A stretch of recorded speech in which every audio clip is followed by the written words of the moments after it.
We're off to a great start. I was muted. Fantastic. But yes, welcome to the stream. 12 hours. 12 hours.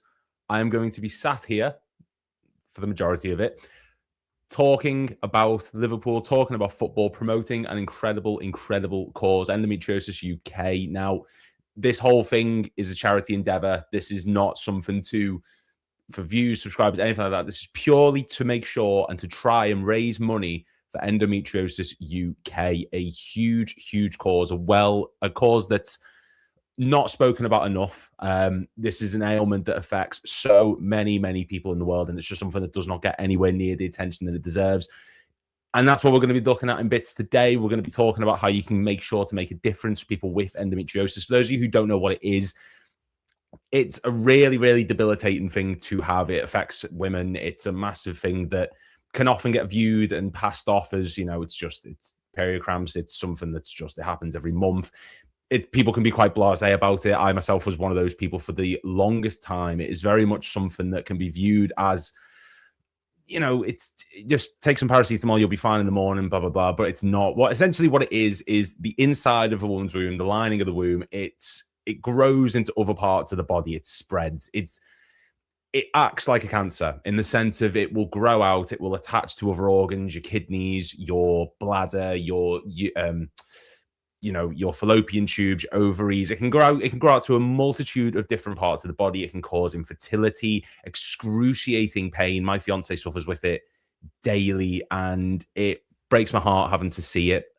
It's something that's it takes on average about 8 years for people to get diagnosed with this. And for something of this debilitating level of pain, for something that causes this much discomfort for people, for something that causes so many issues that can affect daily life, it's horrific that it takes that long to be noticed. It's horrific that it takes on average 8 years for people to become diagnosed with this ailment. My fiance's had surgery to counteract it. She was in and out of hospital for about a month, maybe 2 months, about 5 times, having to spend nights over there for infections to deal with it, on all sorts of medication, having to have keyhole surgery. It affects her daily. Pain, fatigue, illness, sickness, and because it just doesn't gather the attention that it should, this charity deserves to be pushed forward. Endometriosis UK. There is a link in the description down below where you can donate. The aim today, we've set it at about £500. Donate by the Just Giving link. Any super chats that come in today will also be given to the charity. Any monetization made off this stream will be going to the charity, and we can make a world of good. But 12 hours is a long time. I can't be sat here talking for 12 hours on my own. I can't guarantee that the camera's not going to die at some point. I can't guarantee the lights aren't going to go off. I can't guarantee I'm going to knock the microphone. It's not going to turn off at some point like I've just nearly did then. But there is going to be a lot of people coming on throughout the day to contribute to this incredible cause, to discuss all things to do with Liverpool football. We've got Steve Hoare from Redmen. Chris Pajak is coming on. Chloe Bloxham, Abigail Rudkin.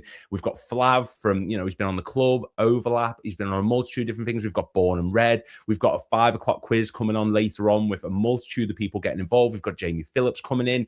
Sonny Snelling, Dougie Critchley, Zach Jalab. There's so many different people coming on to contribute to this amazing cause, and I cannot wait to do this today. I've been planning this now for about a month and a half, and like I said, it's not going to be faultless. It's not going to be something that just runs smooth as anything. It's not going to be running down the wing faultlessly like Mane. It's not going to be, exquisitely prepared, but it's all to support a great cause. So make sure you do give generously. I understand times are tough right now. I'm feeling the effects of that. Everyone is in the world, but we can still make a massive difference to people who suffer with this horrific disease.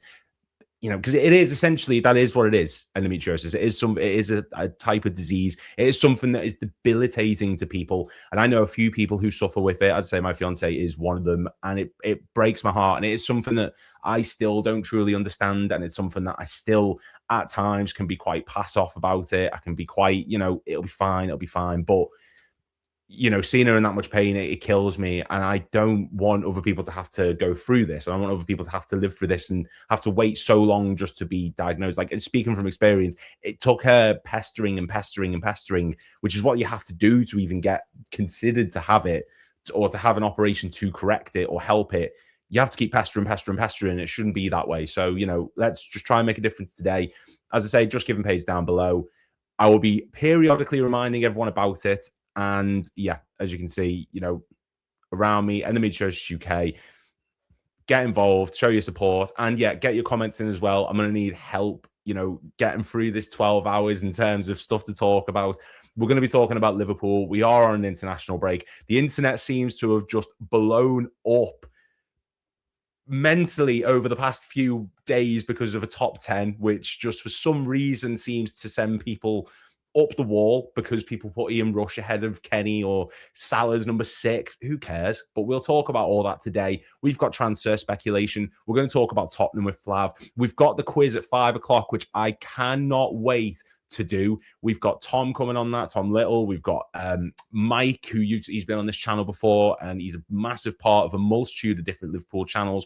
We've got Ben from Red or Alive coming on. We've got Lola, who's been on like Sky Sports regularly. She's on a multitude of platforms, Red Room on Anfield Index. I cannot wait to do this today. I cannot wait to go through all this today. And yeah, please get involved in the comments. Please get involved in the Just Giving page. I will be reading out all super chats, all chats, everything, any money you give today, no matter how little, even if it's £1, even if it's a 10p, it will all go towards Endometriosis UK. Anfield Irishman says, morning with a big thumbs up. Thank you, mate. Another great channel, another great person. So make sure you go check him out. Ben says, go on, Lewis. Hope all goes well, my mate. I do as well, mate. Thank you very much for commenting. I do as well. It's going to be a long, long day. I will try my best to keep this stream going. I'm powering everything off of a laptop, essentially. I'm just making sure the thing doesn't overheat. Can't guarantee, as I say, the camera doesn't die. And if it does, we're going to have to go to my laptop one, which I don't want, but it is what it is. We've got the ring light going. I'm buzzing for this. I'm so excited. We've got our first guest will be joining at 10:30. That will be Steve Hoare of Redmen TV. Steve has helped me to no end, you know, through this whole YouTube experience. And he's one of the nicest people you'll ever meet or ever speak to. And he will be joining us at 10:30. We're going to discuss all the sort of current Liverpool events with him. We're going to be going over this whole top 10 debacle, which seems to have caused a stir. We're going to be touching on Ibrahima Konate's comments regarding Liverpool. Just all the current up-to-date news with him. Anfield Ashford says, great cause, mate. Good luck. Thank you very much for showing your support. Yeah, just this top 10 thing, I want to give a thought on it because, you know, the timing of that discussion, the timing of Carragher's top 10 discussion, this whole, you know, who are the 10 best Liverpool players ever, yada, yada, yada, it just caused an absolute storm. And I just don't get why. I don't get why people are so arsed, to be honest. It's subjective. It's top 10 lists. Like I said, I'm going to touch on it with Steve when he joins in about 20 minutes or so, but I just don't see what the big fuss is. I really just don't get it. This, at the end of the day, top 10 lists of football players is the most subjective thing on the planet. I have said, like, if I do my top 10, which I'm going to do when we get 10,000 subscribers one day, it's filled with the most niche players you've ever heard. Like, Ben Ayoun's in it for a start. Reece is going to be number 1. James Milner's going to be in it. Who's asked? Who's really bothered about who is in your top 10? This whole thing with Carragher as well. Like, don't get me wrong, the timing of that video was atrocious. The timing of the whole situation. Salah announces he leaves, and then literally the next day, people are, you know, Liverpool post up that proper video of Carragher going through his top 10. Ian Callahan's in there, Kenny Dalglish was in there, Alan Hansen, Van Dijk, who he actually put, I think he put Van Dijk ahead of Hansen, or no, it was Ian Callahan, Kevin Keegan, Van Dijk, and then I think Hansen, because Salah was 6th. I can't remember the 5th onwards. I think Rush was 5th. No, Barnes was 5th. Rush was 4th. I know Kenny was 2nd. Gerrard was 1st. Who was 3rd? Why can't I remember who was 3rd? Was it Souness? I think it was Graham Souness. But who just, you know, it's one of those things. No one's particularly bothered. I don't think there's a problem with it. I get that people think that it's sort of the club trying to bury Salah, essentially, with this whole, you know, him announcing his departure, and then suddenly, you know, Liverpool post this big PR thing about, you know, Salah's only the 6th best player. If you're the 6th best player in Liverpool history, that is a quality place to be. I'm just saying, there are worse positions to find yourself in. You know, like, just there are far worse numbers to be in the history of Liverpool Football Club than 6th. And I think everyone acting like Liverpool have thrown Salah under the bus. Mate, he's put you higher than Kevin Keegan. He's put you higher than Alan Hansen. He's put you higher than Van Dijk. He's put you higher than Ian Callaghan. Roger Hunt didn't even make the list. You don't hear anyone crying out for him. But yeah, it's a mental thing. As I say, guys, make sure to get involved in the comments down below. My phone is going mental because everyone is sharing this this stream around. Redman TV have done it. Ben's obviously done it. Beyond The Kop's done it. Like, mental. Thank you guys so much for sharing it around. As I say, 12 hours is going to be a long day. So yeah, we're going to have to try and find time to fill. But I mean, I'll touch on some of the stuff that's been going on then, some of the Liverpool news that's been going on around. We'll talk about Ibu's comments because Ibu talked on Liverpool's struggles. By the way, the overlay, the Endometriosis UK overlay, that's made by my wonderful fiance. She's one of the most talented people I know. You can thank her for that. I will try and zoom in as best I can. I have to sort of bounce between StreamYard and the posts to try and make sure that everyone can actually read the things that I'm seeing. We'll touch on this for now. Steve will join in about 15 minutes and then we'll go from there. But yes, Ibrahima Konate on Liverpool's struggles. Ibu has been one of the biggest. Yeah, this season's been very, very directed at some of his performances. Whether or not he is the person to be discussing Liverpool's struggles or not, who knows? But yeah, this is what he has to say. Ibrahima Konate and Liverpool, we can say many things because we were champions last season. It feels like a million years ago that we were champions. Like, genuinely feels about a decade ago. Like, I think at this point last year, where are we? We're in late March now. We're about to go into the 1st of April. Was it basically, we were basically nailed on, weren't we? I'm going to see, where were we at this exact point last season? Liverpool results. Where were we on the 31st of March last season? Who were we playing? Friendlies.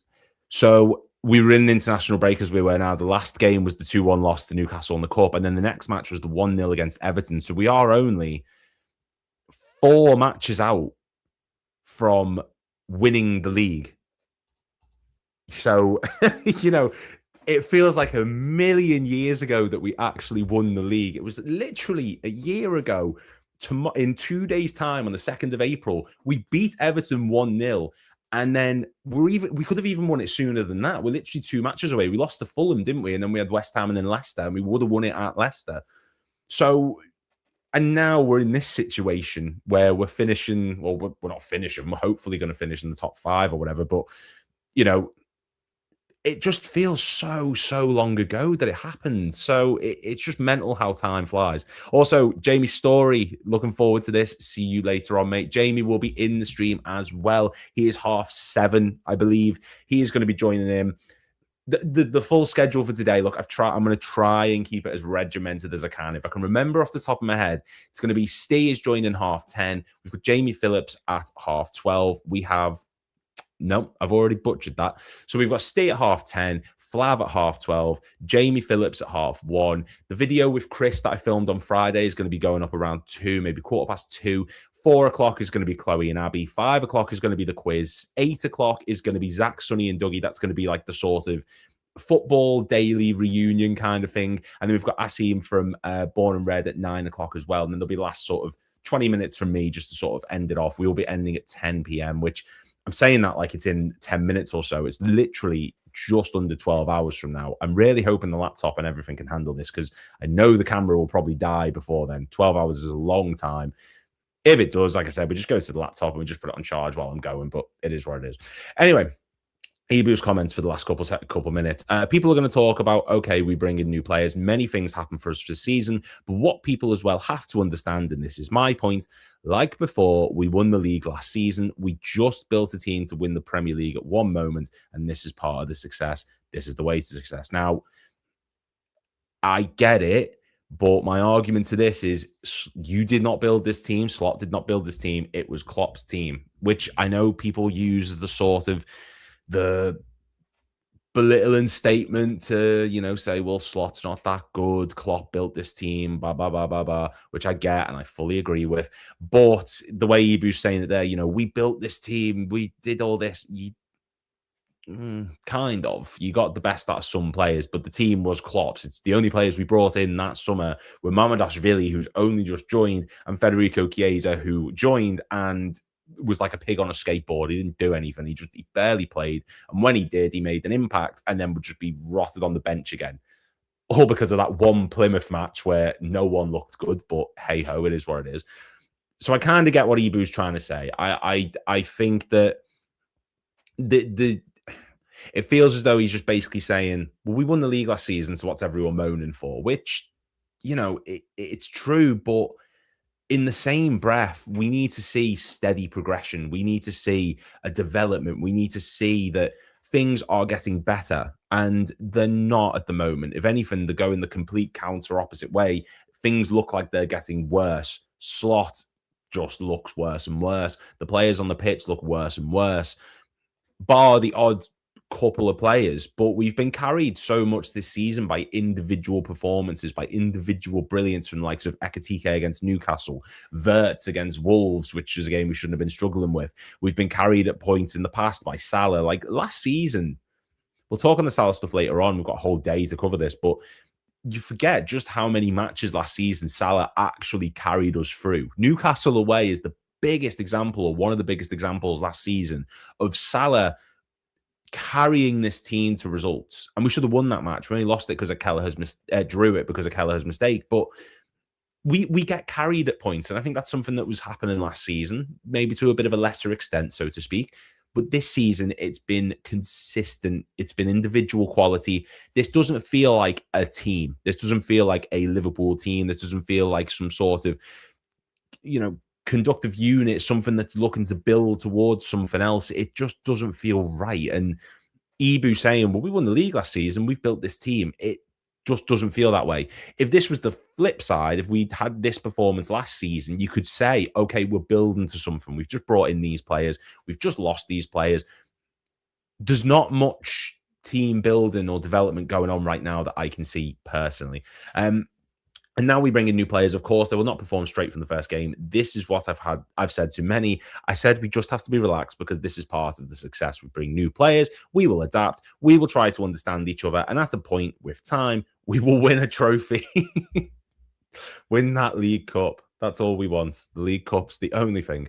We'll have success. And when we win the Premier League or Champions, we will have success. And when we win the Premier League or Champions League, people will forget every bad season we had because now we won the league last season.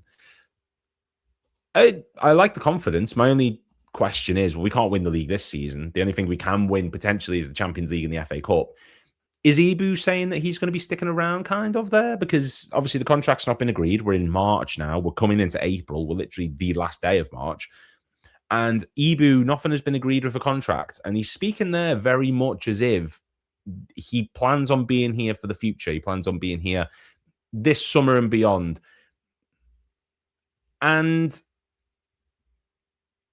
I'm not opposed to it. Obviously, performances this season have been very poor. My phone is going mental today, so do apologize everyone if I stop for a second. We've got 12 hours. You can all sort of hang on for a moment, I'm sure. Sajad, this Twitter is going mental. Craig Leonard says, this is brilliant. My wife is currently being seen for this and going to need treatment, so cover endometriosis and putting it out there for more people to take note is brilliant. Thank you very much, Craig, for that. Yeah, like I said, this is something that a lot of people do struggle with, and it doesn't get any sort of attention that it should. So massive, massive cause. It's something that absolutely, needs discussion. Red, I'm fine. Don't you worry. It's not me. I'm scratching my knee. Don't worry. I can sort of. I can't. There you go. There you go. If that clears me up, then fine. Oh, I don't want you on with Tom later. That's going to be such a nightmare. That is Ben. Thank you very much, Ben, for that. Oh, it's going to be fun. It's going to be fun. I can't wait for that quiz later on. Honestly, I genuinely, I cannot wait to do that quiz later. If anyone's seen Quizlemania, it's essentially a rip-off of that, but I've put my own little spins on it. I've got my own little games. It's not like your generic, who's the top scorer? who scored this goal in this day? It's not going to be anything like that. It's going to be just pure chaos. It's going to be humorous. It's going to be funny as anything. And Ben is one of the best people to be putting in that sort of environment. I'm just saying right now, because he thinks he's the funniest bastard in the world. And, you know, he might well be, to be honest. But yeah, we'll talk about the Ebu stuff in a bit when Steve joins. I'm already like batting the sides. I'm already sort of like, oh, do. What can I do? But yeah, this is going to be a long stream. I just need to learn to sort of pace myself, to be honest. I need to learn how to sort of fill the gaps. I will be doing quizzes on my own later on, which, you know, if people want to watch it, brilliant. If they don't, not an issue at all. But yeah, I'm going to be testing my knowledge. So obviously this channel is very much sort of, it's very much Liverpool history, so to speak. I like doing the top 10s. I like doing the quizzes. I like doing, you know, the finer sort of discussion points of Liverpool Football Club. So I will test my knowledge to see if I'm actually intelligent enough to be running a Liverpool channel. And we'll see how we get on. I've got one which is like every goal scorer in the Premier League for Liverpool. I think there's 155 at the time that's made. As long as I can get 100, I'll be happy with that. And I can have people screaming at me in the comments, giving me jip for not being able to know more. Tom has said, show support to Lewis, a great idea with a great cause. And we've also had a couple of donations come into the Just Giving page, which is amazing. Neil says, I'll set you off, Lewis. Best wishes to you both. You'll never walk alone. £50 he has put in. That is mental. Michael Smith, no message, just puts in £15. Phenomenal. Thank you so much. Anonymous says, great charity. Keep up the good work. And that's £10 as well. We're already at £75 of the £500 target, which, you know, is incredible. Thank you guys so much for that. As I say, any of the donations given in Just Given, obviously, they all go to the charity. Any super chats, forgot the name of them then, that's going to happen a lot today, they will go towards the cause as well. Any monetization, if you're watching this back where there will be adverts, will go to the charity as well. Basically any money that's made from this will go straight to Endometriosis UK. And like I say, guys, get involved in the comments, get involved, you know, show your support, show the support, Reds. Thank you, Ben. Mate, I can't wait. I genuinely can't wait for that quiz. I'm trying to keep up with everything. I've got messages on Twitter going on. I've got this, I've got that. It's a mental one. Anfield lad forever. Hashtag forever 20 puts class with a heart. Tom says, go show support to Lewis. A great idea for a great cause. Thank you very much, mate. And I will see you later on as well in this quiz. I'm excited. I can't guarantee there won't be a few jokes, but you know what? It's all love. We all love you, Tom. Sajad, show your support to Lewis today, and your good deed of the day should be to donate a little towards a good cause. Thank you very much, mate. Obviously, he's got his own channel. It's born and red. So, you know, what can you say, really? I see him. He's one of the biggest Liverpool channels out there. He's put all the best for today, mate, as well. Thank you very much. Beyond The Kop says, get involved if you can, sharing the stream round. It's mental trying to keep up. Steve's put, I'll be joining Lewis at 10:30 a.m. Come along and show and support a very good cause. Steve will be joining in the next couple of minutes. And we'll touch on, you know, I want to get his opinion on this top 10 stuff, particularly because he's very vocal, Steve, when it comes to Twitter. Ask him about this. I need to ask him about, Chris was speaking about a story about when they were playing football, actually, which you'll see when the video goes up later on, which I've just remembered I haven't cut the beginning or the end, so you might have to put it up with a little bit of filler, sort of, for that video, but it is what it is. And I get his thoughts on Carragher's sort of top 10 as well, discuss some of the players. John Barnes is a big talking point in that. And yeah, looking forward to showing everyone that video as well. I can't get over how much Twitter's going match. This is my fiance, Shell.Louise26. We're watching from the office. Appreciate you so much. I love you too, babe. Yeah, that's my fiance who suffers with endometriosis. And yeah, that's the whole reason I'm doing this, which I'm going to waffle at points. Of course I am. I'm going to try and fill the gap. But, you know, it's not nice seeing her suffering with this. It's not nice seeing her suffer with this level of pain and illness and fatigue. And, you know, one day, of course, we're going to have kids, and it's something that can cause issues. It can cause complications. She's obviously had an operation to help correct it or to help it, which is phenomenal, but it is something that is going to need managing. It's something that's going to need looking after. And it took her pestering the doctors, like constant, to even get noticed. So that shouldn't be the case. So let's try and change that. Everyone, just giving page link is down below. Please get involved with that and see if you can show some support. And yeah, I understand times are like a toilet paper alone nowadays is like £2.20 because the world is a rip off and a weekly shop can bankrupt you. But even if you've got like 50p, it's all going to a good cause. It's something that's really, really important and does not get spoke about enough. And it would mean a lot if everyone could get involved in that cause. Can't be diagnosed. It's either without having. I feel like there might be more of the message, babe. I think there might be more coming through. I'll let you finish that. There you go. This is Molly as well. Watching from the office with Shell. Go, Lou. You're doing so well already. Thank you, Molly. It's so weird when it's people you know who actually put in the comments. It can't diagnose it either. Yes, so, it's just trying to actually get attention for it and then trying to find ways to manage it. But bear with me. I appreciate you trying, babe. Steve will be joining in just a moment as well, which is really, really good. And then we'll touch about the Liverpool stuff to do with that. Let me just see. I can't get over this Twitter. It's absolutely kind of mental. The boy doing things. Decided to share my post. What a name. What a name. There we go. Here we go. Hello. Hello, mate. How are you? Right, I'm having a great time. I've already started waffling and we're about 20 minutes in. So we're off to a phenomenal start. Everyone knows Steve. This is Steve Hall, Redmen TV. Thank you very much for getting involved, mate. Really, really do appreciate you taking the time out from your day to be here for this incredible cause. Thank you so very much. Mate, I appreciate the invite. Looking forward to having a chat with you, mate. Yeah, hopefully try and raise a lot of money for a very good cause. So yeah, let's fingers crossed we can do just that. Yes, absolutely. Remember, everyone, there's just given link in the page down below in the description. Make sure you can give generously. Like I said, I know bread is like £2 nowadays, but even if it's 50p, £1, just get involved.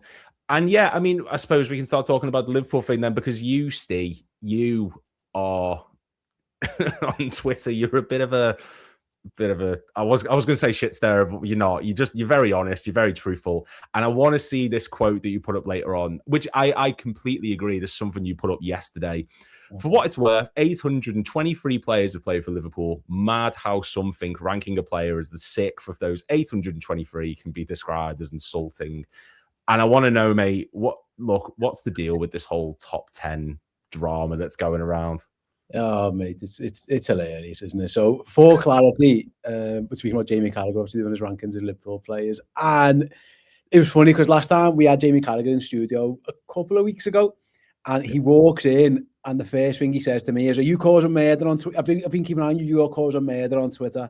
I was tweeting them back this morning saying who's causing murder on Twitter now. It seems like it's Jamie, isn't it? It's what happens when there's no football being played, Lewis. A lot of people seem to be angry at Jamie Carragher. Thinks Mo Salah's Liverpool's 6th best player, and it's a massive insult that he's not, and he's changed his mind and all this kind of stuff. And I find it hilarious, the things that people get angry about. And there's enough in the world to get angry about where one fella ranks another fella on a list of footballers. For what it's worth, Mo Salah's number 1 on my list. It's worth mentioning. Yeah. Don't hate me. I love Mo Salah. I put him as number 1. I think he's the greatest, but other people might not, and that's absolutely fine too. It is not an insult to be called Liverpool's 6th greatest player of all time. If you're in the top 30 of that list, you're a very, very good footballer. But yeah, you are right. Sometimes, I'll be honest, I don't try and be argumentative on Twitter. I don't take things personally. I don't like people. I'm not going to take abuse, and I stand up for myself if people have a go at me or say things that aren't true. I'll do that. But like sometimes I just like to shine a mirror on how mad things can be. Just settle down. Life's chill. It's all good. Relax. There's enough things to worry about. But I couldn't believe it when people go like, I did see, and I understand some people having a go saying, Jamie's changed his mind based on another thing, and he's explained since it was about the kickoff and stuff, blah, blah, blah. I don't really care. It's just more, I find it fascinating. Like, I saw again, it was from one person on Twitter, so I probably shouldn't get that, but it made me laugh. It was like, how can you say he isn't as good as John Barnes? And I was like, did you see John Barnes play football? Like, John Barnes I never saw John Barnes, lad. I couldn't tell you how good he is. John Barnes really good. Even at the end, when his Achilles had gone and he was bopping around centre midfield and he couldn't run, he was still class. So, like, Everyone just needs to settle down. Liverpool, I've got loads and loads of legends, but you are right. Twitter can be a fun and wild place. And I just like to shine mirrors on how hilarious it is sometimes. But you're right. Sometimes it gets me into trouble and I need to do better. And my wife told me sometimes to put the phone down. So it's fair enough. I'm nearly 40. I probably need to sell me beans on that. No, fuck, mate. I, honest to God, your Twitter is one of the best things out there for me. It gives me so much entertainment, like when I'm just having a scroll. Thank you. I'll try my best. I'll try my best. Try my best. But yeah, I think, like you say, it's the most subjective thing in the world, this whole top 10 thing. Like, if I sat down and said, like, my 10 favorite players, so like I said at the beginning of the stream, I've got, like, Risa is number 1 for me. I've got, like, Ben Ayoun in it. I've got, like, James Milner in it. It's the most subjective thing on the planet. And as you say, being sixth in an all-time list of Liverpool players is the least insulting thing you can say to someone. If it's like a group of 11 and you say, right, you're the 6th best player in this team, then yeah, fair enough. But we're talking about Salah, and like you say, he is one of the all-time greats, not just of Liverpool, but of the Premier League. And I did a thing with Zach Jalab where I said, look, I think that Salah is better than Ronaldo of the Premier League era. I think that's not too crazy to say. And it was met with such criticism. But where do you sort of rank Salah with regards to that all-time Premier League, you know, like Thierry Henry's and your Rooney's and Shearer's of this world? Number 1, he's the best. He's the best. He's the best. He's the best. 4 golden boots, 2 assists. Was it playmaker of the years? 3-time PFA. Yeah. 3-time PFA player of the year, 2 times football right of the year, 2 times Premier League winner. I always go back to that, and I love that graphic that goes around every now and then. It's like all the records that existed before Mo Salah, and then what they are now, and it's just a list of Mo Salah's name. He's number 1 for me, and I don't think that doesn't mean like he's the greatest footballer who's played in the Premier League, because that probably is Cristiano Ronaldo. But I think Ronaldo got better. Premier League is Real Madrid stint what took him to that. He was brilliant for Man United for a short time, and then he got to there. Thierry Henry, by the way, unbelievable. Like, what a footballer, and you can put him there as well. Like, again, you're splitting hairs, but I do think Salah's the best. The numbers are outrageous. The production's outrageous. He's not unfortunately, because of what has been a down season for him. He should have got to 200 Premier League goals and 200 Premier League assists, and he's not going to get there now unless he has an absolute barnstorming last 7 games. He should have got that, and it's a shame he didn't really. And all this kind of kickoff has kind of soured that a little bit. But he's right up there in terms of all of these. I think he's close to 200. Sorry, 200. He's close to 200 Premier League goals and 100 Premier League assists. That's the record that he's not far away from. I think he'd need like 16 goals and assists combined or whatever. That's unbelievable.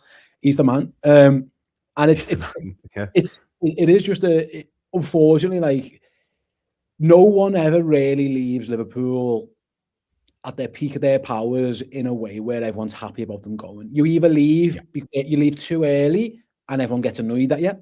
Trent Alexander-Arnold, Philip Coutinho, etc. Or actually, you go at a time when the club goes, you know what, we're all right here, we're fine, it's sound, whatever. And like your Jordan Hendersons, your Fabinhos, Sadio Mane, etc. And Mo's going to fall into that second category, really, where he isn't quite at his best anymore, but that's fine. Like, it's absolutely sad. Like, he's done more than enough for us. It's impossible to replace him. I'm actually recording the show later. That's the topic of the show, is a deep dive with Josh on like how are Liverpool even going to come close to replacing Mo Salah. And spoiler alert, they can't. They're going to have to replace him in the aggregate in some other way. But it has been I didn't like the fact that there's been, I don't know if acrimony is the right word, but Salah's last season is going to be there's going to be remembered a little bit for this kickoff that he had and being disciplined and that is quite sad. I don't think it needed to get to that one. Well, I say no one ever leaves on their own terms, really, and that we like. It's either someone gets off and we all kick off like Trent, or like, all right, you dip now you can go. This idea of loyalty in football doesn't exist. No, it's very rare. And like you say, those players that you mentioned, they're the ones that are like, you know, they got the ideal send-off at the right time. They're all very modern. But like, if you go back and you've got Owen, for example, who was getting talked up by Florentino Perez 2 years before he actually left. You've got, you know, McManaman, the Bosman transfer. Trent is another example. There's Mascherano, who refused to play against Man City before getting sold on. Like, there's been so many examples. But do you think there's maybe something in it that now, because this is a Liverpool team who feels very different, it's a sort of the destination club, not the journey, so to speak, that maybe that's why there's that little bit more grievance from fans, because it should be, this is where you want to stay for the rest of your career kind of thing. Yeah, but also, like, I understand that Mo Salah doesn't want to sit on the bench, and I understand why Liverpool don't want a fella on £400,000 a week maybe sitting on the bench. And I said this on our show, so apologies for repeating myself a bit, Lewis, but it took about 3 months of Mo Salah joining Liverpool for the team to be built completely around Mo Salah. Everyone identified, we've got an absolute superstar here, and everything shifted. A guy who I thought was coming in to be Sadio Mane's backup, because when we lost Sadio Mane the season before, Liverpool had no pace or no goal threat from the wide. He got injured, and Liverpool had kind of scraped over the line a little bit that last year, if anyone recalls. And then within a few weeks, it was clear. I remember being at Wigan with Chris, and we were watching Mo Salah in this friendly, and we were like, what have we signed here? This guy is unreal. And then all of a sudden, the team was built around him, and it continued to be built around him pretty much. And again, I understand other people doing it, but like, if you look at the way the midfield functioned, if you look at what Roberto Firmino's job was, if you look at Sadio Mane's job, a lot of it was getting the best out of Mo. Understandably so, he was the best player, and he carried Liverpool. I say carried, he helped Liverpool win loads of trophies and scored loads of goals and got loads of assists. Salah isn't that player no more. I think things change, legs go a little bit, you lose a little bit of pace, and Liverpool spend the best part of £300 million on 3 forward players this summer. The transitions happens, and the team is going to be built at some point around the combination of Alexander Isak and Florian Wirtz. It just has to be. You spent best part, and then you've also got Hugh Ekitike in that mix as well, who's kind of forced himself into that one. So things have changed. Mo is not guaranteed to be a first team player anymore. That is, some people just can't be. Some footballers are just built diff, and they can't be on the bench, and they can't accept being on the bench. Well, Carragher said that. And that's said that about like Mbappe and that, yeah. I think he was the same. Like, by the way, the second Jamie Carragher was on the bench, he was gone. Like, he wasn't having it. And with all due respect to Jamie, I love Jamie. He wasn't the world-class superstar that Mo Salah is. He was a very good defender who at one point was one of the best defenders in Europe. But I don't think he would say, he wasn't like a global superstar icon like Mohamed Salah is. So some people just have different personalities. Some like a James Milner will get himself on the bench, not be happy with it, but be willing to fight for his place, and when he plays, try and get himself in the team. Mo just isn't having that. So, yeah, unfortunately, when he signed that contract last year, I don't think anyone expected it to go this poorly this year, both in terms of the team and in terms of maybe his own performance. So we are where we are, and I think we don't know exactly what's going on behind the scenes. And I stand by the fact that I think Mo was completely out of order for the interview post Leeds. I think he shouldn't have done it. Yeah. You don't air your dirty laundry like that in public. I think it was out of order.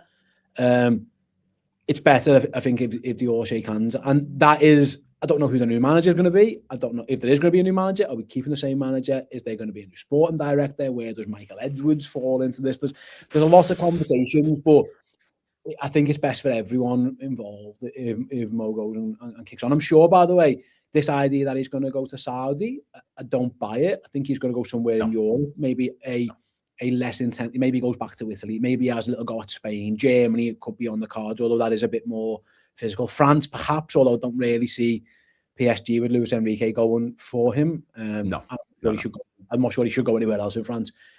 Steve Plunk mentioned yesterday on our show, maybe he goes to Turkey and just another top league, not as top, and just is the best player by a country mile. And he'll still do well, and he'll be really, really good. And there'll be times when we're thinking, "Oh, goodness me, we shouldn't have maybe let Mo Salah go." But that's football. It is what it is, and I'm quite looking forward to seeing what the next iteration of this team is, built around Alexander Isak, Florian Wirtz, Hugo Ekitike. I'm excited to see how that looks. Whether it works, whether the guy in charge is the guy in charge to make it work, they're all different questions. Yeah, I completely agree. I think there's so much, like, winning the league last season feels like 10 years ago. Do you know what I mean? Like, a year ago today, we're in an international break, and in 2 days' time is when we beat Everton 1-0, and we're like, oh my God, we're in the home stretch now to win in the league. And now you've got Michael Edwards could potentially be leaving because of this multi-club deal. Salah's going, Will Slot be in charge. It shows just how quickly time passes in football. And Salah now making the departure, I think any manager that's coming in, it is best that there is no Salah there if there is going to be a change, because for the simple fact of We saw what happened last season when Slot came in. Salah immediately just carried the team at points, goals, assists galore. And it sort of felt as if, right, okay, we'll be fine now. We can just carry on with him for the next few seasons. And now we see what happens when there's a dip. Whoever comes in is going to need to implement fresh ideas, fresh energy, new legs. Have you got anyone sort of particularly in mind that you would like to see? I know that Yan Diomande gets thrown around quite a lot. If he's someone you'd be interested in us signing. Again, I don't know tons about him. I've done a bit of research on him recently for shows and stuff. And he'll be on the show later with Josh, actually, as one of the potential options. I don't know if worry is the right word. Maybe my question back, Lewis, is are we even going to play with a team that plays with wingers? I don't know. Because Ekitike and Isak and Vert, it's hard to get those three in. It's more of a diamond kind of. Or it's this boxed 4-2-2-2 thing. So I don't know. Yeah. I think Liverpool need pace in the team, regardless of what the position is. I think that's key. We had a very slow attack. Ekitike is quick, but like it's hard for the centre forward really to prove that type of quickness because teams sit back against Liverpool. Or, you know, if someone plays a high line, we've seen Ekitike get in behind and cause problems. He's really good at that. So I don't know. Yeah, again, someone like a Barker would be a dream for me. I don't know if that's realistic. He's maybe the odd one out in what is that new front three that PSG have got. And again, is he happy to be fourth? If it's going to be Kvaratskhelia, Dembele, Doué, I mean, it's not bad. So maybe there's something to be done there. I know Anthony Gordon was linked, wasn't he, a couple of summers ago? And yes. I know he's had a bit of a dip this year, and I know some people aren't having Anthony Gordon. I think he's good. I think he's good, and I think he's linked up well in the past with Alexander Isak. Those two combine really well at Newcastle, so that could be something to look at. I know Elise is the dream, I suppose, for everyone. Don't think it's realistic. He would be almost perfect. So there's work to be done, but it'll start with actually do we want another winger? And if we do, then they're not easy to find. And I don't think we're going to sign one who ends up becoming the third highest goal scorer in the club's history. I hope we do. It's like a slightly high bar to set if that's going to be the real. Yeah. Who's on your list? I think Diomande is definitely the one that I look at as sort of he's the most similar profile. But like you say, are we going to use wingers? There was a report that came out earlier on today that was Salah's leaving, but the main contingency, as you say, is going to be Verti, Saka and Ekitike all playing at the same time. And with Alonso being linked, he likes his fullbacks to keep the width. So Frimpong would be that player on the right. Kerkez. Would we need a winger? Probably not. I'd quite like Morgan Rogers. I think he'd be a very good player, drifting out when he needs to, can cut inside. He'd be a great option. I wouldn't mind seeing Mateus Mane would be a decent rotation option to have at the moment. But like you say, it's just, are we going to see a team with wingers? I'm not 100% certain, to be honest. No, yeah, I agree. Again, I like Rogers as a top player, and maybe he can do a bit of the vert stuff as well, as central areas, which would help. It will be interesting, because the signings we made last year point towards Liverpool changing the formation. Kerkez and Frimpong are like flying machines. They're up and down the wing. The phasing out of maybe Salah, the phasing out of Andy Robertson. The midfield probably needs a bit more engine in it. So it might be that. So it might be that Liverpool go and sign another centre forward and say, listen, if we're going to be playing two up front every week, we need three. And then maybe Gakpo is like the fourth option in that. I don't know. That's the kind of thing I'm worrying about now is we don't know what competition we're going to be in, and that's massive, money-wise, and also just attracting players in terms of European competition. And there is doubt over, Richard Hughes and the Saudi Arabia stuff. Michael Edwards, like you mentioned before, this multi-club thing's it looks like it's been knocked on the head. In which case, what's he doing? He hasn't got a job, really. He's overseeing FSC's football department, but that is just Liverpool. So him and Richard Hughes are kind of one and the same now. Again, Arne Slot's future is far from certain. So you are right, from Liverpool being not too far away a year ago to being crowned Premier League champions. Obviously, that Jota goal against Everton was a big one, and Liverpool go on, and they don't exactly play brilliantly for the rest of that season, but they win the title, with 4 games to go, one of the earliest times any team's won it for a long time. to be sitting here now with so much uncertainty, it is rather strange. You know, a lot changes in a year, and we haven't even hit a year yet. And Liverpool, it's night and day really in about 15 different places. Yeah, and you touched on there about, you know, if we don't get Champions League football, it's money, but it's also the players you can attract. And there was a lot of people saying, well, you know, the season we finished in the Europa League, we went out and we signed Szoboszlai, Gravenberch, Chan, Endo, not Chan, why the fuck, Emre Chan, Endo, McAllister. But then my argument to it is, yeah, McAllister, fair enough, World Cup winner with Brighton, who we caught on a really cheap deal. But then Szoboszlai, to me, was a virtual unknown. I didn't know a great deal about him. Gravenberch, all he was viewed as was someone who couldn't quite cut it at Bayern. Wataru Endo, I'd never heard of until we signed him. So we'd have to be reliant on those sort of shrewd money acquisitions. And for all that Richard Hughes did well in this transfer market, he did well in going out and signing the big profile players. We need someone like a Michael Edwards to scout out those small, lesser quality players. Like if he was to leave this summer, do you have as much faith that maybe we could bring in those sort of cheap acquisitions as opposed to the big money signings?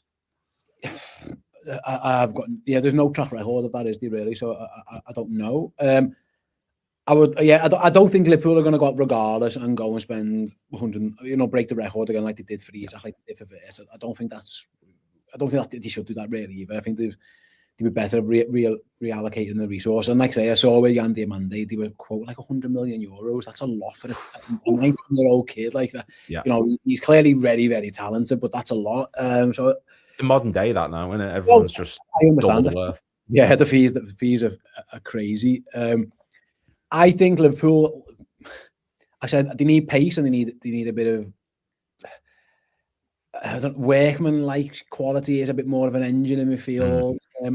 I will be keeping my eye on the relegation battle because one of Spurs, West Ham and Nottingham Forest are going to go down, and they've all got a centre midfielder or two that I wouldn't mind Liverpool signing. So maybe that's how you do a deal. You know, if you can get, you know, I think Archie Gray's really good. I think Bergvall's, they're both two good young players, like you mentioned before. Yeah, 100%. I think Matheus Fernandes is a really good player at West Ham, and I think Elliot Anderson at Nottingham Forest is a really good player. So you might be able to do something there with one of those. Again, you won't be the only club sniffing around.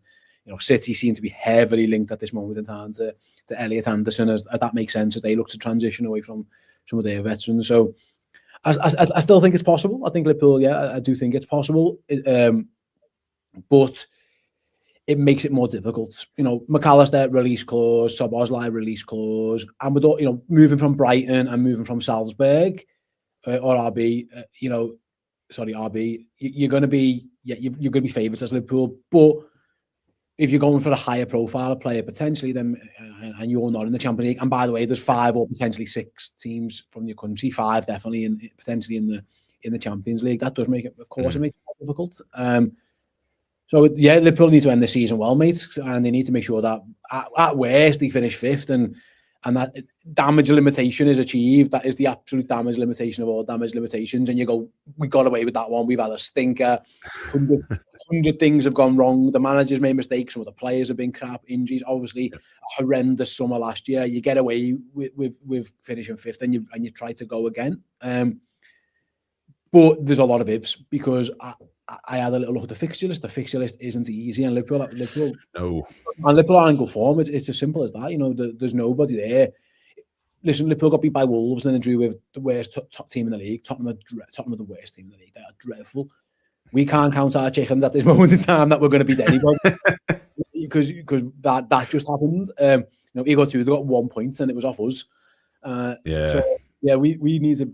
I think the summer is great and there's a lot to do, mate, but Liverpool have got to get there first, and there is a lot of work, and they're not going to change the manager now. I think they probably should have. Must have said this, but they're not going to. So it's on him and his team and his players to basically get themselves out of this mess that they've got themselves into. Oh, 100%. That we need to see some work rate, and we will need to see some desire to actually get over the line. Now, there's 2 questions, kind of loaded, just to sort of send you off because I know you're busy today. You've got a show at 12 o'clock. But first off, what do you view as successful this season? I know saying winning every trophy and finishing top 5, of course, but what do you think is a sort of realistic one? And also, you touched on the relegating battle in teams there. You've got an option of one of these 3 players Mateus Fernandes, Elliot Anderson, Adam Wharton. Which one is it you'd be going for? Okay, I would go for Fernandes, I think. Ooh, okay. I like Wharton as well, though. I like all three of them. They're all good players. I think Liverpool need a bit more combativeness. Those other two are good, but more, I think, better on the ball. I think Fernandes without it's really good, and he's good on it as well. But yeah, I'd take all three of them. Very political answer. Like it. No, but no, I would, if I had the choice, I'd take Fernandes. But all, yeah, they're all good. Of course. What success? Well, winning something is the only success. If you said to me now, Liverpool get knocked out by City, get knocked out PSG, and finish 5th, I'd take that. I'd accept it, but it's not success. It's the bare minimum. They have to be in the likelihood of Liverpool winning the European Cup at this stage is not likely. You know, it'd have to be something, and it can happen. We've seen it. You know, the best team in Europe doesn't always win the European Cup. It's worth mentioning that. I famously saw that happen with my own eyes at Liverpool. So it doesn't always happen. You know, Tottenham got to a final. Tottenham were not the second or best team in Europe. They just got to a final. So you can do it. But they have to finish in the top 5. They have to finish in the Champions League because there is work that needs to be done, and Liverpool need the money, having spent what they spent last year, and Liverpool also need the cachet, the appeal of playing Champions League football. So that isn't success, but I'd take it.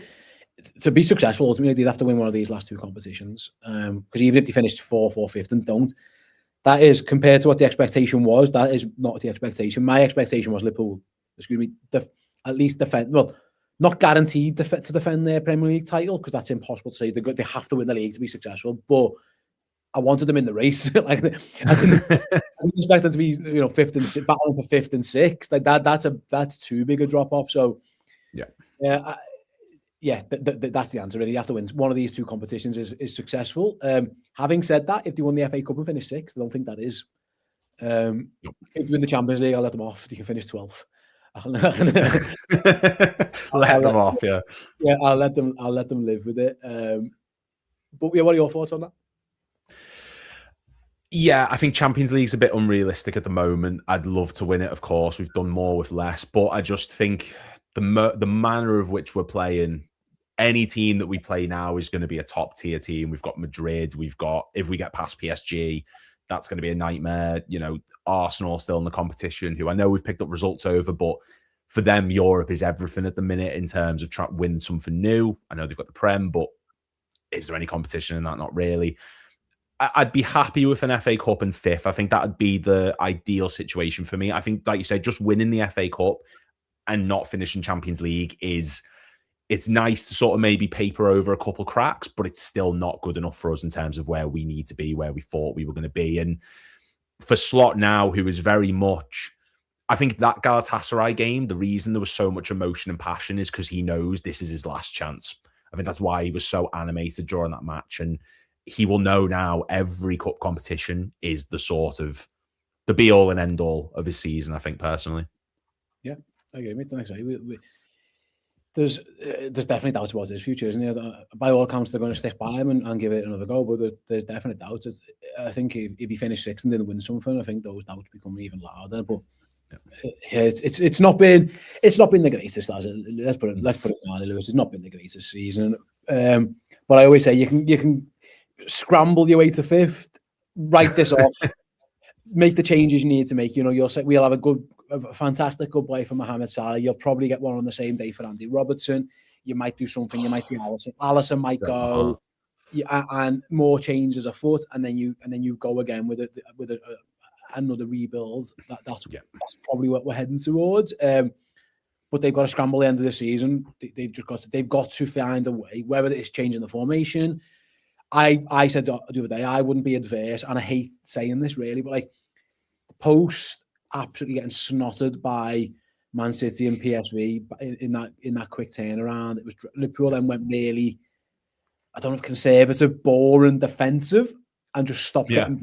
And it was one of the most uninspired, unbeaten runs of all time. I think it was 13 games unbeaten, but there were some bad results in it. Draws against teams right down the bottom of the league. I think Leeds, Sunderland, Burnley, that's it. It wasn't great. there might be some value in doing that for the rest of the season and just stop getting beat. Top 5 races, everyone around you will drop points all the time because they're all probably a bit rubbish. You know, if you look at Aston Villa, are rubbish. We're pretty rubbish. Chelsea are pretty rubbish. Everton and Brentford are in the, potentially they're not brilliant even, they're pretty rubbish. Yeah, it's almost like again survival of the best of the worst, or the best of the rest almost. And I say rubbish in relative terms. They're not Tottenham, for example. So picking up just boring 1-0, keeping clean sheets and just grabbing a point away at Villa or away at Man United, they're things that you can kind of get your head around, and it might be enough. Because at this moment in time, we are very much stuck between a rock and a hard place of we're not good enough to be on the front foot and attack because we can't defend well enough. So we might have to go back to being ultra conservative and hoping and praying that one of your top quality forwards can do a bit of an Ekatike, a Vert, a Salah, a Szoboszlai free kick, a goal off a corner, and then you just scramble your way to 5th. And it's such a low bar. It's such a low bar that I'm setting here, but that's where we're at because we've been bobbins for a couple of weeks. No, we have absolutely. But Chelsea won the league. We set that defensive record in the season where they score. I think they won 16 games 1-0. So, you know, it does happen. Steve, just want to say thank you so much for coming on. I know you're very busy, so I won't keep you for very long. Last comment just before you go. Someone says number 1 is Alonso, and he says the 10 best I've seen in order: Aurelio, Hipia, Coutinho, Suarez, Torres, Salah, Gerrard, Fowler, Owen, Alonso. I know I said it's subjective opinion, but I think Twitter would have a field day with that one. We've all got opinions. Some of them... We've all got opinions. Some of them are better than others. Let's leave it. But that's an opinion. Yeah, that's fine. Some of them have done well there. You must be a young fan. Fair play. Good luck with the stream. Congratulations. Hope it goes well. Hope you raise lots and lots of money. Everyone watching and listening, if you can afford to, or you've got any, do help it out. But I'm sure Lewis would agree. Just sharing the stream with people, letting people know about the stream. Tell your mates, tell your friends. Even if you just leave it on in the background as they're working throughout the course of the day. I'm sure the YouTube ad revenue will help raise some good money as well. And you can donate. Click the link, go and help out because it's a fantastic cause. Good luck, Lewis, and congratulations, mate. Hope it goes well. Thank you, mate, and I will speak to you very soon. Take care, buddy. Bye-bye. Everyone, thank you so much to Steve for coming on to the channel. Of course, he's a very busy person. Redmen have got a show at 12 o'clock, so he's just taking time out of his day to come over and give us a bit of a hand here. Some of the comments that came through during that then, my fiance says it can't be diagnosed either without surgery for them to see it. Jesus got there eventually. Yeah, so they need surgery to sort out endometriosis to be able to diagnose you with it. So you need invasive surgery to be able to actually, you know, be diagnosed with the condition, which just shows just how little research is done into it. And yeah, so that's why we are doing this stream today. As I say, Anfield Irishman says number 1 is Alonso. The Anfield Irishman says 10 best I've ever seen in no order. Oh, in no order. Oh, okay, sorry. I thought that was the order. Aurelio's a decent... You know what? He was just injury prone, weren't he, Fabio Aurelio? He just used to get knocks all the time, and he was always missing matches at points. But he was a good player.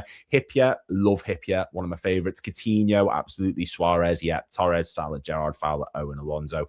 No disagreements there. Maybe Aurelio. Maybe No, Hipia was great. But I suppose, like you say, it's the players you've seen. Like, I've been watching since 2004. I never saw Owen play for us, so I can't comment on him. I never saw Fowler. I can comment on them in terms of going back and watching matches, seeing how they performed, seeing how they were as players. But I can't sit here and say they're the best player I've ever seen because they're not. I never saw them. It's the same with, you know, Steve, for example. He never saw Roger Hunt, so we can't really comment much on him. Kop, who, by the way, I saw your message before, mate. I will get back to you on this. Smash the like button, show some support for an amazing cause. Link in bio to donate. Let's smash this target. Amazing stuff, Lou. Brackets, Welsh Mo. You'll all know Welsh Mo from Red Room, Anfield Index. Goes on Red or Alive quite a lot as well. Very, very, very intelligent fan. He knows his stuff. One of the nicest people out there as well. Hashtag endometriosis. Revenite says Anderson for me. Anderson's for me as well. If it's Anderson, Fernandez, or Wharton, I think Elliot Anderson is the one I prefer. I agree. Mateus Fernandez, though, is one of these players who's sort of going under the radar a little bit. He is one of these people who he's brilliant when he plays for West Ham, but I think because West Ham are in the position they are, he can sort of go a little bit unrecognised. He's one of these players who maybe at times is sort of swept under the rug. I'd be happy with Mateus Fernandez if he was to come to us. I've got a thing somewhere.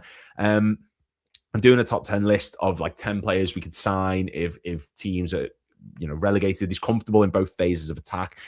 He's putting out 2.96 accurate long balls per 90 minutes, 1.39 more than Alexis McAllister, while also putting out 3.04 tackles per 90 minutes, which is a full 1.31 more than Ryan Gravenberch this season. So for me, Mateus Fernandes, brilliant option. Anderson, incredible player at breaking the lines. And obviously, he's just a physical presence. He's a brick shithouse, essentially. So I'd be more than happy for having him in the team as well. Wharton, for me, reminds me of a young Hendo. I don't know, because Henderson, for me, always felt, we know him as the energy, we know him as that kind of player, but he was technically gifted. But Wharton, for me, is a bit more of he prefers it when people are closer to him, and then he can distribute the ball from deep. He likes to drop between the centre-backs at times. I don't know, maybe. If that happens, he has to go. This is Slot, I'm assuming. Fifth and nothing else isn't acceptable. Excuse me, I had my coffee and it didn't go down very well then. Champions League is the only thing that saves him. So I had this conversation with someone the other day, and we were talking about, Slot and the Champions League, and does him winning it instantly secure him? Does it give him job security? And people were saying, well, he's gonna, if he wins Champions League, that's great, but you can win Champions League on a good run of form. It doesn't mean that everything is suddenly fixed. It doesn't mean that all the issues are gone. And I think it's hard to get rid of Slot after he wins us a Champions League and a Premier League in his first season, and his second he wins Champions League. But there needs to be some sort of sign that things are going forward, some sort of sign that things are moving in the right direction, because right now they're not. They're really, really not. And so we're going to need to find proof that there's a vision for the future. And Slot at the moment doesn't quite have that. Does winning the Champions League change that? Probably not, because I think he'd feel as though he's vindicated in what he's done. He'd be like, well, I've just won us the Champions League. I've won us the Prem. I've done what Klopp did in terms of winning trophies. Klopp won the Champions League and then the Premier League, 18-19, 19-20. And Slot's done that, but it would have been in a sooner time. Maybe he'd feel vindicated. Maybe he'd be happy with what he's doing. I tend to agree, really. Not that it should be able to, but that is the reality. Someone put loads of draws. This is when we're talking about the unbeaten run that we were just on about. I mean, to be fair, I loved Jabril Cisse when I was younger. I liked Cisse. Cisse was a physical monster. I'm so gutted that he picked up the amount of injuries that he did, Jabril Cisse. I'm so gutted that he wasn't able to make a longer run of things for Liverpool when he did, because he was just different. He was a different type of striker to what we had, and he had a really, really underrated Champions League campaign in, I want to say, 2005, 2006, when I think he ended with like 8 Champions League goals, and he scored against like Spartak Moscow was one, and he went on like a real powerful stretch of scoring in that competition. I loved Cisse as well. I thought he was a really good player. It was just riddled with horrific injuries. Just to be in best I've seen play, not the actual best. I know what you mean, man. Don't worry. I'm not throwing you under the bus. I completely agree with what you mean. Like I said, there's certain players who I love who not everyone does. I've said, we were watching the Legends match, me and my fiance, a few days ago. Ben Ayoun came on the pitch. I nearly leapt out my seat. I loved Yossi Ben Ayoun. It's just players you love. It's all subjective. Who's asked? Who cares? You like what you like. I'm not bothered. I don't get why everyone else is in the world. That free kick Fabio scored against Chelsea in the Champions League was something else. Yes. Did he score a Champions League goal against Madrid? Am I remembering that correctly, or am I thinking of someone different? Because I know Desaina scored against Madrid, if that might be. No, Desaina's goal, was it a free kick against United, or was it Madrid? I can't quite remember, because Aurelio got injured when he was playing with his kid in the back garden.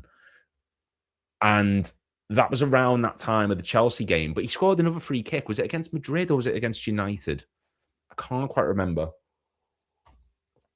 Tom says, any chance we can strike a brown envelope deal for you to give me some inside info for this quiz later?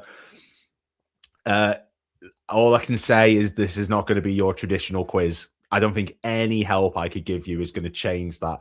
I can sort of, I can put a picture up of the first round if that's going to help you, if that's something that you'd be interested in.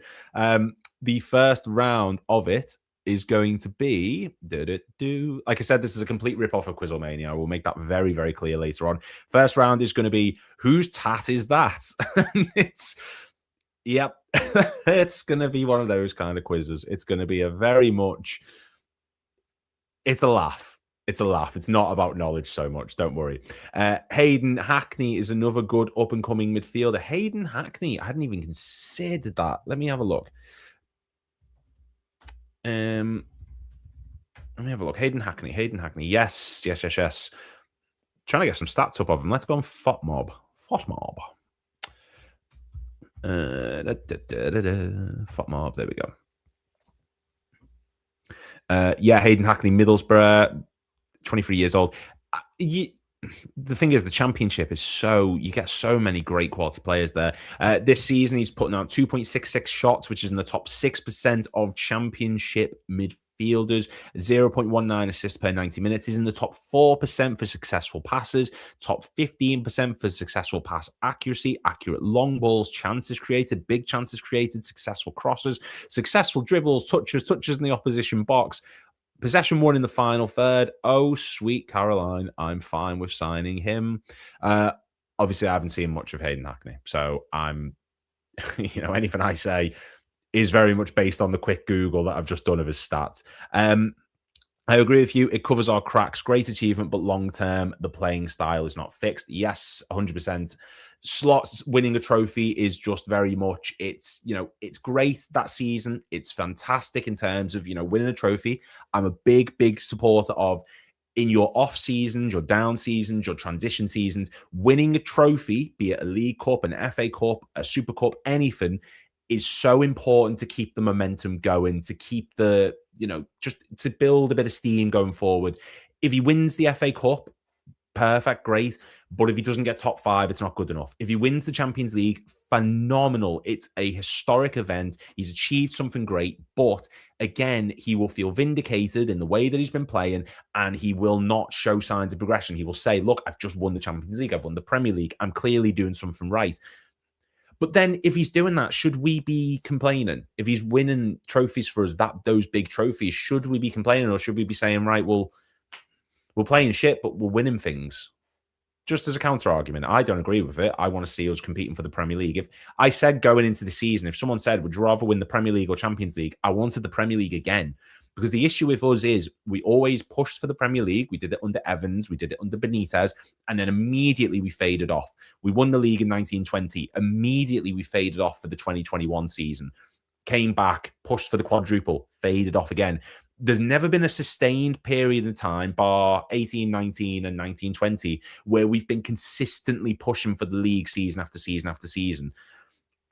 This season had to be the one where we won the Prem. This had to be the one where we pushed for it, and we didn't do that. We started off that way, scraping those wins, Burnley, Arsenal, Newcastle, Bournemouth.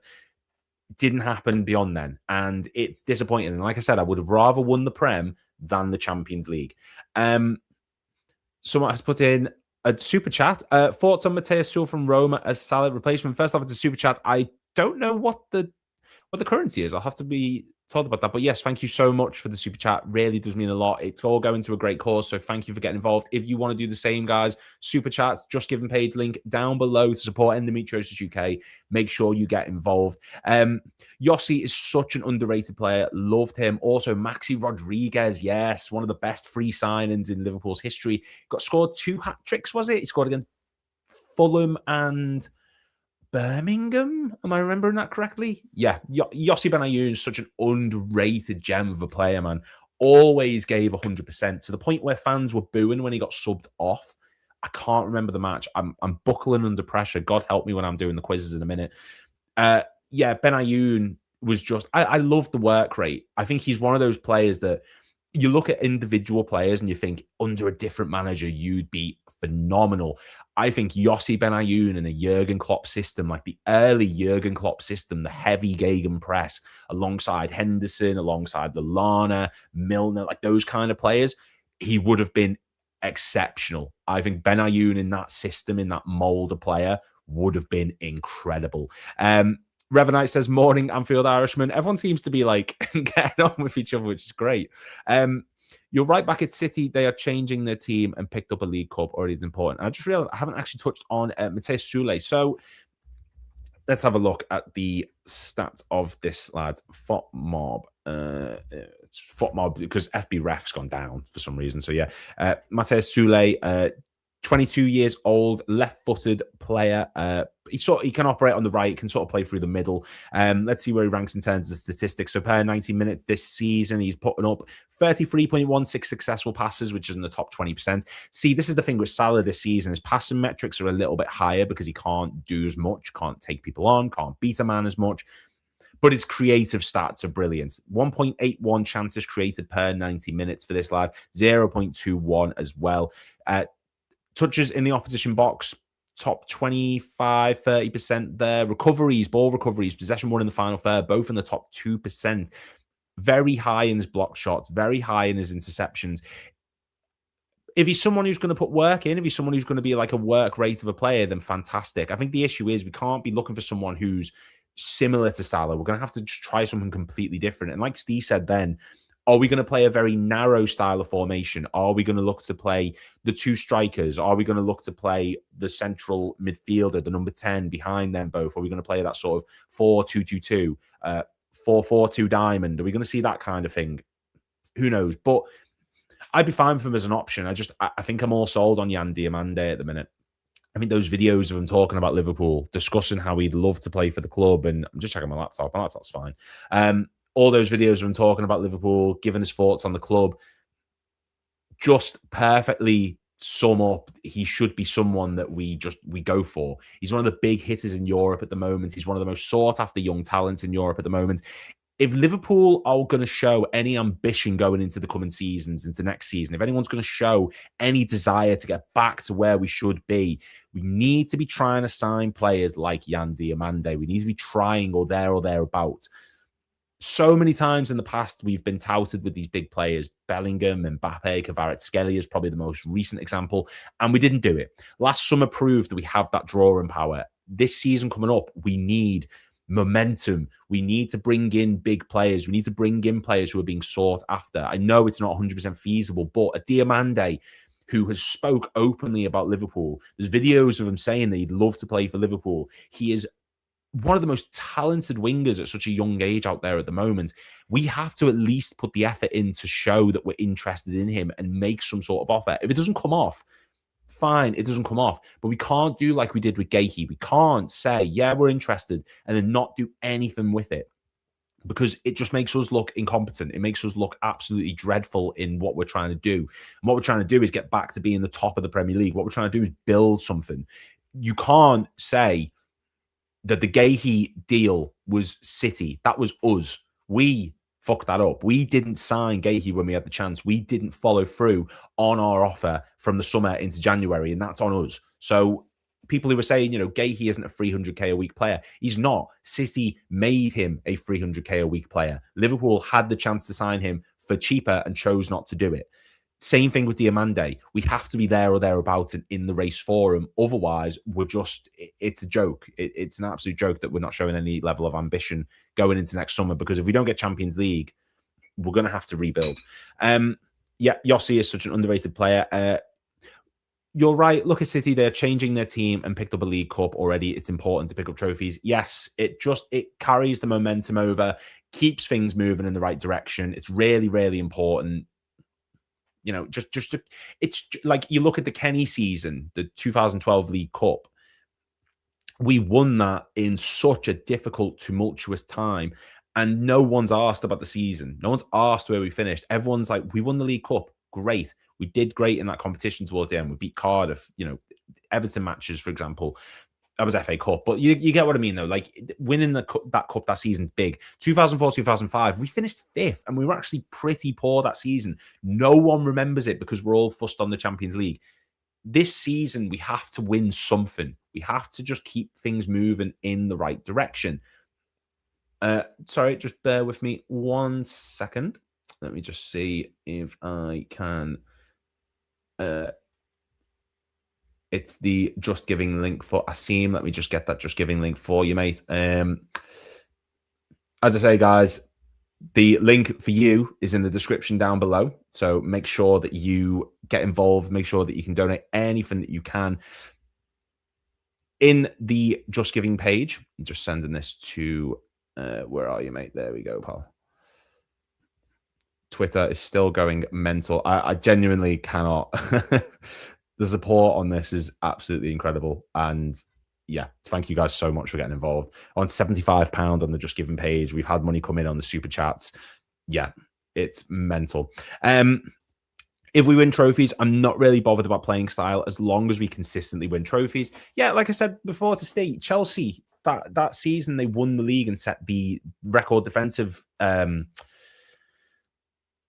output. I forgot the words. My God, it's hard talking for this long. Setting the record for the fewest goals conceded on 15 was 2004, 2005. I think they won 15 or 16 matches 1-0. I don't care if we do that. As long as we're winning matches, I'm not arsed. I don't care how we play. As long as we're winning the games and we're winning trophies, I'm not bothered if we end up playing like the most dull 1-0 football of all. It doesn't arse me. And I think that's what Slot was meant to do. He just doesn't. Maybe he doesn't have players capable of doing it. Maybe it's just his ineptitude. Who knows? But I think that's what he was brought in to give us, was that level of football, that style of football. And he hasn't done it so far. If we're winning trophies, if we win a Champions League and an FA Cup, oh my God, itchy nose. I don't care how we play. I'm not bothered. I want to see energy. I want to see excitement. But at the end of the day, winning trophies is the most important thing. It might not be entertaining to watch like Klopp's Gegenpress or, the Rodgers 13-14 season, but you're at a club to win trophies. It's the main aim. Would players want to come and play for current manager after watching the football this season and the man management issues? Probably not. I think that's a bit of an issue. But the man management issues, like what have we got? We got Salah's whole debacle. We've got the way he spoke about Calvin Ramsey, Mamadashvili very recently, Chiesa. What else do we have? Alexis McAllister's came out and spoke about the state of the club. Canate has done it today. The Robertson debacle. There's been a multitude of examples of Slot's poor man management this season. He's just not that kind of person. He's just not a warm, approachable character. And that's just the fact of life. He's just not that type of manager. Klopp was. He's not. And that's just the fact we're going to have to live up to. And I honestly, I praised Slot earlier this season, or at the end of last season even, for how he came in and tried to do something completely different to Klopp. How he came in and rather than trying to be energetic, passionate, he tried something different. It worked. He was calculated. He was straight to the point. He was very honest. That's great in a season where you're winning things and you're winning the league and you're top of the division. But in a season which is requiring fight, in a season which is requiring grit, in a season which needs us to be inspired and motivated, you are not going to listen to that manager because all he's got is his tactical vision. And when his tactical vision isn't working, he's got nothing. We need someone who's going to go in there, grab everyone around the neck and say, right, we've done shit. We need to do better. Let's improve. And Slot is not that man. If you're a team battling relegation, who are you going to listen to more? The energetic, inspiring manager or the one who sets you up tactically to fail? It's going to be the man who can make chicken salad from chicken shit, and that's Jurgen Klopp. And I don't like the Slot Klopp comparisons too much because the different managers, it's like comparing Hodgson to Paisley. It's, you're never going to reach the heights of that man, or it's very unlikely that you will. So let's just take him for what he is. He tried something different from Klopp. It worked in the first season in terms of how he approached the media, his honesty. But this season, we need more of an arm around the shoulder. This season, we need someone who's a lot more personable. And Slot is not that. Does Diamande lack of goal and assists from Germany worry you at all? We had players from Germany who were talented here, more goals and assists than Flop in the Prem, like Havertz, Werner, Xavi Simons, Haller. Potentially, but then we look at Dominic Szoboszlai is an example of someone who we give grief for, the lack of goals and assists or such have you or whatever. And he's improved it massively to no end. So you can improve it. I think it depends how you play, what type of player you are. Diamande is someone whose main aim is to beat people. He makes space for himself in a Luis Diaz sort of ilk. And we saw what happened with Diaz on the Slot. He flourished in patches in last season. Diamande could be that same type of player. He could have that kind of regenerative effect into our attack. He's all about pace. He's all about creating. It's all about spreading the width up top so that he can find passes in the middle for other players like a Diaz. His goals and assists don't worry me too much because you can that's something that can be improved. It depends how you're utilized as a player. And Diamande is not someone who, he does not get used very much as a central man. Let me just see if I can find the get his heat map for you. Oh my god, I can't type today. What's going on? There we go. Yandy Monday. There we go. Yandy Monday. Sofa score. Let's get his where he hovers this season, where his overall heat map is. Yeah, I mean, he's dotted all over, but he's still got 10 goals. He's still got 6 assists. Like, for a winger, that's not bad. And this isn't a Bayern team. This isn't an RB Leipzig team. So 10 goals and 6 assists isn't too concerning for me, personally. I think that's a good number. I might be tempted to go for someone else. Not sure. I'm on the fence. There are options out there. It just depends if Liverpool are going to pay that much, because like a Barcola is going to cost you an arm and a leg. When you said you don't care about playing style, be careful, because that's what Spurs fans... Yeah, it's a very fine line, so to speak. I think playing style is important, but it's hard to sort of... If he wins the Champions League after winning the Prem last season, it's hard for me to sit here and go, well, the play style's shit, because I'm going to be celebrating. If he wants to be conservative to success, great. Like I say, it's just we need to show that things would get better. I don't think Slot will be here next season per se. It does just depend how this season ends. If he wins Champions League, 100% he's going nowhere. But, I think playing style is something that is so talked about nowadays, because we saw it with Klopp. He came in and we all knew about the way that he wanted to play. We all knew about his style, that energetic, front-footed, aggressive nature of play. We all knew about it from Germany. It was the heavy metal football. So we were excited by that. I think that football nowadays has become so dominated by style of play and philosophy and blah, blah, blah. I'm not arsed. I'm fine with teams just playing any way to pick up a win. I'm going to be honest, I miss having managers like Tony Pulis in the league, or Sam Allardyce, or, just people like that. I just want to see something different. I'm sick of seeing every team in the league passing it from the back, trying to control possession, just getting it to the byline and then squaring it into the box. I want to see something different. It's become so routine, rinse and repeat nowadays, and it's just become so dull at points. What have we got? Jones 2. Might need context on that one. Jones 2. Someone said, agree with you there. Thoughts on the City game this weekend? I'm going to stay in to watch it. As a City fan, up the Blues.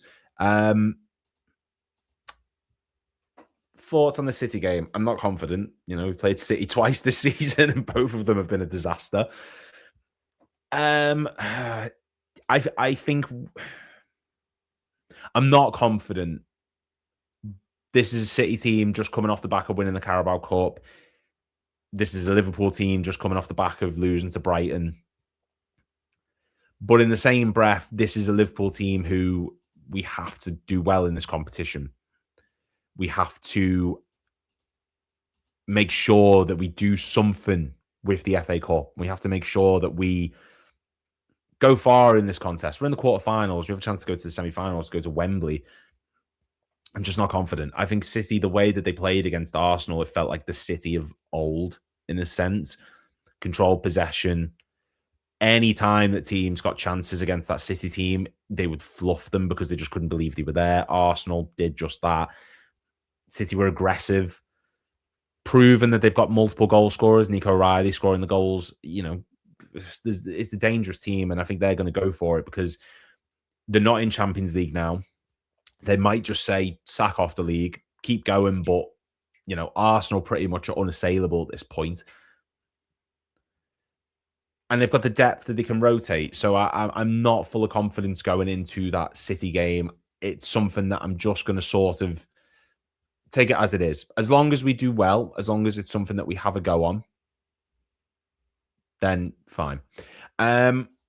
We need two midfielders, in my opinion. Our midfielders are very limited in pressing and passing the ball forward. Yeah, one midfielder is not going to change all this. We need a multitude of different midfielders, because don't forget as well what we're going to lose. Jones is probably going to go if Slot's still there. McAllister, I wouldn't be surprised if he left. Elliott's not going to be there. I know he's on loan anyway, but he's not going to come back in that depth. So you're left with Wirtz, Szoboszlai. Endo probably won't be there. Wouldn't be surprised if he moved on. Gravenberch. So you've got Gravenberch, Szoboszlai, Wirtz. So we're going to need two. We're going to need a minimum of two. And Elliot Anderson is the one for me. Elliot Anderson is the midfielder that I want to see come in. Beyond that, where's my list that I did the other day? I wouldn't mind delaying Bakwa. You know, he's a good player. He's very capable of dropping into the back line, but he is capable of playing in midfield, very defensive-minded. Bergval would be fantastic. Archie Gray, yeah, fantastic. All these teams that are battling relegation. I don't know. But I agree. We're going to need multiple midfielders if we're going to be losing the players that I think we are, because we're going to try and recoup funds, and you'll get a bit of money for Jones. You'll get a bit for McAllister. Endo, probably not so much, maybe like a couple million, if that. So we'll see. We'll see. Playing style is one of the biggest indicators of where you're going for the future. Normally, when a team wins trophies but don't play well, it falls apart. Eventually, the manager usually goes, yeah, I think that's a fair argument. He had an argument with Jones too. Slot's my management. Yes, okay, thank you. Yeah, so yeah, the whole thing with Jones. I can't believe I skipped that one. I love Jones as well. I don't know why that one slipped my mind. Yeah, and that one, do you know what? Jones, though, I don't think Jones gets the credit he deserves. I get on the pitch, people might maybe be sort of... sorry, All Things Liverpool says, massive work by Lou, unbelievably special cause. If you have time, jump over and support, drop him a follow, like, subscribe to his page. Thank you very much, guys. Really appreciate that. Yeah, Curtis Jones is someone who I don't think he gets the credit that he deserves as a player. I get that people think he holds on to the ball too long. I get that there's a whole notion of, well, what does he bring? He's one of the best passers in our team. He's one of the best he can slow the game down. If you need him to drop into the back line, he can do that. If you need him to push forward and break lines with his passing, he can do that. If you need someone who's capable of drifting out onto the right or left, he can do that. Defense to attack, he can do it. I do understand that he's very limited, but, and I don't mean this in any at all insult to him or any sort of disrespectful way to him, he is the new James Milner of this team. And what I mean by that is he's someone who he's not going to put in 10 out of 10 performances on a regular basis. He's not going to sit there and absolutely smash teams to bits. But what he is going to do is he's going to give you consistency. He's going to put out those 7 out of 10, 6 out of 10s. Yes, he will have the occasional poor match like he did against Forest, but then he will also have the same level of performance that he did against, mine's gone completely blank here, Wolves in the FA Cup, just as an example. You know, he will have the occasional bad game, but Milner did. And he's someone who, if you need him at fullback, he'll do it. If you need him in right midfield, he'll do it. Left midfield, he'll do it. Number 10, defensive mid. He can do a multitude of things. And I think keeping that versatility, that astute tactical ability in the back, in the midfield as an option to rotate around, someone who gets the club as well, who understands exactly what it means to play for Liverpool, is so important to this team. It's so important to what we want to achieve going forward. It's massive. It's huge. And I get he's not a Wirtz level player in terms of his ability on the ball. I get that he's not a Fabinho, the brick shithouse in midfield. I get that. But you want people who love this club. If I went to a fan on the streets and I put a shirt on them, a kit on them and said, right, go play on Anfield, go now, they would play like Curtis Jones. He's passionate. He's aggressive. And what I love about him this season is that when we were going through the shit and we were losing to PSV and we were losing to City and we were losing to United and Chelsea, he was stepping up and addressing the media. He's not vice captain. He's not captain. He's not one of the big names in the team. But he stepped up and took the responsibility on, and he spoke to the media and he addressed it. And he said, look, we've not been good enough. Things need to improve. Things need to change.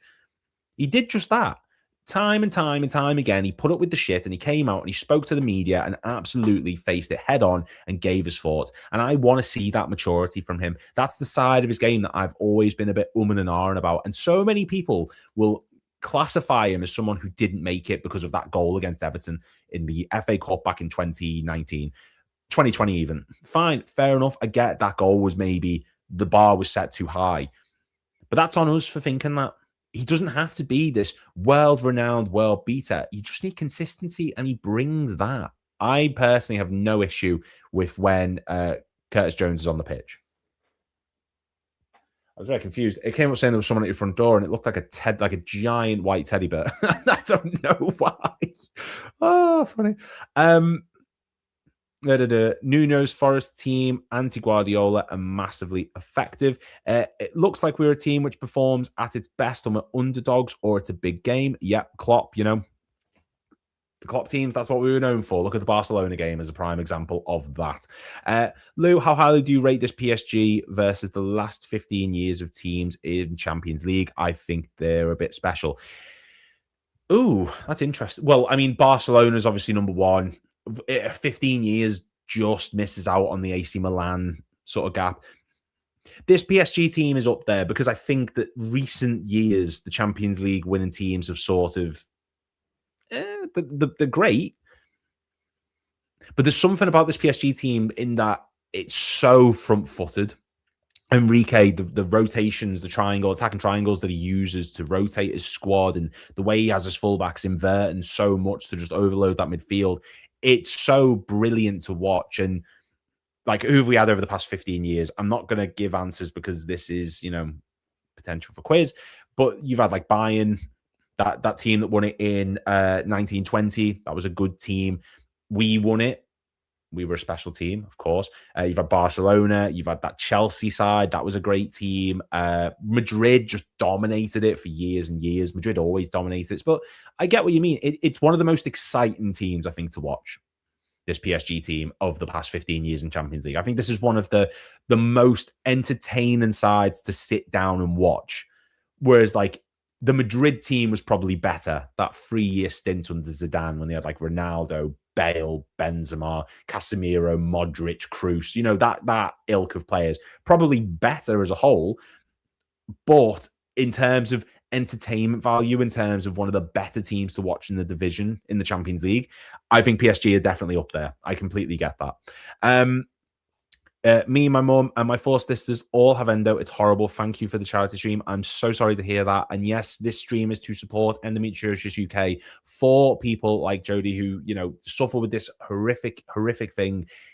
It's something that can, it can cause infertility. My speech is really going up the wall today. Infertility, it can attach to other organs inside the body, your kidneys, your bladder, your liver. It can spread, basically. It's not a cancer, but it spreads like cancer. It can develop, of course, but that's for people who don't have the corrective surgery. That is for the people who don't get the sort of being able to go in and have it diagnosed and looked at. And like I said, you can only get diagnosed if you have the invasive surgery to check for it. It's not even like something that can just be scanned over like an ultrasound. It doesn't work that way. So yeah, and on average, it takes about 8 years for people to get diagnosed with this. It is something that does not get the look into that it absolutely deserves. So yes, please, everyone, just give a link down below in the description. Please get involved. Donate whatever you can. At the moment, we're still on £75, which is still a phenomenal amount. We've also had the super chat come in, which is going towards it. And as I say, any of the monetization from this video, thanks to the adverts and things, will go straight to Endometriosis UK. The aim is £500 throughout the day, £500 by the end of the stream at 10 p.m. tonight. We're on for 12 hours, all to support this amazing cause. And Jodie, thank you for getting involved. Thank you for letting me know. All of you having it as well is such a, it just proves how common it is and how under-diagnosed and how little research is going into it, and that needs to change. Yeah, fair take. Fingers, you guys usually turn up for these games regardless of situation, but you're right, our confidence is high. If the cup win, maybe the best team win.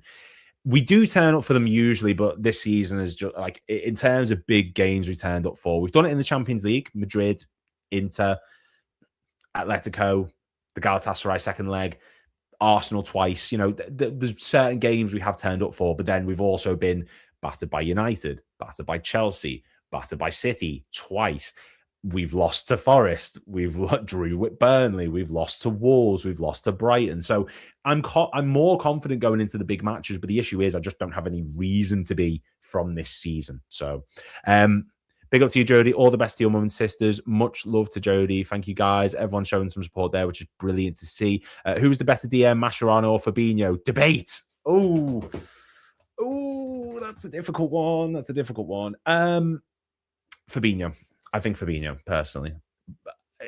Yeah, Fabinho will always be the midfield destroyer for Liverpool. He was a monster in midfield, absolutely. Mascherano, technically brilliant.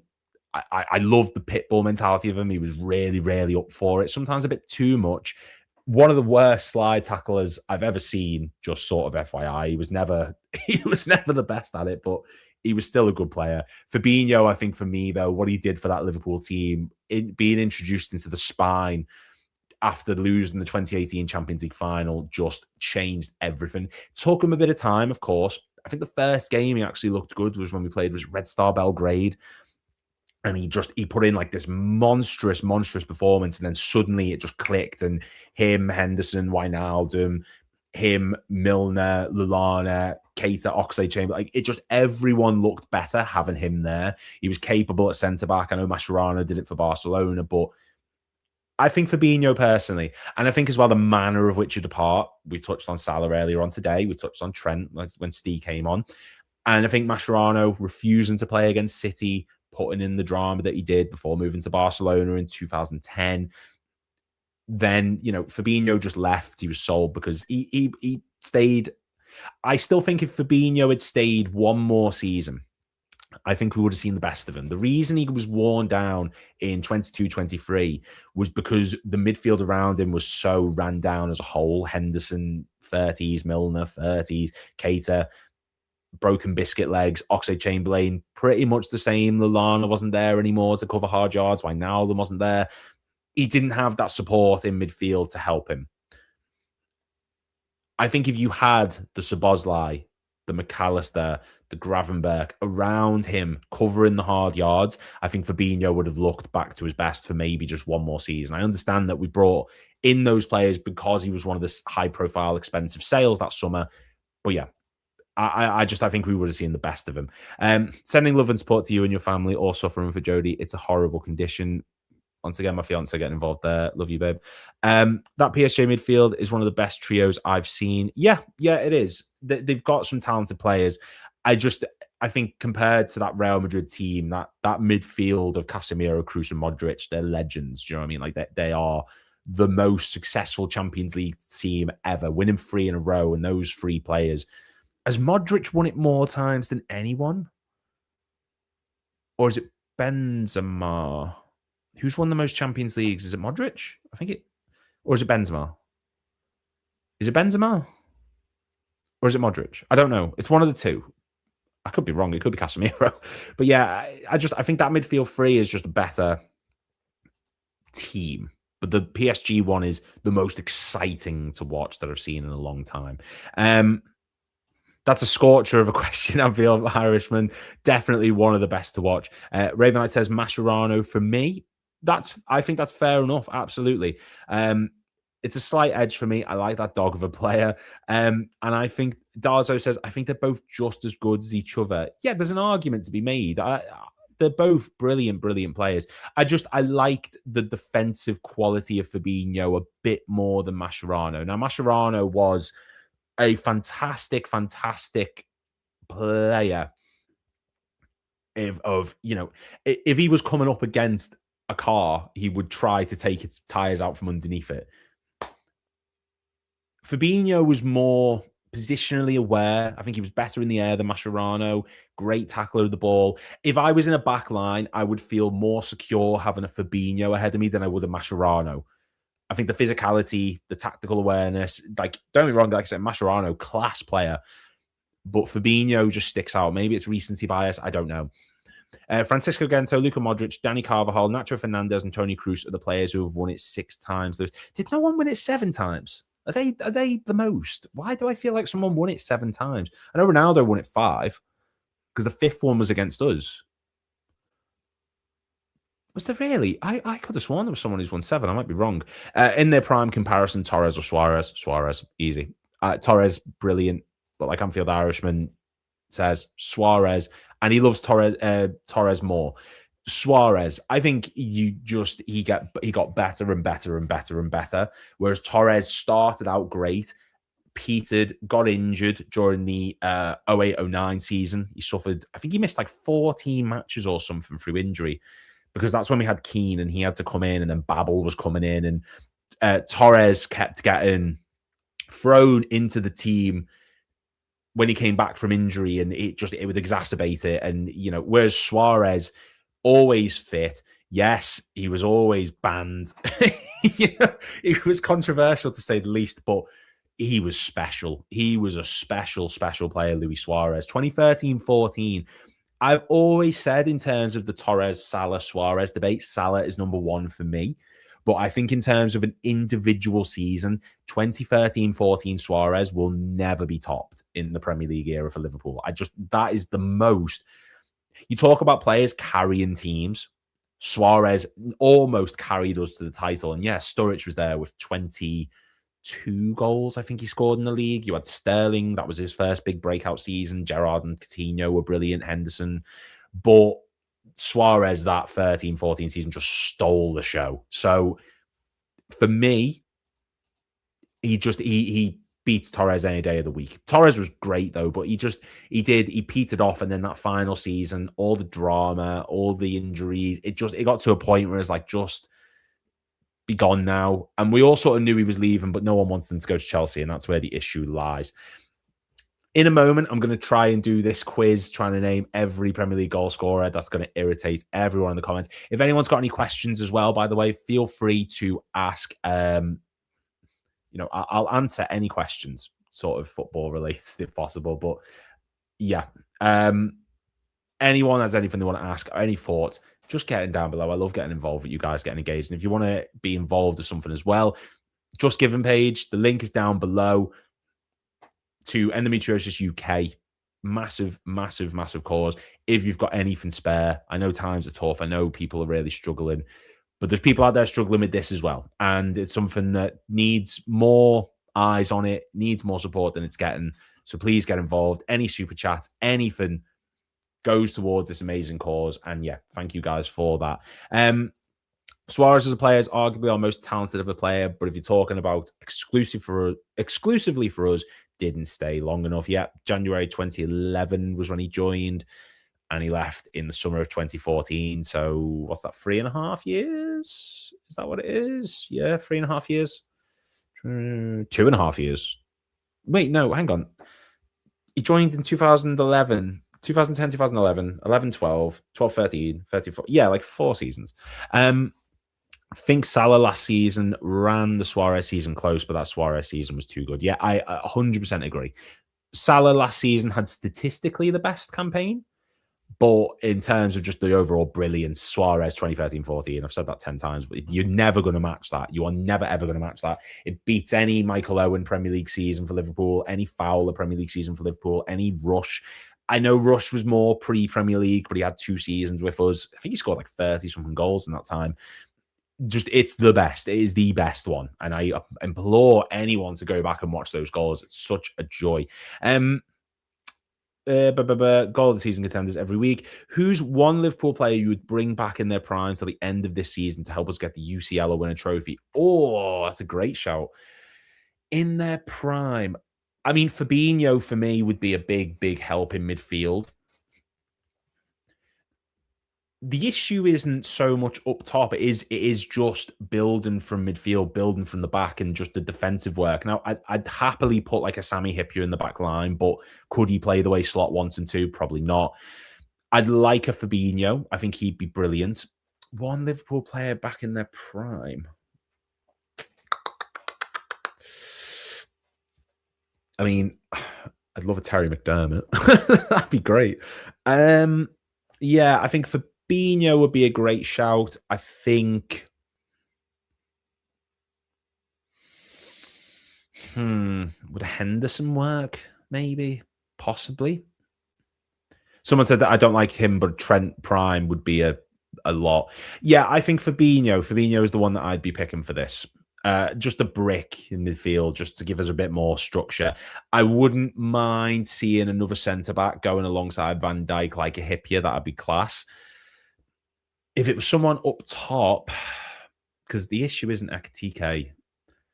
The issue is Salah's the best right winger. If I could have Salah in his prime, if I could have prime Salah back in that team, yeah, fine. I'll have that. But Fabinho, I think, for me.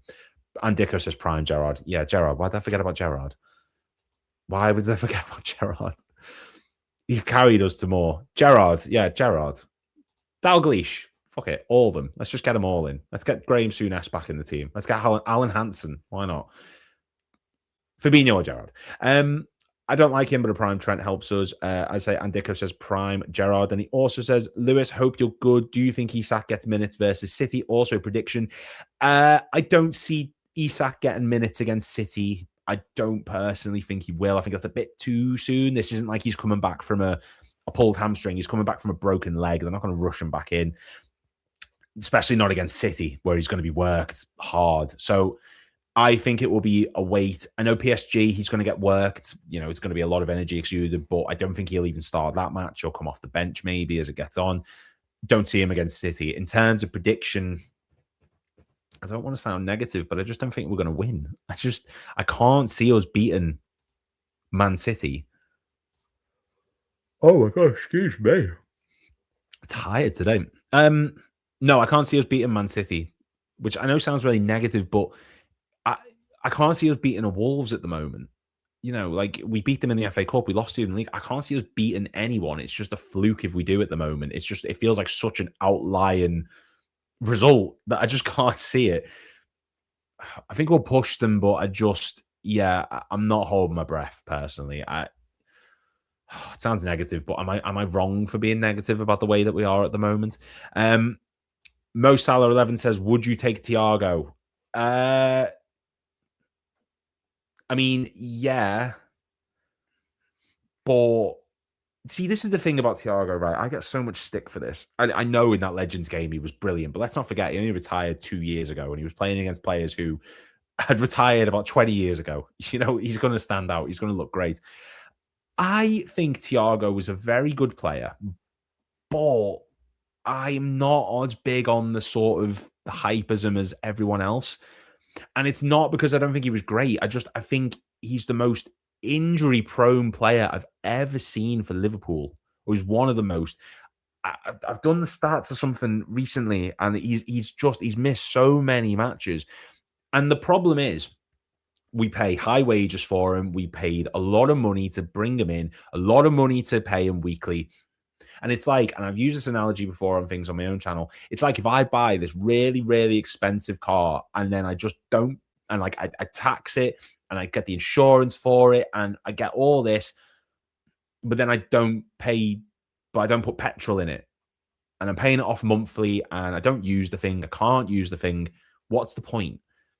Thiago was like that. He would be brilliant whenever he would play. And there was great matches. That United game was just incredible. The Porto goal. But he never played. He was just the most injury-riddled midfielder next to Naby Keita. And we've had some really, really injury-prone players in the past. And it just really stressed me out that I never got to watch him as much as I wanted to, Thiago. He was great. But I'm just not as obsessed as everyone else because the injuries really pissed me off. And you know, it irritates me. Even as a City fan, Torres was electric in his prime, made Vidic look silly. Enjoyed watching him despite disliking Liverpool, but yes, Suarez was at high level for longer. Yeah, completely agree. If we are somehow comfortably winning versus City, I'd give him 5 minutes. If it's a comfortable win, like if we are, you know, the FA Cup semi-final from a few years ago, fine. I'm all for that, but just not if you're chasing a goal. I don't think it's the right match for him to be getting minutes. Maybe a start versus Fulham for Isak. Maybe, potentially. We play Fulham on the 11th, I think. I'm sure it's the Saturday. I think it is. Could Isak do a Cisse 2005 comeback, score Champions League final, pen to win it? Fine by me if he does. He's going to do the Sinama Pongoye. He's going to pick up vital goals. Neil Mellor doing it. I'd be fine with that. I'll be honest, they score early, will go downhill fast. Yeah, it wouldn't surprise me with City. Was his only problem? Hi, mate. Hello. The fact that we had Naby and Thiago in the same midfield was mental. It really, really was. What a mental time. And we almost won a quadruple with that midfield. So my mind's blown. Salah replacement. I don't think you can get a Salah replacement. If we're talking about who would be a good right winger for us, Yan Diomande, of course. Michael Elise is the dream, but that's just not going to happen. Diomande, for me, is the one that we have to be going out and making an effort to sign. But you're not going to replace Salah. There is no Salah replacement. The closest you're going to get is a team, a core attacking group of players to match the output that he gave us for years. Isak, Ekitike, Vert, maybe a Diomande. So now there's a question I've just seen then about like who do you think will be the manager going into next season? There's one person who I think could do that, and the way that he plays would really suit Diomande, would really suit Isak, and would really suit Ekitike, and would really suit Vert. And Gakpo's there as well. But yeah. Don't forget Thiago did get literally GBH in the derby. Yeah. Do you think we keep Slot going into season? It does depend. I think it completely depends. So, like, the reports that were coming out were saying, Alonso is available. The club aren't going to skip out on Alonso again. And that just all got proven to be false, debunked. And, well, not debunked. Liverpool will be sort of interested in Alonso, but I think they're going to see if we win the Champions League this season and manage to get top 5, which I know won't matter if we win the Champions League, but it makes a point because the league is the main aim, I think, for Liverpool. It always sort of has been. Then, yeah, he will possibly stay. If we don't, then he gets sacked and we get Alonso in, I think, personally. So it does just depend. If it's down to me, I, for now, see Slot going into the season. No, I don't. Sorry, I don't. I don't see Slot being the manager next season because there's just so much negativity, so much discourse around the fan base, which isn't helped by the increase in ticket prices. Thank you very much.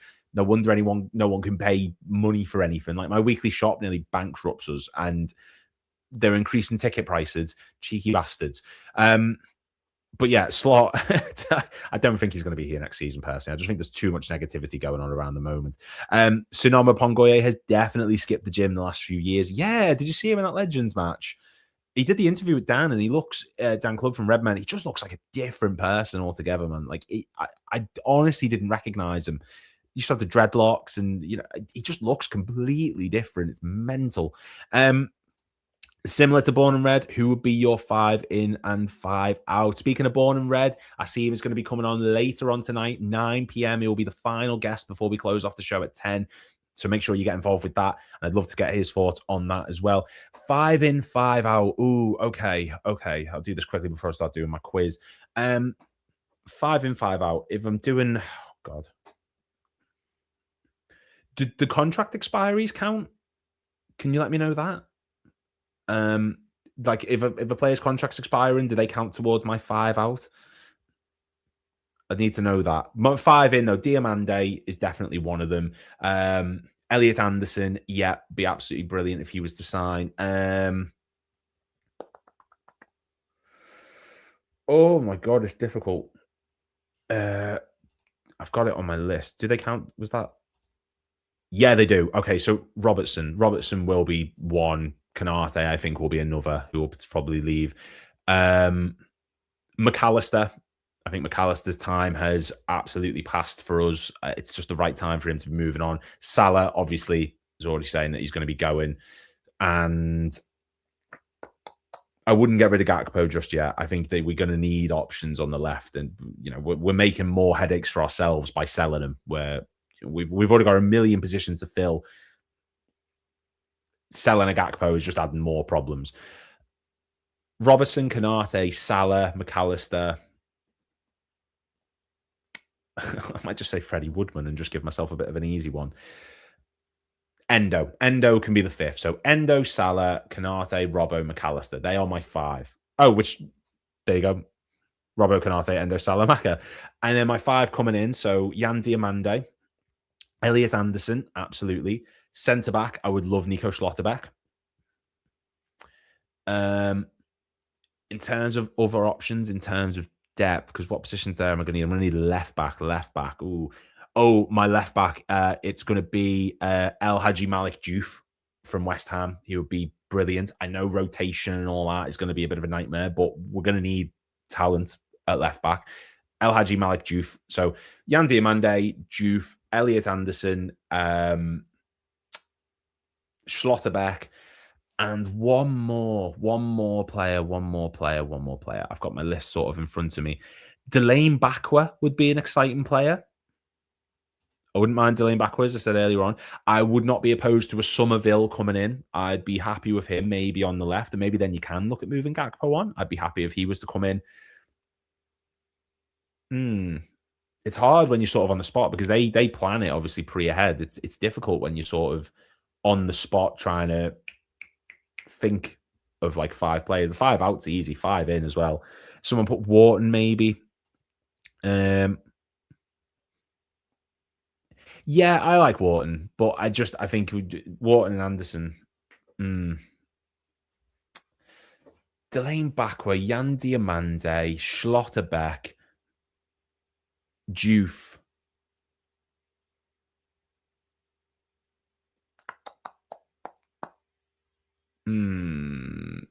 Bergval, maybe? Bergval would be a great shout. Mateus Mane. Yeah. So, yeah, okay. That's my 5 out. If I'm replacing them, we're going to be talking with it's El Hadji Malik Diouf from West Ham, Schlotterbeck from Dortmund, Elliot Anderson from Forest, Yan Diomande from RB Leipzig, and final one, gun to my head, Delane Bakwa. They're my 5. I think they're the 5 players that I would like to bring in if Liverpool do. That's my 5 in, 5 out sort of thing. We could easily have another clearance, 7, 8 out, especially if slot stays. Archie Gray says Anfield Irishman. Yeah, Archie Gray would be a great shout. I think maybe him over Bergval, actually. Maybe that would make a bit more sense. I think Bergval this season's been all right. Archie Gray has carried Tottenham at points. So either way, you're talking about like some of the best quality players in the league in terms of such a young age. So yeah, either way, I'm fine with them. So we've got about half an hour, guys, and then at 12:30, Flav is going to be coming on. Flav Bateman, of course. We're going to be talking about Tottenham. We're going to be talking about the decision to move Tudor on, talking about their results, getting his thoughts on Liverpool. So make sure you tune in for that. I'm going to put my knowledge to the test because, I like to pretend that I sort of know what I'm talking about with Liverpool, and I sort of, I can come across as someone who tends to act like he knows a lot. And I always do it on Redmen. We always do the quizzes when it's like me and Chloe, and I feel like I need to ask her, get a quiz from them too later on maybe as well, which I might do. But yeah, I'm going to try this. I'm going to try and put my knowledge to the test. So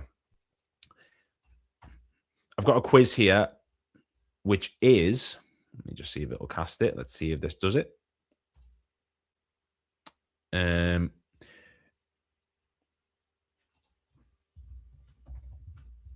me just see if this is going to work.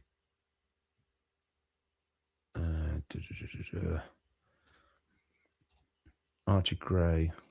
Who did we buy Rob Jones from? Crew Alexandra was who we bought Rob Jones from, if I'm remembering correctly. Was it Crew? Was it Crew or was it West Ham? I think it was Crew. I think we sold him to West Ham, if I'm remembering rightly. I think. Might be wrong on that. But yeah, we're going to do this quiz. It takes apparently it's a 15-minute timer, and I have to name every goal scorer in Liverpool's Premier League history. It was Crew. Okay, cool. Happy days. Let me enlarge this, see how it looks. Ignore the ads and stuff. They are just going to pop up. There's nothing I can really do about that. But yeah, this is me. I have to name every Liverpool Premier League goal scorer in 15 minutes. This ends on, it goes up until September 2024. So just the beginning of the slot era. So we're going to see how many we can do. If I can get 100, I will be happy. That is my, I think 100 would be a nice sort of amount to pick up. And yeah, I can't see the chat for the moment. So I'm going to come back and read the comments after I've done this. 15 minutes, sort of put in a bit of the time before Flav joins. Let me just get closer to the camera. Hello. And then don't worry, this will be on display back. Okay. Let's give this a go. Let's see. I'm quite nervous now, actually, because this is pressure. Okay. The first one was Jan Mol. Oh, it's not typing. Jan Molby was the first one. Okay, that's worked. So I'm going to go from back to front. Allison. Yeah, Allison works. Robertson. Moreno. Ziga. Risa. Enrique. Dosena. Aurelio. Moving centre back. Skirtle. Aga, Sacco, Hipia, Carragher, even though we barely scored any of them. Oh my God. Mine's gone blank. Why's my mind gone blank? Matip, Van Dijk. Oh my God. Canate, Endo, Fabinho. I know he's a CDM, but it is what it is. Ruddock. Vestergaard. No, what am I doing? Vestergaard. What am I doing? He's goalkeeper. What? Mine's gone blank. Mine has gone completely blank. Mascherano goes right back for now. I'll come back to this. Johnson. Can't spell. Glenn Johnson. Alexander Arnold. Finnan. Marcus Babbel. Oh, it put Phil Babb for some reason. Oh, okay. Jones, yeah. Okay, going to midfield. Alonso, Gerard, Keita. These names are just the most random order. Henderson, Wijnaldum, Thiago, Milner, Lallana, Emre Can, Danny Murphy, Redknapp, McManaman, okay, Ince, John Barnes. I know he was winger, but he did get moved sort of into midfield as time went on. Fabinho, already got Fabinho. Okay. It's so difficult when you're under pressure. I just want to get to 100. And I know there's more. Ben Ayoun, of course. Let's go for Kuhl. It doesn't help that it keeps getting delayed every time I'm trying to type. Barros, Sissoko, Momo Sissoko, one of my favorite players. Biscan, Igor Biscan.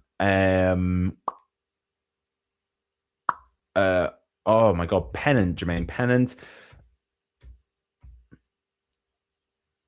Markovic. Well, you know what? We're just gonna do all the bad players, get them out the way. Did that type? No, it didn't. Oh, it did. Okay. Balotelli, Lambert, Ings. Trying to go by window. Salah, Mane, Torres, Suarez, Fowler, Owen, Rush. That section, the 92 bit, is really going to irritate me. That is really going to stress me out. Okay. Riedel, Heskey, Rosenthal, Steve Nichols. This whole bit's just going to be me going, I don't like it. Okay, go for the more recent ones. So Bosley, McAllister, Gravenberg, Endo. I've already got Endo, apparently. Nunez, Diaz, Gakpo, De Kout, Sturridge, Sterling, Barini, Jordan Ibe. Yeah, he got one. Che Yojo never scored one, I don't think. Play Joe. Goal scorers. Why can't I remember anyone? I don't like it. David and Gog, Ryan Babel, Aquilani, he scored one. Try to Andy Carroll, dog shit. Manquillo never got one. Ali Sissoko never got one. Aspas, Alberto, no, none of them did. It's so annoying when you're under pressure. I can't think of anyone. Phillips, Nat Phillips. How do you spell it? Is it double L? Yeah, okay, Nat Phillips. I'm sort of thinking of that 2022 Carvalho. Yeah, Fabio Carvalho. Danny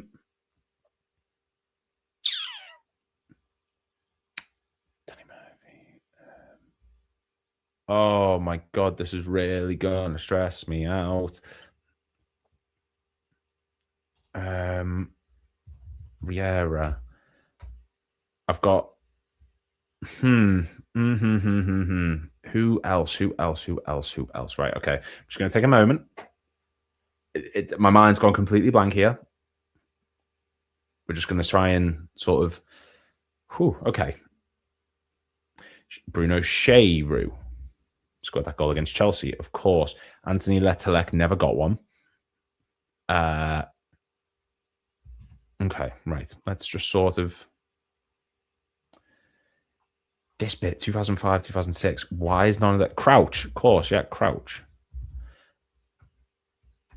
We got Dirk Kuyt.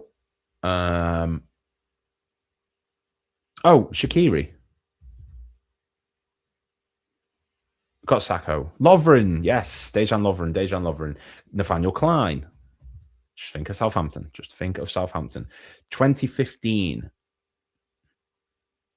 Who were the players who signed in 2015? Who were dog shit? Markovic, Balotelli, Lambert, Chan. Stewart? Oh, Paul Stewart. Yes, and then Dean Saunders. Yes. Okay, good.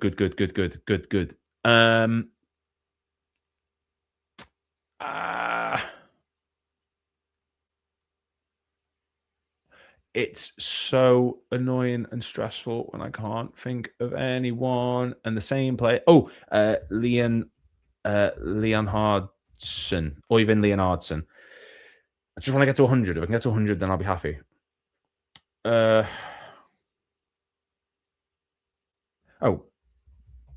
Pongoye. Mella. Cisse.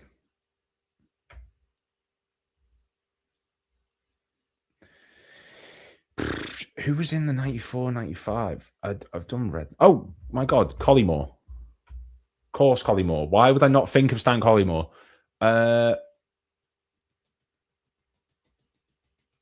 This is really annoying.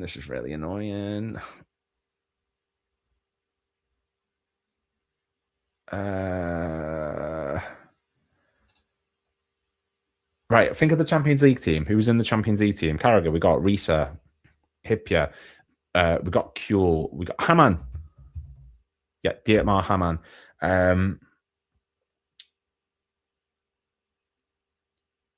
Kuhl, Gerrard. Oh my God. Just think of players and they've probably scored. Just think of anyone and they've probably got a goal. I don't like it. Have I said Heskey? I think I've said Heskey.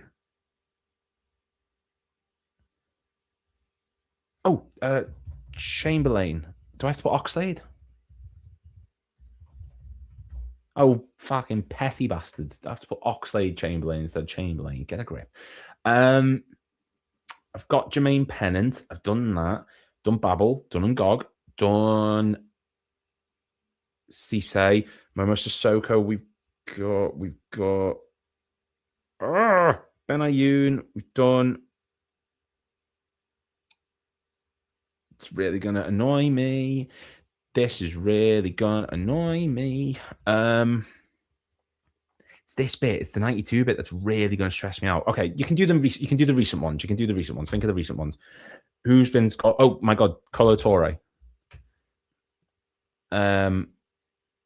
Who scored recently for us? Who are players who have joined in the past couple of years? And Chiesa's not on this because of Konate scored in September 2024. Chiesa's not down there.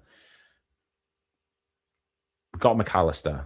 Oh, Coutinho, Firmino.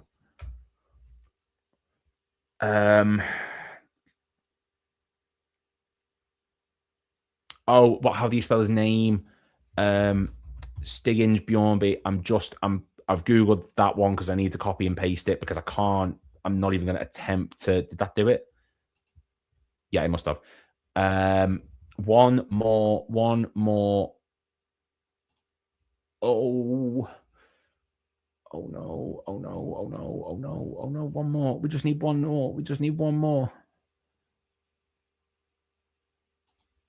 One more name for 100. Okay. We've got time. Let's just take a moment. What midfielders have we had? All right. Who are these recent ones? These are the ones that just. Oh my God. Solanke. Scored in that Brighton game in May. Same one as Robbo. September 2013. We beat Stoke. We beat Villa. We beat United. Victor Moses. And then. What players? Oh my God. Joe Allen. Lucas Leiva. Neither of them are that one. What? August 2015. After Balotelli. Who scored in August 2015? Benteke. Yes, got that one. I've said Joel Matip. I've said Moreno. Who scored between Klein and Firmino? Because the Colo goal and the Klein goal were both against Aston Villa. Who scored in December before that? I've done Lallana. Right. This is really going to stress me out, the 92 bit. The 92 bit is really going to stress me out. Oh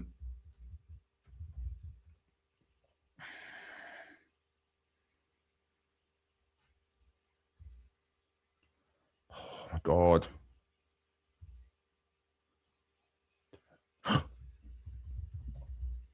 How do you spell it? No, did he score? I'm going to have to Google that one. I'm going to have to type his name in. I'm going to have to.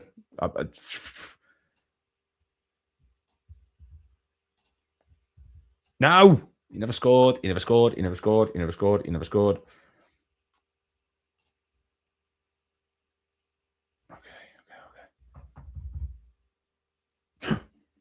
Michael Thomas. Mark Walters scored our first ever Premier League hat-trick. Got that one. Okay, great. 49. Oh my God.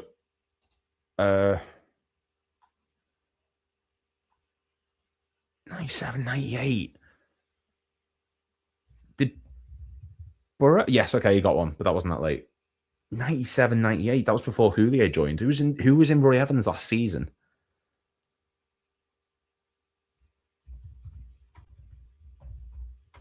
I don't know why I'm typing in Neil. Who's bothered?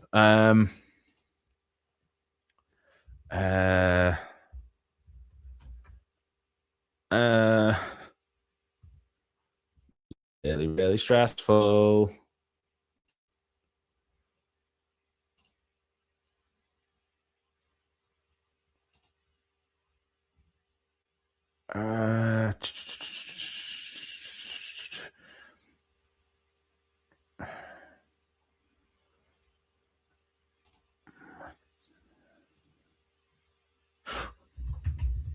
Yes, Jason McAteer. Okay.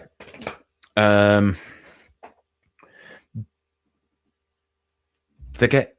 did get Igor Bescan. I said him before. These recent ones are really going to stress me out. Why can't I remember? May 2024. It was literally Quanta. January 2024. Who scored? That was Klopp's last season. I'd remember that. No, Simon Assaidi never scored one. Neither did Samad Yassil for some reason. He's popping in my head. I don't know why. Oh my God, there's a minute left. And I've got 109. If I can get 110. If I can just get 110. Mike Marsh. Fucking have that. Right, okay, 110. So there's 45 I'm missing. There's going to be loads that stress me out. 2011. Oh, Joe Cole. Moreles. Christian Pulisic never scored one. How do you say his name? Tyrios, Kyria, that one. I'm copying and pasting the name because I'm not even going to attempt to spell that. Yes, okay. April 2010 going into 2011. That was the Hodgson one. Robbie Keane. I said Joe Allen. Henderson, I've said Barini. Rodriguez. Yes. 115. Okay. Jesus. Woo. I'm acting like I've just done a workout. Oh, I've just gone back to the comments. Oh my God. I didn't get a Nelka. Julian Dix. I didn't get Julian Dix. Leonardson. I got Leonardson. Littmanen. Harvey Elliott. Simicast never scored one. I don't think. Who did I miss? Ronnie Whelan. Mark Wright. Don Hutchison. Yeah, fair enough. Nigel Clough. Julian Dix. John Scales. Steve. Did I not type in Harkness? I thought I typed in Harkness. Patrick Berger. Yeah. David Thompson. Vegard Hegum. Titi Kamara. Schmeisser. Gary McAllister. Yari Littmanen. Abel Xavier. Yeah. I knew Xavier as well. Nicholas Anelka. Stuart Downing. Shelby. Sahin Quartez. Who's got the bicycle kick. Charlie Adam.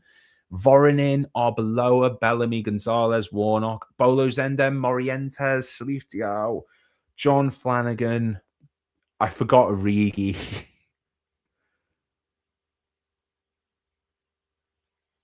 Oh my God, I forgot Divock Origi. 98 Reed. I got Karl-Heinz Riedel. Luke Lever is watching. Thank you very much, man, for getting involved in the comments.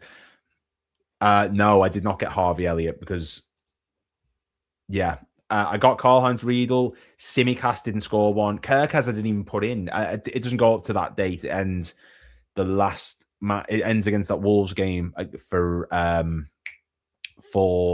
Klopp. I got Diao, never would have got Salif Diao. There's some players in there. The ones that really stress me out from that, Patrick Berger, Ron, yeah. Titi Kamara, Vladimir Schmeisser and Gary McAllister, they're really going to annoy me. Anelka. Like the Coates and Shelby and all that kind of annoy me, but they're just forgettable. Voronin, yeah. Arbeloa. Bellamy, Morientes. I didn't get Louis Garcia. Oh my God. That is so annoying. Oh, but I remembered Balotelli, though. Fucking remember David Burrows. I'm still convinced that I put in Steve Harkness. Did I not put in Steve Harkness? I mustn't have, but I was so convinced. Ronnie Rosenthal, I got him. He was one of my early ones, actually. There he is. September 1992. The first goal was Jan Molby. I knew that. So that was the first name I put in.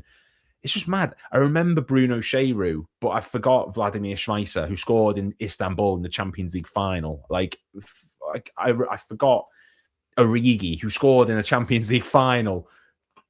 But,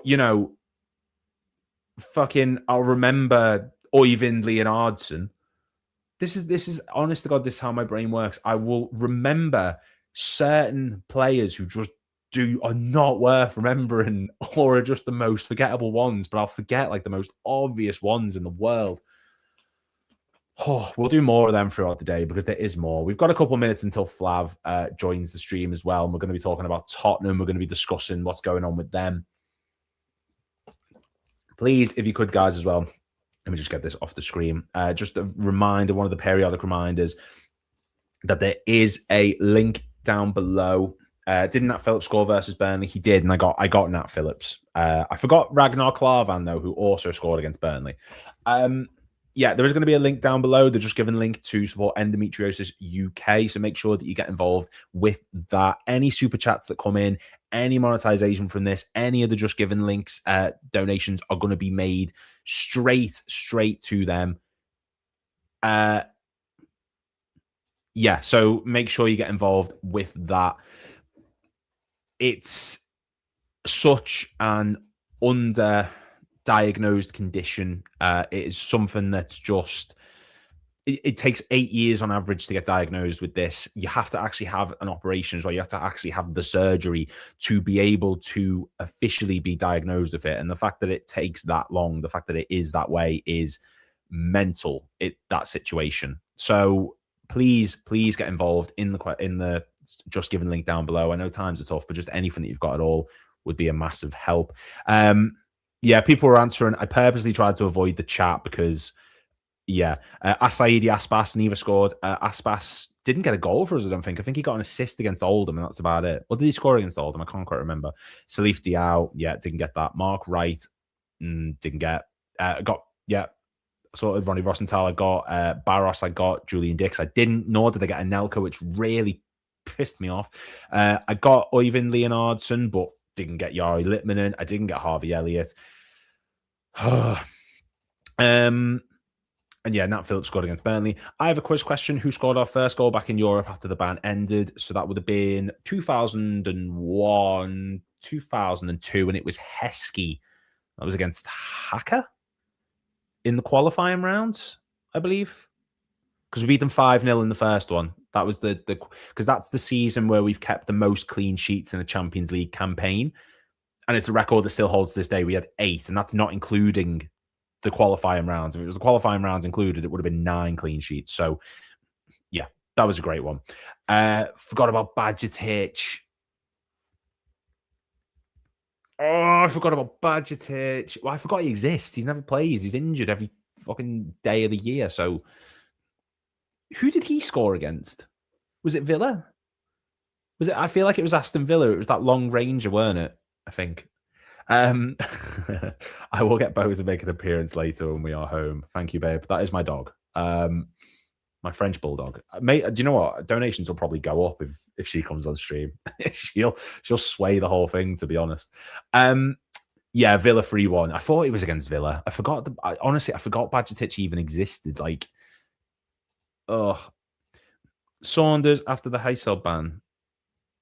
Oh, I'm thinking of Champions League. Oh, okay, Dean Saunders. I was thinking of Champions League because we qualified for that in the 01-02 season. Yeah, because that was Julio's first season, because the season before was the treble, and we became the first team in English football history to win 6 trophies in one calendar year. I forgot entirely about that. Dean Saunders, what year would have been then? That would have been because the Heysel disaster was 85, and we were banned for 8 years. But then we never qualified for Europe under Souness, did we? No, we did. We got knocked out quite early on. Huh. Never would have got that. I could also say McManaman 98.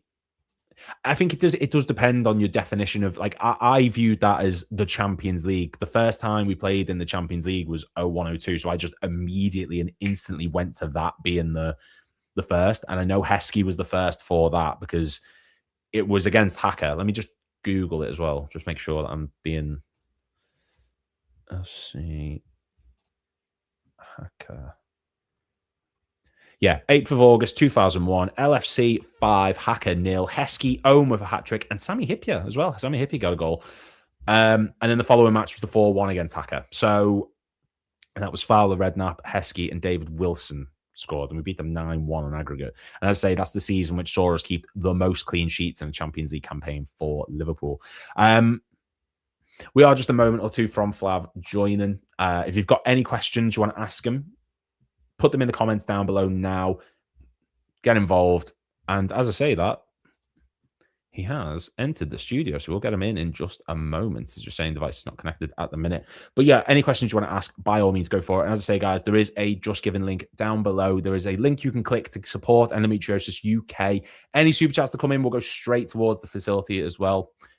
Massive, massive push for it. It's something that just does not get spoken about enough. And you've listened to me talk now for about an hour now, 2.5 hours. So we'll get a fresh perspective. Please welcome Flav Bateman. Everyone, thank you very much for getting involved, Flav. Really, really appreciate it, man. How are you doing? It's an absolute pleasure, my friend. I'm all right. It's tricky times as a Spurs fan, isn't it? So I'm bouncing from interview to interview to podcast to podcast to WhatsApp conversations to my dad ringing me up, my mum even calling me up, going, "Are you okay? Are you okay?" So I'm not. It's very difficult to escape. And obviously, I'm sure we're going to get into a lot of this, but it's not easy being linked with De Zerbi as well because of all the baggage. So it's a very strange time as a Spurs fan. But I'm happy to get involved in this and support the cause. Supporting the cause, absolutely. And as I say, man, I know you're very busy. I know there's a lot going on, so I do really appreciate you coming on for the time that you can offer. No. And yeah, so I suppose we'll start on that then, because Tottenham this season, now coming off the back of a European trophy, let's not understate that. That's European silverware, massive, massive for Tottenham. First trophy in years since 2008. To do that in the manner he did this season, did you think it was going to be a struggle? Like there would be a lot of change, or did you think that this was Tottenham were on the ascendancy, so to speak? I didn't think we were on the ascendancy because of how the league season had gone. Cup competitions, and that's the beauty of them, don't really, how you're performing day to day in the league, it doesn't matter. You have clubs that have been relegated winning trophies in the same season. I think Birmingham City did it, and maybe Wigan. I can't remember, but these teams that aren't stable in the Premier League are picking up FA Cups and League Cups. So it isn't necessarily a sign that things are improving. The only thing you can feel when things are improving, like at Liverpool at the moment, you can feel things aren't necessarily going in the direction that you want them to. And from the outside, you're looking at it and going, what are they moaning about? Like, why are they complaining? You've just won the league on the first season without Klopp. Like, how dare you complain? But you're not complaining about, you're complaining about the sense of direction, right? You can feel when things are going right and when they're going wrong. And we've all watched this game and been experiencing this game for long enough to understand when that is true and when it's not true. And so last season, it didn't feel like we were moving in the right direction. And so to have that moment, that Europa League win, it was just everything, because it was at the end of a really tough season, one that we were never really going to get relegated in, but we didn't perform in well at all.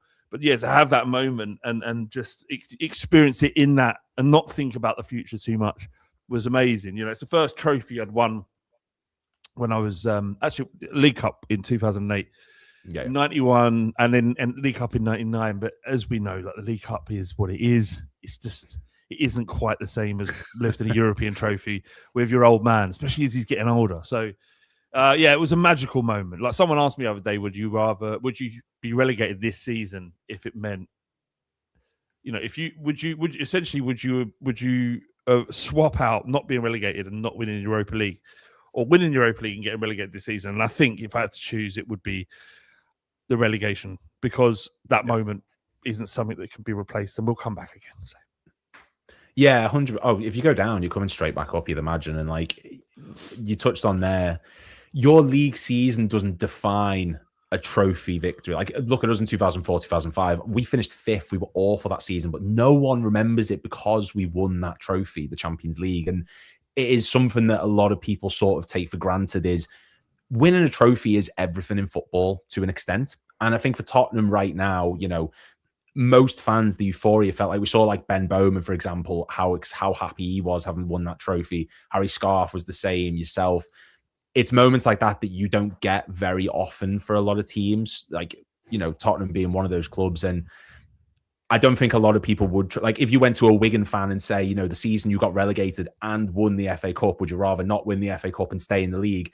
None of them are suggesting that is the answer. Well, Leicester fans, same. Leicester. I mean, I would swap everything that Leicester are going through for that title win. Nothing can ever take them. It was the greatest thing you've ever seen. Like, and this was at the expense of my club. We still have a rivalry with Leicester 10 years after this happened. It was an incredible thing. And you can't, it's about moments. It's not necessarily about the gradual progression towards, what I mentioned before about, you feeling like you're moving in the right direction is based on how happy you are. But when you look back over your time, your life, and looking back at those moments where your football club delivered for you. That's what you'll remember, not the finishing four seasons on the bounce. You just don't remember that, because I've been in there. I've been in that situation as well, right? I've been watching Spurs finishing the Champions League and play consistently in it. And this is going to sound terrible to someone who's, striving for that, or it's just another competition. Once you get there, it's just another competition with more eyes, and the standard is higher. But the novelty of it wears off after you've done it a couple of times. So winning is all important. Like, would you rather win the Europa League or just participate in the Champions League? It's got to be the winning bit, really. Yeah. Oh, 100%. In the season we were competing in the Europa League, like 22, 23, 23, 24 even, I was gutted we didn't win that competition. I have such a special place for it in my heart. And, this season coming into, like, Thomas Frank takes over, it does feel as though Tottenham are sort of going, there's a lot of change behind the scenes, of course. Yeah. And it feels as though they're going more for a control over sort of excitement, that Tottenham way of, to there is to do, let's just play exciting, energetic football. It felt like there was more structure and control. And it did start off fairly well, beating City, of course, Thomas Frank. Yeah. But, what happened, so to speak, a bit of a broad question, but what started to sort of bring the end of it? Well, there is a broad question, and there's many ways to answer it. In terms of what Frank did wrong, was he didn't understand what was expected from the Spurs fan base, and the style of football he was playing was so uninspiring and so boring that the minute it doesn't go right, the knives are out.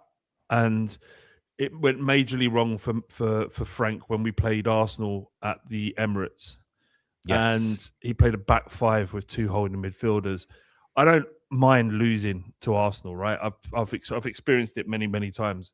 It's not, the nature of our rivalry has been one-sided for the vast majority of my life, right? So losing to them isn't a problem. I've experienced it. I'm kind of built for it, right?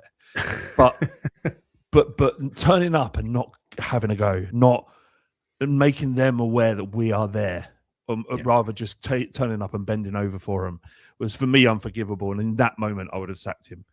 It just showed you how risk averse he is, and it was embarrassing. It was an absolutely appalling display, and not because it didn't work or that they weren't attempting things. I've seen us get pumped by Arsenal or better teams, and us trying to play, and you kind of accept it. You might accept that. You might think that there might be other ways to go about it, but yeah, generally Thomas Frank didn't get it. There was lots of rumours and stuff coming out towards the end about him constantly using Arsenal as a reference points to our players. The ill-fated holding the cap, the mug, which cup I said, but it's not. That isn't in isolation a problem. Mistakes happen. It was just another sort of issue for him, and the players weren't having him by the end. However, I don't really blame Thomas Frank. I blame the football club he walked into. Now, you remember you mentioned the Europa League win. We won that trophy in May, and by the time the dust had settled, a couple of weeks later, Postecoglou was fired. Yep. Daniel Levy was removed from the football club. And Vinay Venkatesham, who'd come into work, who's our CEO, coming to work with Daniel Levy, was now the de facto power broker in the football club in terms of making footballing decisions. So he's come in to work with Daniel Levy. But then the Lewis family has then fired Daniel Levy and then just gone, right, well, you do this now. That's what it feels like. Now, the problem is, Lou, right, is you regardless of what you think about Daniel Levy, whether you think he was a good thing or a bad thing, or that his time was up, all of those things can be true. I believe his time was up at Tottenham. It was time for him to move on, right? For 25 years, you've done incredible work. You've built the club up into a situation without being successful to actually to exist with the big boys, right? And I don't just mean big boys in the Premier League. I mean everywhere.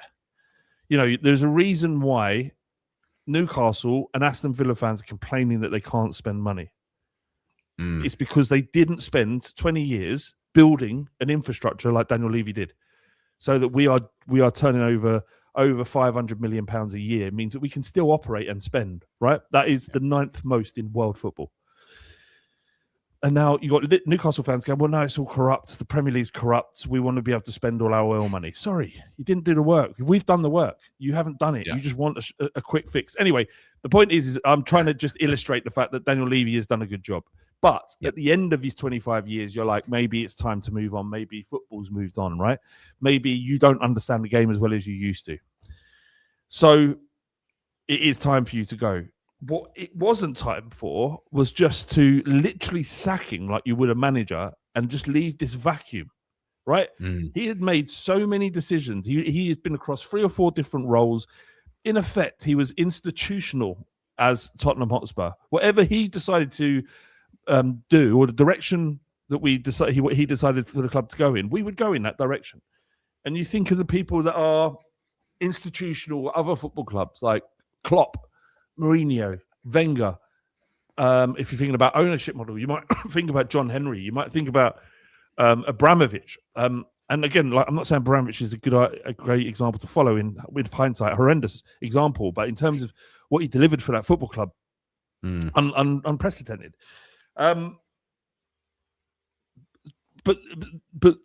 what you find, what happens if you remove someone who's influential there's a vacuum, and you've got to fill that vacuum with good decision makers and people that are able to pick up as many of the things that he used to do and make it work.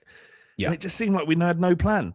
So this is a long-winded way of us saying that it went wrong for Thomas Frank for many, many reasons.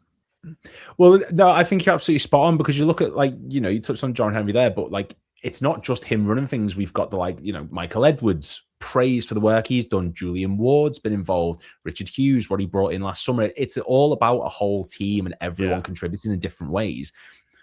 And for Tottenham, you know, you touched on that, it just didn't feel like there was any sort of plan or anything like that. And I suppose that sort of leads us into the recent discussion, the Igor Tudor stuff. Now, there were question marks right from the beginning. Obviously, he's a manager who is experienced in Europe, but perhaps not to a level that could be considered, you know, good enough for maybe a team like Tottenham, who are battling relegation in the Premier League.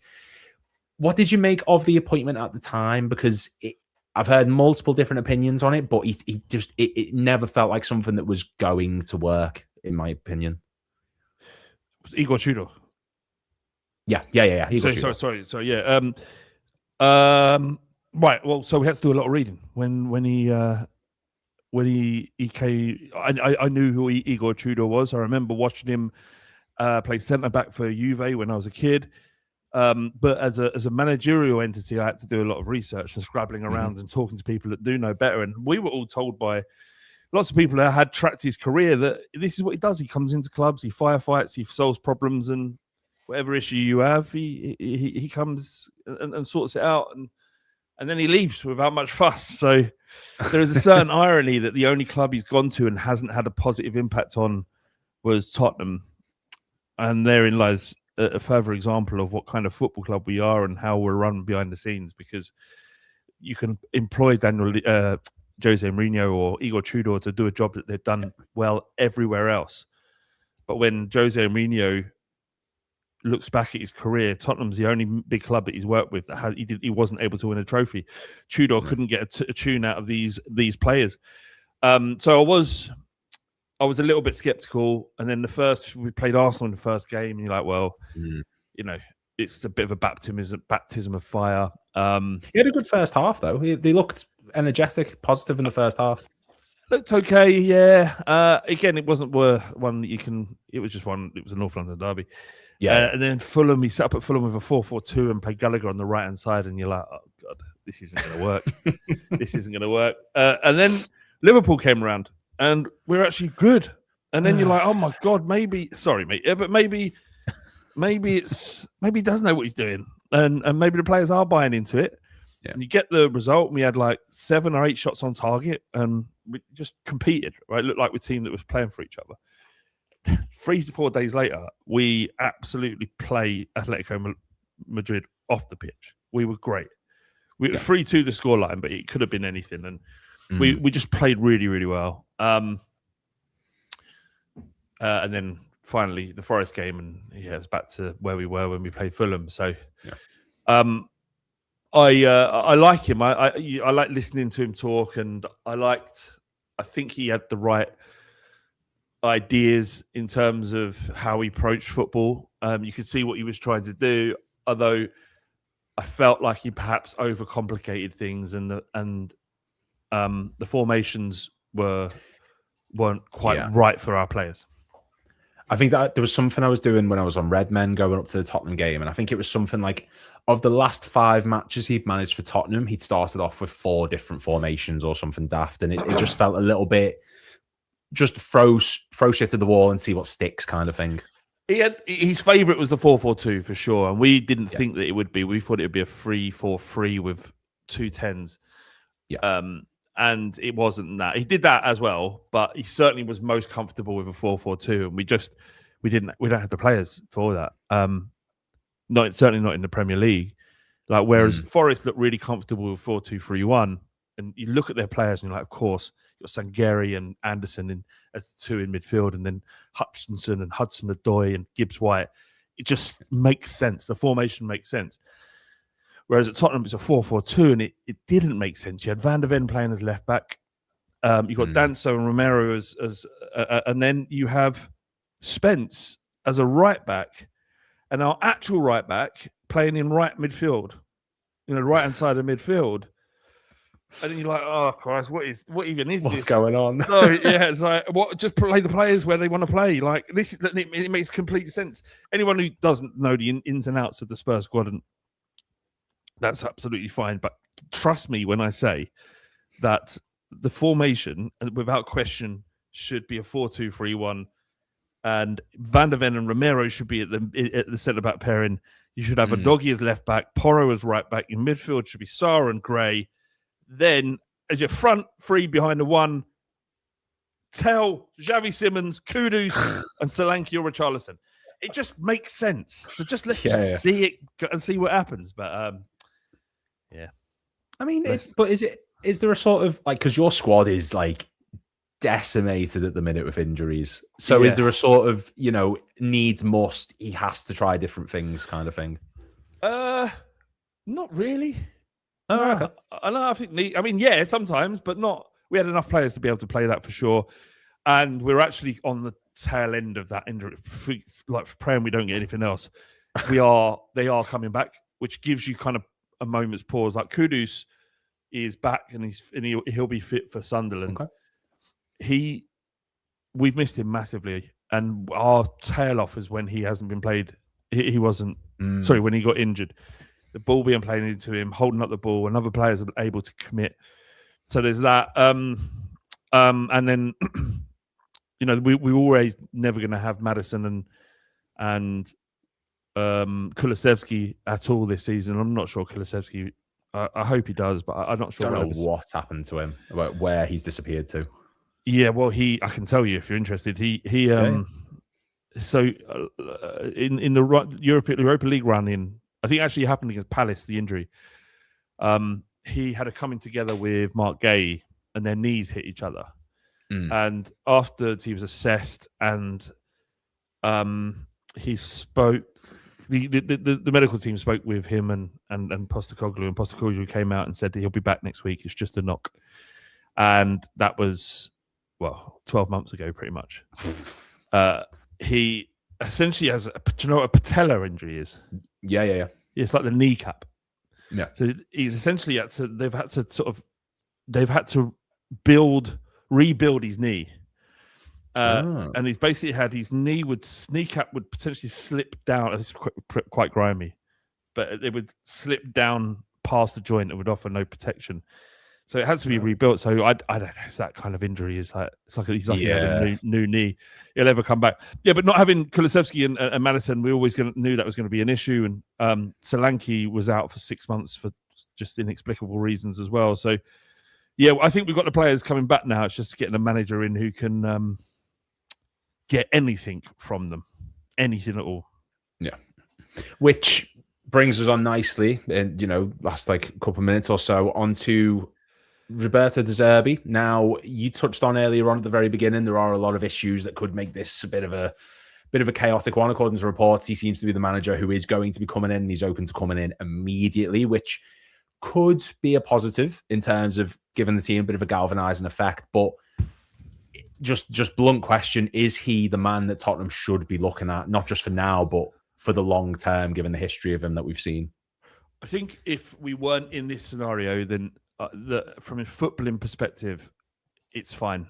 Okay. The problem is at Spurs that we haven't been able to develop a culture or a way of playing or an identity, and I think De Zerbi would definitely bring that to us. I think that the lack of a sporting director with any kind of influence our football club we were talking about vacuums earlier. This is potentially one that he could fill. We have Venkatesham and Johan Langer, who seemingly are either redundant or don't have any power to make decisions. I might be wrong about that. De Zerbi doesn't want to work under a sporting director or a director of football. He wants full control over the players that are bringing in and particular profiles that will suit his system. The problem that we have in this current setup is that he's not going to get that. He ain't going to get that. And he didn't get it at Marseille, and he didn't get it at Brighton, and he left. But he did have a really positive impact on those clubs while he was there. And right now, what we need is to turn everything around. Now, if we're 10th in the league and looking for a new direction, that's great. I think bring De Zerbi in, give him a long-term contract, give him room to breathe and financial backing, which is what the club have promised, by the way. A new level of investment from the owners, which was one that was different from what Daniel Levy was happy in giving. So just give that to De Zerbi and see what he can do. And maybe he is the elite coach he claims to be. Will it be? Is he tempestuous? Is he going to fall out with players? Yeah, I don't care. These players are part of the reason why we're in this situation. If some of them get upset about his brash attitude, then I don't know. Use $100,000 a week to cry into. I don't mind people getting upset if he demands a certain level of performance. So yeah, I mean, you look at our team and you look at the problems in it, and often leadership and lack of identity and lack of responsibility is alarming. There's been a lot of booing this season and arguing with the players and the fans, and Conte's. Do you remember Conte's rant? Yes, Southampton, wasn't it? That's right. Yeah, and he said, "Always excuses, always excuses. You never blame the players." And at the time, I was like, "How dare you? How dare you? You got to make this right." He's right. He has 20 years, no trophies, but the same ownership, and it's like now. Looking back without all emotion removed, is like it is too comfortable. The club is way too comfortable. We've got the best training facilities in the league or thereabouts. We've got the best, most amazing stadium. The players are on decent money, and the level of expectation isn't the same as at other big football clubs like Liverpool, like Chelsea, like Arsenal, like Man City. The level of expectation, Man United, and scrutiny, it just isn't the same, and it has to change. The manager has to make these players accountable for their poor performance, or they'll be removed. They need to know that. So, yeah, for all of those reasons, I think De Zerbi, if we were 10th right now, would be a great appointment. But we're not 10th, Lou.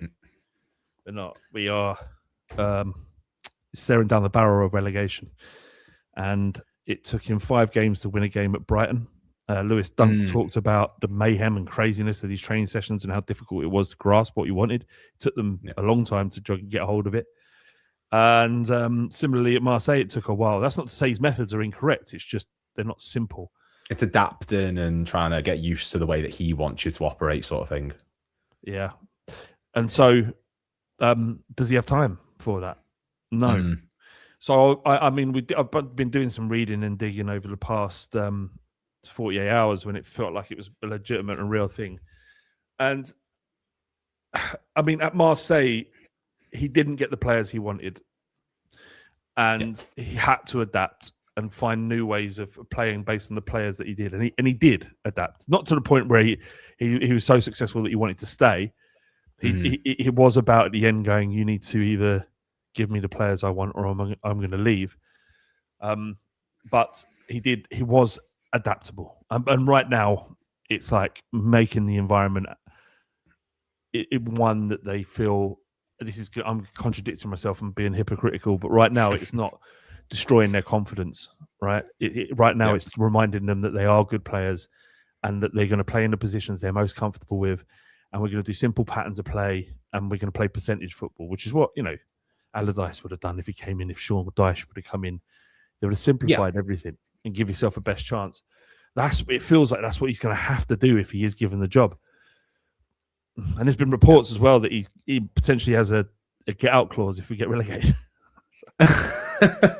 Off to a great start then, yeah. What are you signing up for if you want a relegation clause? Do you not understand what we're doing, where we are? So we'll see, mate. I mean, I've kind of lost. I realise I can't control any of these things now, so I'm just going with the flow. Go with the wind, go with the breeze. That's right, sort of thing. I mean, I completely agree. Like I said, De Zerbi, it's a gamble that would make a bit more sense, I think, when the club know for definite where they are in the summer. But there are worse managers you can get. He is a very adaptable manager using that 3-2-5 who in attack and transitions. He likes to drop back. He's very calculated in the way that he approaches games. But like you say, he's very energetic. And we saw that when we appointed Klopp, the difference to Brendan Rodgers. His idea was just right. Let's just show energy, just show a bit of passion. I just want to see some aggression in the way that you play. He made Joe Allen look £1 million when he played. He made Henderson look great for that period of time. And maybe De Zerbi can do that if he is your manager going forward. Yeah, if he saves us, then you can definitely look upwards. Yeah, definitely. But we can't there's a precipice that we have to cross, right? There's a chasm. Like, if we can cross the Grand Canyon safely and not fall to our death, then you can think about what might be on the other side of that. But right now, you're staring into the abyss. And so that was a terrible analogy. I don't know where that came from. I quite liked it, That was quite... It didn't make any sense because there's no way of crossing the Grand Canyon. If there's a bridge or something, then... Yeah, anyway, sometimes you don't. It's like that bit in The Simpsons where he just goes up the ramp trying to jump the canyon and just goes straight down into it. Yeah, that would it. So we cleared it. We were on a skateboard anyway. He can't really think of it any other way other than he's got 7 games. I mean, I don't know how we're in such a difficult negotiating position because he can ask for whatever he wants. And at any time he can go, all right, well, that's fine. I don't have to be a manager. And we're like, look, we desperately need someone to come in and do this. Otherwise, we are down. I mean, he can ask for whatever he wants and probably will be given everything he wants. The irony being that's all he's ever wanted. So this is potentially an opportunity for him. So we'll see, mate. We'll see. We'll see. The future could potentially be bright for Tottenham, very similar to Liverpool right now. Flavio, I'm going to let you go in just a moment, but of course, this is a channel that's very much, I know this is sort of getting sprung on you a little bit by surprise, which I apologize for, but this is all about Liverpool history, Liverpool facts and stats and blah blah blah. If I give you 90 seconds, do you think you could name me as many of the 15 footballers who have played for both Liverpool and Tottenham in the Premier League era? How many do you want me to get? Should I reckon I could... As many as you can. All right. And, okay, I'll give it a go. I'm rubbish at this sort of stuff. Just before you hit the timer, little anecdote. I went on Sky Sports.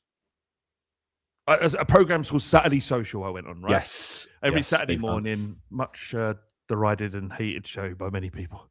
I actually think it's quite good, but people think I love it. Soccer. I think it's great. It's not Soccer AM. It's not Soccer AM. Where's Soccer AM? Bring back Soccer AM. And you're like, none of you watched it. That's why it went away. Anyway, and it cost a fortune to make. And you stop watching. Anyway. So they asked me. They did a game it's called Liars, and you've probably seen it where they have to. You might say. Name me as many of the players that were in the Champions League winning squad. Was it in Istanbul? In Istanbul. Yeah. Right. And you'll have Paul Machin in front of you. And then you have to say, well, I reckon I can do 15. And Paul Machin go 16. You'll go, oh, liar, do 16. Yes. Right. Yeah, So I said I would do about 15 Spurs players in the Pochettino era. Do you know what I did on live TV? I named 4. I could name 4. Bearing in mind, this is my living. All I do is talk about Spurs, right?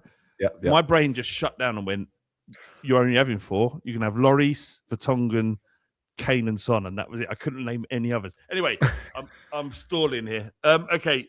It's fine. All right. Oh, God. Tell me when to go. Not a problem. Liverpool, Tottenham players, there's 15 of them, and your 90 seconds starts now. There's not 15. Robbie Keane, Paul Konchesky, Paul Walsh. Was that Paul Walsh? Yes. No. Was that in No, it wasn't in Premier League. All right. Nope. Okay. Leonardson. Yes, Øyvind Leonardson. Yep. Yeah. John Scales. Yes, John Scales. Absolutely.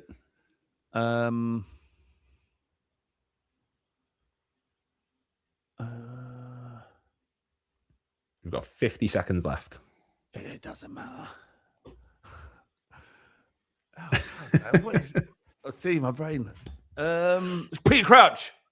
Yes, 5. You've beat your Saturday social score. Yeah. There's loads in there. You're further away. Stewart.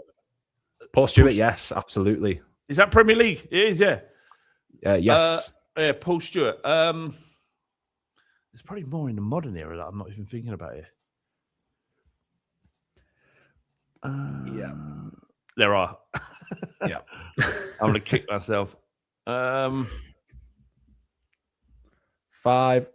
4, 3, 2, 1. Right. That is 90 seconds. So obviously you got 6. Do you know what? 6 is solid. 6 is actually a really good. Like most people I ask, I think you get 2. No, that's 2. Well, you got over a third of it. No, most people get 2. Honestly, like fucking people are. What, Liverpool fans or have you asked? Yeah. All right. Who are the else? Who else are they? I'm going to kick myself here. You've got Nick Barmby was a Tottenham player, 92 to 94. Yeah. Stephen Corker. I would never have called him that. No. Well, he was on loan for us and he was playing a striker more than anything. Peter Crouch, of course, you got. Brad Friedel, that was another one. Yep. Robbie Keane, you got Paul Konchesky, Øyvind Leonardson. Do you know what's mental? You pulled out Øyvind Leonardson, but you didn't get Dominic Solanke. Oh, Christ. Dominic Solanke. Do you know what? I was just, yeah, that's true. Christian Ziege, you're going to say, aren't you? Yeah. Yeah. Sorry, Karen. Christian Ziege, Dominic Solanke, John Scales, Neil Ruddock, that was another one. Of course.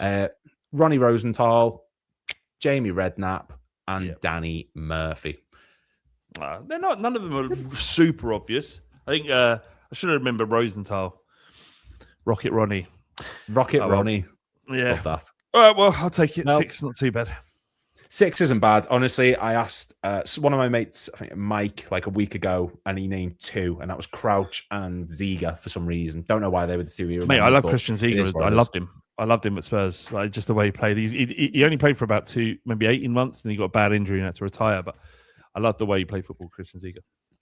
We have very different opinions on Christian Ziege, clearly. But you weren't a fan?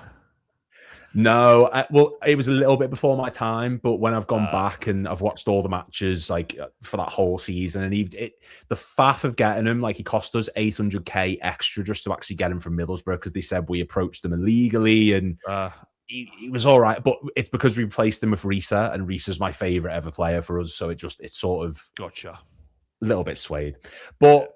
Flav, I want to thank you so much for taking the time out, mate, for coming on today. I know you're very, very busy, so I'm not going to keep you any longer. Thank you for being involved in the stream. It does mean a lot. And just tell anyone, where they can find you, anything like that, before we let you go. I think the best place would just be Instagram, if that's all right. Just Flav_Bateman. Follow us on Instagram, and everything is posted on there. Amazing, mate. Well, thank you very much for coming on to the stream to support Endometriosis UK. Really does mean a lot. Just a reminder, guys, link is in the description down below to the Just Given page. The target is about £500 today. Any super chats that come in go towards that. And Flav, I'll let you go now, man. Thank you very much for getting involved and have a lovely day. Take care. All the best. All the best, one. There you go. Flav Bateman. Everyone, I mean, you know, just having Flav on is massive. We're Sky Sports, the club, used to be on the kickoff, you know, all that stuff, which is nuts that he's been involved in the screen. A lot of comments started giving answers, and I really did panic that they were going to give away some of the answers for that. Redknapp, Murphy, Crouch, Ziga says bonkers LFC. Andre IT_LFC. You have one in your squad now, Flav. Yep, that was Dominic Solanke. Like I said, it's mental that he remembered Oyvind Leonardsen before Dominic Solanke. That's a crazy thing that he remembered that. I thought my mouse died then. It probably will at some point. And then, yeah, bonkers LFC, Solanke. But yeah, it's interesting hearing the stuff about Tottenham, innit? Like hearing how their season's gone. In a way, it's very similar to the Liverpool situation in that you've come from that incredible euphoria of winning a trophy the season before to suddenly, you know, it feels a million years ago. Liverpool now, having won the Premier League last season, now in a situation where we, you know, are we going to get top 5? Who knows? Are we going to win a trophy? Who knows? Tottenham haven't gone through the Thomas Frank era, all the behind-the-scenes turmoil that went on. Now, you know, going through Igor Tudor, he's moved on, bringing in De Zerbi, not Zerbi, but it's like the French way of saying the derby, Zerbi. And yeah, you know, is he going to be the manager to take Tottenham forward? It's a risky appointment. It's a risky transfer, but it is one that could definitely pay off. And I just realized we're about a quarter of the way through this today. Everything's still going okay on the old computer here. We'll have to wait and see how that gets on. But yeah, 3 hours in now. And at the time of this, 9,278 people have tuned in. Oh no, 9,277 people have tuned in at some point or are watching, which that's mental. As I say, guys, please donate down below to Endometriosis UK. I'm rocking the top. Thank you guys for bringing that in. Really important cause to me personally, to a lot of people out there. The link is in the description down below, or if you want to give a super chat, by all means, feel free. I will read out every comment that comes into us today. If you've got any questions, anything you want me to do, any ideas, anything at all, by all means, feel free. We've got a bit of a time now before our next guest comes in. Jamie Phillips comes in about 25 minutes. We're going to be discussing Liverpool there, so that's going to be really exciting, really interesting to talk about that. Liam Belson says, it supports the argument that replacing a manager mid-season isn't always the right thing to do, to be fair. Which, it's a good point. It is a good point. Sometimes it's not, but, you know, there's other times where it's worked. Klopp, Rodgers being a big example, just of one recently. So there's times it works, there's times it doesn't. And I think for Tottenham now, having moved on from Thomas Frank, I think the issue is if they'd have kept Thomas Frank any longer than they did, the relegation would have been confirmed. No, would it have been? Because Tudor's done shit since he came in. Picked up 1 point and he only picked up against us. I am going to have some Belvita because I'm a little bit peckish now. It's been a 3 hours so far in here. And I'm going to snack as I'm going. I will try not to eat with my mouth open on the stream. I can't guarantee anything, but we'll definitely try. I'm to eat away from the mic as well, so I don't actually like down the mic, start doing some ASMR. But yeah, look, sacking your manager mid-season, it just depends on the foundation. It just depends how well things have gone. Depends if the structure's there. Depends if there's a plan. You can't just sack them and hope that you're going to get anyone in, like, at all who's just going to immediately fix it. It doesn't work that way. So there needs to be an idea. There needs to be a plan. And I think for Tottenham this season, identity has been a real struggle for them at points. So, you know, it's one of those things. You've got to have an idea of who you're bringing in. And for Tottenham, De Zerbi seems to be the man. He did always feel like someone who'd be destined for that kind of club. I know we were linked with him when Klopp announced that he was going to be departing. So grateful we didn't get him. like, honestly, I know Slot right now is not the best, or he's not the most well-beloved person on Merseyside, but I'd rather have brought him in any day than De Zerbi. Like, that's not even including winning the league title. De Zerbi is such a, I was going to say firecracker, but I suppose that's the only word I can use. He's a very aggressive personality. He wants things done a particular way. He's very divisive, I suppose, as a manager. And I don't think that would have suited Liverpool at the moment. Just a reminder as well, guys, of the people that we've got actually coming on today. Oh, God, I'm reaching. You know what?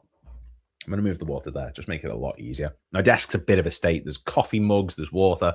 What we've got coming today, we've got Jamie Phillips. He's going to be coming on 1:30 till about 2, maybe a little bit longer. Then we've got the video that I recorded with Chris the other day. I forgot to ask Steve about the football thing. I completely forgot to ask him. I'll have to message him about that. Obviously, he's going to be busy now doing stuff with Red Ben. But yeah, Jamie Phillips. Then we've got the thing with Chris. 4 o'clock, we've got Chloe and Abby coming on. I'm going to be sending over the agenda to them. 5 o'clock, we've got the quiz. I am so excited for that. That is going to be an absolute laugh. We've got Ben, Tom, Lola, and Mike for that. And then after that, we've got Sonny, Dougie, and Zach at around 8 o'clock. And then we've got Born and Red at 9 to close us off. And then over the last 10 minutes or so, going over what we've made, going over what we've done so far today. And yeah, if you've got any questions, any suggestions, anything that you want to ask or know, by all means, get involved. Look, this whole thing's for a great cause. I'm happy to do this all day. It's something that I've really enjoyed so far. And yeah, I'm just excited for what comes next with it. What other quizzes have we got in that quiz bond? Because I quite enjoyed doing that, even though I panicked myself to death. I got 115 of the 155 different Premier League goal scorers that Liverpool have had. So that's something, you know, that's entertaining. 20 questions, any team but Liverpool. Liverpool's 50 biggest transfer fees. Ooh, that's a good one, because that's something that I've done a lot of on the channel. I've done a lot of the transfer stuff. Ooh, that might be a really, really good one. I think that might be the one. I think that genuinely might be the one to do. Let me just sort of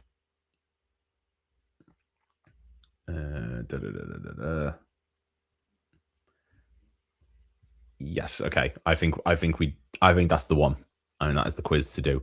Where are we up to right now? Let's have a look on this, because we've got about 20 minutes until Jamie joins.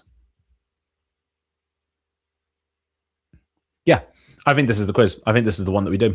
Liverpool's 50 most expensive or biggest transfers. I think having the club there is really, really, really going to help out. Let me just see how this looks on the stream. Decent enough. Go for it. Right, Southampton. So we got 10 minutes on this. So Van Dijk, of course. Roma, Alisson. Thought I was going to make him put Becker then.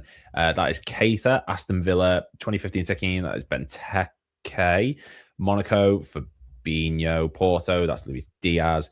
Wolves, Jota, of course. Rest in peace. AS Roma. That's Salah. Absolutely. Mane, Hoffenheim, Firmino. It's so nice that they're like the three, you know, next to each other. I love that. Newcastle United, that would be Andy Carroll, dog shit as he was. RB Leipzig, Konate. I can't spell. Ibrahim Konate. Atletico Madrid, that is Fernando Torres. Yep. Arsenal 17, 18. Oh, am I going to have to put Oxlade? Oh, I could just put Oxlade. Marvellous. 2014-15, Lallana. Newcastle, that is Wijnaldum, if it wants to do it. Yep. Ajax, 2010-2011.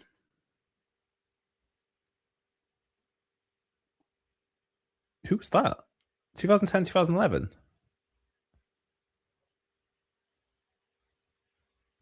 Was it?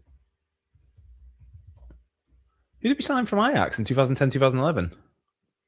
Because that was the shit window. That was the Christian Pulisic, Joel Cole, Morales.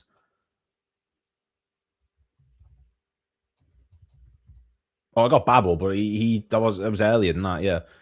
Come back to that. Lovren, Southampton, 2014-2015. Tottenham, that would have been Robbie Keane, not Michael Keane. Aston Villa, 2011-2012 was Stuart Downing. Yeah, of course. West Ham 2008, 2009. I can't see. Mascherano. I can't spell. Javier Mascherano. Bayern Munich 2020, 2021. That was Thiago Alcantara. Portsmouth 2009, yeah, Glenn Johnson. AC Milan 2014, 2015, that was Balotelli. Does not deserve to be in that first section. Get a grip. AS Roma, that is Aquilani. That is Cisse. PSG, Mamadou Sakho. Swansea, Joe Allen. Feyenoord, that is Dirk Kuyt. Sevilla, Moreno. Sunderland 2011, 2012, Henderson. Yep. Southampton 2015, Klein. Leicester, that is Heskey. Real Sociedad, Alonso. Yep. Chelsea 2012, 2013, Daniel Sturridge. Lens. Oh, who did we sign from Lens? 2002, 2003. Schmeister. All right. Oh, Juve. Fucking Jesus Christ. Stoke City 2018, 2019. Shaqiri. Roma 2012, 2013. Who did we sign in 2012, 2013 from Roma? 2012, 2013. AS Roma. Well, that was the Joe Allen window. I can't remember. Come back to that. Porto 2010, 2011. Mind has gone blank. Yeah, Raul Morales. Olympiacos is Simicas.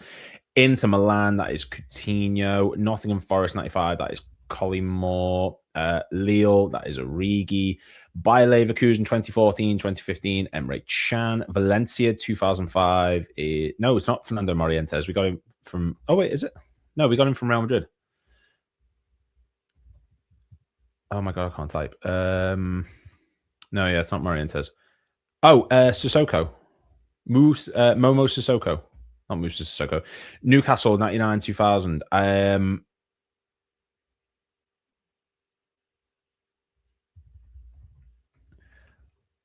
Oh, my God, my mind has gone blank. Okay, Celta Vigo, well, that's Aspas. And Sunderland, that is Mignolet. So we've got to get 4 more. I've got to get Ajax 2010, 11. Oh, that's Markovic. I just skipped past him because he was just forgettable. Roma 2012, 13. Newcastle 99, 2000. Ajax 2010, 2011. Who did we sign in 2010, 2011? That was the bad window. That was the Joe Cole, Raul Morales, Christian Poulsen, who was free. It wasn't even worth that. AS Roma 2012, 2013.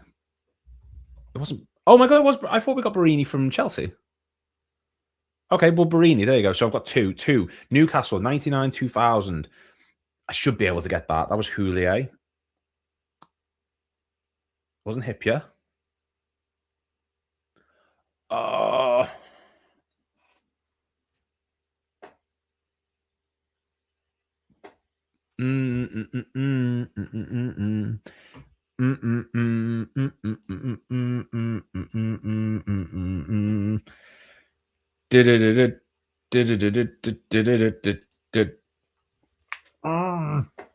Newcastle 99 2000. So that was the Hippier window. That was the Hippier one. That was when we signed. Hammond. Yes, one more. Okay, Ajax 2010 2011. Ajax 2010 2011. We didn't sign anyone in summer. Oh. Yeah, Suarez. Of course. Fucking Suarez. The only good signing from that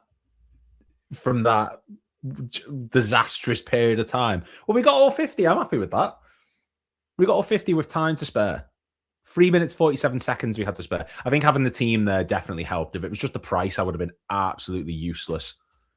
Shit the bed, man. Oh, okay. I'm all right with that. gone to the comments. Let's see what people are. Suarez, Markovic, Benfica. I skipped past. I didn't even realize that it was there. He was just that forgettable. He just was not worth talking about. Fucking Lazar Markovic, one of my least favorite players to watch ever play for Liverpool. I didn't even see that. Barini from Roma. I thought he got him from Chelsea for some reason, but he went from Chelsea to Roma to us. It was just Rodgers worked with him when he was at Chelsea. So that sort of, that's why it was sticking out into my head, because obviously Rodgers first from Chelsea. Yeah, Haman, Didi, Suarez. Forgot how much we paid for Benteke. Oh my days. Yeah, he was. I think it's mental that we got the same amount for Benteke that we bought him for after that one awful season when Palace came in, and we were like, no, we're not selling them for any cheaper than we paid, because we paid 35, was it? What's it say on this?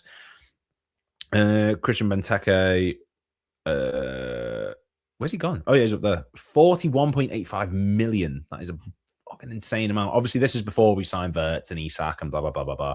These are all a little bit outdated. My stepbrother says Suarez Pro. Thank you very much. I can't believe I forgot Suarez. He's the last one I remembered. That's fucking mental. I remembered Andy Carroll before we got on Luis Suarez. But Andy Carroll was just he was shit. Bo says hi from the office sofa. Thank you very much. It's my dog again. I'm quite enjoying these quizzes. We've got 10 minutes before Jamie joins, so why don't I try and find one more quiz that I can do here. I'm not going to do Liverpool number 9s. I've done videos on that. It might be a bit too easy.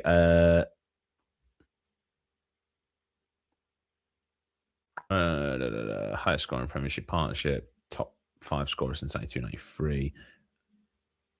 Can you name the players to play for both Liverpool and Arsenal in the Premier League? Well, there's been more than 5. Well, it's not a legitimate quiz. I'm not doing it. Not having it.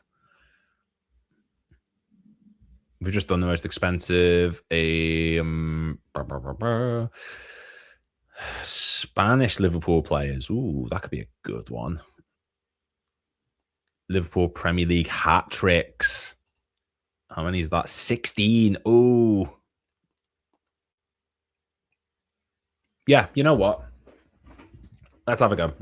Let's see. Well, Mark Walters scored the first ever one for us. Yep, 1993. Right, okay. Suarez, of course. Salah, yeah. Firmino got one. Yep. Gerrard. Dirk Kuyt got one. Yep. 2013. Daniel Sturridge, did he ever score one? I don't think he did. Owen got that one against Newcastle. Yep, Michael Owen, one of the most famous ones ever. Fowler, Arsenal, absolutely, 1993. Torres, yep, Fernando Torres in 2008. Who's that 2013 one above Suarez? 2013. Who scored a hat-trick in 2013 that wasn't Suarez? Sterling didn't get one. My only issue is if it's 2012, 2013, I'm not going to remember it. That season just sort of goes over my head for some reason. Did Garcia get one? No, I didn't think he did.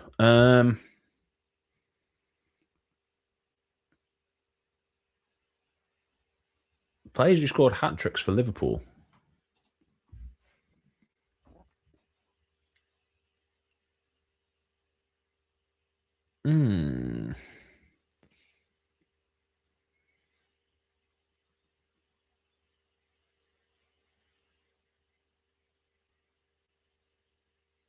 Ben Ayoun's Istanbul one won't count. I don't think. Besiktas one even. Oh, Peter Crouch. Yeah, 2007. Who's that 2013 one? Did Sturridge never scored a hat-trick, did he?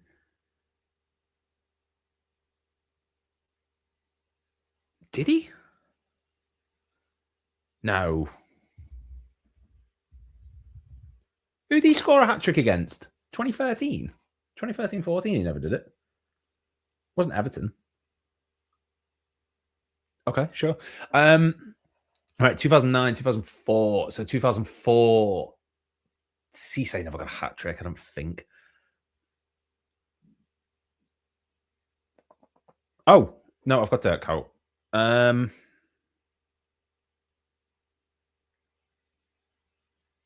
Did Michael Thomas? No, he didn't get a hat-trick. Of course he didn't. Oh, my God.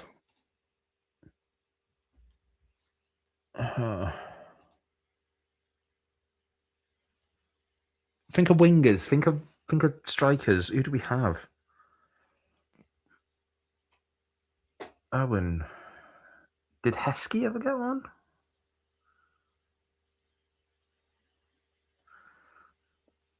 Sterling never got one. Cout said. Salah, Mane. Mane never got one. Oh. Rodriguez, he got one against Fulham. He got one against Birmingham as well, I believe. Heskey wouldn't have got one because 2000, maybe. Oh, he did. Okay, well, fucking, I know nothing apparently. Jesus wept. So we've got 3: 2004, 2009, 1997. Well, 2009, because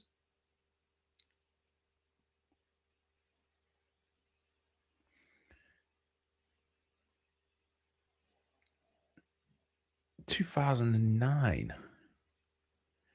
Who scored a hat-trick in 2009? Did Keane? I'm just going to start throwing strikers out there. Or attackers even.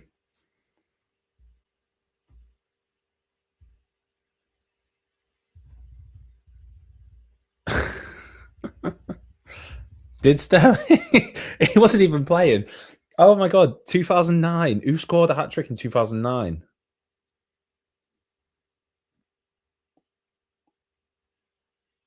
If people are commenting as well, I can't see them. I've just the stream is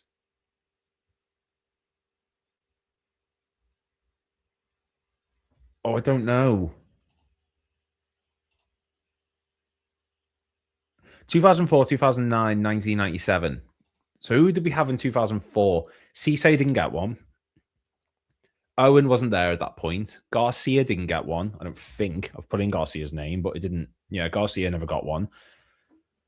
Who are strikers? Who are strikers that Liverpool had? Who are attackers that we had? From midfield, maybe.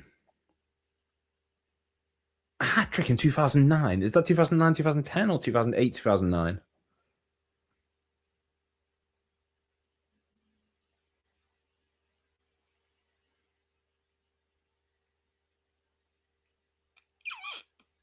Oh, God. 2004, 2009, 1997. This is where I'm just basically exposing myself to the whole world that I know nothing.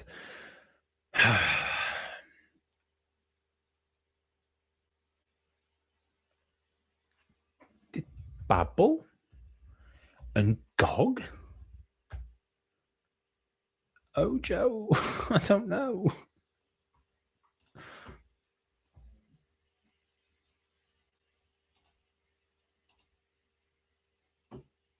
Hat-tricks I'm remembering are not in. Mane is Champions League. Ben Ayoun was Champions League. I can't remember anyone who scored in the Prem. Alonso? No, he barely scored. Why the fuck would I think that? Who did he score a hat-trick against? Who the fuck? Besiktas, but does that count? Is that... No, it's Premier League. Who did he score a hat-trick against in the Premier League? Why can't I remember that? He's one of my favourite players. Why can I not remember when Ben Ayoun scored a hat-trick? Oh. I'm appalled at myself, to be honest. Milan Barros said 2004. Right, 97. We need one more. 1997. Who was attacker? Who was playing in 97? It was Roy Evans' team. Going through a lot of change. McManaman was getting piped up by Madrid. Who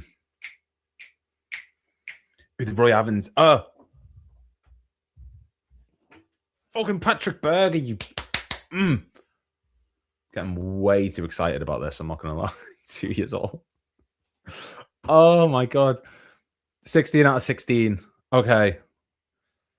I don't want to look at the comments because it's going to be everyone is going to be losing their mind over that.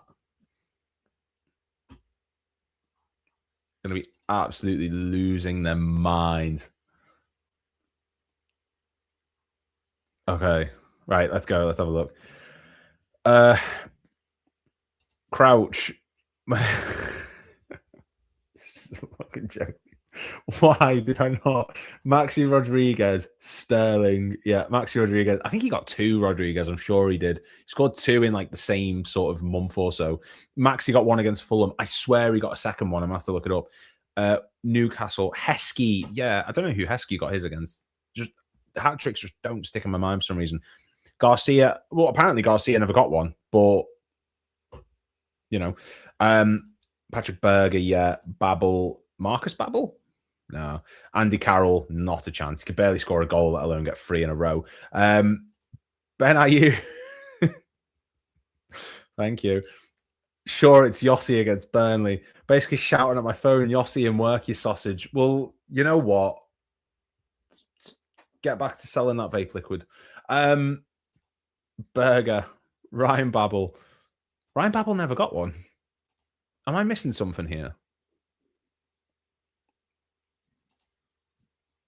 Oh, I don't know. I don't know. Ben Ayoun, when the I'm questioning this. Right. Yossi Ben Ayoun hat trick. It's going to come up with Besiktas. That is the only thing that is going to come up.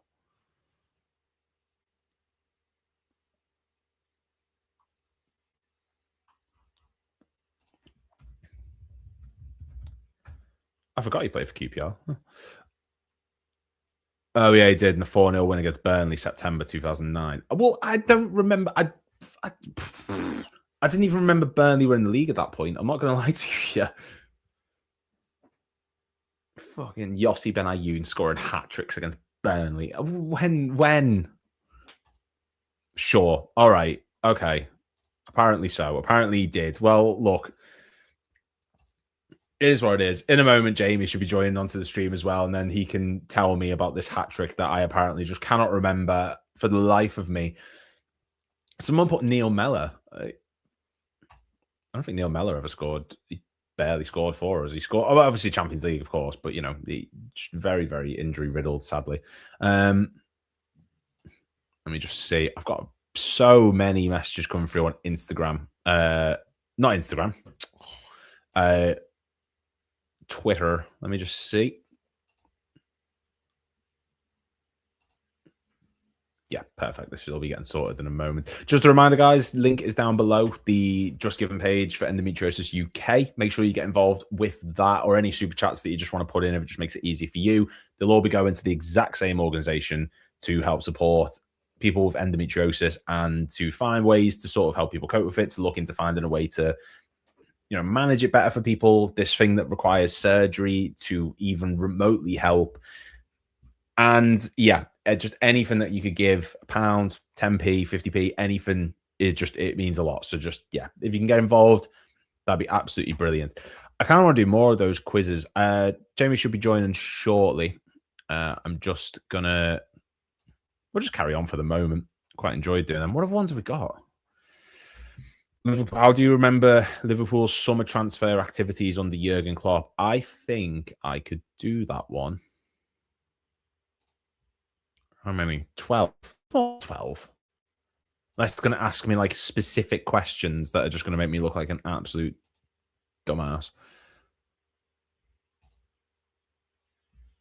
Let's have a look. Let's have a look. Right. Play quiz. Which club did Liverpool sign Loris Karius from? Well, that's mine. Yep. Which one of these centre-backs departed on a permanent transfer for fee paid to the Reds in Klopp's first summer? Well, Torre was 13, 14, 14, 15, 15, 16.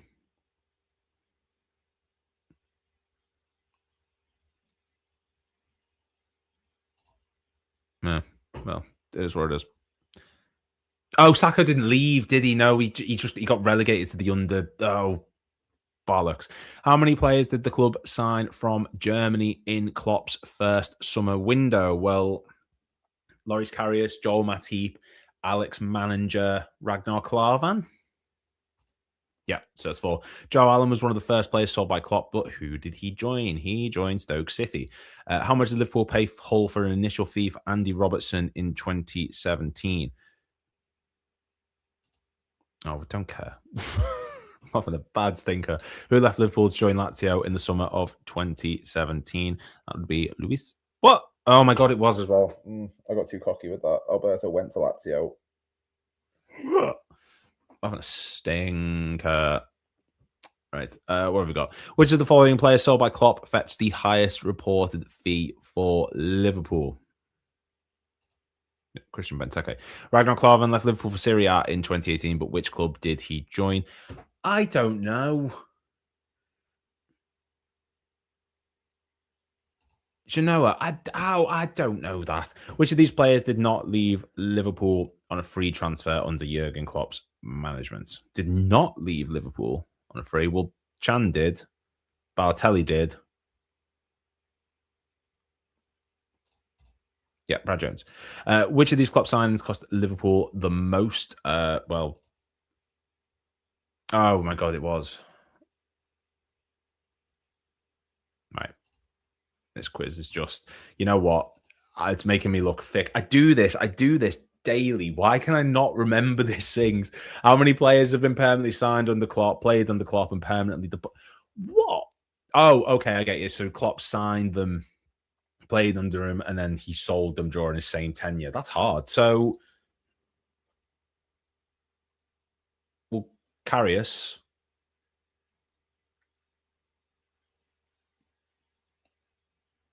being 1. Mane. Oxlade-Chamberlain. Keita. But then there's Firmino as well. So when... Unless it means sold. So Mane, Karius, Klavan. I'm going to put 3 because I can think of like a billion. 2, not having it. Who signed Elias Liverpool in summer 2017? What, Solanke? But no, give up.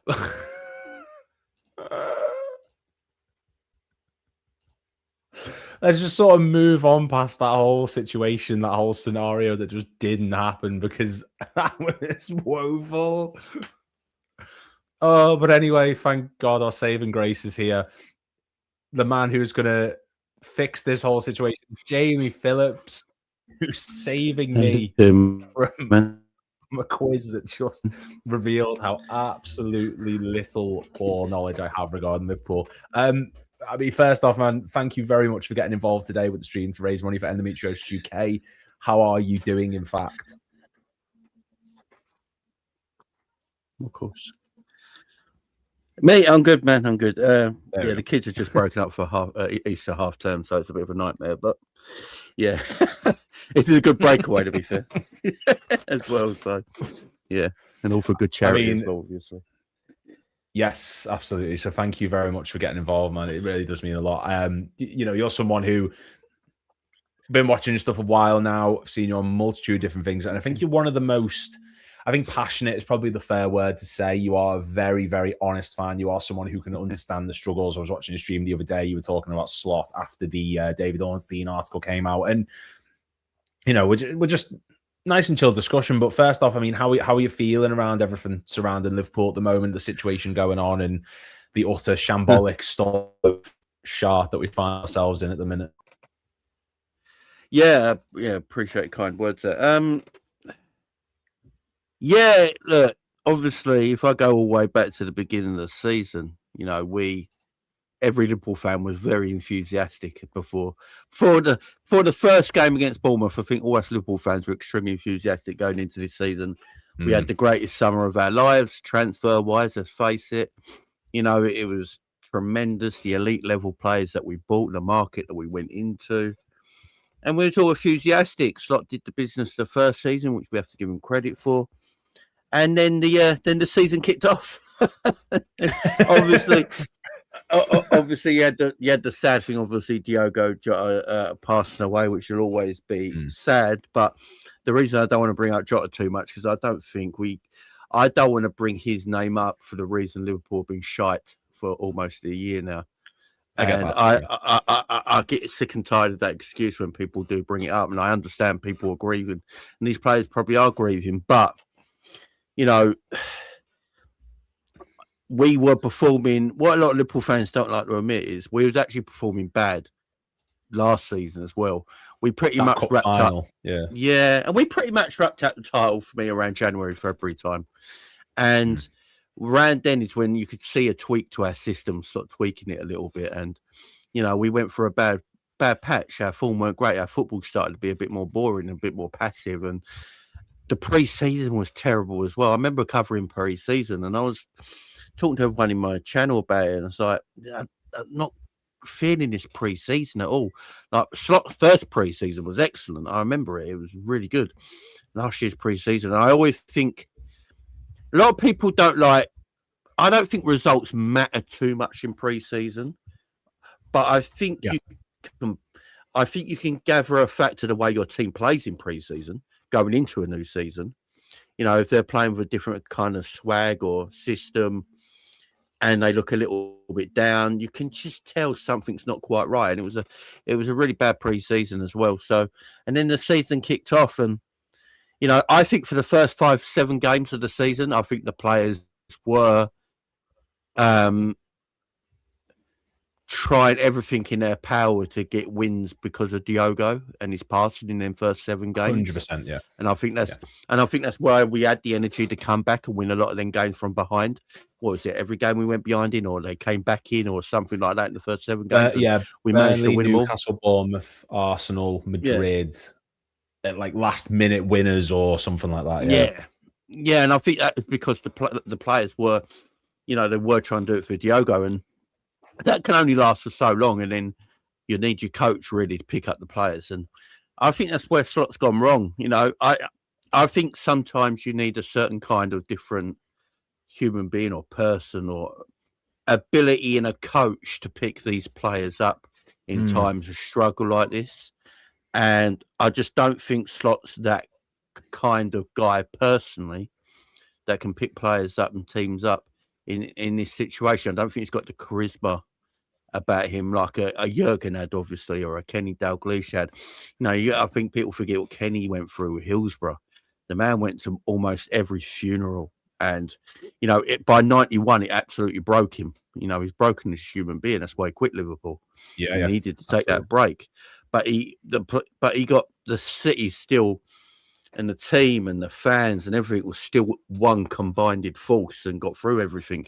Now everything's separate. You look at Liverpool today, where we are, end of March, coming into Easter weekend, and the team, the players, the manager and the fan base, for me, have never been so separate since Roy Hodgson. There's such a disconnect between everyone right now. And I don't think it matters if he somehow wins an FA Cup or Champions League this season. Obviously, they're big ifs. I still don't think it matters, because I think there's a connection. I think there's this club. I think there's a few clubs in the world where a team puts a manager on a higher pedestal than players. And I think Liverpool's one of them.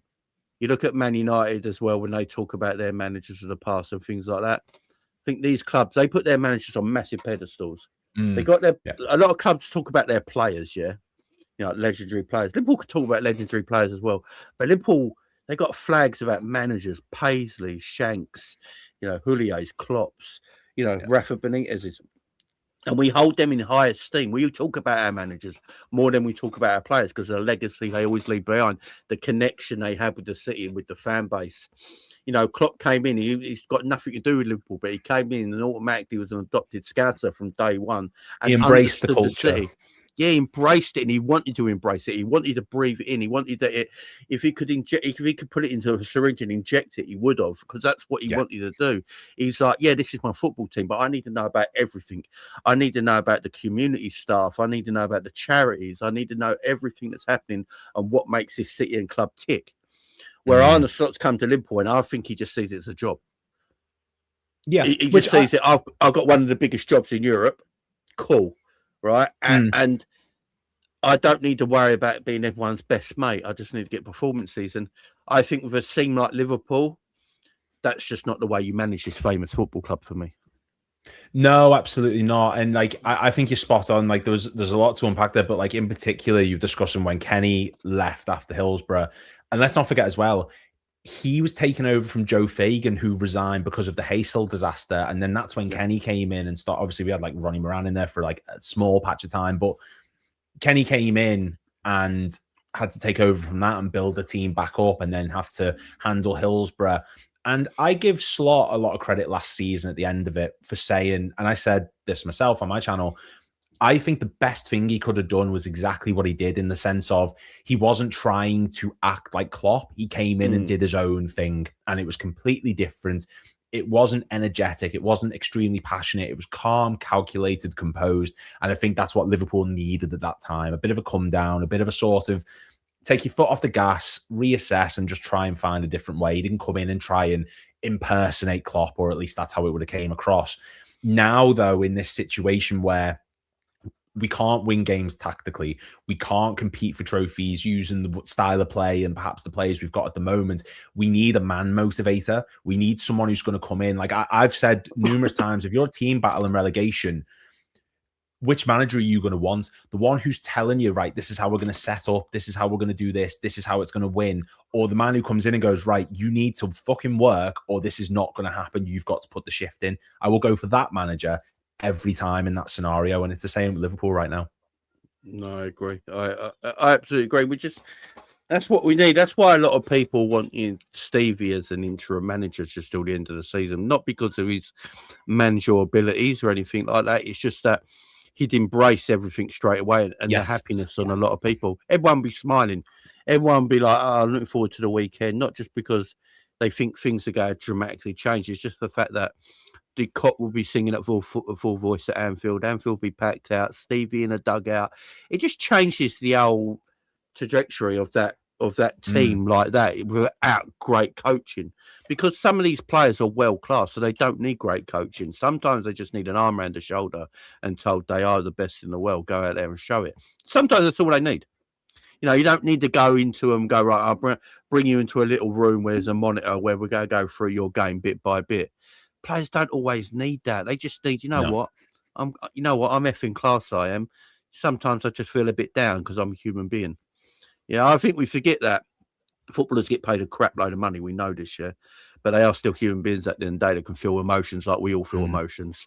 And sometimes a world-class footballer might be ego, whatever people want to think. Sometimes they just need to be told they're world-class and have that arm around their shoulder and just go, look, you're my guy. Go out there and show everyone why you're my guy and why I put my faith and love and trust into you. And they're going to do that for you on the pitch. But it comes across that Arne ain't that kind of coach. And, Rafa was like that. Look, Rafa was a cold sort of coach. Everyone knows Rafa's famous celebration where Liverpool scored a goal. He'd look at his watch. See how much thunder is it? That's his celebration, yeah? And then his assistant would take notes, right? But Liverpool fans still talk so fondly of Rafa because Rafa did embrace himself to the city. Mm-hmm. He did embrace himself to the fans. He gives the Hillsborough Foundation. Yeah, he's got the Hillsborough Foundation. He gives massive charities too, and he's part of. He's still got a house in Liverpool. He talks about the city of Liverpool. He talks about the people of Liverpool with happiness all the time. So there's a connection straight away with Rafa, right? Even though he's not you'd say the people pleaser Jurgen is. You don't have to be like that. It's just how you embrace this amazing cultural city and football club that I just don't think, no matter what people like about Arne, I just don't think he's going to ever have that. And that's why I don't think, even if he wins things, the fan base is ever go to be he's our guy. I just don't see that ever happening. And that's why I think he probably does need to leave at the end of the season. Yeah, I mean, just before we get into, there's a few comments. All right, Jamie, big up Jay, Holy Trinity. Watch Jay for money first. Came on YouTube, always stayed the same. Completely agree. I mean, yeah, look, I completely agree. I think that right now Liverpool just needs that sort of spike in adrenaline, that sort of kick up the arse that they're not getting from Slot. And I think even if he does win a trophy, like, don't get me wrong, if he goes and wins the Champions League, I'll be like, okay, brilliant, superb. But the flip side of that is maybe he'll look at it as, this is vindication for why I've been playing the way I am. This is how we're going to continue to play. And then maybe next season we end up in the exact same state as where we are now. And we saw, like with Brendan, which in some ways is an unfair comparison, but in other ways isn't. You know, the end of that 14-15 season, the Stoke match should have been the end of it. We limped into the new season, spent another 100 million, 2 wins in his first 8 or 9 matches, draw to Everton, he's gone, and we learned our lesson. And the reason we did that is because we knew Klopp was available. Ancelotti was an option we could go for. We were getting linked with the likes of De Boer, who, thank God, we didn't. But the situation now is there are managers available and the results aren't stacking up in a really negative way. The fan base is divided. So can you see a world where we do, I mean, obviously you think it's time to move on, I completely agree, but do you think there is a possibility that maybe he does go into next season as our new manager, Arne Slot? Oh yeah, there's a massive chance that happens, because I don't know. Look, I think the club are looking at Xabi Alonso and he is available. There's not a lot of coaches that are available I think Liverpool would want to go and get. I think that Liverpool are only looking at like 2 or 3 maybe, and that's it on their list. You know, they're looking at high-end coaches, and at the end of the day, they're not available right now. And Liverpool are not really in the business of taking a manager from another club and playing compensation, are they? They usually wait for there's availability. Like with Jurgen, like they were talking to, what people don't realise is with the Jurgen thing, they were talking to Jurgen for a long time, but while Brendan was still manager. And it only started to become apparent just before that Everton game when there was a lot of talk around, you know, Brendan's getting sacked no matter what happens in this game. And like, where's that come from? And then literally at the end of the game, he got the sack, you know, so, and then Klopp was hired in. So there's always talk going on. Won't surprise me at all if Liverpool should be doing their due diligence. There's no doubt about that. You know, Richard Hughes and all that can come out with all the quotes they want. They're not happy with this situation. If they're real businessmen and are what they say they are, there's no way they're happy with what's going on right now, even what he's not won anything last season. So they'll be doing their due diligence. They're probably talking to Alonso and his agent and sanding other people out and things like that. But it's if they pull the trigger. The one thing I will say, I think there's a lot of ego in our team, like from an outside point of view of Michael Edwards, Richard Hughes and Arne Slot. I think there's a lot of ego, and I think there's ego there thinking like he was our picked guy in this new regime. We handpicked Arne Slot. He came in the first season and won the league title. He's our handpicked guy. I've said this multiple times on my own channel. I believe Richard Hughes and the club believe Liverpool have been unlucky this season. And this is what I've said this multiple times. That I think they think the Jota situation took a massive impact in the club, which look, I do understand that. The transfers, it was a big turnaround in transfers in and out. Like a lot of people went, a lot of new people came in. Your new main striker goes and breaks his leg. Salah fell off. You know, whatever you want to talk about in the Salah situation, if he's fallen off, they didn't see that coming after the year before he had. Virgil maybe not quite the centre back he was, but he's still high quality. But you know, so and Cody Gakpo's just not doing anything this season. So in them factors, they might look at it and think it's been a fall off from star players. Alisson's injured all the time now. We're not sure on Mohamed Alexander Isak broke his leg. Salah had his outburst. You know, the players transition, the Jota thing. So if I'm an owner or a sporting director and I'm thinking about this, I'm thinking that, yeah, is it all the manager's fault? From a sporting director's point of view, I'm like, can I blame him for everything? And as a fan, we're like, we understand you thinking that way, but is he a good enough coach and a manager to go through that kind of adversity? Yeah. Is he that guy that can make these players believe in themselves and go out week after week and do the business on the pitch? And people will come to Jurgen obviously and say, you know, in the COVID year, you know, we didn't have a great season, obviously defending our title. And when you look at that season, Liverpool were top of the league on the 1st of January. Yeah, On New Year's Day, they were top of the league. They just beat Crystal Palace 7-0. We were going perfectly well that season. And then the injuries happened. Then Virgil gets destroyed. Thiago almost breaks his leg. Matip is out. Joe Gomez is out. Fabinho goes out as well. Yeah, and Fabinho's missing for a bit. And then you're moving Henderson and Fabinho at times as centre-backs. And there's an issue there of the core of your team. And the core of your team is missing. And what everyone forgets about that season, though, in the last 10 games of that season, we won 8 and drew 2. And we finished third in the league. And because of that finish, we was all like, next season, when they're all back, we're winning everything. And what happened? We had a quadruple run and almost won everything. So this season, no one feels like that. Everyone I know is he's not looking forward to next season at all if Arne Slot is still the coach. Yeah.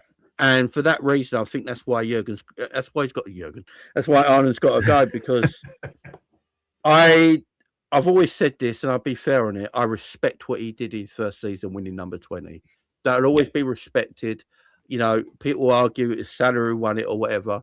Even if it was, he still had to have his manager's blessing to do what he did. So I'll give him respect for that. But this season, I sort of like living in the present and not yesterday.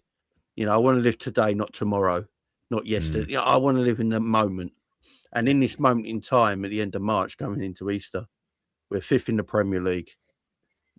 No one thinks we're going to beat PSG in the Champions League. No one thinks we're going to beat Man City on Saturday in the FA Cup. We might not even make Champions League football yet. And for me, that's not good enough. And you can blame who you want. At the end of the day, the manager's the manager. You can't sack 20 players, but you can sack one manager. Yeah. No, I completely agree with that. And I think as well, you touched on there, living in the moment and not the past. And I think that's something Liverpool were guilty of for a long period of time. When Souness came in, you know, he changed too much too quick. And it was very much, he was trying to break the mold of the succession plan of the boot room. He came in and immediately told everyone, right, you've got to be strict on your diets. We've got to do this. We've got to do that. Didn't work. The reason last season worked so well for Slot is because it was gradual change. It wasn't this handbrake on, full 180, get rid of this player, bring in this. And it's had this really detrimental effect to the season. Now, I think what you're saying there about, you know, him going forward next season, there is no confidence. I completely agree with that. Who would be the man if we were to get rid of him to come in and make these changes to Liverpool and to be able to inspire? I know Alonso is the obvious choice, but is there anyone else maybe that would be ideal for Liverpool to be going out and trying to bring in as a manager? I think most Liverpool fans want Luis Enrique. I think that's the guy everyone wants. I don't know if we have the financial budget to make Luis Enrique happy as a Liverpool manager. You know, I think he'd want to spend on big players, and I don't know if that is what might be holds Liverpool back sometimes, you know, with our budgets and stuff like that. And that's why Slot, you know, was happy to be Liverpool manager. That's why Jurgen Klopp was happy to be Liverpool manager, because he doesn't, you know, obviously like spending money, but it's not everything to him. It's about training. You know, Klopp used to say it all the time. The way Liverpool get better is training. That's how you get better. You know, he believes in that. He believes he can get a Jordan Henderson and make him look like a world-class midfielder. Get a Gini Wijnaldum and make him look a world-class midfielder. That by training and coaching, he believes he can do that more than just pinching a player out the transfer market. You know, so their managers are very far and few between. Managers today like to spend money and build their team. I think Alonso's the one. I've always said I'm very cautious of Xabi Alonso. This might sound mad what I'm about to say, because he did win the league undefeated with Leverkusen, but I still don't know how good of a coach Xabi Alonso is, in a mad way. And people might say, Jay, he was undefeated at Leverkusen. And I get it, I do, you know. But people say it about Zidane. He won 3 Champions Leagues in a row. You know what I mean? They still say, How good of a coach actually is Zidane, though? You know, because he had that Real Madrid team of Bale and Ronaldo and Benzema and, you know, Modric, Kroos and Kroos, Modric. Casemiro. You know, it's almost hard not to win a Champions League with him. So, and obviously he won 3 in a row, but does that mean he's a world-class coach? No one knows. And the thing with Alonso that would be, look, if we knew tomorrow Xabi Alonso was going to be manager, it's going to be a dugout against City, I guarantee every Liverpool fan is buzzing for the weekend. Yeah. You know what I mean? I guarantee it. You know, and from that point of view of Alonso, what I like about the Alonso appointment, he knows the club. He knows the city. He knows the people. He knows what he has to do as a manager to make Liverpool fans happy because he played for the club. And he played for the club at a high time when Liverpool were winning the Champions League, when they were trying to challenge Man United and Chelsea for that title with them good Liverpool sides that he had. So he understands what it means at the football club. And as a coach, he'll get that straight away and he'll embed himself into that. He'll have the fans on side straight away. You know, I guarantee you, if he was Liverpool manager in the dugout at Anfield in his first game, they'd be singing the fans would be singing his song straight away. You don't hear that. When last time you heard Slot song being sung? You barely hear it. The fans are falling out of love with him so much so. From that point of view, for putting a smile on everyone's face and feeling some emotion again and feeling there could be a possibility of Liverpool being back, I can understand the Xabi Alonso appointment. I really can. Long term, I'm not sure what his coaching methods are like. Is his football that much better than, you know, Slot's right now? Again, not quite sure. Every Liverpool fan wants to play high pressing, you know, high tempo football because that's what they've been used to, especially under Klopp for 9 years. But before that, that's how Liverpool used to play under Kenny in the 80s and 90s and that. You know, that's what Liverpool are known for, this attacking football. You know, look all the great attackers Liverpool have had in their history. It's what they're known for. And even Roy Evans did it with Collymore and Fowler. He tried to bring it back, didn't he? He tried to bring that culture back, but he also, you know, let them go to the pub every weekend, which needs must. It's fine. Which was a bit of the issue. He's like, yeah, Shanks did it in the 70s. They can do it in 94. No, Roy, no. But yeah, Robbie Fowler said Roy was his favourite ever manager because he never got angry. He never shouted at people. He let him go to the pub and stuff like that, so he got a bit of free license. But I think that stopped Liverpool in that time because Liverpool, everyone forgets in that mid-90s, Liverpool had a good team. Great players coming through. Liverpool should have won a league in that year, but I think Roy weren't the guy for it. That was the problem. But yeah, I again, that's another reason why I think Arne needs to go. Even if Arne won the Champions League, people would have said you can't sack a Champions League winning manager. I can't remember it was at Real. Was it Capello or someone like? I remember when Real Madrid did the double, and the manager got the sack because the football he played wasn't to Madrid fans' liking. Madrid fans weren't happy, even though they just won the double. They weren't happy because the football they were watching for who they are just weren't good enough. So they acted and got rid of him. Look at Alonso now. Alonso now's just got the sack, and he wasn't even playing poorly at Madrid. It's because, you know, they're the biggest team in the world for a reason because they are the most vicious as well. They're the most vicious as well. You know, they expect an excellence, and if that excellence ain't matched, it don't matter what you're doing, you're out of there. And I'm not saying Liverpool have to be quite like that, but I do think Liverpool should be the Real Madrid of England. I've said that multiple times. You look at the trophies Liverpool won. They should be the Real Madrid of England, you know, or the Barcelona of England. That's what both Man United and Liverpool should be. They're the two biggest clubs in this country. They're the top 2 biggest teams in the world. They should be aiming. Both clubs should be aiming for that sort of caliber. And my worry is, and a lot of Liverpool fans worry, if you keep with Slot, you're going down the Man United route that they've had for the last 6 years, where they're keeping with the wrong guy that's falling out with the club, that's falling out with the fans, but you're keeping with him because your ego won't let you let him go because you believe it will work, and it gets worse and worse and worse and worse.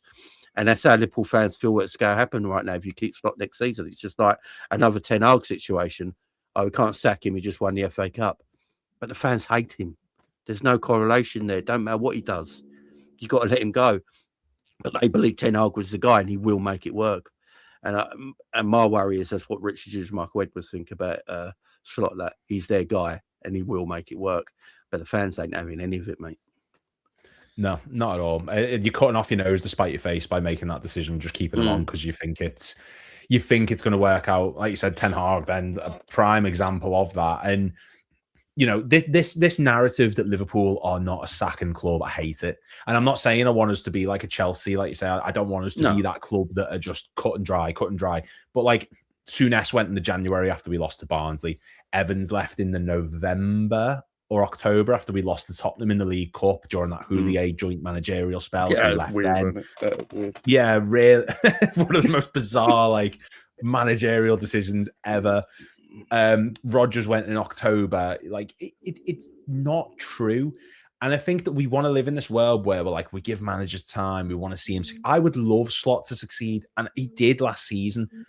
But the facts are, we're not seeing any sort of progression. We're seeing no signs of improvement. If anything, we're going backwards. And it's been 2 steps forward, 3 steps back this season. You beat, mine's gone blank, but like you beat Real Madrid and beat Inter, but you lose to Brighton and Wolves. You beat Qarabag and Newcastle back to back, and then you get battered by City. And it's what you do next. And at the moment, Slot is showing no signs of making any sort of consistent run. Like that unbeaten streak you touched on earlier on, 2020, 2021 ended on an 8-game winning streak. And that's a winning streak against competitive teams in the league. I think Arsenal was one of the teams. Southampton was one. Chelsea was another. Palace on the last day. Yeah, which first. Everyone was acting nowhere. Yeah, it's absurd. And this unbeaten streak that we've just been on, Leeds, draw. Sunderland, draw. Burnley, draw. Is this the standard now that we should expect? No, it's not. So I don't understand the rationale of people using that as a way of defending the manager. No, it was the most depressing undefeated streak of all time in football, wasn't it? It was. Bold statement, like. It was, man, wasn't it? I weren't happy with that winning. I weren't happy with that undefeated streak at all because, as you say, you look at the fixtures we played in that streak. We should have been undefeated. Firstly, the games that we played in that time, but most of them should have been wins. If we're talking about big boy Liverpool, most of them games should have been wins, and the fact that a lot of them were draws, especially we haven't beaten Leeds this season. Yeah. You know what I'm saying? Like, we've only beaten Southampton, Sunderland once and drew the other. Like, and if it weren't for Chiesa arguably saved Slot's job in that game, saving it off the line. And then what was Chiesa's role for the next game? Didn't even show. Didn't even get a minute on the pitch. No. But Cody Gakpo still plays, which frustrates everyone. I don't understand, Lewis. I don't understand. How does Cody Gakpo get so much minutes? I don't know. He's useless. And he's fall like we all talk about Salah's fall off, yeah. It's fine for Salah to have a fall off. He's almost 34, right? It's absolutely fine, yeah. But he's also gave us 9 fantastic bloody years, right? Cody Gakpo's 27 and fell off. What's his excuse? Honestly, playing the same position as well. Yeah. What's Cody's excuse? But you don't hear Cody gets away with it. Cody got the new contract, 250 grand a week that no one talks about. He plays every week. But Salah takes all the spotlight because he's Mo Salah, obviously. So he takes all the spotlight. No wonder Mo's frustrated. No wonder Mo sits there going, hang on, I'm sitting on the bench, but I'm now watching Cody and McAllister and players like this who have been dog all season and have been a contributing factor why we're not winning games. Still play every minute. But I'm the one who's getting blamed. I'm the one who's saying we can see set pieces, free kicks and corners all the time because I'm 5'8". but McAllister's the one marking Dan Burn in the League Cup final. Do you know what I mean? Like it's crazy to me. This team's a mess, man. It from top to bottom right now. It's an absolute mess, and that I personally think he's stumbled onto a system now that he's going to play for the rest of the season. This 4-2-2 formation is 4-4-2. Yeah, what is it? The 4-4-2 box, basically, ain't it? Which, to be fair, I've been asking for months now because we haven't got wingers that suit a 4-3-3. We just haven't because our wingers are not quick. They don't go out; they cut in. You know, they like to play narrow. They don't like to play wide. Gakpo don't want to be wide. Salah at 34 does not want to be touchline tight. No. Right? No. So do they run in behind? No. They like the ball to feet. Mo can run in behind. He tries to stretch it, but if he can get the ball to feet, he's happy. Cody wants ball to feet. You know, Wirtz wants ball to feet. TK is now ball to feet because if he's in the box, he knows he ain't getting service. So he's ball to feet now as well. So they all come towards the ball. You know, we got nothing in the areas. So you might as well, if you're going to play like that, you might as well play 4-4-2. And at least you're a little bit more compact in the midfield. And then just play Salah up, say Salah and Ekatike up top, because Salah's more in front of goal. And Salah's a moments player.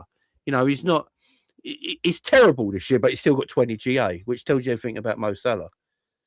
He's a moments player. Just stick him in front of the goal and he will try something, right? He will either get a goal, get an assist, or at least he will try look something. At Marseille. When he was playing through the middle alongside Ekatike, that was one of his best games this season. Yeah, because he tried. The man gets 40 GA every year for 9 years, and then what do we decide to do now? He's getting older. Make him wider. Yeah. It makes zero sense. That's why I've always said 60% of Salah's fall off, I think, is down to him physically and his age. It's just, you know, he was excellent last season, but this can go like that when you get to in your 30s, right? Just wake up one day, just for whatever, it don't work. And I think 40% of it is the tactics and coaching in his position. Yeah. Because our fullbacks, we got Frimpong and Kirkes who love to overlap. That's what they love to do, right? We get them to underlap. So when you get Frimpong to underlap Salah, guess who's in Salah's position? It's like, where do I go then? So I've got to stay out really wide. I can't cut in next to the fullbacks there. It's just, none of it makes sense. And I think if you play this 4-4-2 formation, that means Salah can drift to the right a little bit from more of a central position. Also, Frimpong and Kirkes are excellent, giving that width from the wide areas. And personally, I think we got 5-6 weeks left of the season.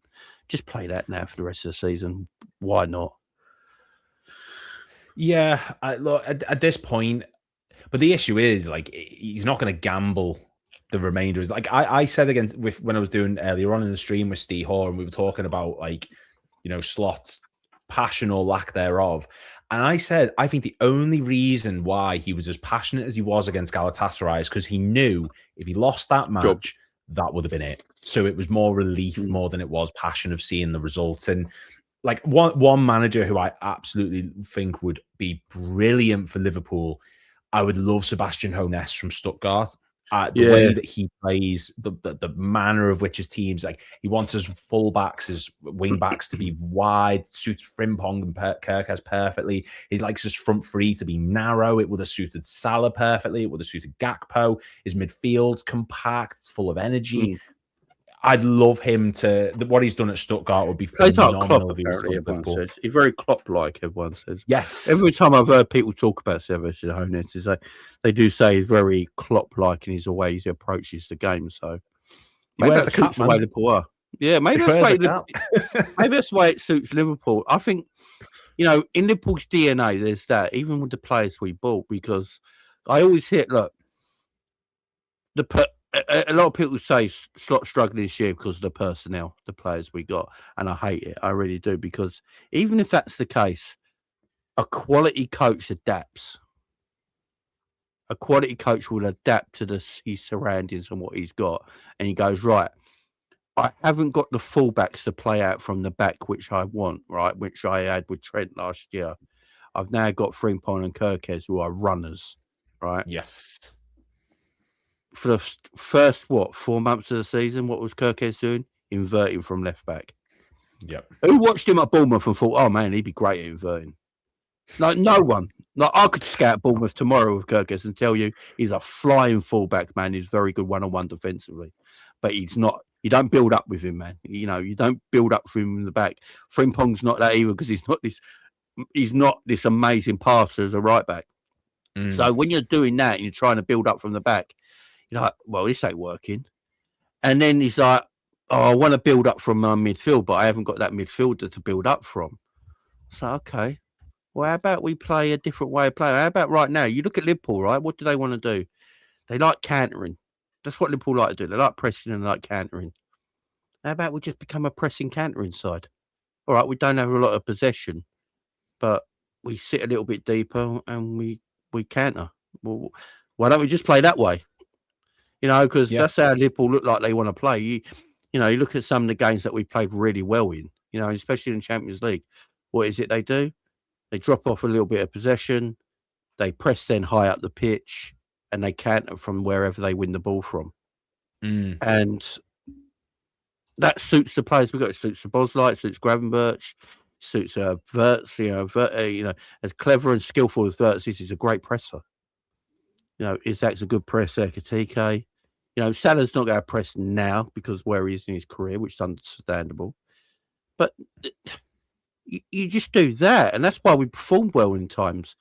But when you then try and play this high up possession-based game, which Slot wants to play, so I read from a Dutch coach that Slot wants to play tiki-taka football because he always talks about Pep Guardiola, and that's what Pep did, weren't it? He played tiki-taka.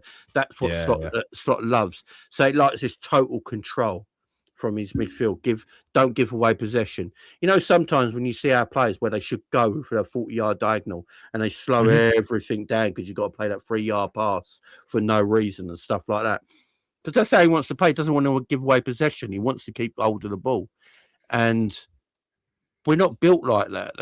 We ain't got no players to play that way. Now, Gravenberch is a ball carrier.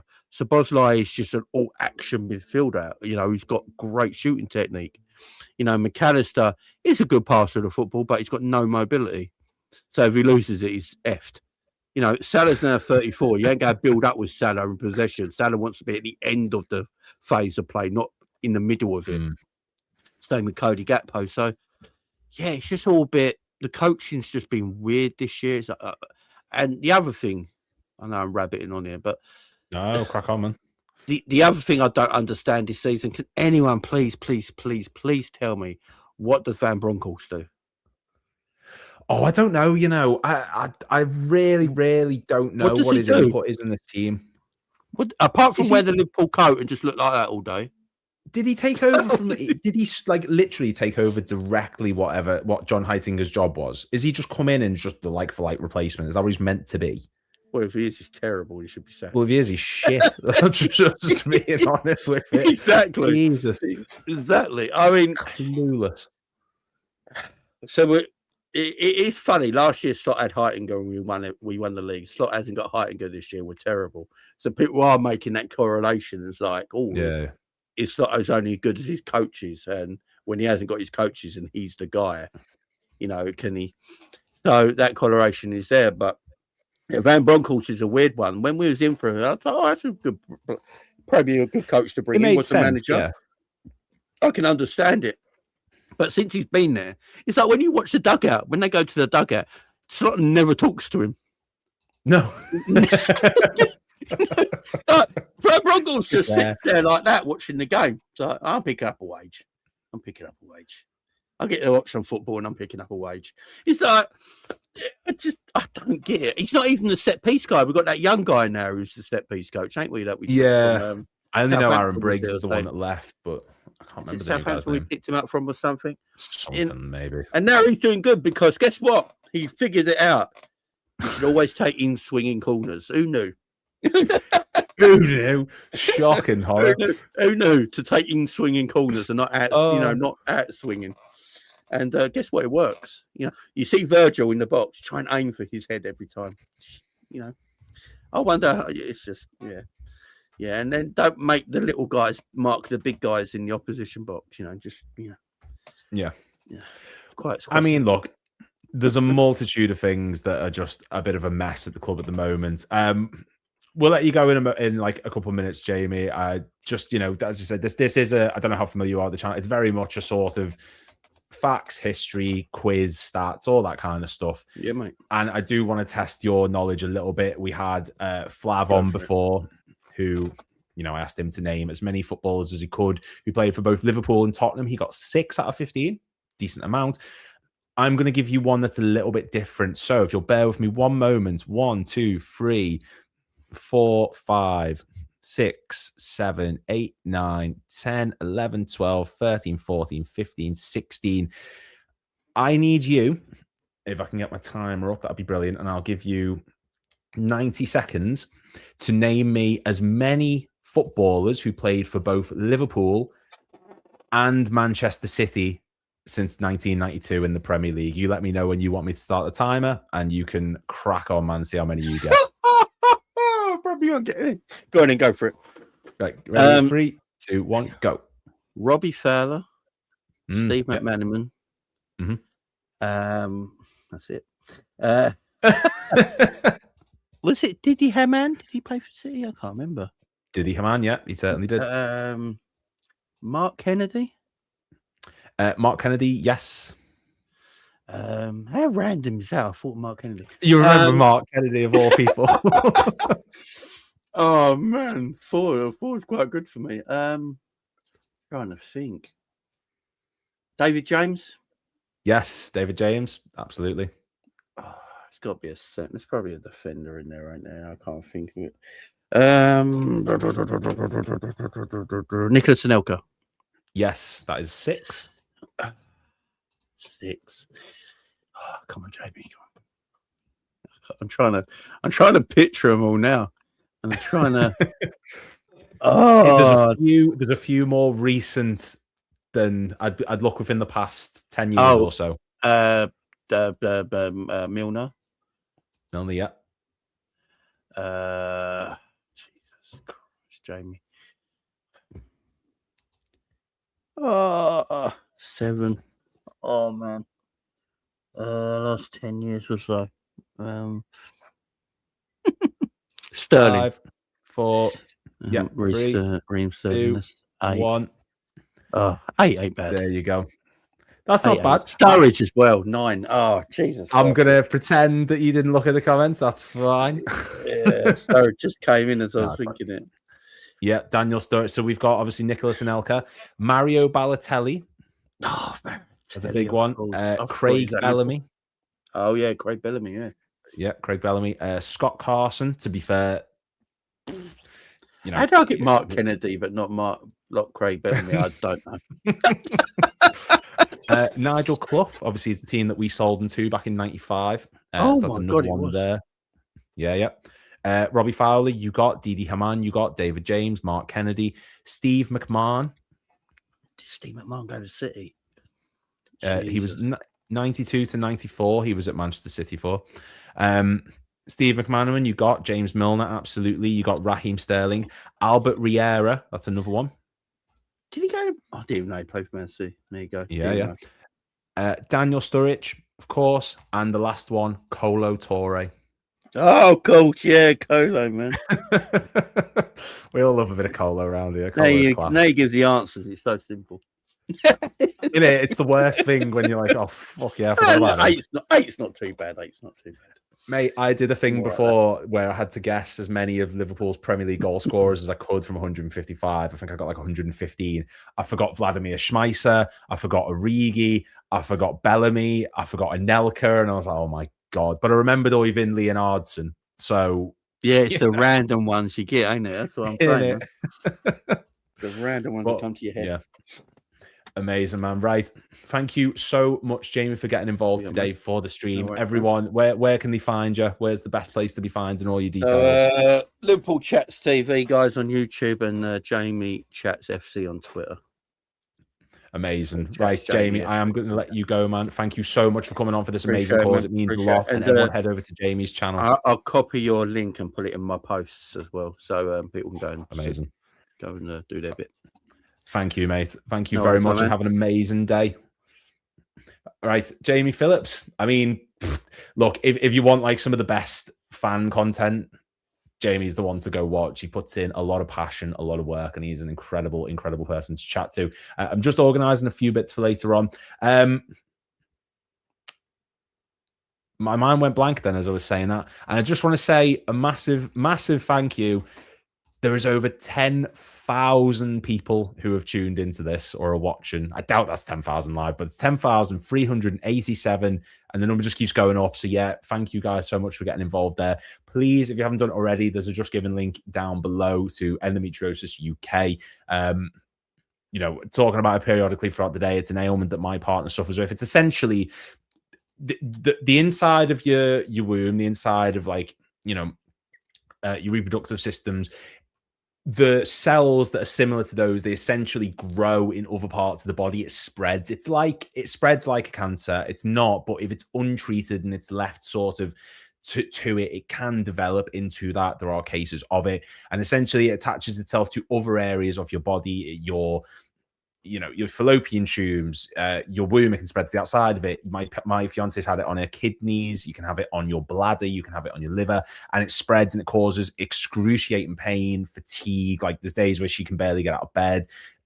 You can feel sick. You get severe pain that, you know, seeing it is heartbreaking when it happens to her, and it's something that you can easily dismiss very much as something as just it's time of the month. It's just something that you can deal with. There's some paracetamol, get on with it. And I myself am guilty of doing that.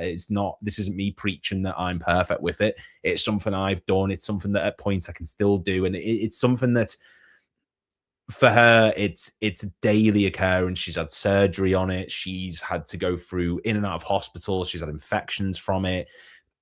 And it's just something that's a real ailment. It takes 8 years on average for people to get diagnosed with it.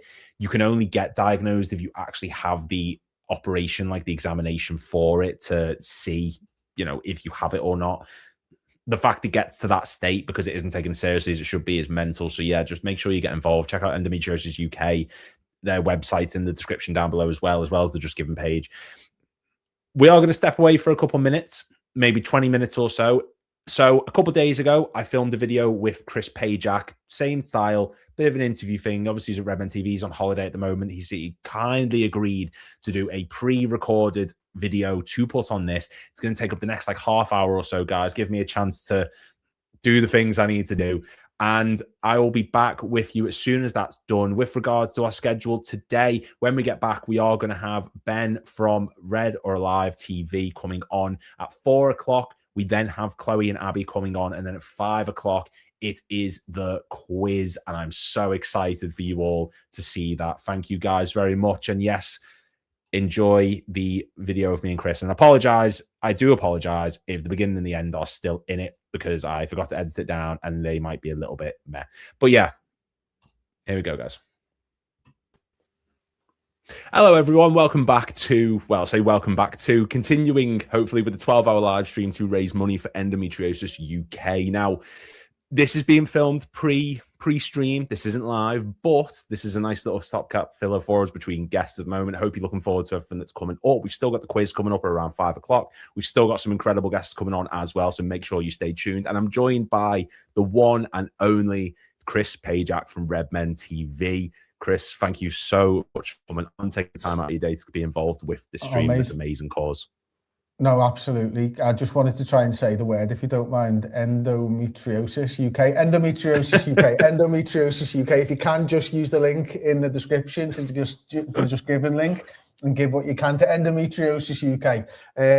Listen, I'm really sorry I just couldn't do this live with you, mate. Obviously, you messaged us last week. I'm out of the country. I'm going to Italy with the family and stuff. I think I even told you the wrong day. We're going like Sunday night, like 3, 4 o'clock in the morning. I think I told you we were going at Monday, but I've since found out it was Sunday. So I am just a little bit gutted that I can't be there, but obviously I wanted to do something. And having done one of these live streams, I sort of said to you, do you want me to record a video with you that will give you a little bit of a break? So yeah, I'm glad that you took me up on the offer, and I'm glad that I could get involved, mate, and thank you so much for asking me. And I hope that everybody watching live is enjoying the day so far. Lou's just been through some of the stuff that he's got planned, and it sounds like a really good day with some really good guests. So yeah, I'll tune in definitely when I come back from Italy. Yes, thank you very much. And thank you very much as well for suggesting everyone go to the Just Giving page in the description down below. Don't know how we're going to be on at the moment. We've set a target of just £500 for now. But if we can hopefully get more than that, that would be absolutely incredible. As I said, this is an affliction that my fiance suffers with. There's a multitude of people I know who have it. It takes on average about 8 years to get diagnosed. And that for something of this severity is not, it can't continue that way. So please make sure you do give generously. And I suppose we'll sort of jump into it, because there's, at the time of us doing this, it's a few days before the stream. It's been a busy couple of days. I mean, I'll get your thoughts initially then, Chris. Just start off with the Brighton match. Not discussing the match. Oh, come on, man. Are you mad? No, we don't want to talk about Brighton. It's far too, I'll tell you, it's Friday the 27th, and I do not want to talk about Brighton. It's far too not the match. crap to talk about. Okay. Not the match then. Sounds the result. Is that what you want to talk about? Because the result was bad as well. The performance was terrible. The feeling coming out of it, because obviously, we've gone into an international break now, and there's nothing worse than when we lose or drop points or have a really, really poor result going into an international break where there's nothing we can do to fix it.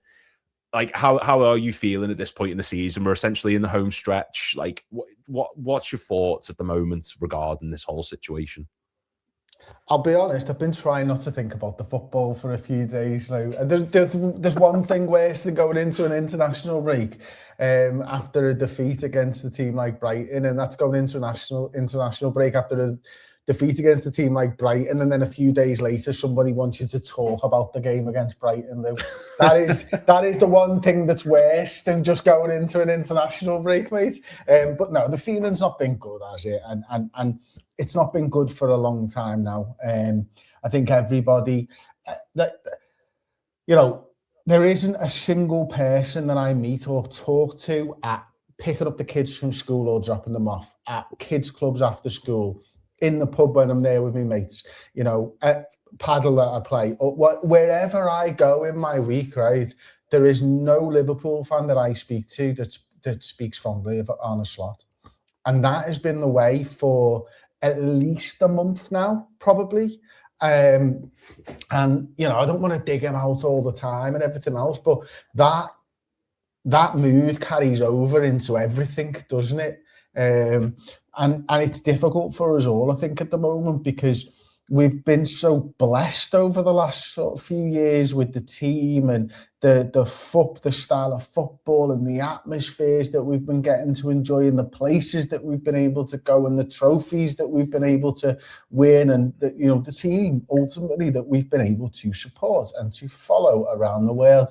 And we feel a long way away from that at the moment. And you think about the Tottenham result, and then the unpredictability of this side, and going and doing Galatasaray, and then Danny Welbeck does that against Brighton, and the performance is crap, and it's just really hard to take and really hard to talk about at the moment, because it's the same thing every single week, the same problems, the same issues, the fitness, the style of play, the defending shambolic, transitions is shambolic, and it's just can't you see what the problems are, and why aren't we fixing the problems? We've got great players, but as Jamie Carragher said, we're a team of individuals, we're not a team. Well, yeah, that bit spot on there, the individuals. We've been carried at moments this season by key players in this team. We saw Ekitike against Newcastle, for example. We've seen Dominic Szoboszlai bail us out of situation after situation. We've relied on Van Dijk to put in some colossal performances as centre-backs just to see us even grind out any sort of result. And you touched on there, nothing is good at the moment. We can see the issues clearly. And I don't know about you, but I think this is the thing that's stressing me out the most, is when we're hearing things like, the reason we don't play well is because the other team don't let us play well. They can't get a tempo going because they won't set a tempo. We can't play against the low block. We can't play against an aggressive team. If this was, and I always think it's unfair to compare Slot to Klopp. It's like comparing Hodgson to Paisley. It's just, it's something that shouldn't be done as much as it is being done. But if you look at Klopp, I cannot recall many situations where he said, we can't play the way we want to because the opposition won't let us. It was all about finding a way, finding a means. And I don't know about you, but with Slot, it does feel at the moment as if plan A doesn't work, there is no plan B. And at that point, then that's when we just sort of capitulate and everything just sort of goes the way of the wind. Yeah, I think you're right, mate, and that's a difficult thing, isn't it? It's somebody, and football managers for the most part are egotistical maniacs. They think that their way is the right way, and that that's the way that football should be played. For what it's worth, I think there's loads of ways. As someone who wasn't blessed with physical prowess, shall we say, you need to find a different way to go and win. You might not be the tallest, you might not be the fastest, you might not be the strongest. What have you got? Well, I can be meaner, I can go in more committed into tackles and everything else. I was only talking about this the other week, like when I was playing footy 11 aside, I'm not tall now, I'm like somewhere between 5'9" and 5'10", something like that. But I didn't grow until I was like 15 or 16, so I was like proper tiny. I would be put up against the 6-foot bloke in the middle of the pitch when I was 14 years old, because they know that I will go and put a tackle in on him and not make it easy for him. That's the type of player that I was. I wasn't the most skillful, I wasn't the fastest or the strongest, but you damn sure know that I'm going to try as hard as I can. And that's what I want from Liverpool first and foremost, before anything else. That's what made us the best side, in my opinion, in world football, is that we would go onto the pitch and we had the skill players, we had the individuals, we had the teamwork and everything on the ball to do whatever we wanted. But we worked harder than the opposition as well. And that, for me, isn't able to happen this season because of the fitness of the players, us dropping off on 75, the unavailability of some key players, admittedly, is a huge part of that and a factor in why I think players are dropping off after 75 as well. But, I want us to go out there and I want us to fight to win the ball back. I want us to go and get that football back whenever. It's our ball. It's our ball. That's the mentality.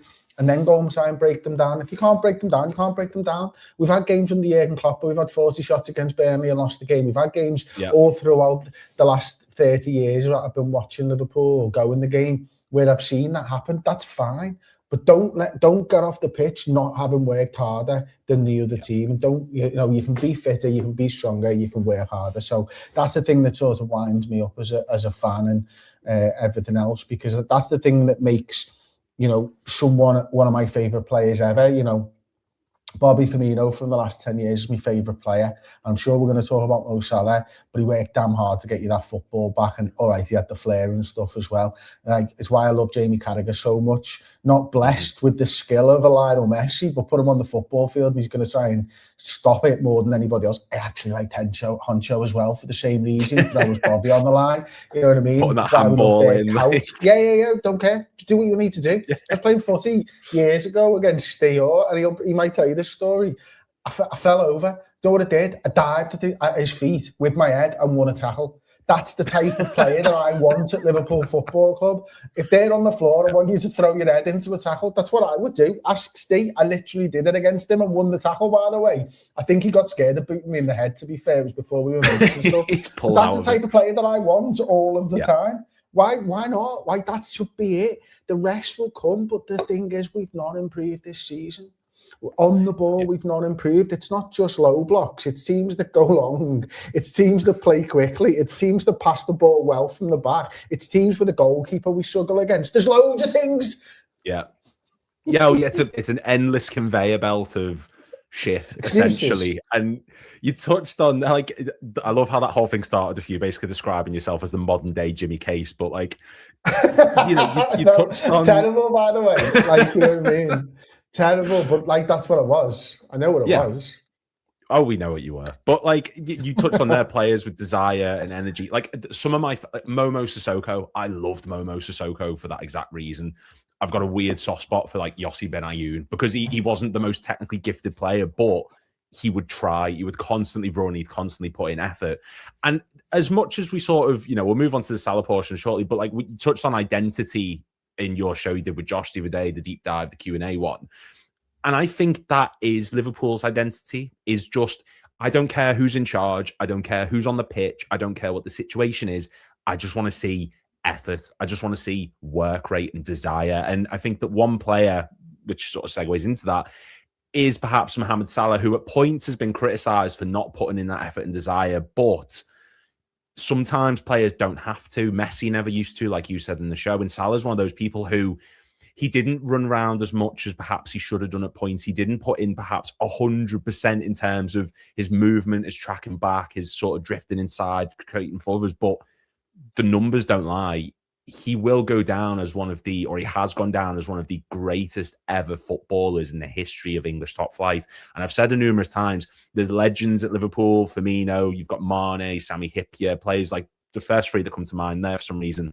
And then there's club icons, your Ian Rush, your Kenny Dalglish, your Gerrard, your Hansons, your Sounesses. And he's gone from that to that. And I think that says a lot about just how talented a player he is to be able to do that without having to run his arse off every single match. Yeah, well, yeah, absolutely. But like, I think he was also given that, role, wasn't he? And more so, to be fair, more so even last season in the 47 goals and assists than even previous years, because you think back to that 17-18 season and the couple of seasons that followed, and he did work damn hard. And it wasn't until really that he was getting into his 30s when, he didn't have that sort of ability. And some people might say, well, that's not what I'm looking for in a player, but he's got that will to win that I want to see. And how you use that is just as important. Because if he used that will to win last season to track back, then he wouldn't have carried us to the title, because he'd have been too tired and he wouldn't have been on the end of things. So he must have had to really, channel that in a way that I have to be there. If think about putting yourself in that situation and the pressure that you would put yourself under as well, by the way, because, all right, I know that these 10 lads behind me, 9, I suppose, because the keeper doesn't really count, are going to work that little bit harder each, that 10% harder to cover the spaces that I'm leaving. Mm-hmm. The pressure that puts on you to do your job, to finish those moves each and every single time, knowing that they are running themselves into the ground for you. Yes, it would feel great knowing that I'm the best player and don't have to do the running and all that type of stuff, but the pressure, and to be able to deal with that pressure and to be able to fire Liverpool to another Premier League title, that's mad.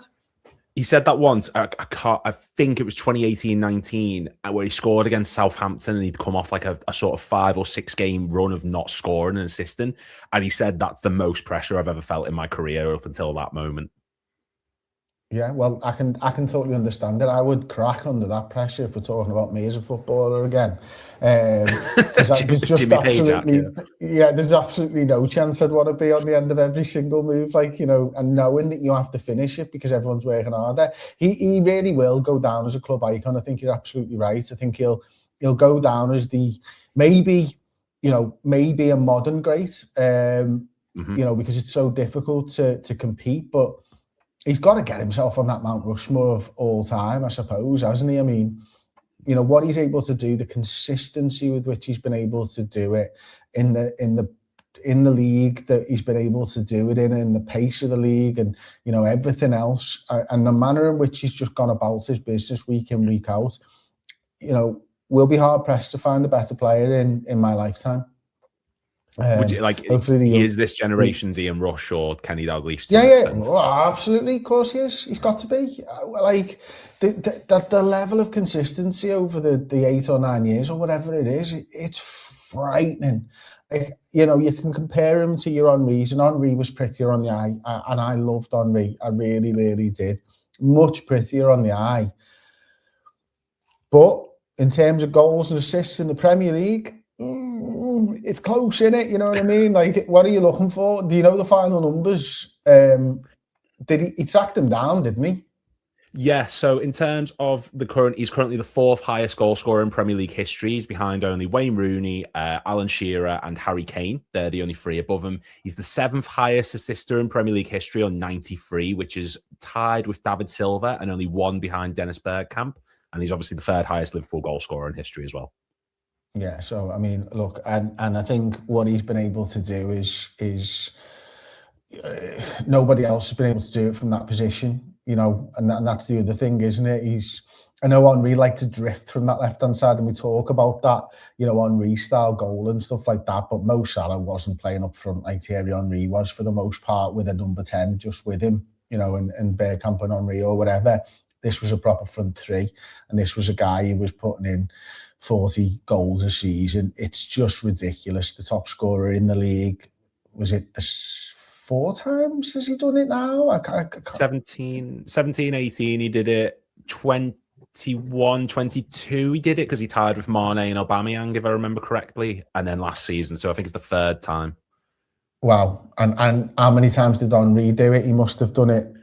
Was he 3 or 4 himself? I think he's 3, Thierry Henry, yeah. Because I think he won it back-to-back, like 03, 04, 04, 05 or something like that. And then he won it in his 3rd season, I want to say. So, like, I might be completely making this up, but like 99, 2000 maybe.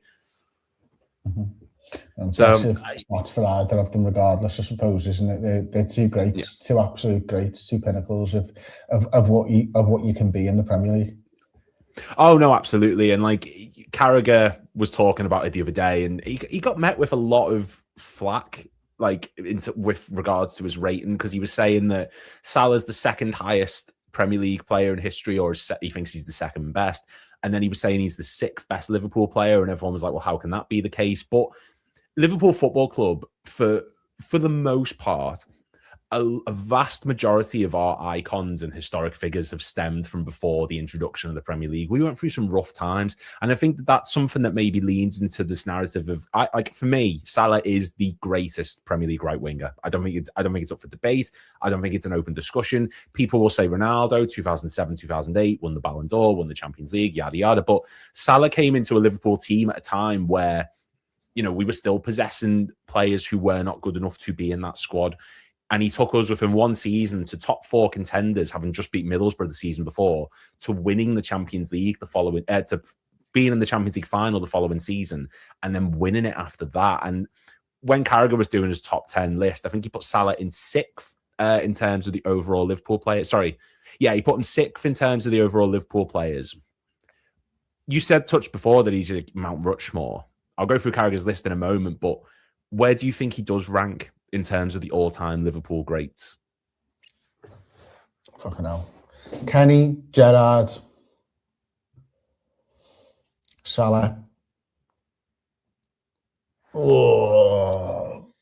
It's a bit of a load. I mean, like, it's so difficult not to put Ian Rush in there. If I put Salah in there, you kind of got to put Rush in there, but then there's no Souness. Yeah, I mean, it's tough, man. It's really, really tough. And listen, Barnes, he's got to be up there in terms of single seasons. I don't think I've ever seen a better season than Suarez. 13, 14. Yes, yeah. But that doesn't put him on a Mount Rushmore or anywhere near it. There's just so many, isn't there? Hanson's got to be in the conversation. It's really hard. And there's probably players I've forgotten about there as well, like off the top of my head. But, you know, for me, having you know, seen the back end of Kenny Dalglish and Ian Rush, I think I'd go Kenny. I think I'd go Ian. I'd go Gerrard and go Mo. And that's because they're players that I've seen. You know, if you go further back, like I don't remember Graham Souness. I remember my dad boring the arse off me talking about Graham Souness. He still does that to this day. So if you're watching, Dad, thank you. I appreciate it. And I know that I'm going to be talking about Firmino, Salah and Mane to my grandchildren in exactly the same way. And I'll be boring people about that team with Wijnaldum and Henderson and Fabinho and, you know, Robertson and a right back, Virgil van Dijk and Joel Matip and Alisson Becker. I'll be talking about them until I'm going to the grave. So I know that. I know what it feels like now, Dad, basically, if you're watching. I know why you talk about those players all the time, because I don't think I'm going to see a better team than that. No, we won't. And I think that's really, it is like the old guard now is all gone, apart from Van Dijk, Alisson and Robbo, who, you know, there's a guarantee Robbo sticks beyond the season. I wouldn't be surprised if Alisson did end up perhaps leaving. I know he's just signed a new contract extension, but it's only for a year. It wouldn't stun me. It is heartbreaking to see. Now, with Salah then, before we get onto Carragher's list, before we end it off, it's a bit of a loaded question again, similar to the sort of top 4. Can you try and give me 5 Salah goals that are your all-time favourites? I know there's like hundreds to pick from. Any that in particular stick out in your memory? The Everton one in the sort of snowy, rainy one from the edge of the penalty area. Yeah, I mean, that's got to be up there. The Man United one from Alisson. Alisson's over the top. 2020, I think that was when we won the league. That one, weren't it? Was that the we're gonna win the league? We're gonna win the league, yeah, stuff like that. Yeah, I'm terrible at this stuff, mate. I just don't have a memory. I just don't have a memory for this type of stuff. Chelsea, the screamer against Chelsea, maybe. Yeah, I mean that's unbelievable from the edge of the penalty area. The where it goes like that, straight into the top. There's no curl on it or anything like that. That's Chelsea. The City one where he sort of slaloms through, and then I think it's outside of the left boot or something like that. Yeah.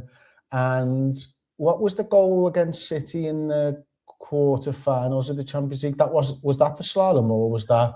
No, the slalom was 2021-22, I think, because I'm sure that was the season we nearly did the quad. The City one was 17-18. That was his first season, I believe. Quarterfinal. That was the chip over Edison, I think it was. That's like for like let-offs.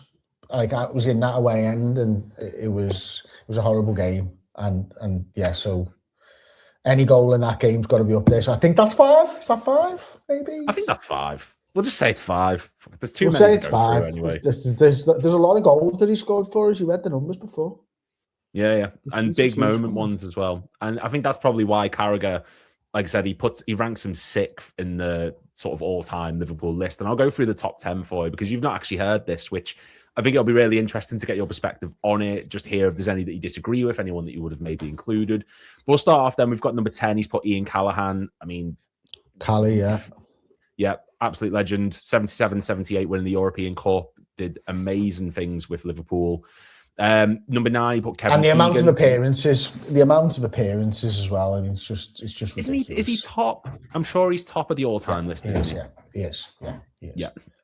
We then got Kevin Keegan. Now, obviously, I never saw Kevin Keegan. I wasn't alive back then, but he's the player. If your dad used to tell you about Graham Souness, my granddad used to tell me about Kevin Keegan. He would die on this hill saying he is the greatest English player that he has seen. He is one of the all-time best he's ever seen.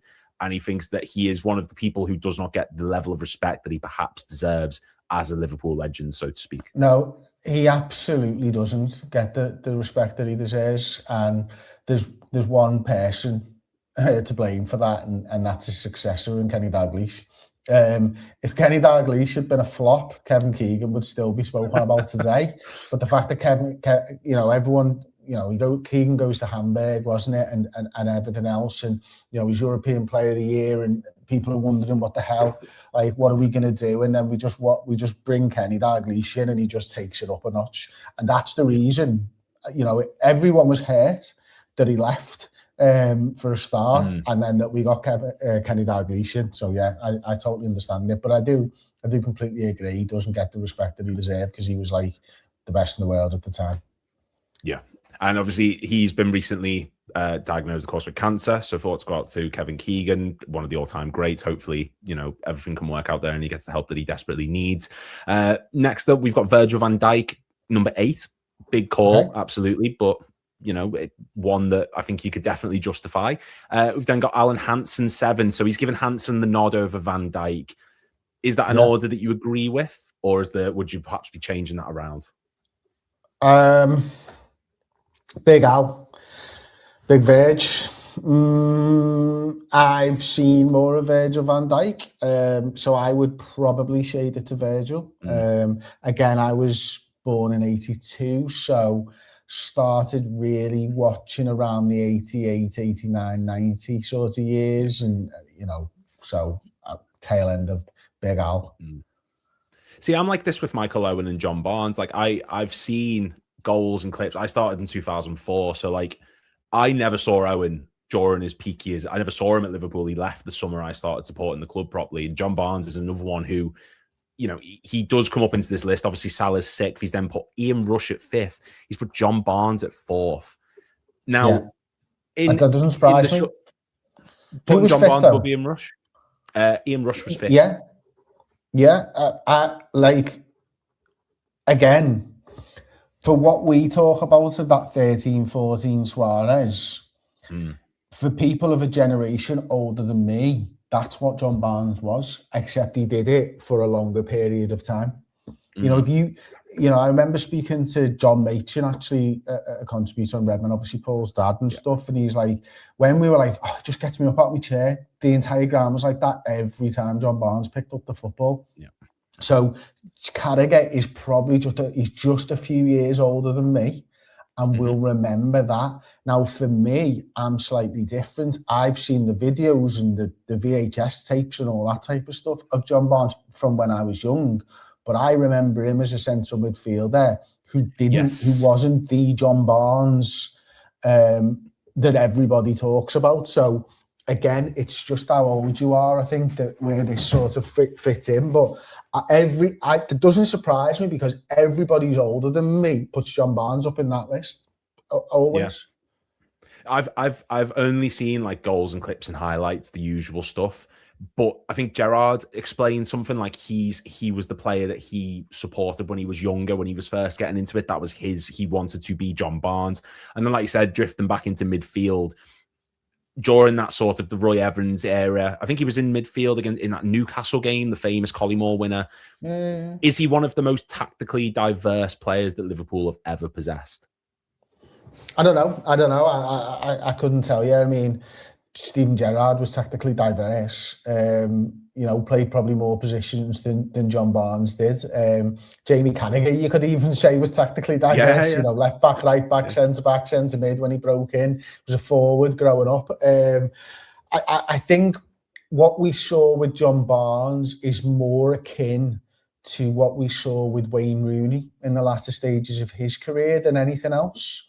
Because Rooney sort of just got further and further back, and he got to a position where he was playing centre mid because what he could do with a football, John Barnes, nobody else could.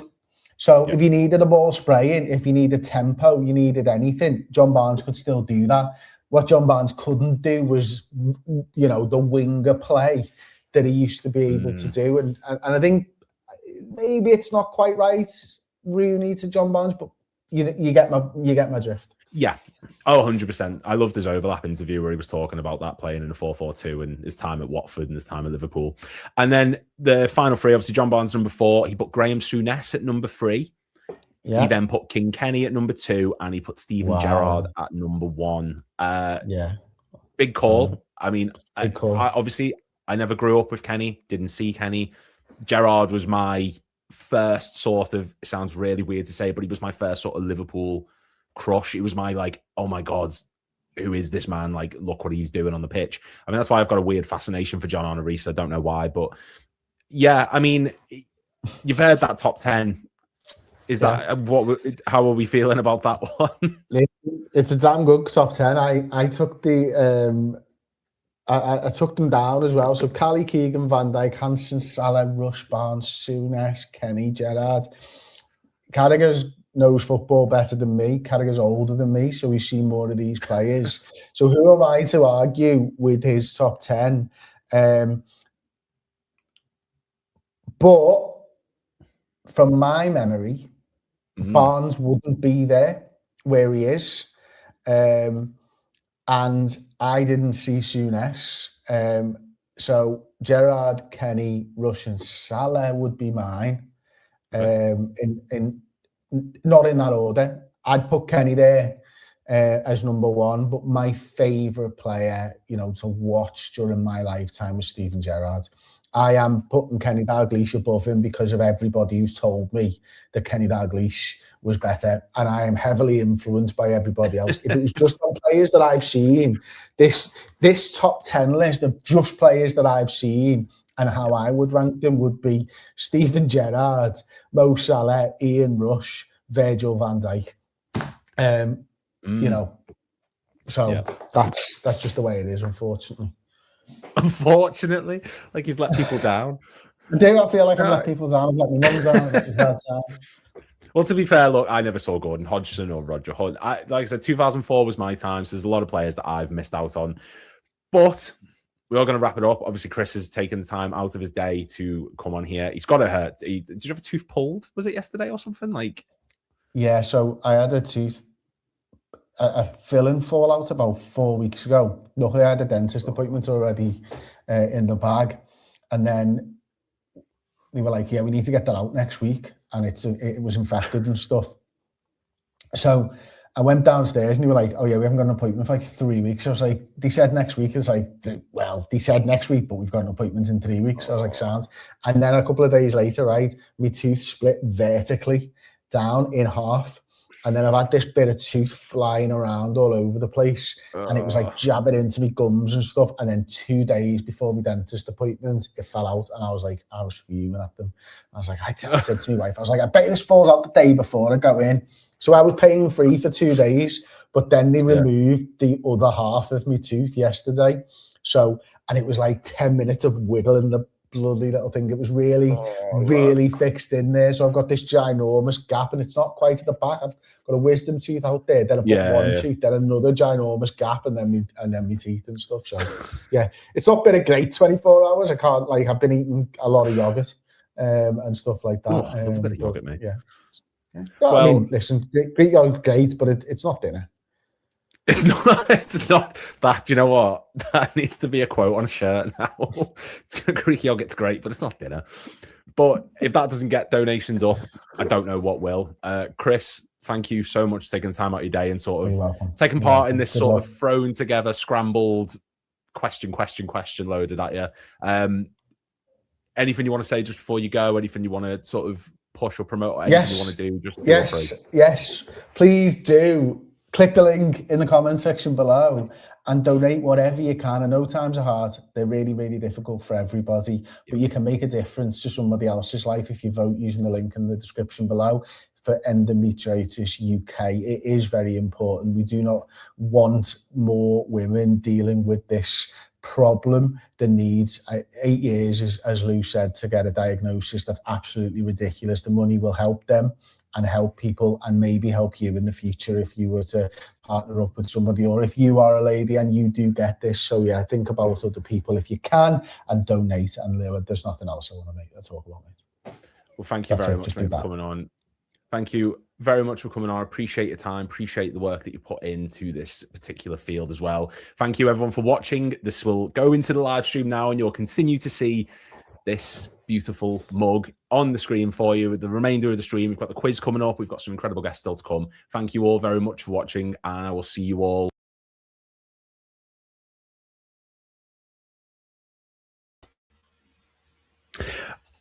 I kind of butchered the ending there. I think I got it off a bit too soon. Oh, funny. But yeah, that was Chris Pajak. You know, I understand that wasn't live, but you need to, like, that was Chris taking a big portion out of his day to be able to come onto the channel and, you know, spread this important message, take a part in it. And, you know, just to all the lads at Redmen, the support they've shown to this, they've shared it around Twitter. Steve and Chris have been incredible with the work they've been putting in for it. Chloe as well is going to be joining in about an hour's time. Really happy that they've been able to take a part in it and play a role in this incredible,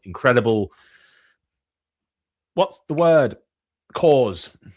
Forgot the word cause, but yes, this is in support of Endometriosis UK. So make sure that you do click the link in the description down below to the Just Giving page. If you've got anything, 50p, 20p, £1, you know, just anything like that, please get involved. Please make sure to show some support. It's just, you know, this is an ailment that does not get talked about enough. It's something that is not getting the discussion that it absolutely deserves, and it's something that needs to be changed.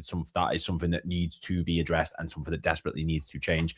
In the next couple of minutes, we're going to have Ben from Red or Alive TV join in as well. He was going to do the quiz later on, but I will say it to his face. He's a shithouse. I will gladly tell him that.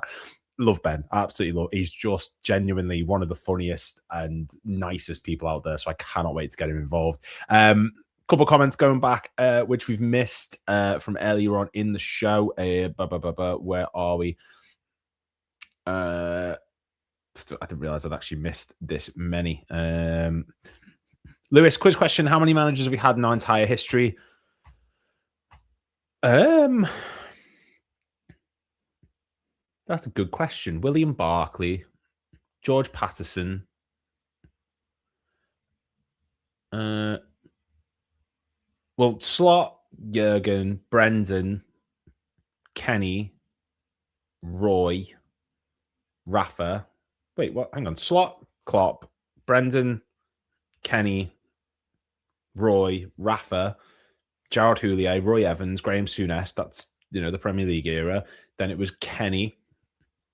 And then before Kenny, it was Joe Fagan. No, Ronnie Moran, then Joe Fagan. I've got them wrong way around, but they are there. And then before Joe, it was Paisley. We had Shankly. We've had George McKay, William Edward Barkley,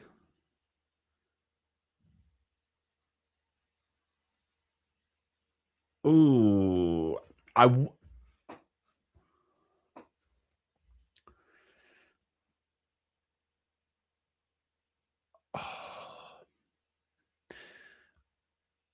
want to say 20.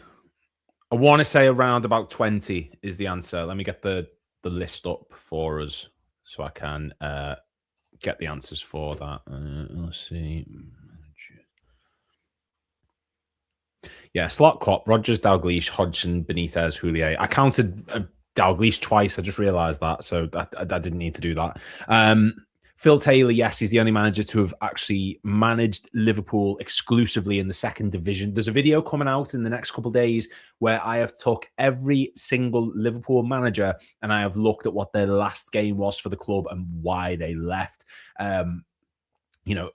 Like Phil Taylor, for example, was sacked because we didn't achieve promotion. He said himself that is the biggest regret of his entire life, is not winning promotion. Matt McQueen, I think he left because he was ill. He had like one leg. He'd lost a leg in a car accident or something. So, he got ill. Tom Watson, George Patterson. There is 21, and I said 20, so I was one off.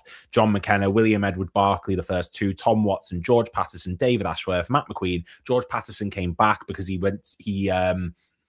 became club secretary or something like that, and then he became back to the manager for a spell. Don Welsh, debatably the worst manager in our history, got us relegated 1951 to 1956, and then all the Premier League embargo and all that stuff. Either comment. Oh my god, choking. People who say was Klopp's team fine? 05 was Houlier's team. Well, Benitez brought in Alonso in 04. So maybe, I suppose. Then there's all the Man City questions when we had Jamie Phillips on. He was amazing having on. Sissoko was mint. As I say, that section with Chris was pre-recorded just so we could get it done a couple of days before because Chris was not available today. Hi, everyone. How are you? Blessing and greetings. Like and subscribe. Thank you. Yes, if you want to like the video and subscribe, that's absolutely fine. But the main cause today is to support money, or to raise money for Endometriosis UK. A like and subscribe will be much appreciated, but all we're really interested in today exclusively is getting money towards Endometriosis UK. That is the main thing. But if you want to like and subscribe, by all means, feel free. Been a brilliant show, Lewis. Thank you very much. Really do appreciate that. It's been a lot of me waffling, and apparently people seem to like that, so I'm fine talking shit. That's not a problem. Andico, again, says 22 permanent managers. So are we counting the John McKenna and William Edward Barkley as like they are two separate managers, just they managed us at the same sort of interval in time? Then that would make complete sense. I know people who watched us win our first FA Cup in 1965. Was that our first one? Yeah, it was. Yeah, because that was after we signed Ron Yates and like Jerry Byrne and all that, and that was Shankly, the first trophy, and then from then on we just went into the ascendancy. Yeah, you are right, because that was the final where Jerry Byrne, he dislocated his shoulder or he broke his shoulder or something against I can't remember who the final was against now. Why can't I remember this? I've literally done videos on it. Wimbledon keeps popping in my head. Was it Wimbledon? I don't know. But yeah, yeah, that was the one. Jerry Byrne broke his shoulder, dislocated it or something, and then we went on to win the cup. I'm gonna have to Google that. What was the who did we play in the final? Why can I not remember? I'm a bad fan. Leeds. It was Leeds. It was Leeds. It was Leeds. Why did I think Wimbledon? Yeah, Jerry Byrne broke his shoulder. So I know bits and bobs. As I say, Ben is going to be joining in just a moment, guys. This has been really fun. I've really enjoyed this. And yeah, like Chris said then when we were talking about this whole top 10 thing, and like I discussed a couple of hours ago, it's the most subjective thing on the planet is naming your top 10 Liverpool players of all time. Like, I kind of want to do mine, but then I think, is it something I'm going to regret? Because, look, I like to think I know a decent amount about Liverpool. You know, I do a channel. I've got a channel on it. I've got all sorts. But I couldn't sit here and definitively tell you that Roger Hunt is this brilliant player because I never saw him. I never saw Gordon Hodgson. I never saw Jack Cox. I never saw, you know, all these old players from like the early 1900s who you could describe as some of our greatest ever. I never saw Souness. I never saw Ian Callaghan. I know how great they are based on things I've seen and the videos and the highlights and the goals and everything like that. But to sit here and actively say, look, you know, this player is in our top 10, I couldn't do it. If it was my top 10 of the players that I've seen since like I've been watching Liverpool, okay,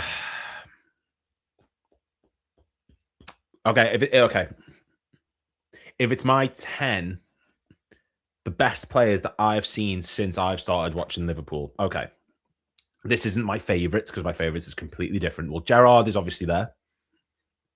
Firmino, Suarez, Torres, Salah, Mane. Issue is they're all attackers. They're all just attacking players. Van Dijk, Alisson,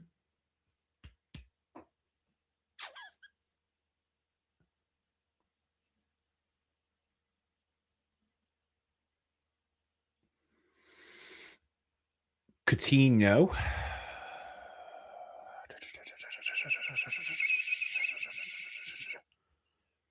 I want to say Carragher, but Hippier was actually like realistically, you know, he was probably a better defender than Carragher.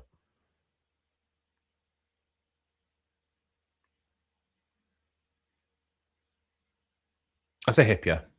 No, oh no, Trent though. No, give Trent shit all you want for leaving, but there's no denying Trent is one of the most exciting players that we've ever had play for Liverpool. The best passer of a ball I've ever seen, and I think most people would agree with that. Yeah. Grizz Khan, we all know Grizz. He said, go support Beyond The Kop, who's doing some great work for charity, and he has shared the stream around. Thank you very much, Grizz. Really, really, really do appreciate that. You know, Grizz is just one of the, you know, everyone knows who Grizz is. So if he says do something, most people are going to do it. Ben is just grabbing a coffee, and then he's going to be joining us. Class listening to all this history clubs have had. Most clubs would dream of it. Oh, absolutely. Like Liverpool's history as a whole, like going back into it and looking back into like the early days of us being founded, and there's just so many fascinating people who have been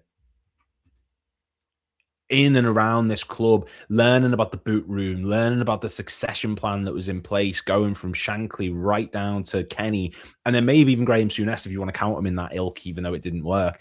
Going back to when Shankly started his revolution in the 60s, you know, out with the old guard, moving on a lot of the older players from that team and bringing in young, vibrant, energetic players. Ian St. John was coming in, Jerry Byrne was coming in. So many key players who would go on to inspire Liverpool and ascend us to the top of English football.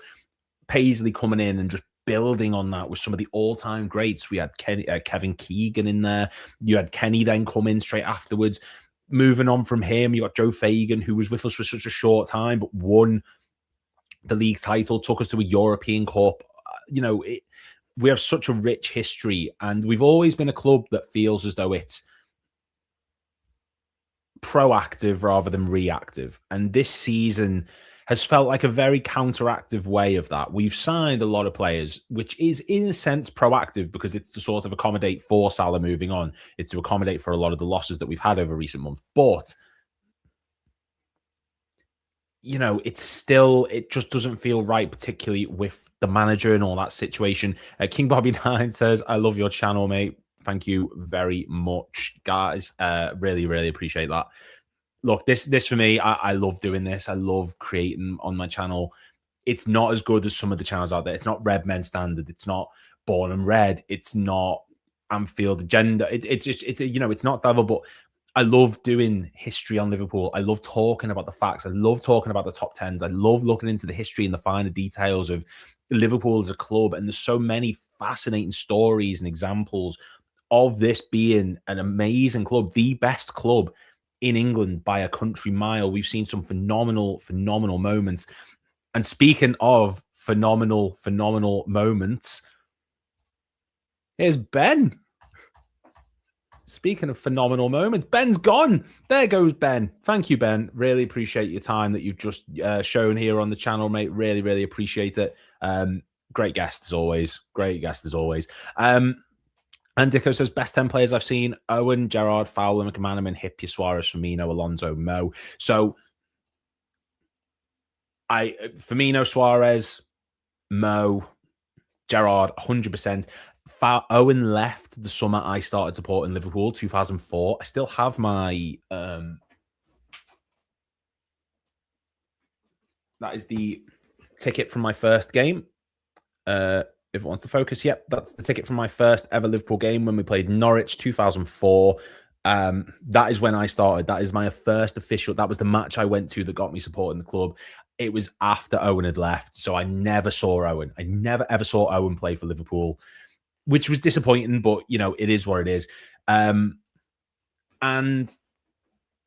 you know, so I never saw him. I never saw McManaman. I've seen the videos. I've seen the highlights. I've seen all sorts. But obviously, you know, I wasn't around then, so I didn't see them. And speaking of coming around, he's back.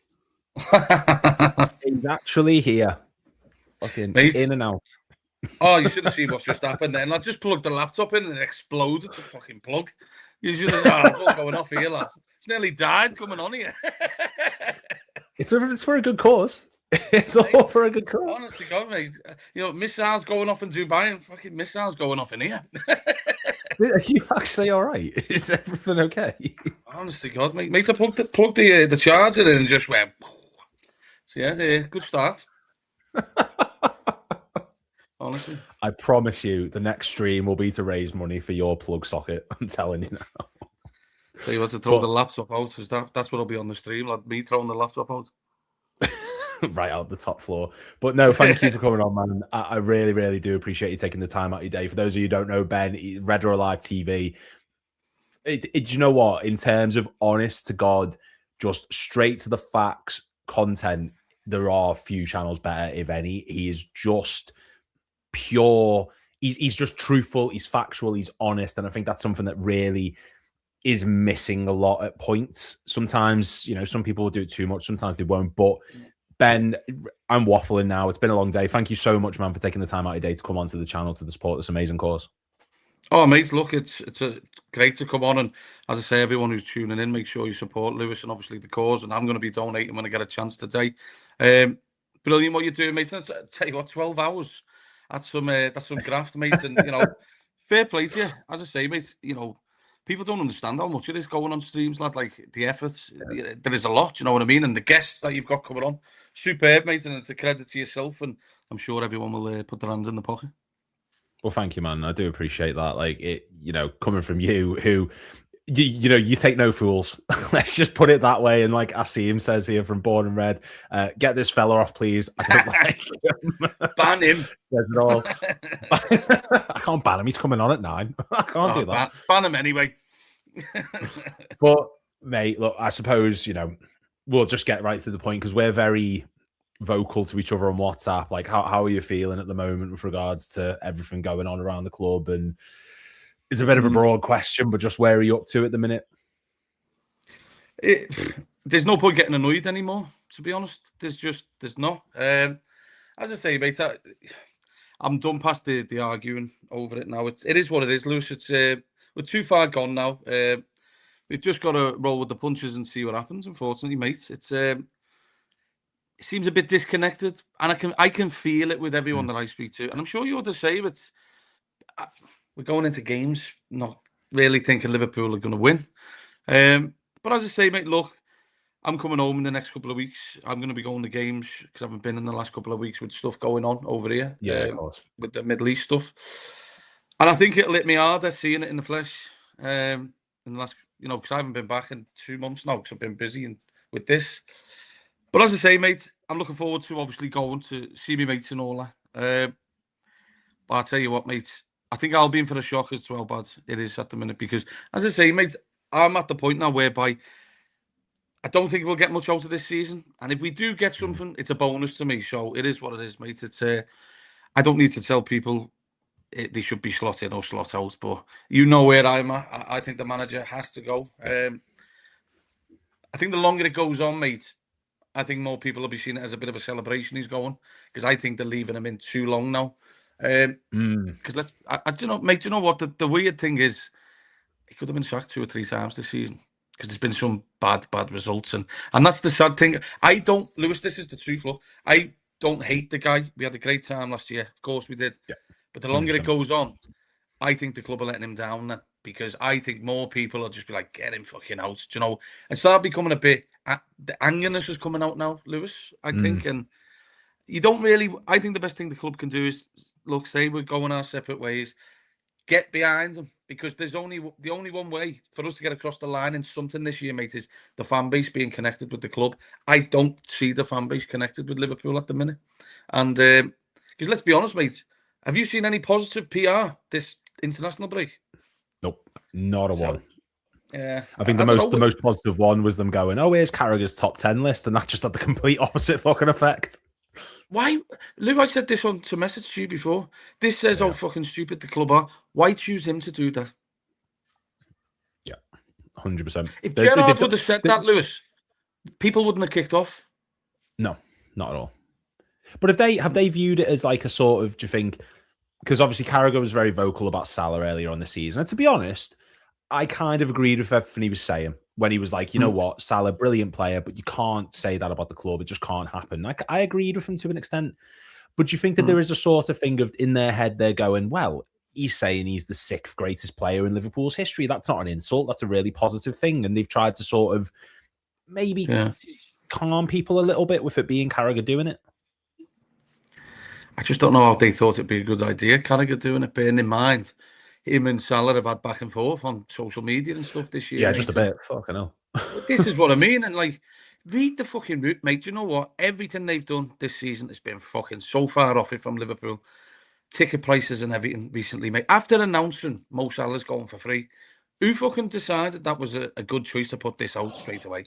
I just don't get that. Because, mate, do you know what? Look, they'll have their opinions for it, but I'm not being funny. You're looking for fucking money and you're going to the fans when you're letting him go for free. How stupid are you? You know what I mean? So, because I still believe Liverpool could have got 5 or 10 million for him. There's someone out there would happily pay that. And do you know what, Lewis? I think I can answer for the whole fan base. Do you know if he fucking goes to Saudi, I think everyone will be pissed off because Liverpool then have just walked away from any sort of money from that league because they would pay for Mo. Yeah. And I just think, honestly, mate, Liverpool need to really be careful what they put out there at the minute because the fucking fans will pull that ground down if this shit carries on. To be honest, that like we said this weeks ago when that roundtable thing came out, and it felt like such a PR attempt to try and be like, right, the club back slot, so you better get on board too. Yeah.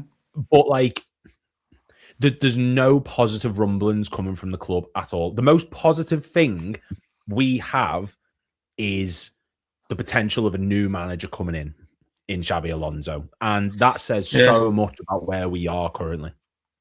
It does, mate. Go and watch that Legends game again. There's a better fucking atmosphere in a Legends game than a game at Anfield in the Premier League when Liverpool are trying to get across in the Champions League. And I think that says it all. 60,000 turned up for one person and one person only, and it was Jurgen Klopp, lad. As good as the cause was, a lot of people wanted to see Jurgen Klopp. And, you know, when you're seeing him fucking fist bumping all the stands and stuff like that, mate. You know, a lot of people... warm my heart.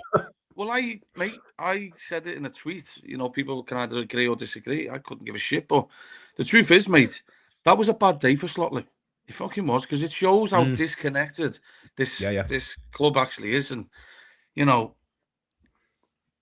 actually, a question to you, because I struggle to see this. Can you see Slot? Because he should be, because he's legend of winning a Premier League. Can you see him being the manager of a Legends game in the future? Because I can't. And I think that's the way it's going. Because you've got to be fucking so tightly knitted with Liverpool. And I don't think people will be too happy, personally, mate, because there's no connection. No one. No. I couldn't even tell you what his family's names was and everything, because we knew everything about Klopp. You know what I mean? It felt like, mate, he just lived in fucking Anfield. Do you know what I mean? Because he was such like a Liverpudlian himself. And I just feel like with Arne Slot, I feel like he's had his bags packed the whole time, and it's a shame, really.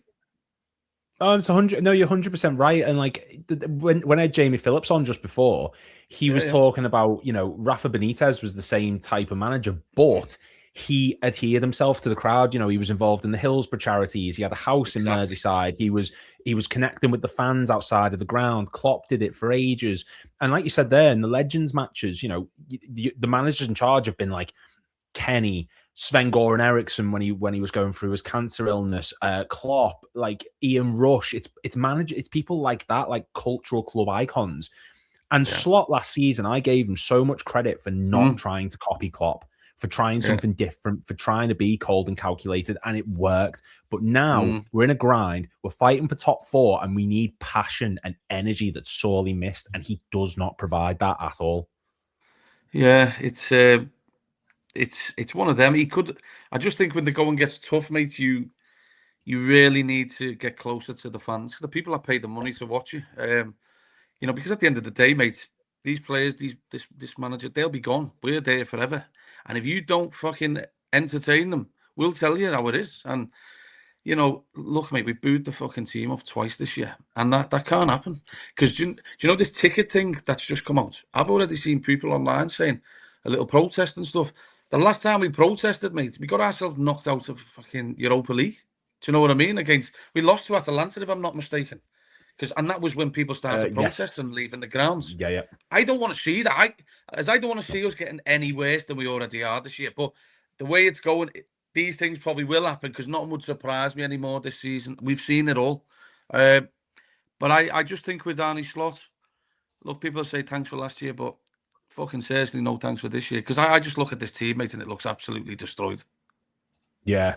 Oh no, there's no like Spirit of LC says, we cannot afford to let some people leave for free. We need to recoup some money back for future spending. And Mo, fair enough, he's in his 30s, but like you say, Saudi were willing to pay big money.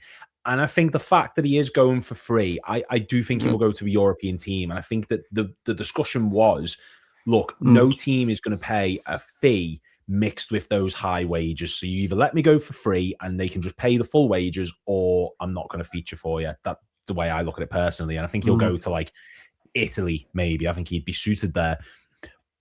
But if I said to you, right, you've got the power to go back in time a couple of years and Saudi come in with that offer they did, 150, 200 million. Yeah. Taking into account what Mo did for us last season and the season before, Klopp's final campaign, would you be taking that money, or would you be sticking with the same situation we're in right now? I wouldn't have took the money, because what I witnessed last year being in that ground was priceless to me. You know what I mean? They were unbelievable. And as I say, mate, the money doesn't affect me.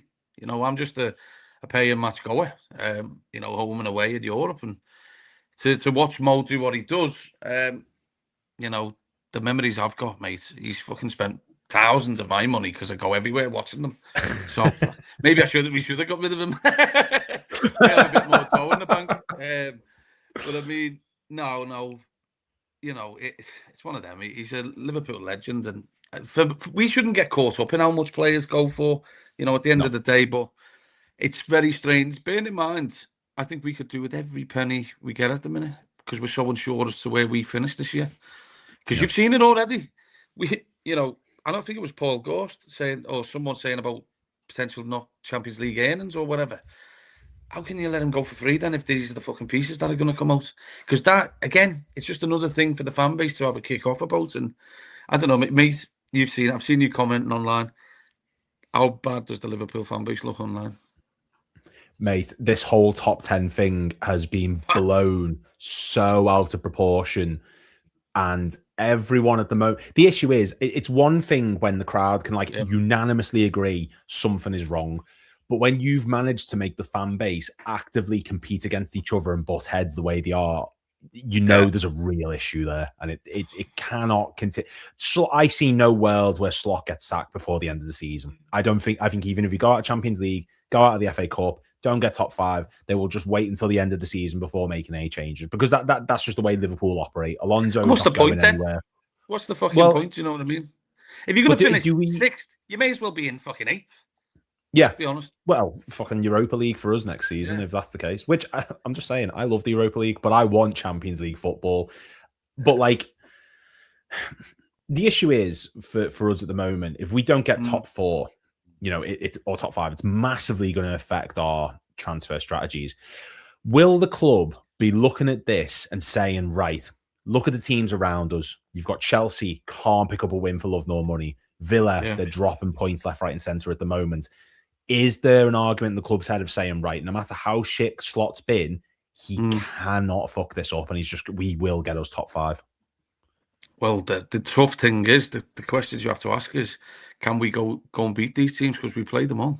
United away, Everton away, Villa away. I'll be honest, Lewis, I don't see Liverpool winning any of them away games personally. And I'm going. Do you know what I mean? So I'm going the games, spending all the money and feeling like we're going to lose. And there's many others like me. And I'll be honest, mate, the way I'm watching Liverpool with the lack of intent, I can see Chelsea nicking a point or something. It wouldn't surprise me this year. It's Tottenham. Look at Tottenham. Oh, mate, do you know what I mean? Like, I don't know if you've seen it, the breakdown with the overlap. Did you see the clips he had, this guy? I don't know if you've seen it. It was a good detailed. Might have done, but... Yeah, well, it's recent. It's if you haven't, watch it, mate, because I tell you what, it'll certainly open your eyes to some of the things. Like, there's a picture he puts up on there whereby he said, like, Liverpool's intent to get the ball at 1-0 off Spurs, and there's about 20 foot from each player to fucking Xavi Simons, just letting them get the ball. And Chelsea are better than them. So if we're going to piss around with players that they've got, the Caicedos, the Enzos, they'll tear Liverpool a new arse. And I don't know, mate, I'm a bit worried. I'll be honest, Lewis, I don't see them getting top the Champions League. Not with the form we're seeing, because I don't know, mate. I just don't think the football we play is good enough to get us in that bracket at the minute. And playing against the PSG team as well, who's like the best attacking team in Europe at the minute, bar maybe Bayern Munich, really doesn't fucking help that situation either. Well, these are the only, for me, mate, the cup games are the only bit of excitement I've got, and Isak coming back into the fold, because we could. Yes. I tell you what, mate, if there's a man coming back in with a fucking will to destroy teams, mate, and really, you know, put himself back in the mix, it's him.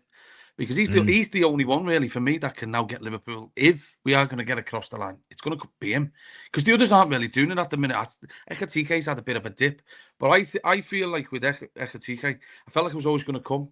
Because I think he needs a main man, Ekatike. For me, you've seen him on the left. Liverpool have to be playing when Isak's back, Ekatike, Isak down the middle, and Salah. And just fucking just go for it. Because, do you know, all this holding back, then we're not going to get anywhere. And if the manager does that, mate, then people are going to be fucking made up when he goes, because that's what let Liverpool down this year. The lack of... We've never really gone and put it on teams, and we're used to that. So we've just got to try and be positive some way and just see what we do. But one thing's for sure, mate, hopefully he's back in town, because we've got 2 big games coming up. 2 massive games. And to be honest, like I said after that Galatasaray game, and everyone was like, oh my God, look, he's showing passion. He was showing passion because he knew if he lost that match, he'd have been gone. It wasn't passion for the game. It wasn't passion for the club. It wasn't passion for the match. It was passion because he knew, I'm safe now for another few weeks. That's all it was. He shouldn't have been safe when he lost the... Can I ask you a question, right? This is what I was saying to the lads on our pod, and I'd say you've been on our pod, and it's great when you come on. Come on this week if you're free. Drop me a message. Just drop us a message. Lads, we'll line it up if you're free later. Oh, well, you're busy today, maybe tomorrow. But one thing for sure is that I was asking the lads this. I said, because obviously I get what you're saying. He saves his job at the Galatasaray game. But the question to you is, well, what's easier to win the Champions League or getting top 5 in the league? What would you say is easier? Well, top 5 in Champions League at the minute. So the Brighton game should have fucking wiped away the Yeah. Galatasaray result, because I don't see Liverpool winning the Champions League the way we're playing. So our route in the mix is by doing it through the league campaign. So that Brighton result, that should have been him gone then. Yeah. In my opinion. Because, mate, the easy games have been. Now the tough games are coming. So this is my problem with it. So look, mate, I don't want to just sit on your stream when you're doing a great cause and fucking slam the manager, but he needs to realise what's on offer now, mate, because I tell you what, mate, people are getting fucked off for them. Yeah. No, they are, mate. You chat all you want. It's what we're here for. You know, we're supporting a good cause, but at the same time, we need to be honest. And this is all pent up aggression. And like, I worked something out the other day and I put a tweet out about it, that since losing that Carabao Cup final match last season to Newcastle, just over a year ago, that was a bad one. That Lou, I was there. It was awful. It was awful, and that was the start of things declining. And since that match, we have dropped points to every single team in the Premier League, including the teams that have been promoted, apart from Everton and Newcastle. Every team that we've played twice, we have dropped points to them at least once since that cup final. That is not good enough. And that includes Burnley, Sunderland, Leeds, Wolves, Forest, West Ham. Like, mate, it's not good enough. It's not good enough at all for a club that's just won the league. And I get that there's been a lot of good change going on. But like Jamie Phillips said before, the Jota situation was tragic. It was absolutely horrific. But that's not the reason for slots ineptitude as a manager. That's not a reason for players suddenly not being fit enough to run or not showing any desire to win matches. But this is it. I just think, like, do you know, when I look at the manager, mate, I just don't think he gets this club, right? And I know we've just been talking about it, because let's be honest, you've got to be relentless with Liverpool. You've got to be constantly, it's most like Klopp's team. If he weren't even on the touchline, the muscle memory was there because they were so used to that relentless pressing. 100%. I look at our teammates and I'm like, I don't even know what we are, because I don't know what style of football we are. We don't fucking move anywhere. Everything is very sideways, and mate, we go backwards more than we go forwards, and that's not Liverpool. They're a 60 minutes team, and now we've become a moments team. We're looking for fucking little glimpses of luck, and I tell you what, mate. This type of football we play, they're going to get their asses handed to them in the next two if they play like that. They really will. And because Man City have got the tails up, they've just won a cup. And PSG, mate, they'll fucking leather Liverpool. If they play like they did in the first leg last year, because I was there, they'll batter Liverpool about four will fucking go in, Lewis. And Liverpool will have no chance turning it around at Anfield, because they haven't got it in them to keep. They're not. How are we going to play 100 minutes? Because that's what a game is now, isn't it? With the added on minutes and stuff. Liverpool won't be able to do it, and I just think this team, they're not as bad as they should be, mate. And I can't understand how people think that if we change the manager, nothing could change. I can't understand that, and I think that's a disrespect to the players, because while everyone's saying this fella's a Premier League winning manager, these fucking players are Premier League winning players, some of them too. So this team's not as bad as it is, but hopefully, with a bit of fucking luck, that we can put something together and go beat City. Because for me, mate, I expect us to go out, at least go there and have a go. Don't fucking just sit in there. We said exactly that when we played them at the Etihad last year, when we were messaging each other, and I said, I don't give a shit who's playing. I don't care who the manager is. The very least I expect is effort. I don't want to see us go to a big team in the league and roll over immediately. When I had Flav on before and we were talking about Tottenham, and he said the breaking point for him was when Tottenham played Arsenal under Thomas Frank, and they set up for 5 at the back and 2 holding midfielders. And I just thought, it's so, the parallels between Tottenham and Liverpool. How are you going to win? Mental. Well, exactly. You've got no chance to win. No, none at all. And look, you know, I don't want to keep you on here the whole time talking about negativity. So we all go on to the positive bits and bobs. I mean, you are right, though. You are right, because I just want to say on that point, because I know Flav's brought that up on the overlap stuff where he mentioned that game in particular. So I'm not surprised he mentioned it again. But it's like that Brighton game, just before we go into something positive, but that Brighton game sums Slot up. You feel sorry when you lose Ekatike. Put the fucking kid on then. But he didn't. He put a midfielder on. And I watched the telly. I lost a bit of interest because I thought, who the fuck's scoring the goals here? Yeah. No, I think you're absolutely spot on. There was a lack of attack and threat, and like you're relying on and I've said this throughout the season, you're relying on individual moments of quality, like Ekitike against Newcastle, Wirtz against Wolves, Kerkez scoring that chip against Brighton. It's not a team. There's only been a couple of team performances. Galatasaray, Frankfurt, Arsenal away. That was a great performance as a whole squad, but it's not enough to get us through a season with and to be fair, like Spirit of RC fan says, our small squad lacks rotation, depth, and appears fatigued. We're lacking toughness and physicality in games, making us vulnerable in games. We need to become a force to be reckoned with by being tough. And that is the big issue. There's no fight. There's no grit. There's no desire. And like the Chris Pajak one I did before, he said, this Liverpool team, I just want to see people think if we lose the ball, that's our ball. I'm getting it back. And they don't do it. Yeah, there was a great clip. I can't remember which game. Was it Wolves, whereby Liverpool were battering Wolves under Klopp? And I think it was like 3 or 4-0 up. And the Hound and the Wolves, it was like 5. Or was it Leeds? It was one of them two games. Because you see the clip, the camera goes on Klopp and he's fucking jumping up and down. And I just feel like we've lost that sort of... Might have been Leeds. It was one of them two, Wolves or Leeds. Yeah. Because we were battering them.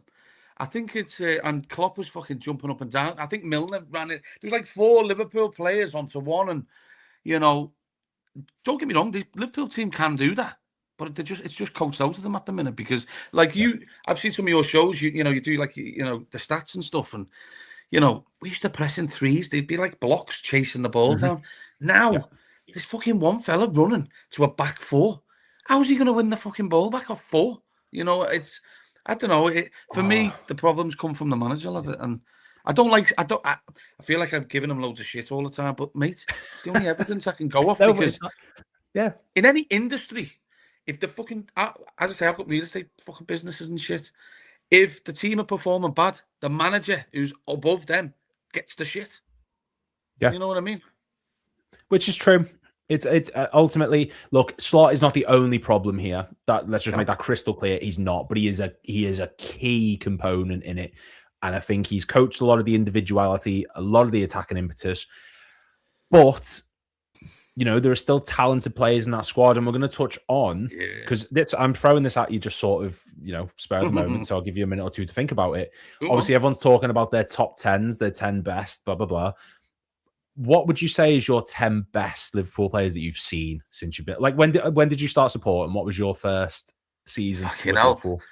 Oh, I've been going when we were painting on the cave walls and all that. I've been going the match since I was like fucking 3. Do you know what I mean? My dad took me since I was so young. If you see, the thing is, no one's list is correct, is it? Because everyone's got the different style of list. Exactly. This is why, like, I think the Carragher thing's caused carnage for no apparent reason. The club shouldn't have used him because if Gerrard would have put that out, people would go, well, he's seen a lot of players at Liverpool. But it's Carragher and that little clip. I think Asim put it out at the time. But top 10. I'll tell you this. It doesn't have to be in a particular order, just any order that you like. Well, can I give you the top 5 instead of players in a Liverpool shirt that I have seen as the best? And then the best player, I'll be honest, the best quality player, I'd have to say Luis Suarez. Because what he did with the ball was ridiculous. That's not me saying he's at number 1, but I'm talking of the best 5 that I've seen in a Liverpool shirt.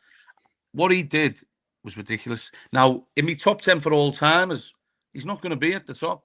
But if you said like the best of the best, Stevie would be number 2 because he was just a fucking. Mate. And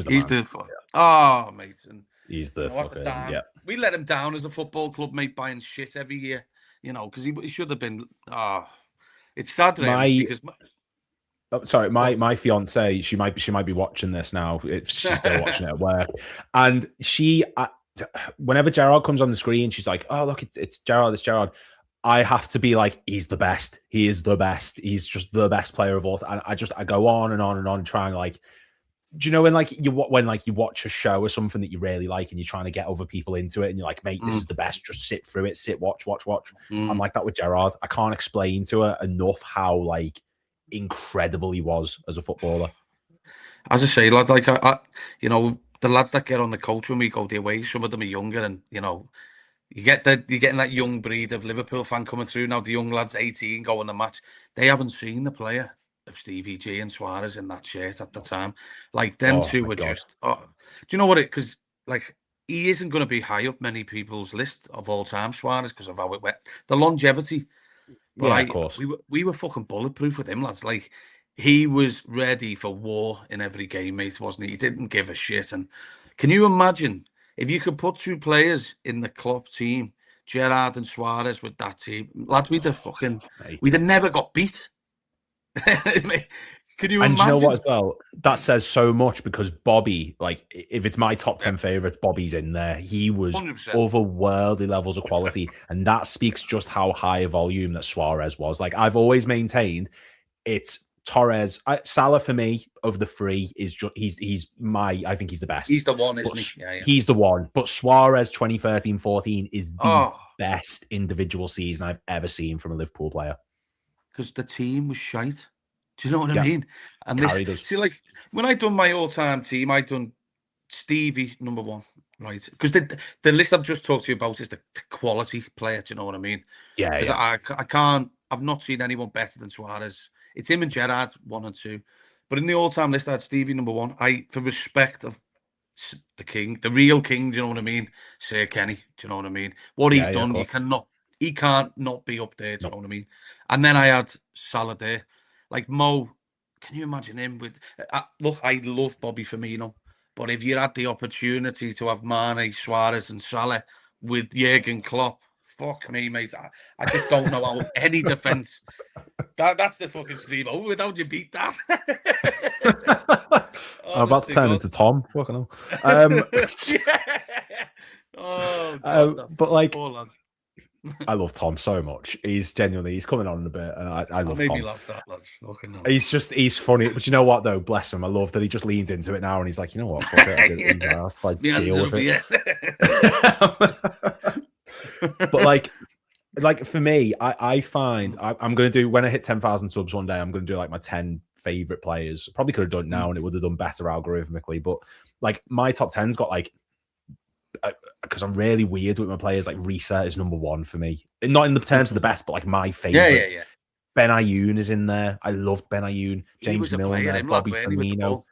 That's what I mean. Like it's there's certain individuals who gravitate towards other people different. Like otherwise we'd all have the same list, and it's just, what's the point? Where does in your to the list? Yeah, look, there's two lists for me. Is the quality list? You know, I'd say for me, Suarez, Gerrard, Salah, Mane would rank really high for me with Virgil. I think they'd be the top 4 or 5 for me. I'll tell you what though, mate, it would have been. I think if we would have got hold of him 2 or 3 years earlier, Thiago would have been fucking high up that list. Thiago, that Legends match the other day. See, he's quality, but I did a video, this was like a year a bit ago, and I said it's 10 players who stressed me out the most. And Thiago was on that list. And it wasn't because he wasn't great. It wasn't because he wasn't class. But it's like if I bought a fucking Ferrari, paid the tax, paid the road insurance, paid everything, but didn't put petrol in the car. I'm wasting money on something I can't use. And I just felt that way with Thiago so much, where he'd do what he did against Porto, he'd do what he did against United, Southampton, all this. But then he'd miss 4 or 5 months of the season. I just thought, what's the point? Mate, do you know what, right? Talking of quality, because he'd have to be high up the list for me of quality Liverpool players. I remember being in the ground that day, right? Because I took to my business partners at the time to watch that game, United game, 4-0 it was, and we remember coming in at half time, and it stands. If they were on here now, and you'd say, "So what's the best game or best play you've seen live?" They'd choose Thiago in that game, because when we came in for a pint at half time, everyone coming out the stands were like, "Fuck me, did you see Thiago there?" That's what lads, it give me goosebumps seeing him live. Do you know, I've seen some serious players at Anfield live, but that has got to be one of the. That game with him, it stands out so high for me. Lads, they couldn't fucking deal with him. No, there's a reason why Sky have like clipped it up and they've put it as its own individual video. Like he was fucking quality. Oh. Have you got anyone who you think is very underrated? I'd have to say my most 2 players that stand out for me, Joel Matip being one, Loads of people say Massively. Matip. Yeah. Yeah. And do you know another one is Gini Wijnaldum, mate, because I thought he was unbelievable for us. Yes. 100. When you consider as well that he was covering for Trent, and as soon as Wijnaldum left, Trent suddenly you could see how poor he was defensively. Came as a forward type of midfielder. He then played like a deep midfielder. Mate, question to you: did you ever see him get pushed off the ball? He was so strong in tackles. Don't think I can't remember one. Mate, he was like a machine, lad. As soon as he went for the ball in a tackle, he came out with it. And I tell you what, mate, you don't realise how much you lose until these players aren't around. Because I tell you what, that midfield, however you wanted to shape up that midfield three, Fabinho, Henderson, Gini, Milner in there, they'd absolutely fucking destroyed this midfield now because they just boot them all over the pitch. You know what I mean? And that's why City couldn't deal with that front three because that midfield would just squeeze them so much. The pressure cooker. But I'd say them two would be, and Bobby as well. I know we credit him, but I don't think the league realised how good Bobby was. No, not at all. Not at all. He does not get anywhere near the credit that he deserves, Bobby Firmino. And I think that, like Liverpool, I think when we were the sort of laughing stock of the club, of the league to an extent in the sort of early 2010s, you know, that sort of horrible stretch. Yeah. There were some quality players in there. I think Maxi Rodriguez, honestly, when he got going and he started putting that hat-trick, like Fulham, the hat-trick there, I'm sure he got one against Birmingham. I might be misremembering it. But when he got going, at that point, when everyone was just dog shit, I thought he was quality at moments. We've had some great players over the years, mate. Like, I tell you what, in our generation of watching football, we've seen it all, haven't we? You know, even other teams, you know what I mean? Like the Henrys and all that shit, mate. We are lucky that we've seen some of these players. But this is why no one's top 10 will ever be correct because everyone's got different. It's how you choose to do the list up. You know what I mean? Like, I tell you what, mate, we're so lucky. And this is why this season's been so hard for me because I know what we are. We are fucking the elite of the elite. And to watch Liverpool getting fucking twatted by the likes of Forest at Anfield and PSV, that shouldn't be happening. And correct me, and I agree with this one, Dirk Kuyt as well. He was one that was underrated massively. Do you know what I mean? Like, for the quality of player, Crouch was underrated for what he could do for a fucking big fella. Look at the volleys and shit against Arsenal, mate. And honest to God, he done a little flick the other day, mate. He could still get a game for us now. I love Crouchy so much. Yeah. There's a guy who goes on Redmen called Chris Coughlin. He's like BBC, Merseyside, and all that. Yeah. And he still stands by. He's like, Crouch is my favourite player. He loves Peter Crouch so much. Took him about fucking 20 games to score, didn't it? Yeah. When he came. 18 matches to get his first goal. Yeah. I love it. God, right. He was brilliant, mate. No, he was quality. Now, I've been testing people all day. We're going to let you go in a moment because at 4 o'clock we've got Chloe and Abby coming on. But obviously, this channel, we're sort of, we like a good little bit of not a quiz per se, but we do like our stats, we do like our facts. And I've got a game that I want to put to you. I did one with Flav. You probably caught me on a bad moment because my brain is fried here, so I can't wait to fuck it up. Well, to be fair, your fucking plug socket's fried as well. But you know. So since the start of the Premier League, 1, 2, 3, 4, 5, 6, 7. It's only a small list, but there's 8. 8 players have played for both Liverpool and Arsenal. I'm going to give you 90 seconds to try and name as many of them as you can, and you tell me when you're ready for the timer to go. Let's go. Chamberlain, Anelka, Benayoun. Fucking hell, froze here. Oh my God. Jesus Christ, you put me on the spot here. Wasn't expecting this. Fucking hell. Liverpool and Arsenal. They've won Arsenal since 1992. Oh my God, you caught me here. I can't think. I've gone blank. I think it's mad. Only 8. I thought there were more than that. Mate, you've put me right on the spot here that I can't even think straight. You've got 3. You've got a quarter. You've got over a quarter of the way. No, it's shit. I can't think. Honest to God. I love doing this to people, you know. It's quite twisted. It just caught me off guard. I'd done this in a boozer one time and I was pissed and couldn't think of anyone. Oh my God, I've just gone flat. What is it? 40 seconds. So you've got Anelka, you've got Benayoun. Sterling was one. Sterling, yeah, 4. Yeah. I've just seen the Michael Thomas one. I was. Now I've gone fucking blank here. Oh my God, who is it? You've caught me right out here. I've gone blank. I can't think. Go on, give us the answers. Okay, so yeah, you've DNF'd. You've done. Colo Torre just come to my head now. Yes, to Colo. After it's ended and all. So yeah, you got Nicholas Anelka, fair enough. Yossi Benayoun, Jimmy Carter. Now, to be fair, he played 19 times for Arsenal. He played once for us, so that was never going to really come up. Come on. This one, Alex Manninger. He joined in Klopp, that goalkeeper, the 40-year-old. Jermaine Pennant. Fucking hell.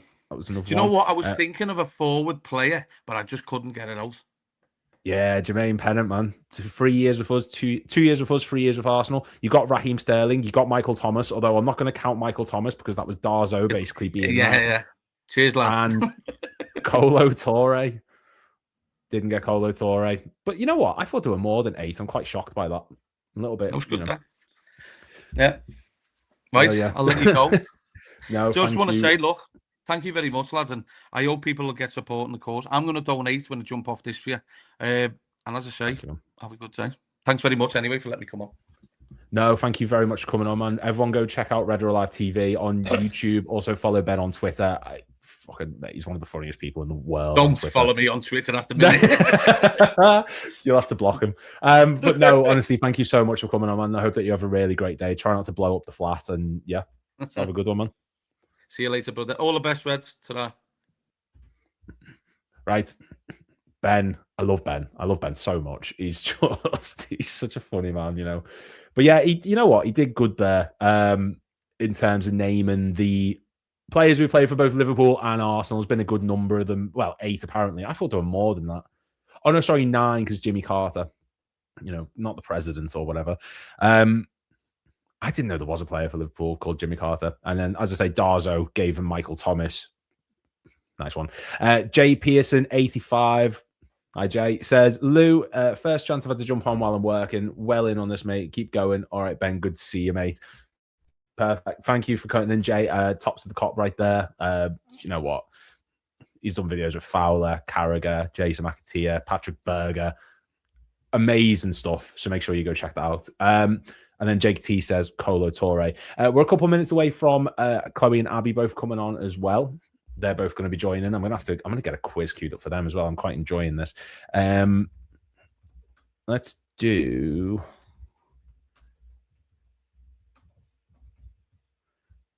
yeah, that'll do. Got that one. I'm not telling anyone what it is though, because that would be cheating.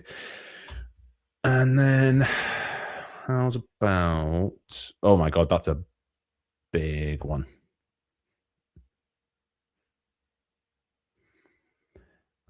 Okay, I've got an idea for that. But yeah, going to do a quiz thing with them as well. Yeah, they'll be joining in about 5 minutes or so. Chloe's just on her way back from a shoot at Anfield, and Abby will be joining on as well. Dave from Anfield Index has messaged me saying, keep going, pal, doing a class thing. I'm just going to message him back saying, thank you, mate. And then we're just trying to sort out a couple other bits as well. We are on 5 hours and 53 minutes. And the total viewer count for the day, 11,708 people. Like, that is mental. That is absolutely mental. Someone keeps messaging Bo Bear. Yes, it's my dog. I know. Thank you for telling me that. Just trying to sort this out.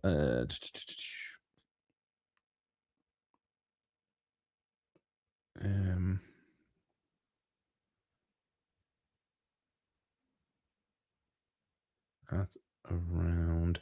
What time have we got? What time have we got?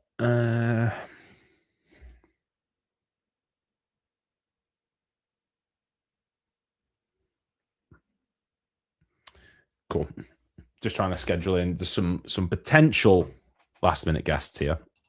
Which I don't think you'd be disappointed by either if I can manage to get this one sorted. But yeah. Just trying to see. Where are we?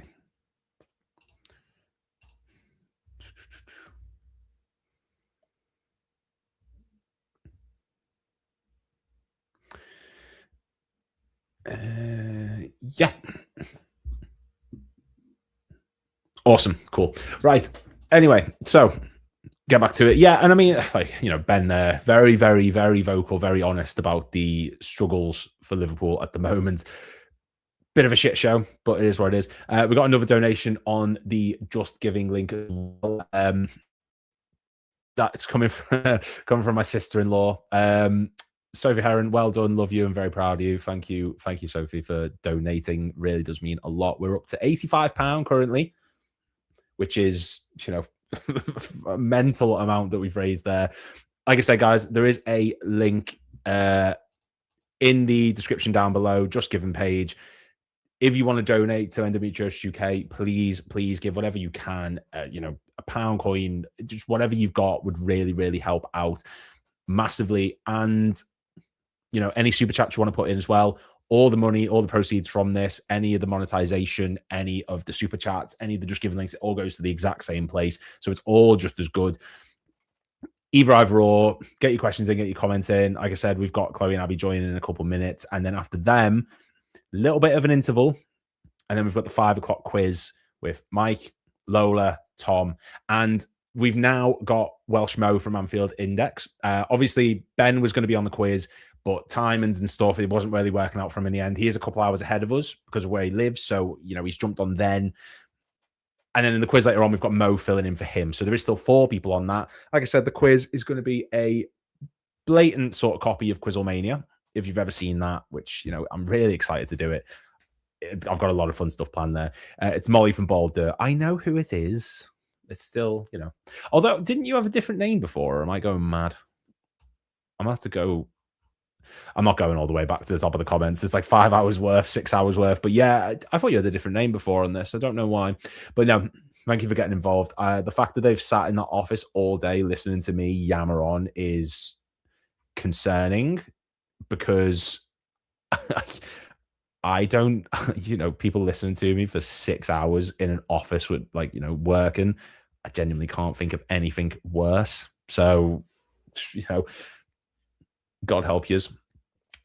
Steve Hoare has tagged us and quoted it and said, Lewis is almost halfway through his charity live stream. Give it a watch and donate if you can. Thank you very much, Steve. There was breaking news then as well from Fabrizio Romano. Tottenham have agreed the deal to appoint Roberto De Zerbi as new head coach. Here we go.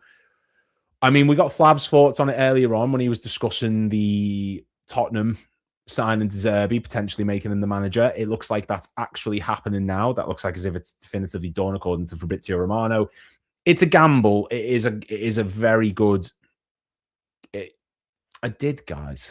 Okay, so that really threw off my train of thought. Then, yeah, it's a gamble getting De Zerbi. Of course, you know, he's a very volatile manager. He likes to give a bit of shit out. It's just who he is. But it could be one that works out for Tottenham. I still maintain that of Tottenham, West Ham, and Forest, West Ham will go down. It's really interesting. In a way, it's the strongest relegation battle for a long time. You've got Forest, who, you know, Pereira, fair enough as a manager. He's decent, but you've got like Elliot Anderson in there, Ibrahim Sangare. You've got Morgan Gibbs-White in there. There's some quality players. They've got a great squad. You've then got West Ham with Nuno. They've still got the likes of Bowen, Mateus Fernandez, El Hadji Malik Diouf. And then you've got Tottenham, who are Tottenham, Zerbi coming in. That is a mental relegation battle if that is the case. If those are the 3 teams that are competing to survive in the Premier League, that is one of the strongest relegation battles like that I can recall for a long, long time. And I still think West Ham would be the ones to go down if anyone is to. Tottenham, like I said, getting De Zerbi in, he's a very tactically astute manager. He likes playing that 3 at the back, but he can switch. He often goes to a 3-2-5. Very aggressive when he needs to be, but he is capable of dropping defensively. Abby is in the thing at the bottom. She's in the studio. I'm just waiting for Chloe to join as well. She'll be joining in just a moment. So as soon as she's in, we'll get everyone in and then we'll start going from there. If you've got any questions, anything that they want to discuss, by all means get involved. And just a reminder, guys, click the link down below in the Just Giving page to Endometriosis UK. Supporting any way you can, any super chats, anything like that goes straight towards Endometriosis UK. So anything will help.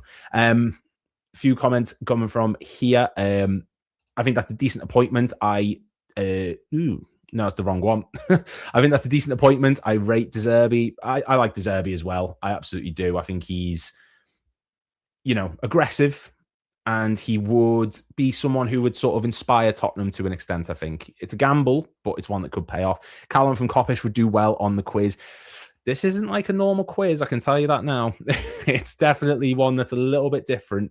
I would like to get Callum on one day. I think it would be absolutely brilliant. He's a lovely person as well. De Zerbi will clash with the Spurs board. Yeah, Flav said this himself earlier on. He said, look, this is but is he going to want someone over him, looking over him and controlling the club in the way that the ownership does currently? He's not too sure, but if he can get it right, if he can find a bit of a momentum, if he's able to get a few things his way, it could work out really well. I think Spurs are favourites to go down. I just think they'll find a way. I think with the club they are, the players they've got, getting in De Zerbi, like I said, it's a gamble, but it could work. It could absolutely work, especially Tottenham right now lack fight, they lack grit, they lack that sort of attacking edge because they don't necessarily have the squad for it. If De Zerbi's going to come in there, playing the formation he does and the style he does, it could do well. I'm sure the lads set it up won't mind, but you should play some Football 501. I have an account on their site if you needed it. What is Football 501? Football 501? Keep smashing it, though, mate. All for a great cause. Thank you very much. Appreciate that. What is Football 501? Am I being thick? I'm going to have to Google that. Generation Football. Football 501. Oh, it's okay. I know what you're on about now. I could do that in a bit. I could absolutely do that in a bit. We've got like 6 hours still to go, so I'm definitely up for doing that at some point. Let me just double check this.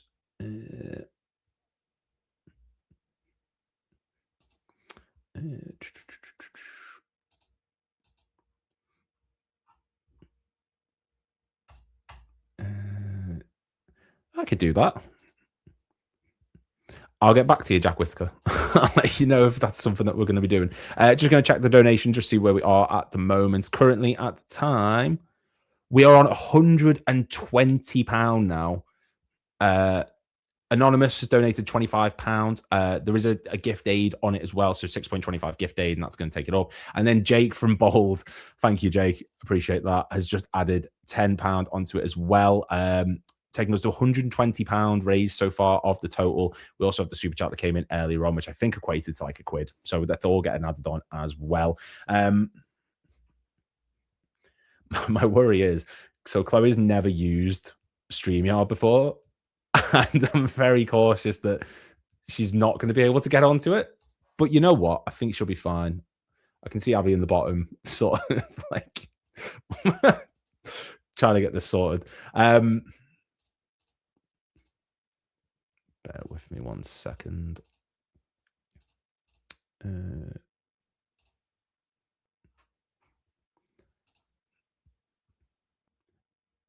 Just drop me a message. You want to use my subscription, dude? I might just do that. You know what? Let's just put this. You know what? I'll add Abby in for now. Hello. Hello. That was very abrupt. Hello. I was like that on my laptop, like, hello. Sorry, I was just thinking rather than you sitting in the bottom waiting, like, you might as well get you involved now, and then we can just add Chloe when she gets here. Yeah, she'll be in a minute, I'm sure. I think she was wasn't she doing some filming at Anfield or something? She said she was filming something at Anfield, and then she messaged me at about 3:30 saying she was on her way back, and then she's going to be on. So, well, yeah. I was on the phone to her, and then about 10 minutes ago, and then the phone went dead as she went through some sort of tunnel. So she'll be here when she's here. She's here when she's here. There's no time schedule. But yes, everyone, you all know Abigail. You all know Abby. I don't need to do much explanations, but if you haven't heard of her already, she's one of the most talented. If you've not seen her paintings and the actual designs that she does, they're up on Etsy and they are incredible. Thank you. You know, just done all sorts of stuff. Met Jurgen Klopp, involved on. You've been on like Premier League TV, overlap, all sorts. Although I did like your response to someone yesterday where they were given grief for the overlap, and you said I haven't been on it in 2 years. So I was like, well, that was so random the way he said something like, "Yeah, overlap contract's gonna be renewed or something," and I was like, "What are you talking about? I haven't done it in 2 years." Literally, Gareth Roberts is absolutely smashing that. He's doing so well on the overlap, yeah. and I love listening to it. And I feel like all that he's done about ticket prices and stuff like that's been really important as well. So he's doing a good job on there. I haven't got a contract with the overlap, I so was gonna there's say. not much more I could say. I didn't have one when I was doing it the first time. I thought it was quite funny, to be fair. There's a lot of, at the moment, Twitter's a bit of a volatile place. And speaking of fans as well, who also do great stuff, we've got Chloe in here now. She is. Hello. Yeah. Your phone went kids dead in the on me. background.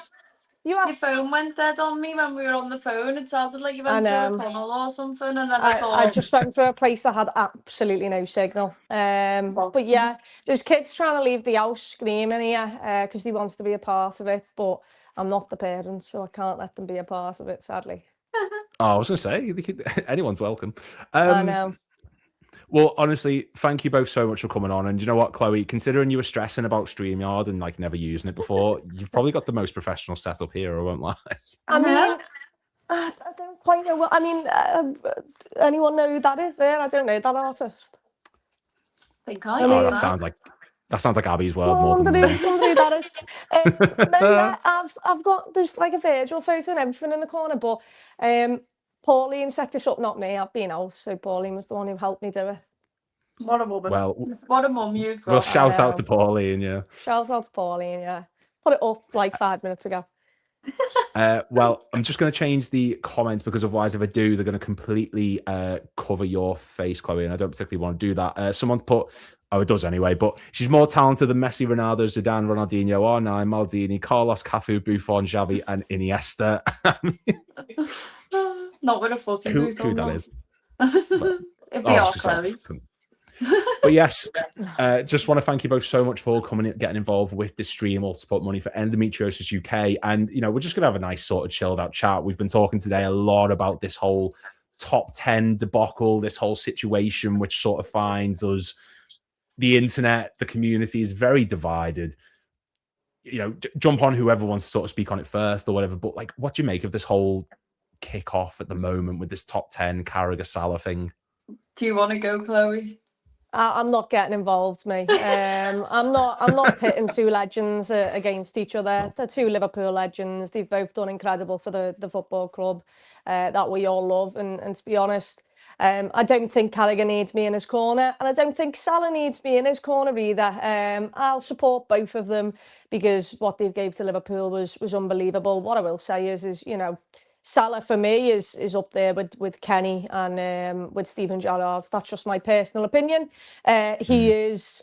I've said this previously on different platforms, which sorry if I'm repeating myself, but you know, to my brother, Gerrard was, you know, his idol, who he spoke about. To my dad, Kenny was that. And to me, it will be Mo Salah. I will be the one who speaks about Mo Salah to the younger generation, who, you know, sits there in 30 years' time and goes, my God, you should have been there, because it was an incredible, you know, joy to watch him play for Liverpool. So for me, I'm not getting involved in it. I just let people can have opinions. That's absolutely fine. I'm not going to attack you for having that opinion. I think they're both Liverpool legends, and I have appreciated what both of them have done. One, I think you could say was maybe a better player than the other. But, you know, they've both had, and probably won more things because in terms of, you know, the Premier League, we hadn't won it in 30 years. But, you know, I think they're both, you know, Liverpool legends who deserve the credit for what they've done for the club. And I don't really care enough to go to war with people because honestly, I'm everyone can have their opinion. I can respect everybody's opinion.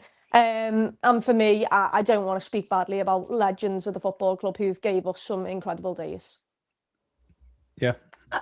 I think the thing for me is like, I don't think people realise sometimes that like you're not trying to abuse anyone back. Like, I think the sort of thing that I was saying was like, can't we all be nice to each other, was basically my whole thing. Was, why is this international break everyone's decided to shout at each other? Like, why are people getting upset over this to that extent? Like, the footy will be back soon, guys. Like, we can all sort of relax in a minute. Like, is there not bigger things going on? And it just caused absolute murder. Basically, it just caused so much trouble. But I didn't even realise at the time. I think when I thought I was tweeting it, I was saying, like, can't we all just be kind to each other and like have a bit of empathy and like understand each other rather than being abusive about things? Like, my perspective of it is like, why can't we all just like listen to an opinion? You say the opinion normal and politely, and then the other person will say, oh, I think this.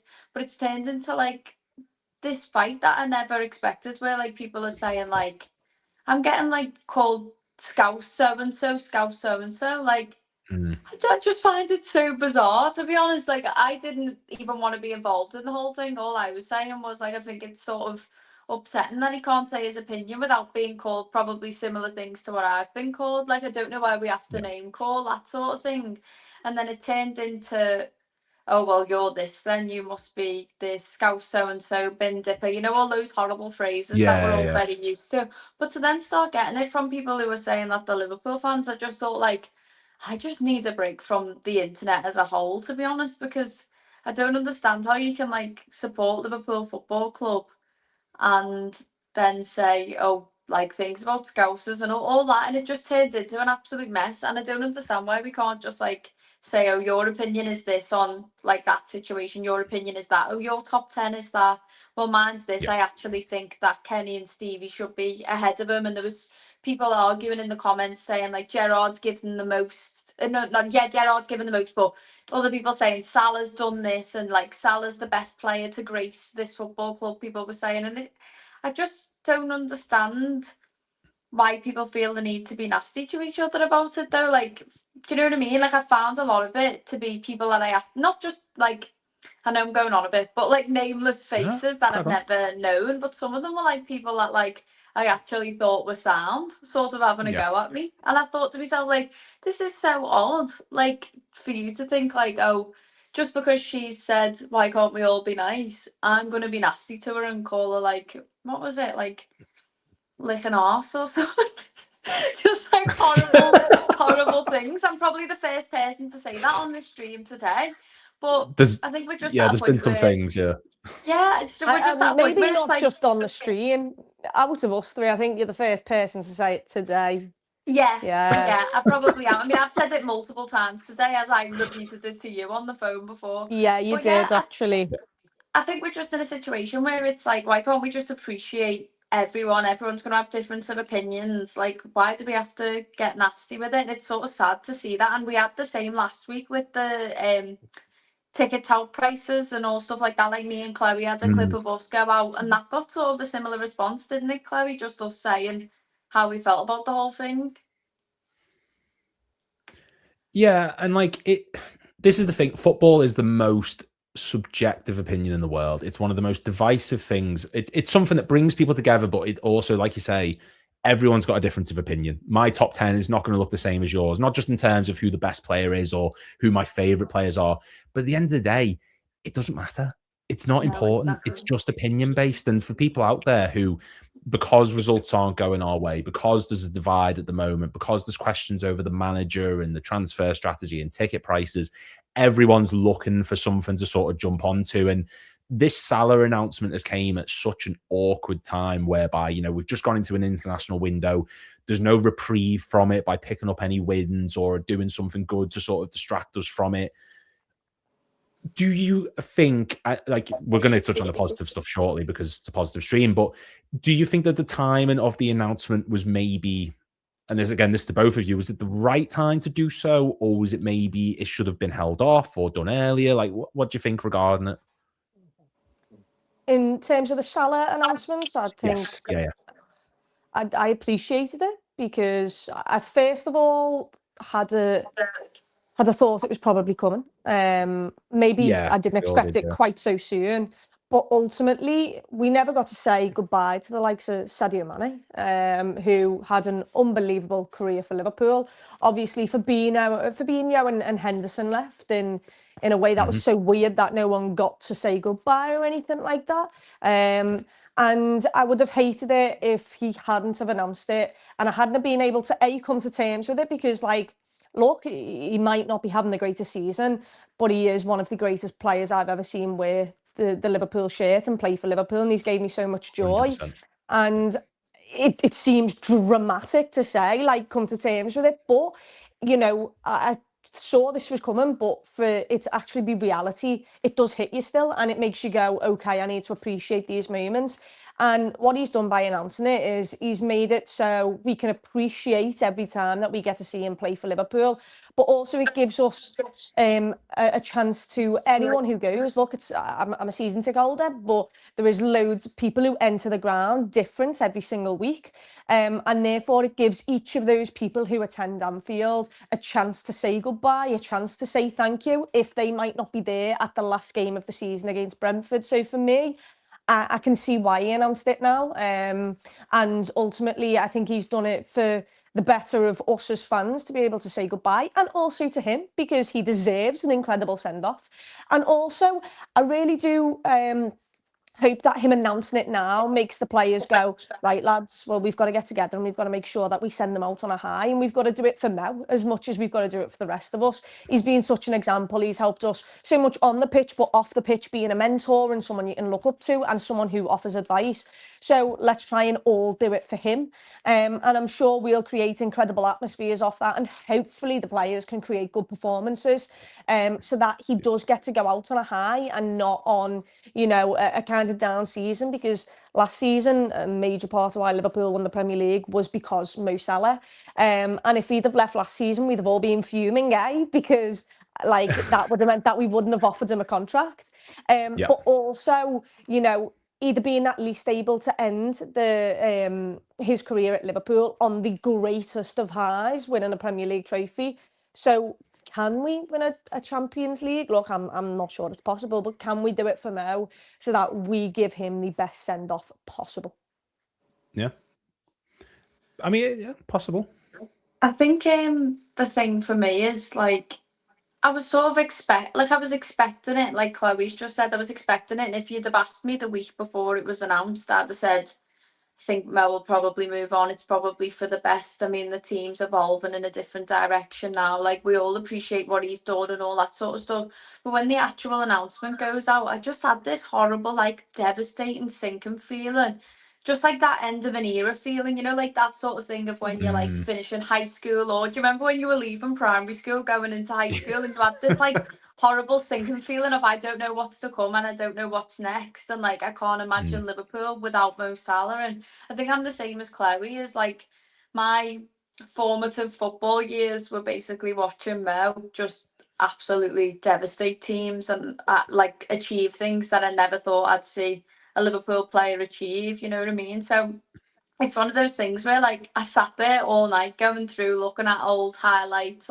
Me and Chloe did our podcast talking about our favourite moments from Salah and all that sort of stuff. But the man himself, I'm just gonna miss having him around, and the impact that he has, and how much of an amazing athlete he is as well, and the impact that he has on the players around him. And I think that's a worry at the minute, is the team evolving to a place where we don't have as many leaders. Virgil's only got one more year on his deal. I assume we're not going to get a similar announcement from him. I mean, if we ended up without Virgil, I think I'd be sick.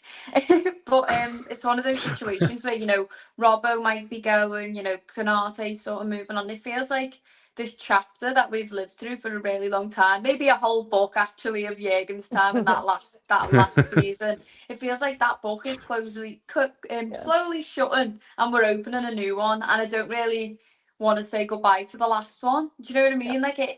It felt so normal to say 2 weeks ago, oh yeah, he's probably going to move on. It's probably time. But when it actually comes facing a head on, and you know that you're going to go to Anfield and watch him play for the last couple of times, I just felt like sick about the whole thing, and I don't think you'd appreciate the good times until they're over. So I'm hoping like this sort of gives us a chance to appreciate what we've got until it's gone. And I'm not saying that that's going to mean that he's going to stop banging in loads of goals again or anything like that. But I'm hoping, like Chloe said, that it'll encourage the team to try and pick themselves up and like go again for one last time to try and get some silverware, whether that's, you know, winning the FA Cup or getting the Champions League. I mean, I know we sound really hopeful by saying we could get the Champions League, but I said from the beginning, didn't I, Chloe? We got picked on Premier League deductions about me saying it on our pods that I thought we could win the Champions League, but there's still faith there. There's still hope, and if anything, Mo announcing this is sort of like instilled a little bit more hope back into me, where I'd sort of like let it all drain out of me, and I'm sure loads of Liverpool fans felt like that, where all your faith was disappearing. Doubters again, basically. But him saying that he's going to go makes me think that maybe they'll find that last little bit of fight to try and achieve something together to make this season still something special. But either way, it will be sad. I mean, I can't imagine that last game of Mo at Anfield and just like, I don't think there'll be a dry eye in the house. It's sort of going to be like when Jürgen went all over again for me, to be honest. Oh God. It's it was mad because like you think about Jürgen Klopp, and when you think about the way he played, you think about that front three, and that front three is the greatest front three that I have ever seen. Look, people can talk about Messi, Suarez, Neymar. You can talk about Benzema, Bale, Ronaldo. Absolutely, that sounds. But this was a front three that I got to see in the flesh week in, week out, that had an unbelievable connection. One of them who was just so skillful but sacrificed himself and his role in the team for the other two to do greater. And look, it was like a dagger to the heart when Roberto Firmino left. It was like an even bigger dagger to the heart when Jürgen Klopp left. And Mane, it was like really sad, but we didn't get to say goodbye to him. And I think with the Salah thing, it's just a reminder of all like the incredible football that we got to watch, and that we are close to like that team just not being here anymore. And yeah, it's gone in terms of, you know, the players, the philosophy, all of that. But you've still got at the moment Salah, Robbo, Ali and Verge who make it. You know, you've only got 4 players left of that era, and now you're losing one who is possibly the biggest one. Like you can argue, because Verge and Ali have done absolutely unbelievable. Robbo in his own way is being an unbelievable player. But it's just another reminder that what we've grew up on, me and Abby at least, the football that we've grew up on, the philosophy, the passion that we were able to see in that Jürgen Klopp side and the way it played, like it's already gone, but like the players are very much gone. Like we've watched them have their prime years for Liverpool, and it goes so fast. And in the moments, you don't realise how lucky you are to witness it and to be a part of it. But now that, you know, the final player of that front three, that electrifying front three is now leaving, like it just makes you go, my God, like all of the compartments and components of a Jürgen Klopp team, the one who gave us the greatest joys and put us back on our pedestal and back on our perch, like they are very nearly gone. And that is devastating to think about. And look, that's natural, because over time, players age, your bodies can't keep up with it. And evolution, you naturally move on to something new. That's what football is. But it still makes you sit there and go, my word, how good did we have it to be able to watch that team? And they didn't get everything they deserved. They probably should have had a couple more Premier League trophies to that, and maybe another Champions League, but we couldn't just get over the line. But to be able to watch that team, we were so lucky, and I don't think we realised it in the moment, just how lucky we were to watch the heavy metal football and the passion and the atmosphere it created, going from underdogs to being, you know, the world's greatest again. Like, what a special journey that was, and Mo was a significant part of that. Yeah, and like we went from the journey club to the destination, so to speak, and we became the team that, you know, we signed Thiago Alcantara, Florian Wirtz, Alexander Isak. We signed these players that like are world-renowned talents for being the best, and that's exactly what Liverpool have become. And Klopp played a massive part in that. Salah is one of the most. He's our generation's Ian Rush or Kenny Dalglish or, you know, Graham Souness. Like, there's certain individuals who are legends at Liverpool for me personally, this is like, there's Firmino, there's Mane, there's Suarez, Sami Hyypiä, you know, players of that ilk. And then there's like club icons like your Dalglishers, your Rushers, your Gerrard, your Souness, your Hansons, your Hunts, all those, Jerry Byrne. And Salah went from that to that. And he has such a cultural impact on this club, both on and off the pitch, that I just don't think it's something that in our lifetimes we may see replicated again. No, and I think he's become like the face of the football club now. Like that's it. Like Mo is Mr. Liverpool, and I'm sure there's other clubs he's been at that sort of like to idolise him in that way and think, oh, he's ours. And then, you know, there's obviously international Egyptian fans who are like, he's ours. But to me, like, he's sort of become like an adopted Scouser, basically. Like, he's become such a part of it, and talking about his kids being Scouts and all that sort of stuff. Like, he's bought into the whole thing of the city, and I know we've seen multiple interviews recently of players talking about how important it is to, you know, be a part of the culture of the city and stuff like that. And we've had one man in, I don't know where Chloe's gone, we've had one man in Jurgen Klopp that's managed to sort of encapsulate that, and he's come back for the Legends game recently, and I think that's probably made me more nostalgic about the whole time and more sad about Salah leaving, because I just know in a couple of years' time we're going to see Firmino, Mane and Salah in some sort of Legends game. Hello, Chloe, you all right there? Sorry, yeah, Disappeared. someone's trying to call me, so I'm going to have to take this call so that it can stop doing this thing. But I'll join again in a minute when it stops. Yeah, okay. That's fine. But do you know what I mean about the whole Legends game thing? I mean, I know it sounds dramatic, but just seeing Jurgen at the touchline and stuff like that, you start to think like, oh, it's really over. Like these times that we've appreciated and realised, like him coming back 2 years later, like, no, it's not the same, but I'm doing the fist bumps and all that. Like, it sort of made me realise that we will have that with Mo eventually. And I don't know, it's sort of like, how do you move on as a football club from such a massive icon like that, from the person that is the best sportsman in the team, from the fella that has the best fitness, from the fella that's putting the tweets out trying to galvanise us, you know, like that famous tweet of, you know, we're gonna go for the league and give everything next season, and then that's exactly what he did. You know, the person that will never give up on his shirt at that Barcelona game, you know, there's all that stuff about it that we're missing, and that whole human being, that whole person, not just the footballer that you do miss. And I think like what you were just saying about the two categories of player, I think like you were saying, he's moved over to that sort of like football icon thing now. If we had that with Stevie, we had that with Kenny and Rush, like they start to become the face of the football club, and that's exactly what Mo will be now. Like, how many times have you went on holiday and they say where he's from, you say Liverpool, and they go, oh, Mo Salah, I love Mo Salah. Do you know what I mean? It used to be Gerrard, and then before that, when I was little, it was like, oh, Michael Owen. Whereas now it's like, oh, Mo Salah, and you're like, yeah. And that, what an absolute legend who's like, I don't know, going to be a part of this football club forever, and hopefully will play in the Legends game himself one day.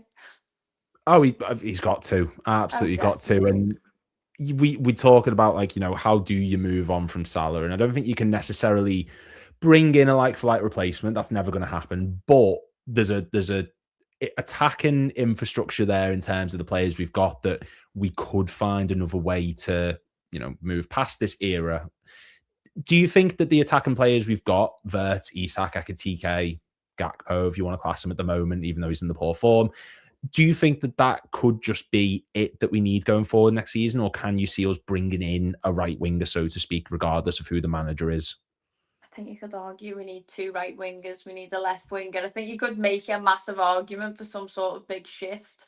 I really, really want to see the whole front two thing of Isak and Ekitike. I want to see a little bit of that as Isak comes back to fitness, to be honest. I think you've got Frimpong there that can probably push forward and play right wing. In my head, when we signed Frimpong, it was always in the way of a successor for Mo. In my mind now, from what I've seen, I don't know if I still think that going forward. I'm undecided. I need a little bit more time on Frimpong, I think, to make my mind up. But it did always feel like to me that was the plan. Possibly, I mean, I might be wrong, but it did feel that way. He's a lot more attack-minded than anything else. I don't know in terms of what we're going to have to spend though. I mean, when you've got a big player like Mo walking out the door on a free in some sort of mad agreement, whatever's gone on there, where we've decided, yeah, we'll rip up this contract for you. I mean, maybe it's just to show appreciation for him. But I don't know what happens money-wise now, because you look at last summer and we were all saying, wow, Liverpool are going to walk the league here. They've bought Alexander Isak, they've got Fitz, they've got Frimpong. You know, you can name all these players. They're going to absolutely walk it. They've spent so much money. This is astronomical.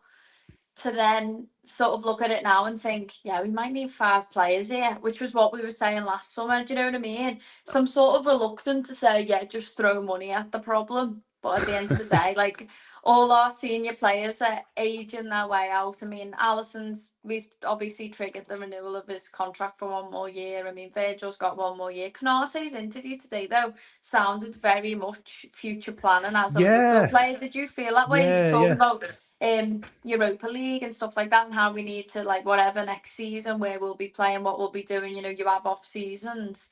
But for me, I was thinking, like, have you signed a new deal and, like, nothing's being said about it? Do you know what I mean? Like, you're sort of, I mean, I know he's a team player and he's probably thinking either way, as a football club, Liverpool as a whole need to think these things. But for me, it felt very like, oh, by the way, I'm probably gonna still be here. Did you feel the same way?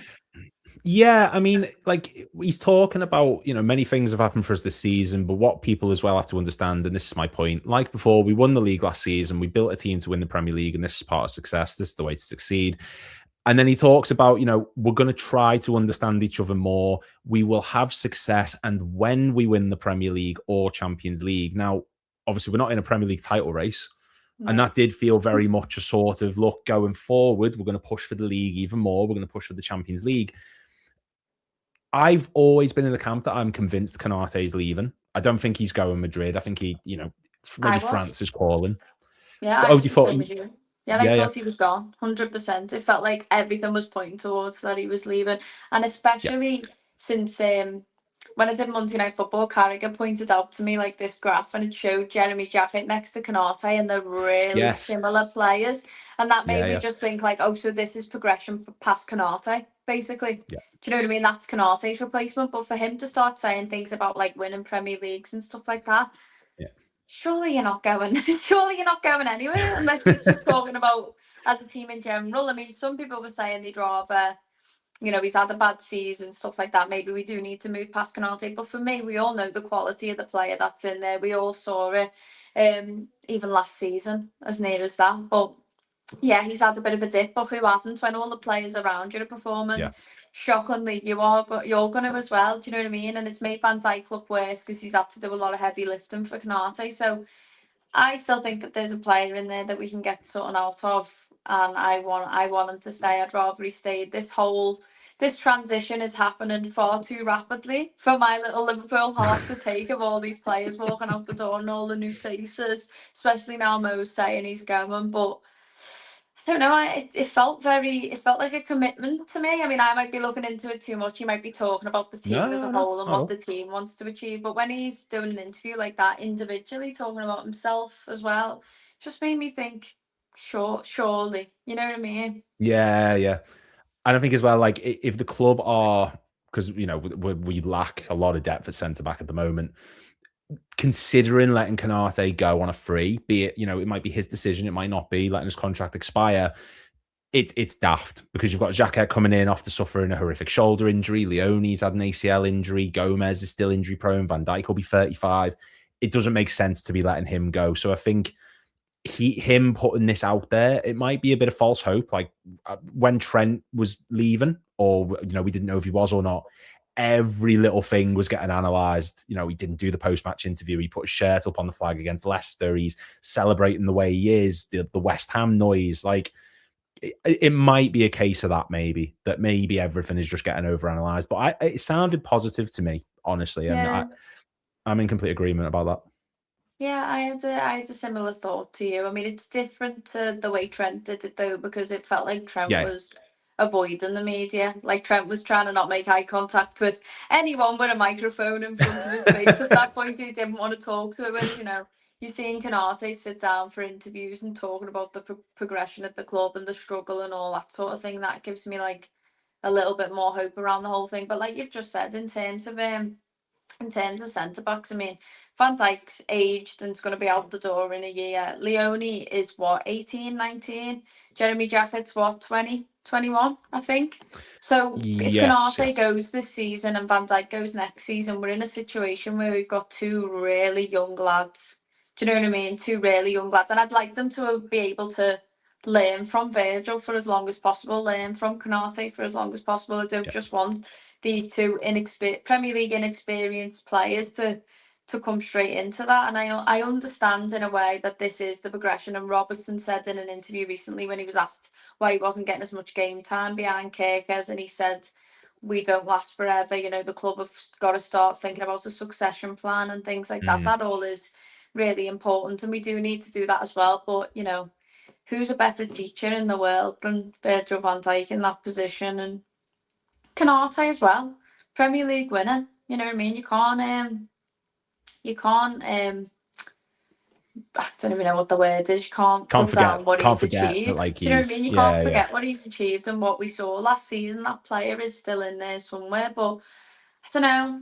I feel like if you go back 2 or 3 weeks, a lot of people were saying like, oh yeah, you know, let Mo go. It's time to move on. Oh yeah, Konate's having terrible games. Let him go. Oh yeah, Robertson's probably not performing to a high enough standard. Just let him go. You know, all those sorts of conversations. But we're getting closer and closer to that time now where I think people are starting to realise the amount of talent and experience and stuff that's in those players. The moment you let them walk out the door, you literally are left with just like, you've got to start completely from scratch. And I don't know, it's a bit of a concern, isn't it? So I think I am just holding on to them interviews, and I did the exact same thing with Trent. I held on to everything. I was like, oh gosh, he's hung his shit, you know, that's him saying Liverpool, you know, like he's put his ear, like all that, you know, that means he's staying. Turns out that was aimed at us. In the end, that was just a what we were bit. saying. Just aimed at us Liverpool fans, but yeah, maybe I am overanalyzing in a way, but I mean, you've got to cling on to hope, because if you've got no hope, you've got nothing. And I don't want to.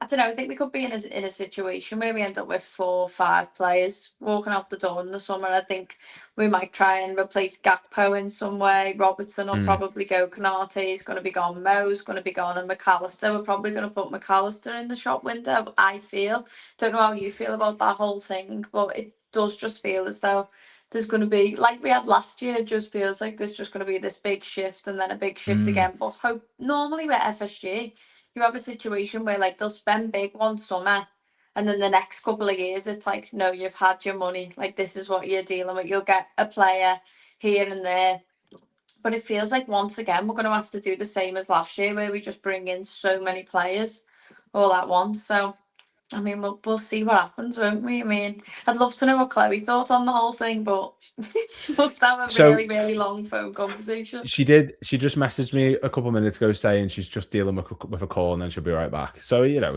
we might have someone else join in a moment. We may have Alex AGT coming on in a second. Oh, boss, if I he love can Alex. connect. Boss. He said he can jump on until 5:10. So we'll wait and see. I've sent him the link. He's just we only messaged on Twitter. We tend not to, you know. But anyway, yeah, we'll deal with that. And you sort of touched on the 5 people there that you could see leaving. And I think that actually ties in perfectly to the next bit that I was going to ask you, because Born and Red did a thing where they were talking about, you know, 5 players coming, 5 players going. If I said to you, right, 5 players are being sold, but the caveat is you can't count Robbo and Konate because obviously their contract expiries, so to speak. Salah's fine because, you know, we're just terminating that. It is what it is. But who would you say are the 5 players most likely to be leaving this summer if there was a sort of scenario? Okay, but I can't include Konate and Robbo.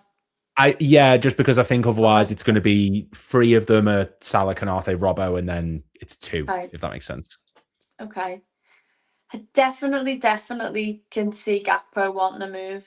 I think he's probably feeling underappreciated. Okay. I can see Gakpo. Can you not see Gakpo wanting to move? I mean, he's probably feeling underappreciated. He's not playing his best football at the minute. I think the club are going to be looking for a left winger probably, or they'll be trying to work out a way of how to get Ekitike and Isak into the team, so he might get pushed out that way. I can just see a scenario where Cody Gakpo just himself wants to go. Not even, I think Liverpool will probably want to try and profit off him in some way maybe and go in a different direction. I mean, some people absolutely love Cody Gakpo, but for me personally, I've really struggled to see what he brings to the team this season. So, yeah, I can see a world where Cody goes and it's probably mutually wanted. I can see a world where the club think, yeah, now is the time to cash in on him because this isn't working out. And I can also see a scenario where he's probably going to get a little bit fed up. But you never know, though, you know, because once like Liverpool's become a part of certain players' lives, they don't really want to go. Like, remember, Nunes wasn't exactly getting loads of love as a Liverpool player towards the end, but he absolutely loves Liverpool and he talks about how much he misses it. He talks about how much he misses Anfield Said and it the the other day. fans.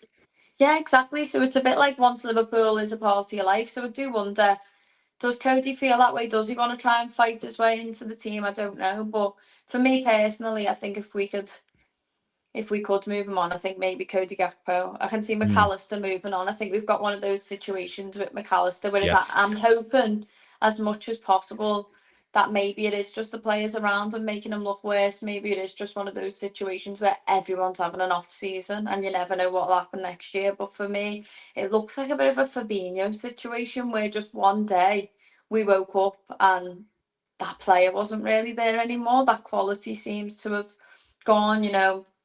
I feel terrible saying it though, because you know you look at last season and I just can't understand where this massive drop-offs come from. I mean, I know there was obviously rumours that maybe he had an injury in pre-season and at the beginning of the season he was playing with an injury. We've heard some of that sort of stuff. I don't know how true it was. There's people still saying he's playing with injuries now, so I don't want to pass too much judgment on him in that way. But I can definitely see McAllister leaving. And it sounds mad because it feels like we've only just got him in a way, but it's been a lot longer than you think. Obviously, Mel. Who else? I'm trying to think. I'm assuming I'm not allowed to say like Harvey or Simicast. You can say, yeah. Well, I mean, there's no guarantee. I don't think there's a guarantee Simicast goes. Am I allowed to say about yeah. them leaving? I can see a situation where we end up feeling really sorry for Harvey Elliott. I mean, I already do. That situation he's got at Villa is appalling. And I feel sorry for everyone on both parts because it's like Villa are saying, you've signed an agreement, you've got a deal there, stick to what you said, basically. And then there's Liverpool saying, but the poor lad is only young and you're basically stunting his growth as a player. Carrying forward this season, he's missed a whole year basically of his career because of this. He would have got. There's been so many games this season where I've thought Harvey Elliott would be useful in this game, and it just felt like an absolute mess. I think he'll definitely be trying to get a good move in the summer. I can't see us bringing him back. From what we've heard, it's sort of Slot doesn't want to use him. Whatever happens with the manager, that's a completely different conversation because. Let's say you end up in a situation where we finish outside the top 5, we don't win the Champions League, we get knocked out against City in the FA Cup, and the manager gets sacked. Maybe whoever comes in thinks that they can utilise Harvey Elliott in some way. And I think that's probably his best case scenario, to be honest, because he's such a strong Liverpool fan. I mean, I've seen people on Twitter getting photos with him in Liverpool pretty recently. I don't know if it was in the last week I saw that photo. Like, this is home for him. Do you know what I mean? Yeah. So I think if it was up to him, if there was any way he could get back into this Liverpool team and try and fight for that position, I think he would. But I just can't see that scenario. I mean, does Arne Slot count in this conversation, or are we just talking about players? Well, we can touch on Slot though, because like I've had so many different people giving different opinions on it. I personally think he will stay until the summer, 100%. I can't see a world where we get rid of him. Or too late that sounds now. a bit harsh, but you know what I mean. It's too late now. Imagine a scenario where it's like City knock us out, PSG knock us out, then you just sack him, and it's like, what? You bring in Gerrard as interim for a couple of games, and then do you know what I mean? It's like it doesn't seem plausible to me. It's not really the way FSG do things usually. I mean, the whole Jurgen coming in was sort of like you had to take the opportunity at the time in that second, so they snapped up that chance. But I think they feel like, let's say they do want Alonso, I think they think he would wait around. He's not going to go and take another job by the summer. I mean, I'd like to think so anyway. And that's if we even get Alonso. I mean, I'd probably want Enrique if it was up to me. But then that's a totally different conversation. I mean, I think if you bring in Alonso, the club, God, it's the whole Carrick thing, isn't it? It's that whole thing of, oh, they get the club and, they understand the culture and it'll bring back positive vibes to the ground because they have this sort of understanding and rapport with the fans. But I don't know. But that is an appointment that feels more for our benefit than it does the actual team itself. Yeah. And it's not, do you know what though? You can say that, but the issue that he had is with Madrid, from what I observed personally, is that it's just a team full of individuals that 100%. absolutely know that they're world class and all that sort of stuff. And you're not really there to was it Gareth Bale went on the Stick to Football and was saying it's not really about coaching the players, it's not really about tactics and stuff. You sort of let these world class players do their own thing, and then you're sort of there to stroke their ego and be that sort of side of things. And that's just not Alonso. Alonso is a tactician. He will want to play in a certain way, and if these players are sort of saying, no, I'm not going to play for you, because from what we heard, it sounded like there was a bit of trouble in that way. I'd like to think that he wouldn't get that at Liverpool. I'd like to think that we are the type of football club that work as a team. We sort of thrive on being the underdog in a way. I mean, that's sort of gone away recently as we've become more successful and stuff like that. We've started to become one of the giants again, that whole you don't want to play Liverpool, but that is pittering out again with Slot. But I just think if you bring in Alonso, his tactics and stuff like that, he'll be able to work with individual players. It sort of brings a little bit of harmony back again. But like you've just said, is it just for our benefit? Is it just do you know, people were all of a sudden saying, oh, just get Gerrard in, just get him in for interim. And it's literally, you are just saying that because it's Gerrard and you just want to feel something again. Do you know what I mean? You want to feel like what we saw with the Legends game with Jürgen. I know I keep going over it, but I think a lot of people felt the same. You didn't realise what you were missing from a character that just embodies the football club, gets everyone involved, gets the city involved. The way he was going around schools and all stuff like that. When he's just the training pitch engages with us. Do you know what I mean? Yeah, when it's the training pitch and people are doing interviews with him and he's talking to the fans and he's doing signings, and I'm like, you don't see that with Slot. There's no sort of, and I said last season at the end of it, I liked that he was the complete polar opposite to Jurgen, because I think if he'd come in and tried to do the exact same thing that Klopp did, it would have came off as a cheap imitator. The fact that he's come in is calculated, his approach is different, he tried everything different, is brilliant. But now we need a motivator. We need someone who's going to connect with the fans on an emotional level and be able to get us up for matches. And Slot is not doing that at the moment. No, definitely not. And I was exactly the same as you. I was saying at first I was when he took Quanta off and stuff like that, I was like, this fella's a bit brutal. I don't know if I like this. And then started to warm up to it and was like, yeah, you can't expect the same. He's got this brutal honesty about him, or he's got this professionalism about him. He's slowing us down. He's trying to make things a little bit more calculated. That whole heavy metal thing's disappeared. High risk, high reward, all that sort of stuff started to be ironed out, but he's doing it in his own way. But you get to this second season, and I'd at least have liked to have seen him engaging with the fans in some sort of way, engaging with the city a little bit more. I don't know if that's I'm not the club's fault, but is it sort of there isn't enough PR around him as a character? Because there was so much character in Jürgen that they sort of played into it. That is, there not that much there for them to play with, all that sort of stuff. He is a reserved guy, and people were obviously fuming when he gets on planes to Dubai and Ibiza and all those little things that, like we were saying before about scrutinising everything Trent said and doing the same with Canate. I feel like I'm just as guilty of scrutinising everything, single thing that Arna says and does. And I don't think it's oh, he's not Jürgen, but I just don't think that the performances alongside are helping at all. It looks like a cool, calm guy that's still getting the results. Do you know what I mean? Last season, whereas now it's a bit it starts to give off this is an arrogant guy, things aren't going well enough, he's not saying what we want to hear, he's bigging up the opposition. And I think you start to, it's the exact same guy, but we're just picking it up in completely different ways. And like I'm just as guilty of it. Like I'm saying, oh, I'm annoyed at this, I'm annoyed at that. But it's things that I was praising him for last season. But I just think we've hit the brink of moving on. Like I can't see how he pulls this back. I mean, there's no way they sack him if he wins the Champions League, but I can't see the scenario where I can see a scenario where that happens now. Mo said he's going. I can see this magical fairy tale that is Liverpool Football Club in Europe. But as the games have got worse and worse, and the performances haven't picked up, and I've heard him in press conferences say, "Oh, this is wrong." Like, "Oh, yeah, you know, we're unlucky in this way." Like, "Oh, well, you know, our XG, you know, if we'd have scored those chances," and it's like, well, yeah, but you've been saying that since probably after the 5th, 6th game of the season. And it's like, where's the improvement? Where's like the coaching? Like you're the head coach, where's the coaching of getting these chances to go in and improving that? Do you know what I mean? Like sometimes this can't all be luck. You know what I mean? You're saying we're not taking our chances every single press conference.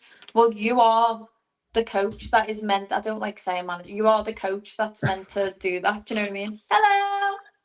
How's it going, people? How are we? Hi. You good? Good. Can you hear me? Thank you for jumping on. Yeah. Perfect, man. Yeah? Thank you very much Nice. for Good jumping to on. be I know here, it's a guys. bit last minute for you. It's all good. Trying to keep everything sort of within the time constraints at the moment, and I'm very, very poor at planning that. It's Alex. Alex has joined. Obviously, you all know Alex Diosports. You know, really, really passionate supporter. Amazing content that he puts up on YouTube. So make sure you go check it out. Oh, thanks, Link will be in the description down below. You know, sorry, Abby, I cut you off then, like entirely starstruck. So my fault. Sorry. No, you're all right. I was coming to the end anyway. I finished it just as he arrived as well. Magic.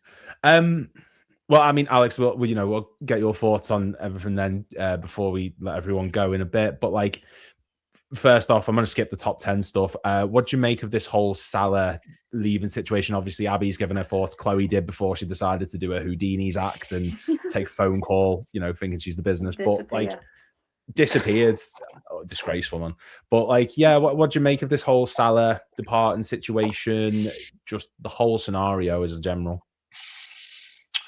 It's one of those moments you never forget where you were when you found out the news. I was coming out the shower on holiday last week. You know, like that beer that you have when you've had your shower, you're waiting for the missus to get ready to go out for dinner on holiday.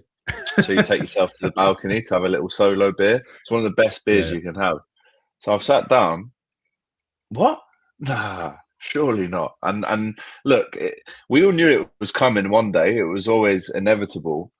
But it doesn't make it any easier to digest still whenever it is in the moment. I saw it and I thought, wow, no way has he chosen this moment to announce it. Obviously, we're in an international break. That's why everyone's doing these stupid top 10s and whatnot. This is slow news 2 weeks. And then when I saw that, I thought, okay, I kind of processed it for a day and then did a video on the Kop TV. But I don't know, man. I think the timing of it is, well, we'll find out at the end of the season, really. Time will tell if it was good or bad timing. It would be amazing, wouldn't it, to leave or have Mo leave with a couple more trophies under his CV at Liverpool, which he richly deserves. You know, he should probably have 2 more Premier League titles and might get them like Morocco got them in a couple of years when the City stuff finally happens.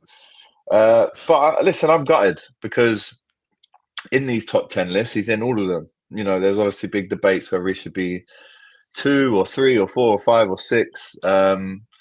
But to not see Mo Salah in a Liverpool shirt next season, to not see Salah 11, it's going to be very hard to get used to, for sure. I'm gutted, to be honest. Yeah, 100%. And like we were talking, when I was talking to Abby and Chloe about it before, you know, we were talking about he's one of this generation's, he's this generation's Ian Rush, he's this generation's Kenny Dalglish, he's someone who's ascended from club legend to club icon. He's broke record after record. And he is someone that I don't think we're going to truly appreciate until he's gone. We all know how brilliant he is, but it's nice in a way. You talk about the time that he's announced it, but it is nice in a way that we get to honor him in the way that we did Klopp, Firmino, to James Milner, you know, that thing. So there is a sort of nice sentimental feeling around it still, even if the timing is a bit odd. Yeah, I think if he announced it after the last game, people would have thought, oh, we didn't get to say enough goodbyes to him. So I guess there is the nice send-off to look forward to. But I don't think there'd be a better way for Mo to go out than win a Champions League, would there? We've obviously got such a tough tie coming up, and a tough tie after that, and potentially a very tough final. But I said on DR Sports a few weeks back, when everyone was saying he's finished, and listen, he's definitely, the levels have decreased. There's no doubt about that. The stats tell you that. It's not, it's not just the eye test. The stats are down as well. But I always said there's going to be still one more moment where he delivers a big moment. We got that against Galatasaray. Obviously, he missed a pen as well. But I still think we're now about to approach April, whether that's the league, the FA Cup, or the Champions League. I still think Mo's got something for us in his back pocket, whether that's a last-minute winner or an assist for a winner. And I don't know. I still think he must be determined to leave with something to remember him by, in the last few months, because you don't want to leave this season thinking that was his worst season. You want to still say, well, look, stats weren't there, but bosh, here's your FA Cup or here's your Champions League. What do you reckon, Ab?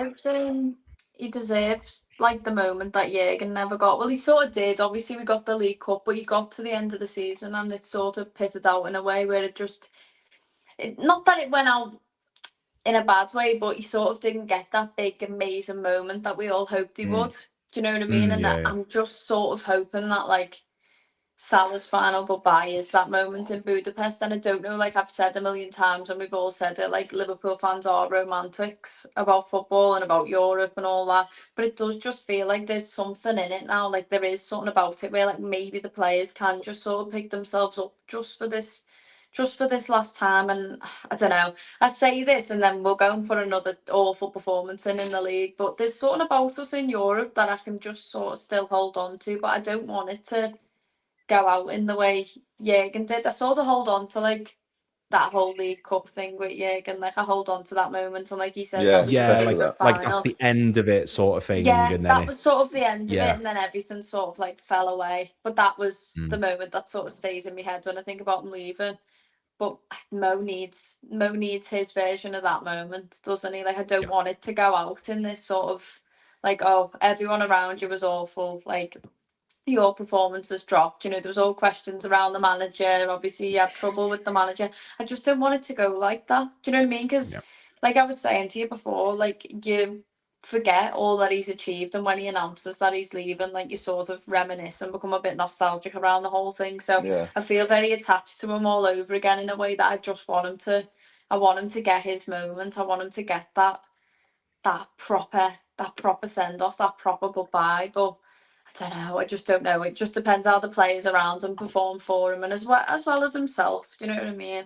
I mean, obviously we saw that second half against Galatasaray, like, he sort of looked like himself again. But it's all the players have had little 20 minutes throughout the season where I've thought, like there he is. Do you know what I mean? And then it just disappears again. So it's just holding on to hope that, like, we can still have those moments of magic, but I just do not want it to go out in the way of no silverware, worst season, Slot's job just under question, all that sort of stuff. It's just, I just don't want it to go out in a sad way, as well as everyone beefing over top 10 lists. It shouldn't be this way. Why can't we just appreciate them? Do you know what I mean? Like, we don't need, because that's making things sour as well between other fans with each other. It's like, why can't we all just appreciate Salah as a player and understand that people are going to have different opinions on a top 10 list? Like, I bet you the club, when they were, like, coming up with this idea of, like, oh yeah, everyone submits this list that they do every couple of years or whatever, like, I bet you they never thought that it was going to cause this much murder.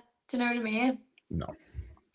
No, not These at all. top 10 lists, though, they always come around this time of year, don't they? There's always like a little, like, smither of news here and there, but it's all filled up by just people. I mean, some of the stuff I've seen people call Abby, some of the stuff that I've seen Cara involved. I mean, I was on holiday. Yeah, I mean, I was on holiday, so I was kind of round a swimming pool, around the bar for a week. So I tried not to look too much. But when I come back and I see all this stuff, like, the revisionism is crazy out here. We're not saying, as Liverpool fans, that Carragher is the best centre-back of all time. I actually think to watch, maybe I preferred Sami Hyypiä, but 737 games as a local lad from Bootle who won pretty much every trophy for Liverpool apart from the Prem, that should never, and in my opinion, can never be downplayed. That like the kids that are watching, you know, from Torres onwards, from, you know, or maybe not Torres, maybe from when Cara left, maybe it was for the last 10 years kind of thing. How people write him off, and I know he said in his tweet, you know, round his neck of the woods, and I agree with him. You know, if you're showing off round a Scouser, I've got enough family that are Scouts. I like shuff, lad. Why is it in, lad? You know, you can't get away with it and that's what he's got instilled in here. But he needs other people to almost, you know, shout his achievements from the rooftop. Whereas someone like Michael Owen would just list off all the achievements that he's won and tell you how good he was. But his tweet to you was funny. I thought his Oh, yeah, I didn't get it at first, and then it dropped. Oh really? Yeah, but some of the stuff, because I've been out the loop. I've got pina coladas on my brain. To be fair, when I messaged originally and then you put something up saying like, oh, you know, just enjoying my holidays, and I was like, oh shit, I just messaged him while he's away. I didn't mean to do that, but it's having some pina coladas. It's all good. But I say, it's top tens, man. They're the most subjective. I said this before to Abby and Chloe. They're the most opinionated. It doesn't matter. It doesn't matter in the slightest. Like I've said this about 20 times on my stream today. If it's like I love John R. Rees is my favorite Liverpool player ever. He'd be my number one. That would cause murder on the internet. Wow, like didn't expect that. But yeah, it's your opinion. This is my opinion. Yeah. Not as in like who's the best, like, but he's my favorite. Yeah, and everyone's got their own list, and there's nothing wrong with that. Imagine you resorting to calling someone a bin dip or the C word because you don't agree with their footballing opinion. Like, how low level IQ is that? Ricky Gervais said it once. He said, you know, I'll put my top 10 up, and people go, "You're wrong. I don't want that top 10. It's rubbish." And you go, "Okay." And he compares it to like, it's like you're walking through a town centre, and on a board it says, "Ring this number for guitar lessons." So you ring the number and you go, "I don't want guitar lessons." It's like, well, don't call me then. Move on with your life. It's not that serious. The thing with me though is like I wasn't even arguing top tens with people. Like I was just saying like, can't we all just be nice to each other and like have a bit of empathy and like just try and be understanding and be nice to each other. They shot the messenger. All of a sudden I was getting all the, oh, she's this, she's that, like she thinks Carragher's this, and I was like, oh my god, like all I'm saying is can everyone be nice to each other? And it's ended up people just being horrible to me. But it's, do you know what?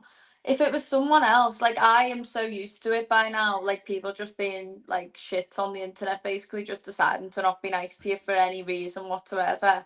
And I'm sure you guys feel the same. Like once you're a part of that sort of football Twitter, like that's just what happens. But if it was someone else who'd like, I don't know, like wasn't used to getting abuse or whatever. I remember the first time it happened to me, like I felt sick all night, whereas I can sort of like let it go and just go, oh, I'm muting that tweet, I'm not listening to all that. But there'll be people on Twitter who've said similar things to me that are getting this sort of abuse right now, and like you feel so sick about it when it's like the first couple of times that it's just so unnecessary to be nasty. And it's like, because you're not saying it to someone's face, it's fine. And even some of the people that have said it to me, the people that I know or people that Joe knows, and I'm like, this is so strange that like you're saying that like I'm so and so or I'm such and such just because of that. Like it's not all like faceless accounts either. It's like, why can't we just talk to people, talk to each other as if we were face to face? It's just like X and everything's just become this environment that is so toxic during international breaks in particular. Cesspit, perfect. Yeah. And it's a shame because when we do all come together about some of the great things and like celebrate together, when you look at the end of last season, like, you know, what a fan base. It's just such a shame that it has to come down to this over a top 10 list. I know. And do you know what as well? Like people have different opinions, that's fine. But when people say, and Chloe, I know Chloe gets it, I know, you know, other people that have worked with the clubs, oh, you're just saying that so you don't lose your access. That one gets me because I'm like, these people have no idea how it works. No, yes, no. that one Someone said to me, Steve put one. God, sorry.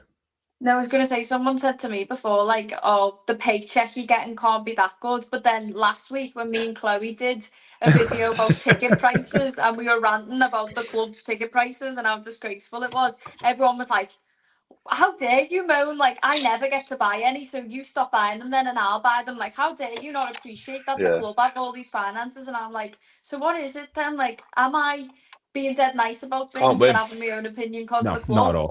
Or is it that I'm being horrible about the club to ticket prices? It's like, you can't win. Do you know what I mean? Can't win. At the end of the day, Can't win. they've heard of you and you've never heard of them. So the people who are going to pipe up, give an opinion, and then disappear. And ultimately, I think a lot of it will stem down to jealousy in terms of, you know, you're two very brilliant at what you both do, you know, well-respected, intelligent people in this fan base, in this circle, who a lot of people, because their opinions aren't getting sort of voiced to multiple people, feel the need to try and bring everyone down. But ultimately, like you say, as a club and as a community, Liverpool's very united. But at the moment, over stupid things, because we aren't getting results, because things aren't going the way people want, suddenly it turns into this whole shitstorm of, you know, giving each other grief wherever possible, and it ultimately resorts to this. And I don't want to end on this negative note, because I am going to let you both go in a moment. But obviously on this channel, we're very sort of quiz orientated, stat orientated, guessing game orientated. So for each of you, I've got something quickly prepared. I'm terrible at So, this. Do you know I went bit to on the Sky spot. the other day and they were doing a quiz and I was like, no, I'm not doing it. Because I just Is hate it- quizzes and they had to get another Liverpool fan to do it. Well, because I was like, I just feel like I'm just going to get ripped, but I'll do it for you. Oh, I appreciate that. Well, I've got two clubs. I'm going to give you each one at a time, 90 seconds.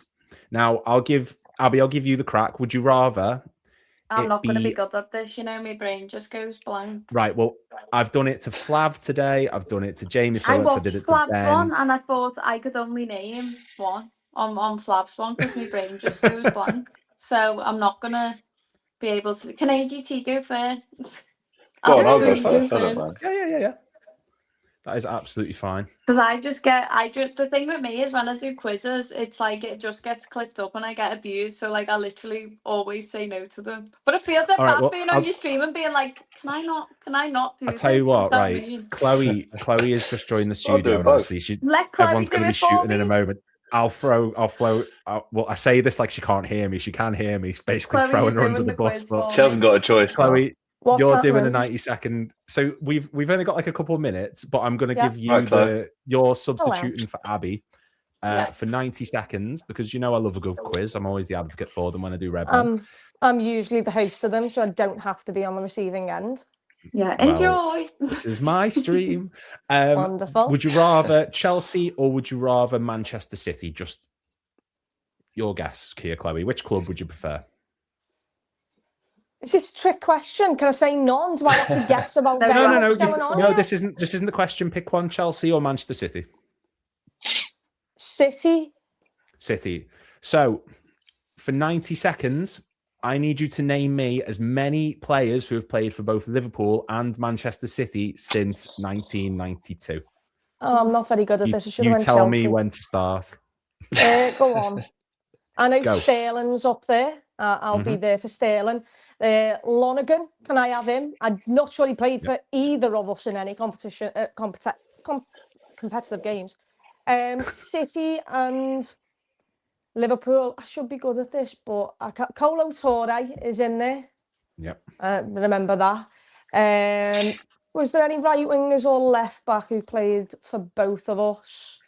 James Milner is in there. I'm on to 4. Abby, you got any names that you want to throw in here on behalf of I'm me? so glad this is you and not me. Oh, did Ryan Brewster? No, he was Chelsea, weren't he? Didn't play anything for them. It was Chelsea, I think. I know. I've got a few there. Come on, Alex, help us. We are. We are. We're What's just keeping the going on game here? on you now. Is Lewis, it me v Alex or something? Is the reason he can't say any of No. the players? Just I don't know. You can help Why if you want. would I I just- do I thought you Chelsea were as well, competing or against Chelsea each too? other. Yeah, it's I actually can't think. about- I'm done. I've checked out now, guys. I won't lie. You checked out. 4. End the I time. Wow. Stop the clock. can't quite think. Stop the clock. 16 seconds left. You know, you got 4 I can't think. of a potential 18. So Okay. it's all I'm right. I've not got To be against fair, probably it. not. So it's I fine. mean, You I should have. Chelsea has more, surely. well, to be honest, I've kind of given Alex the advantage here by saying the team ahead of time. So, we'll give him. If he can haven't thought name, that he can far do ahead though, Chelsea, and he mate. So can it's do not worked. Right? Can we start it now then, so that he doesn't have 90 time seconds starting now. I'll go Raul Morales, Torres. I'll There's so many go more.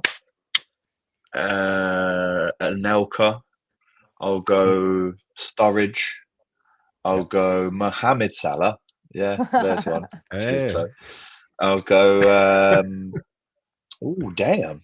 Goalkeepers. I can think of one. No, Glenn Johnson, right back. Yeah.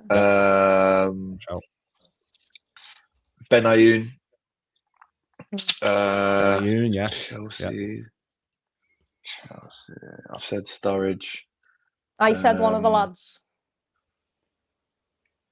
One of the lads. Which He lads? played for City as well. In fact, he also played for Chelsea rivals. Sterling. There you go. Sterling, yeah. Sterling. I was going to say, I think you're messing this up worse here. We've just helped you, but Strikers, you I've know. done Anelka, Sturridge. There's not that many. I think when you tell me the rest, I'm obviously going to kick myself. But Joe Cole, Fine, I'll tell you the my mate Joey. Yes, yeah. Well, if you can call it playing for Liverpool. Big him up though, nonetheless. I think I'm done, mate. I think I don't know if I've got any more than that. Timer went off perfectly as you said that. I'll let you know who the players were that he's missed, and I'll let you all shoot because you've all stayed on for far too long, and then Chloe's here as well. I'm joking, Chloe. I love you. Chloe came back in the end. Yeah, I was honestly, I didn't expect it to come back, and I was like, oh, fuck it, I feel bad. I felt rude. I just left, but like the person just kept calling me, so I couldn't not answer the phone. It was just going to keep doing it. This is all for charity. I have no issue. You can do whatever you please. The Chelsea players, Nicolas Anelka. Obviously, you got Yossi Benayoun, absolutely. Fabio Barini. That was another one. Joe Cole. Glenn Johnson. Raul Morales. Victor Moses. He was on loan for us, obviously, for that one season. Mohamed Salah. Dominic Solanke. Ryan Brewster. Sterling. Ryan Brewster was not. He was not one of the players. But did he not? We're not doing Rio Engamoa, are we? Nope, Rio Engamoa. The other players that you missed, obviously, well, you got Daniel Sturridge, Fernando Torres. I said Torres. Yeah, you said Torres, yeah. Torres. And then the last one was Bolo Zenden as well. Oh, Bolo. Yeah. And then for the Man City started ones, the Champions League final for us. Loads. Yes. Nicholas Anelka, Mario Balotelli, Craig Bellamy, Scott Carson, Nigel Clough, Robbie Fowler, Didi Hamann, David James, Mark Kennedy, Steve McMahon, Steve McManaman, James Milner, Albert Riera, Raheem Sterling, Daniel Sturridge, and Kolo Toure. Do you know what, though? Considering the majority of them, I was either an absolute child or it was before my time. I'm okay with me little four there. Well, I'm sorry, I was doing my formations on Stonehenge. Like, I can't help that. But no. I know Anelka. I obviously, but like to watch him wasn't. I mean, I saw the ending of Steven Gerrard. I didn't see Stevie G at his peak, which was devastating as well. To be fair, I get that. But I saw it all. Can't say that. Start to finish of Stevie G. I saw it all. Well, anyway, guys, I want to thank all three of you so much for jumping in. I know it was a bit sort of like sporadically thrown together last minute for some of you that have thrown it in, and I really appreciate you all taking the time to come out to support this amazing cause. Everyone, just giving the link is down below for Endometriosis UK, as well as everyone's socials, Alex's, Abby's, and Chloe's. Make sure you go check out Redmen. Make sure you go check out Abby's Etsy for all the art designs that she does. DR Sports for AGT, you know, the amazing stuff from all three of them. Thank you all so much for being involved for this amazing cause. Has anyone got anything they want to say just before they shoot off, and then I'll let you all go and live your lives? Just that this stream's amazing. Yeah, well done. Well done to you. Thank you. Yeah, it's a great cause, mate. Yeah. Boss cause, Thank you, guys. Appreciate that. Great cause. Right. I will let each of you go. Have a Donate. lovely day. Thank you for getting involved, and I will speak to you all very soon. All right. Bye, guys. See ya. See you soon, guys. Take care. Amazing. There we go. Right. Let me just get Welsh Mo into the chat. Let me just let him know that it's time to join. Where are you, Mo? Hey, mate. Join in. Did I send him the link? I didn't even send him the link. There you go. Sent him the link.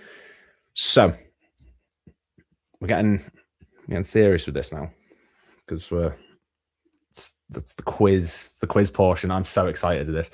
Basically, if anyone's seen Quizlemania, it's essentially a rip-off of that because I don't have the imagination to create my own quiz. And we're just waiting for Mo to join. I've got 4 people who are going to be joining. I'll start sort of introducing them one at a time. Let me just see. I think Mo is joining. Actually, that's perfectly timed.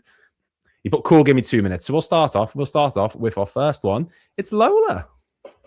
Afternoon. Afternoon. How are you today? I'm good. I'm really curious about how you are, though. How do you still have energy? What's the secret? Winning personality, charisma. Just, it's an endless supply. I'm tired most days, but we, for charity and for you guys, I'll show a lot of energy and determination to get through this. First off, just want to say thank you so much for getting involved today for this amazing cause. Thank you for being involved with the stream. Have you got your pen and paper ready? Of course you do. And I'm holding a pen. Perfect. If anyone knows Lola, you'll have seen a multitude of different platforms. She's been involved on Zach Jalab's channel, of course. She's Fanatics. There's all sorts of things you'll see her from. But let's see how she is today. How are you with quizzes? I think I've said to you on WhatsApp, Lou, I'm nervous. Like, I'm one of those people that, I know a lot. Like, it's like memorizing all the lyrics to a song, and people are like, why does that take up so much space in your head? I know loads of random Liverpool facts, but then if you put me under pressure, it seems like I know nothing. So let's see how it goes. I've got my pen. I've got my paper. I'll do my best. Well, we will see how you get on for this. And then next up, we all know who it is. It's Tom Little. Hello. Hello, mate. I just do a mad dash with a pen. I thought I had a pen with me all thing, and I didn't have one. If you were watching backstage, you're watching me go around, and we're going, where's this fucking pen? I've been a mad scramble around. It's for a great cause, and I will cry if I don't win today because I'm very competitive. Well, you are a wrestling fan, so obviously, I don't know if you've seen it. Have you ever seen Quizlemania? Nope. Okay, thank God. So no one knows what I'm ripping off then. That's fine. Well, I was here earlier when you gave me the little hint for the first round. And I sat there and threw every bit of revision I'd done out the window. Yeah, I thought I'd throw a bone. I saw your message about the brown envelope. I'll see your brown envelope in the mail very shortly. Now, yeah. Tom, obviously, you're a very intelligent fan. Very active on the Twitter. Do you think that's going to give you any sort of inside tips for the quiz today at all? Do are you clued up on a lot of things? I'm clued up on a lot of things. I don't know how many things are actually going to be relevant for this quiz, but you know what's going to help me here? The fact that I'm on holiday in 5 hours and I've started my holiday early. Oh, I love it. He's on the beer, as am I. I might have to get a fresh one before this starts, Good, but hey ho, we'll see if this gets we'll time when we got to get the beer so I don't miss any questions. Oh, absolutely. I mean, I was going to message the fiance and ask her to bring it up for me, but you do you. Then next up, we've got. He's one of the best talkers out there. It's one of the most articulate out there. It's one of the best Liverpool fans out there. It's Mike. It's Q. It's Michael. Here he is. There we go. I got my audio. I've been fighting my audio now for the last 10 minutes, Lewis. I was nervous I was going to get up here and not be able to hear you. So you didn't hear me just praising you then at all? No, I have not heard a single thing. You were talking to Tom. Tom was talking. I didn't hear it. I don't know what's been said, brother. Useless. I'm so sorry. I'm very useless. Love you. Sorry, I asked for a beer, and I got a beer. All right, there was beer. What do you want? No, it's all right. You invited me on to rub in my face, and you have found the love of your life. It's all right. No, I appreciate it. No, I'm happy for you. All right. No, I'm happy for you. It's a beautiful thing. Is there anything else you want to tell me? You want to tell me I'm single anymore? I get it. That's enough of that. Anyway, moving on to the next person we have. I can see the rage in him there. He does appear on Anfield Index. He does get involved in Red Room. He does go to a lot of matches that might be getting tested a lot recently due to the stress of this season. It is Welsh Mo. It's happening, UK. Hello, how are you, mate? Have you had a haircut? Yeah, I took it all off. I love it. I wanted to take be it all like off. Have you got your pen and paper today? I do, yes. And I'm terrible at quizzes, so I'm gunning for that wooden spoon. Bring it on. I love it. You know what, mate? Like I said to you before, this is not going to be a typical quiz. And I just want to add to everyone else as well, to our wonderful contestants. Mike is gone. Oh, no, he's there. I thought he'd throw his toys out the pram a little bit. This is not going to be like your typical quiz. This is not going to be a sort of, a general knowledge sort of thing. And it might take me a minute or two to get things queued up. I might have to take my glasses off because it's a struggle to actually see the things. But it's pen and paper. As I say, it's a direct rip-off of Quizlemania. But we're going to add a few twists on it, if anyone's seen it. Starting off with the first round, which I think Tom saw before. It is Whose Tat Is That? So, the way this is going to work is I'm going to show you a picture of a Liverpool player's tattoo. You are then going to write down, let me just get my notepad open so I can actually keep your scores. That plays a big part. Hold on a minute. I cheated and learned all the answers to that one. Is that not one of the points? No, if anything, that's probably going to lose your points, mate. I won't lie to you. Basically, I'm going to put a picture up of a tattoo, and you are going to tell me what Liverpool player it is written down. I will go around you one at a time. Let me just see if I'm able to... Nope, not quite, but that's fine. So, if you give me a moment to get the image files up and loaded, that'll be brilliant. We're going to start off with an easy one. Whose tat is that? I know that one. Would you like first names as well? You can give whatever you want. As long as the answer's right, I'm absolutely fine with it. I doubt there's many people with the same surname as this player, but it is what it is. Shelley Louise, thank you, babe. My wonderful fiance / beer deliverer says, I know one of them already, just saying. I don't know how you do, but okay, that's fine. Right. This round, by the way, if you get it correct, it is 3 points. So we will go to you first. Mo, who is your pick? Is that Daniel Agger? Okay. Oh, I have just... Bear with me one moment. I have just expanded your screen. Minimize. There we go. Lola. Daniel Agger. Daniel Agger. Mike? Daniel Agger as well. Daniel Agger as well. And then Tom. I will need to see these written down, by the way, just so that I can prove that you're not just copying the other person's answer. Daniel Agger, indeed. That is indeed Daniel Agger. Let me just get the... bear with me 1 second. This is a bit of a slow process, but everyone's translation is going to be so much better than mine. Yes, it is, of course, Daniel Agger. Very, very nice tattoo indeed from him. So, moving on then to our next one. Whose tat is that? Darzo also says, Agger. Shelley Heron says, you show me when making the quiz. Babe, I don't remember what happened 2 minutes ago. I won't lie to you. Yes, whose tat is that? Let me just get everyone's scores as well. I'm going to take these glasses off. They don't do anything other than make me blind. Okay. Let me just... There we go. Okay, then. So someone's microphone headphones are unplugged, and the voice is repeating. Mike, what are you doing? What do you think you're doing? What do you think you're doing? Someone put Darwin. I don't think that's Darwin Nunez, but to each your own. Mo, who have you got? I've got a clue, but I'm guessing Djibril Cissé is my guess. Can I see that in writing, please? Of course you can. Of course you can. It will be a lot of this, so I do apologise. Yeah, he put Djibril Cissé. Lola, who have you put? I mean, I feel like my idea is really stupid now because Mo's sounds more sensible, but I've gone with Bobby Firmino. Bobby Firmino. Possibly, we don't know. That didn't sound convincing. Yeah, I've gone with Ryan Babel. I feel like I'm completely wrong, but I've got the handwriting of a 5-year-old, but I've put Ryan Babel. Ryan Babel. And then Tom, who have you got?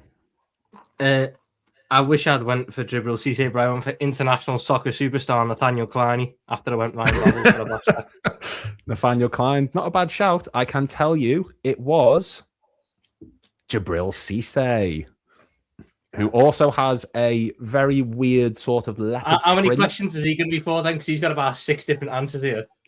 Well, I don't know what that is on his left pec. It looks like some sort of jigsaw piece. I don't know. I hope it's not some sort of sentimental thing that I've just offended them over. But yeah, so that's another 3 points to Mo. Next one, we'll go to a bit of an easier one. Whose tat is that? Easy. How is that easy? How is that easy? Well, it's easy for me. It's easy for me, but I know the answers. So. Easy for you with the answer sheet. Yeah, I hear it. Well, yeah. Okay, I'm going to make a guess.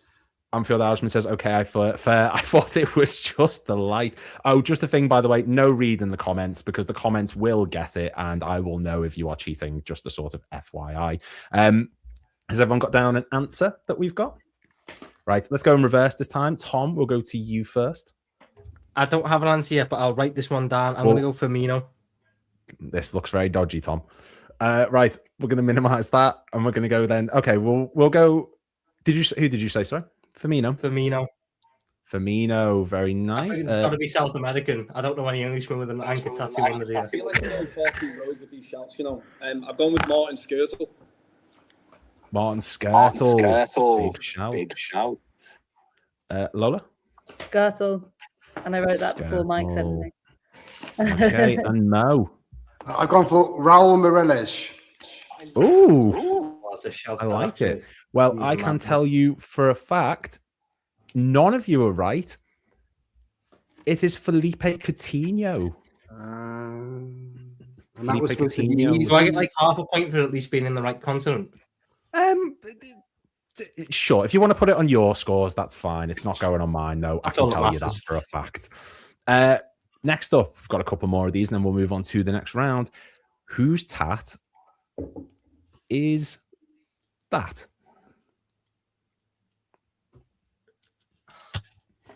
It's a bit of a detailed one. There is a bit of a hint in it, if that's any sort of answer helper for you. And I apologize if the pictures are low quality. It was something I screenshotted, and I am not going to be apologetic about that.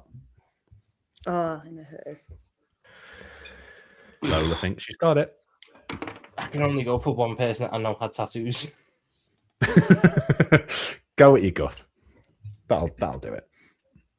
Okay, then we are going to move around. There's different answers coming up in the comments. Like I said, guys, don't read them. Let's go to Mo first because he looks as if he looks I'm going to confident. go for our number one, Alisson. I don't know why, but it just came to my head.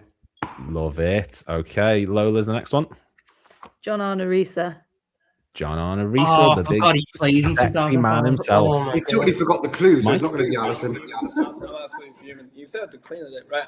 I've gone with Harry Kewell. I know I'm wrong. Lola, I think Lola's right. Harry Kewell, says Mike. Okay, fair enough. Tom? I went for Milan Baros, but I wish I went Riese. Well, I can tell you all for a fact that tattoo does belong to the most beautiful man on the planet. It is John Arne Riese. Love that. That is another 3 points for Lola. She's now level with Mo with 6. It's a struggle for me to speak today. Let me just remove the man I will one day marry. Next up, then we've got 1 or 2 more going on. Well, yeah. Whose tat is that? What does it say? I believe it says family. I know it's not Vin Diesel.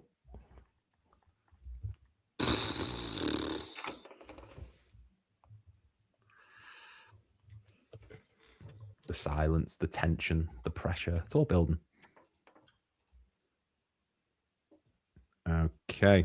I think everyone's got an answer for the family nipples. My fiance says she knows. She knows. Lola, we'll go to you first. Darwin Núñez. Darwin Nunez says Lola. Mo, let's go with you. I've gone for Bobby, but I think it is Nunez. I've gone for Bobby, though. Bobby says Mo. Mike? Mike? I don't think I can get a point. I didn't get a name out in time before Lola. I don't think I get a point. I was writing Nunez, but she said it at the same time, so I feel dodgy saying Nunez. If you can prove to me that you're writing it, I was halfway through. Hold on, how do I get the focus here? Right, I literally put N-U, and then Lola said Nunez, so I put the pen down and threw it. So I don't want it. I don't want it. If I'm right, I don't want it. He could have been going Antonio Nunez there. Oh yeah. No, he's got a great point actually. No, listen, don't give me that if that's right. Oh no, I went for Mino, and I wish I hadn't because I now remember his Community Shield goal, and I know I'm wrong. Yes, it was in fact Darwin Nunez for that Nunez. I wonder what game it was. Fucking, how many goals did he score realistically? That's another 3 points for Baller. And do you know what, Mike? Do you know what? This is a charity quiz. I'm going to do you some charity. You can have those points. That's very admirable. I appreciate you, man. As long as I beat Tom, that's all that matters. Well, you're beating him currently, so that's all that matters here. We've got we've got two more for this round, and then we'll move on to the next round. We'll go. There was one I was going to pick, but I accidentally showed Mike the answer the other day, so I'm not going to do that. Don't worry, we're not cheating. Whose tattoo or whose tat is that? Oh, I know that one. Oh, that's a gimme. That's easy. Well, I said this about Coutinho's, and I was proven wrong. Mike, I think your earbuds have come out again, just FYI. Oh, no, it's not. It's not you. Who is it? It was me. I just got to mute up every time. Okay, that's fine. That's fine. We'll figure it out as we go. We'll figure out who the culprit is and remove some points. Don't you worry. Right, so we'll go to... Charity points have lasted long, haven't they? Mike, you can keep writing if you've not got the answer down yet. Feel free to finish your answer. Despite my bad handwriting, it says Luis Suarez.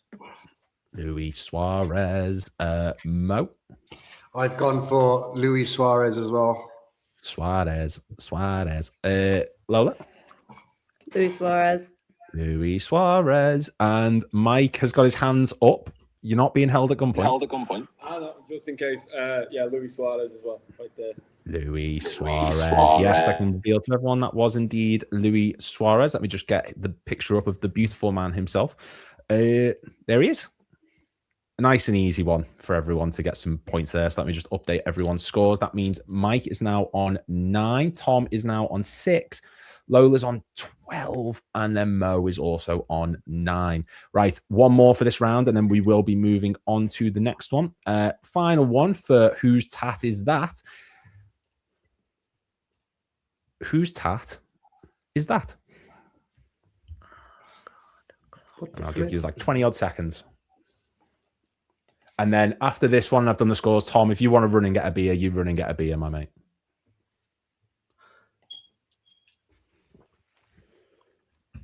Who's that? Anfield Irishman says, I'm not very good at this. Don't worry. Me and you both, mate. Me and you both. It is what it is. Surprisingly, when I watch 90-minute games of football, I'm not looking at the people's tattoos. Yeah. All right, let's talk shit on what I do for a living. I'm not getting it. I'm not getting any charity points extra on that one. Jesus Christ. Carry on. You're going to get kicked from the stream. He doesn't even look like a footballer. What was that? He's got the clock. I think it's a goalkeeper.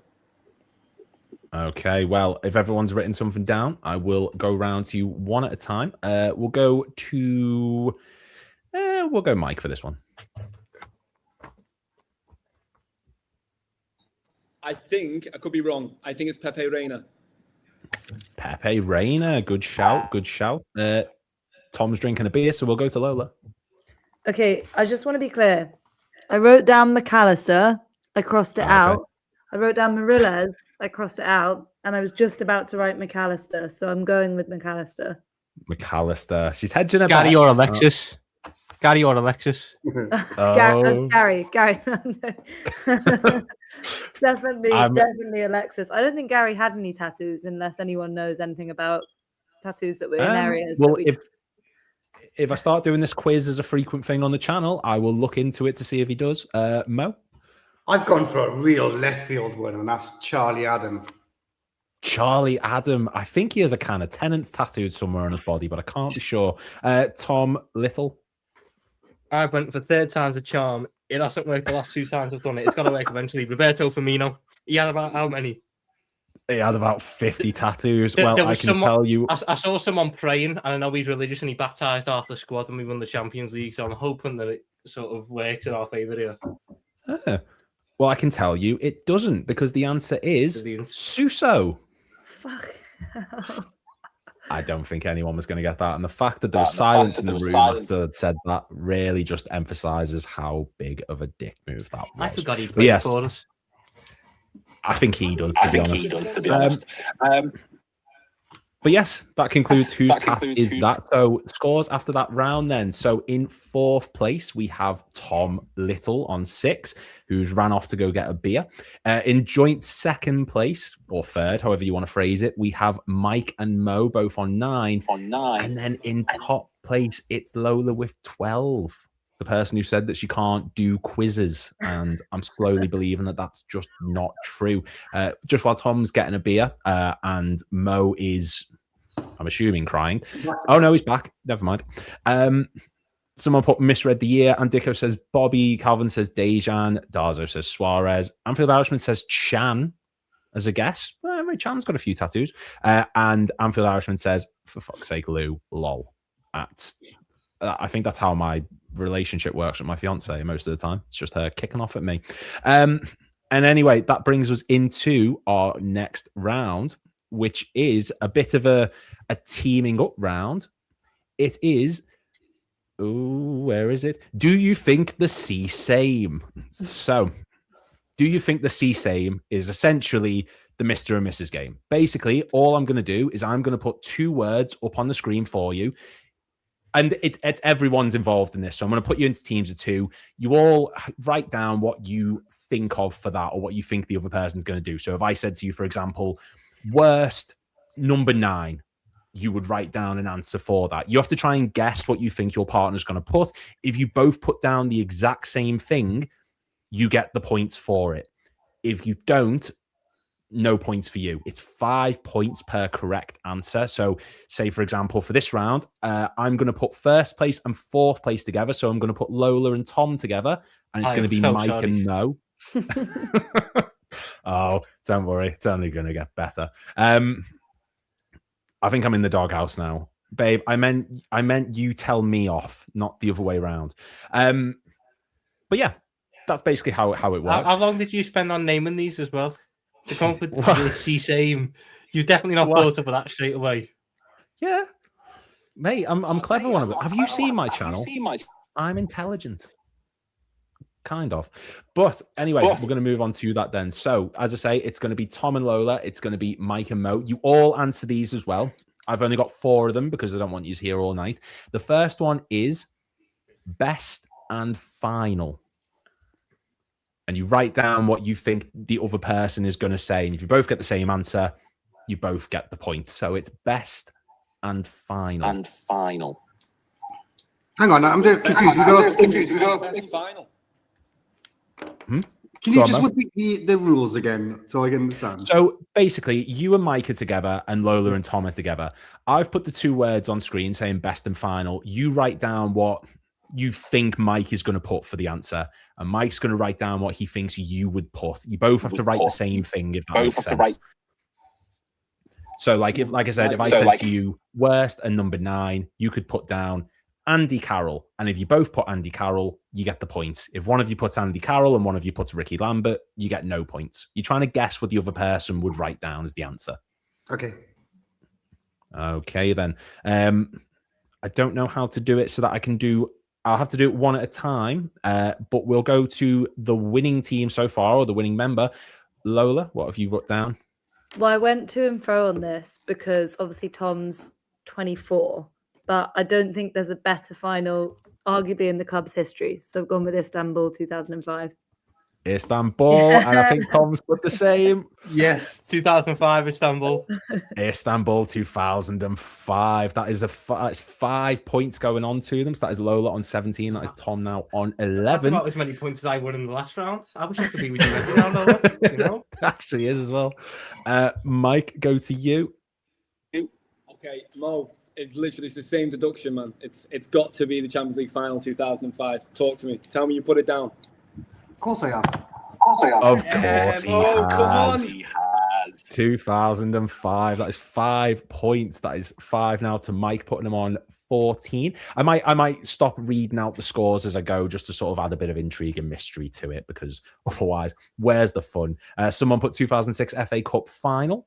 Yeah, not a bad shout. Alaves golden goal in the UEFA Cup 2001. Absolutely a really good shout, but it's not quite Istanbul. If you want to feel old, I wasn't even born for that.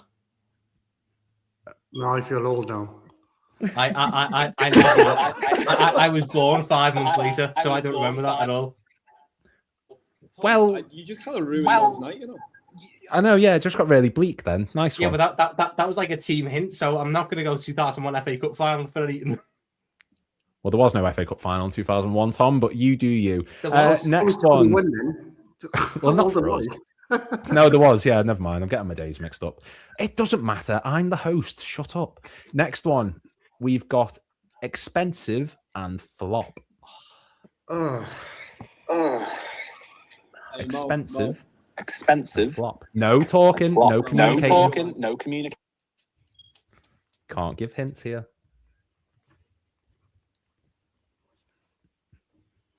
This could be a lot of things, man. Well, this is the point. It's got to be difficult. You're all very, very intelligent people. I'm sure you'll be able to get in sync here. Lola's looking to the sky. Tom's looking down. Mo's looking scared. And Mike's good looking. So we're all sort of, we're all looking at different things. Okay, then we're going to go reverse this time. We're going to go to Mike, expensive and flop. Flop. Right, Mo, I've put this down because the conversation we had for the last, like even when we were at the game together, we talked about this, came up. I've gone with Darwin Núñez. Oh, no. Ooh, Darwin Núñez. Mo. Let's go for Navigator.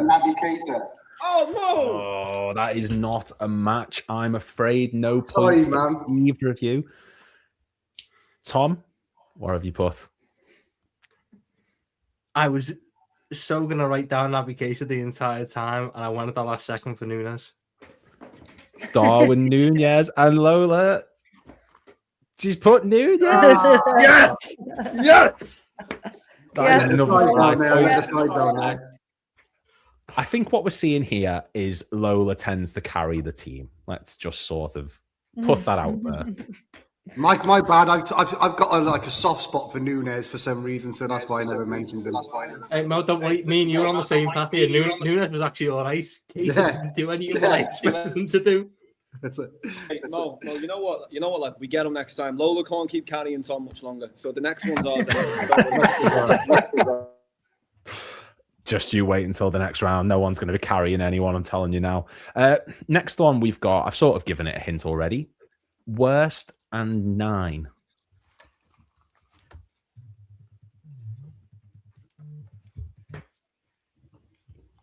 Okay, worst and 9 is the next one there. And Dicko says Carol, Benteke, Keita. I think Benteke is a bit harshly done by personally, but yeah, I can understand it.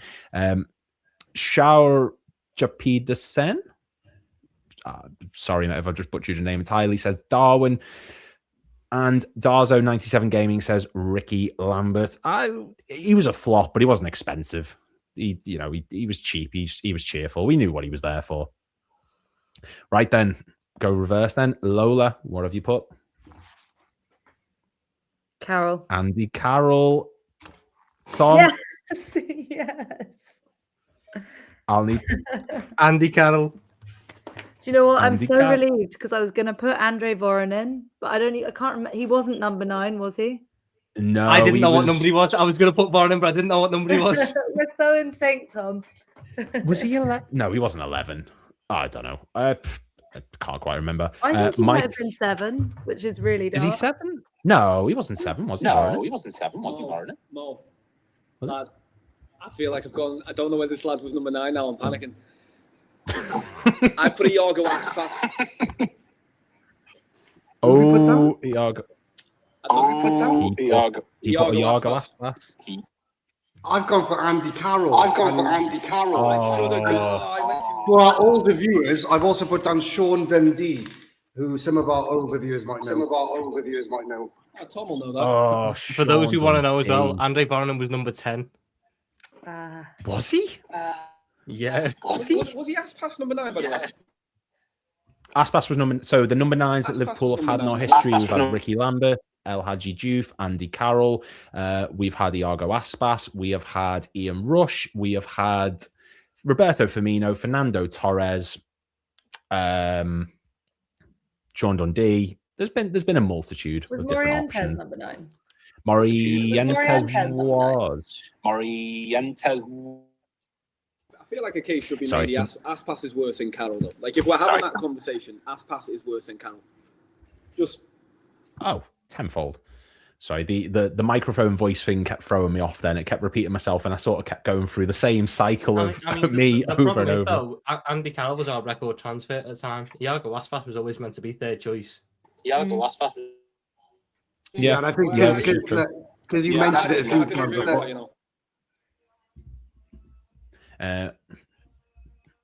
Bear with me. I might have to. Oh no, it doesn't matter. Right, next one then. This is the last one of this round. Goal and lucky. There's one answer for this. Goal and lucky. They're the two that we've got there. And Dicko says that famous Aspas corner. Yes, that phenomenal one against Chelsea. He did get an assist against Oldham Athletic, I believe, or a goal. Can't quite remember. He was there. That's all that matters. He was meant to be 3rd choice behind Suarez and Sturridge. Tom is absolutely right. But the issue is he was crap. Cisse wore the number 9. I love Jabril Cisse. I think he was a really, really class player, just riddled with injuries, but he was a physical monster and he had some cool haircuts. Right then, we'll go to Mo. I've gone for Divock Origi against Everton, surely. I will need to see the writing. Oh, but it doesn't matter anyway because Mike's got it wrong. Positive sign there. Go on, Mike. Lad, we're not in sync, are we, Mike? So out of sync, Mo. I love you so much as well. I do. Listen, lad, I've gone for Luis Garcia. Ah, the ghost goal. The ghost goal. Yeah, lucky, no? Ghost goal. Right. Lola. I'm going niche. I'm going deep cuts for no reason. Lola. I reckon these have gone for Divock Origi. Oh, Garcia. Oh, no! No, we've done the same thing! Tom's got Origi in you, Tom. You've got Origi. Oh, I got the teams well mixed up. I should have done Tom and Mo. There was no unlucky about Luis Garcia's was skill. It was a goal. He didn't know where he was. He picked the ball. He was the goal. What are you talking about? There's dissension in the ranks. I love it. But yes, that does conclude. Do you think the same? The answer, kind of. Anyway, that's going to take us past the round. So the scores from the end of that round, then we've got in joint 3rd place. Things have taken a turn. It's now Mike and Mo on 14 points. In 2nd place, he's not little anymore. He's quite big now. It's Tom. He's got 21 points. And in 1st place, storming it, it's Lola on 27 points. So it's pretty much, it's still up in the air. Anything can happen where Lola can drop points. Well, I'm telling you now, you're about to see, because the next round is... Is it Trentable? So, we all know Tenable. If you don't know Tenable, it's essentially, I will ask you a question. I will say, for example, what is the highest grossing film in history? You give me an answer of what you think is going to be in the top 10. It's easy to say what the highest grossing film of all time is. Great. You know it's a guaranteed answer, but you'll only get 1 point for doing it. If you can name whoever finished in 10th, you will get 10 points. If you can name 9th, you get 9 points, 8 points, 8 points, etc., etc. So if you go through the next few questions on this, all, getting the 10s, you can rack up a lot of points. The way this is going to work is essentially I will go around each of you one at a time. You will give me an answer. If it's on there, I will let you know. If it's not, you will get 0 points and you will not get another chance until it comes back to you. Everyone clear on the rules? Are we back on individuals now? No teams, yeah? This is individuals. This is no teams. The teams were a disaster. There was no Fowler Collymore partnerships here today. This was a complete shambles of a performance. Although Tom and Lola were quite we'll gel soon, Mike. Don't worry. We will gel soon. We've So got plenty of time. All right. let me just get the stats up. This is all just so that no one can really criticize me or give me any sort of grief. These are all coming straight off of lfchistory.net. So this is not me guessing or anything like that. This is entirely what, what this says. Let me just see as I can do. What is the first one we've got here? The first one we've got here, most appearances off the bench. Now, this is just in the Premier League. I'll give you a minute or two if you want to write down some names so that you can remember as we're going. But basically, I'm going to go around one at a time. We're going to go clockwise from Mo to Lola to Tom to Mike and then back to Mo, etc., etc. Give you a couple of minutes just to write down any names that you can think of. And if you can get 10, you get 10 points. If you get 1, you get 1 point, etc., etc. If you get nothing, you get a nothing. Next door, Andico says Gerrard versus Everton at Goodison past Nigel Martin was a massive deflection. Andico says, does this include Spanish lessons? C. And Andico also says Origi. That is another great example. Right, give you a couple of minutes, guys, just to get some answers jotted down while I continue to ramble. I just want to say a massive reminder to everyone as well. If you want to donate to Endometriosis UK, there is a link in the description down below, the Just Given page. Also, any super chats that come in will go straight to the foundation. Any of the monetization as well coming off this. We're on £120 on the Just Given. We've also had a super chat. And this stream has been viewed by 16,510 people. So, thank you everyone for getting involved. Spread it round. Give graciously. I know times are tough. Jam alone costs like £7. So, I understand that. Right. We will go round one at a time. If everyone is ready, we will go to you, Mo, first. I want you to give me who you think is in the top 10 appearances off the bench for Liverpool in the Premier League. Mine's gone blank, but I'm going to go Origi first. Or is surely in the top 10, maybe? Divock Origi is number 2, so that is 2 points for Mo. Just as well, if you do give me the wrong answer, if someone gives me an answer that's already been said, you will get 0 points as well. So that's 2 points for Mo. Lola, can you give me one? Well, okay. I had written down Divock Origi. That was the first thing I wrote down. So let that be known. I've also written down Harvey Elliott's name. You don't have to. This is just a say it round. You don't have to show me the writing. The writing is just to help you, so you can remember. You get 0 points if you say something someone's already said. Well, we'll ignore that one then. It's fine. Well, no, I'll give you. I'm torn because I'm going between 2. Stevie G, just because he was at the club for so long, and I know he didn't always start at the beginning of his career. But I'm going to go with Harvey Elliott because he did make a lot of appearances off the bench under Klopp. Harvey Elliott, is it tenable? He is 6th, so that is 6 points for you. That is 6 points for Lola. Oh, that is great answer. Throwing me off, that is. Putting Harvey Elliott. Tom, we will go to you next. Can you give me an answer? I'm going to go for the most secure answer and go James Milner. James Milner, very good. That is number 1. He made 95 appearances off the bench. So that is 1 point for Tom Little, getting that nice cushy little point there. That's crap. Why have I shouted my stuff? You got the lowest amount possible. By the way, as well, just so we're not doing this forever, we will go around 3 times. and then we will go back to, we'll just go on to the next one. Mike, an answer, please. Yeah, I've got a bit of a rogue one, and I've got a safe one, and then I've just seen Tom get top spot, so it can't be too bad. Okay, Joe Gomez was at Liverpool has been at Liverpool for 10 years, longest serving player, often off the bench. I think he's probably top 4, but I'd probably say he's 3rd, to be fair, but I'm going to say Joe Gomez. Joe Gomez, is it tenable? No, he is 11th. Wow. And he's made 51 appearances off the bench. He's only 1 behind the man who's number 10. So that is 0 points for Mike on that. So you missed out by 1 game. That's quite heartbreaking. By the way, I'm not a dick. I just am putting on the character for this. Mo, another one for you. I'm going to go for someone who's been controversial in this week's news for Liverpool. And that's Jamie Carragher, mate. Jamie Carragher. Is Jamie Carragher tenable? No, he is not. He is not in the top 10 for Liverpool. I'm afraid that is 0 points for you, Lola. Craig Bellamy. Oh, Craig Bellamy.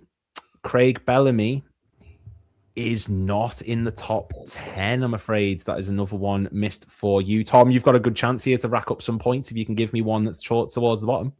I'm going to go Lucas Leiva. Lucas Leiva, very, very good. He is number 9. Oh, yeah, you celebrate this one.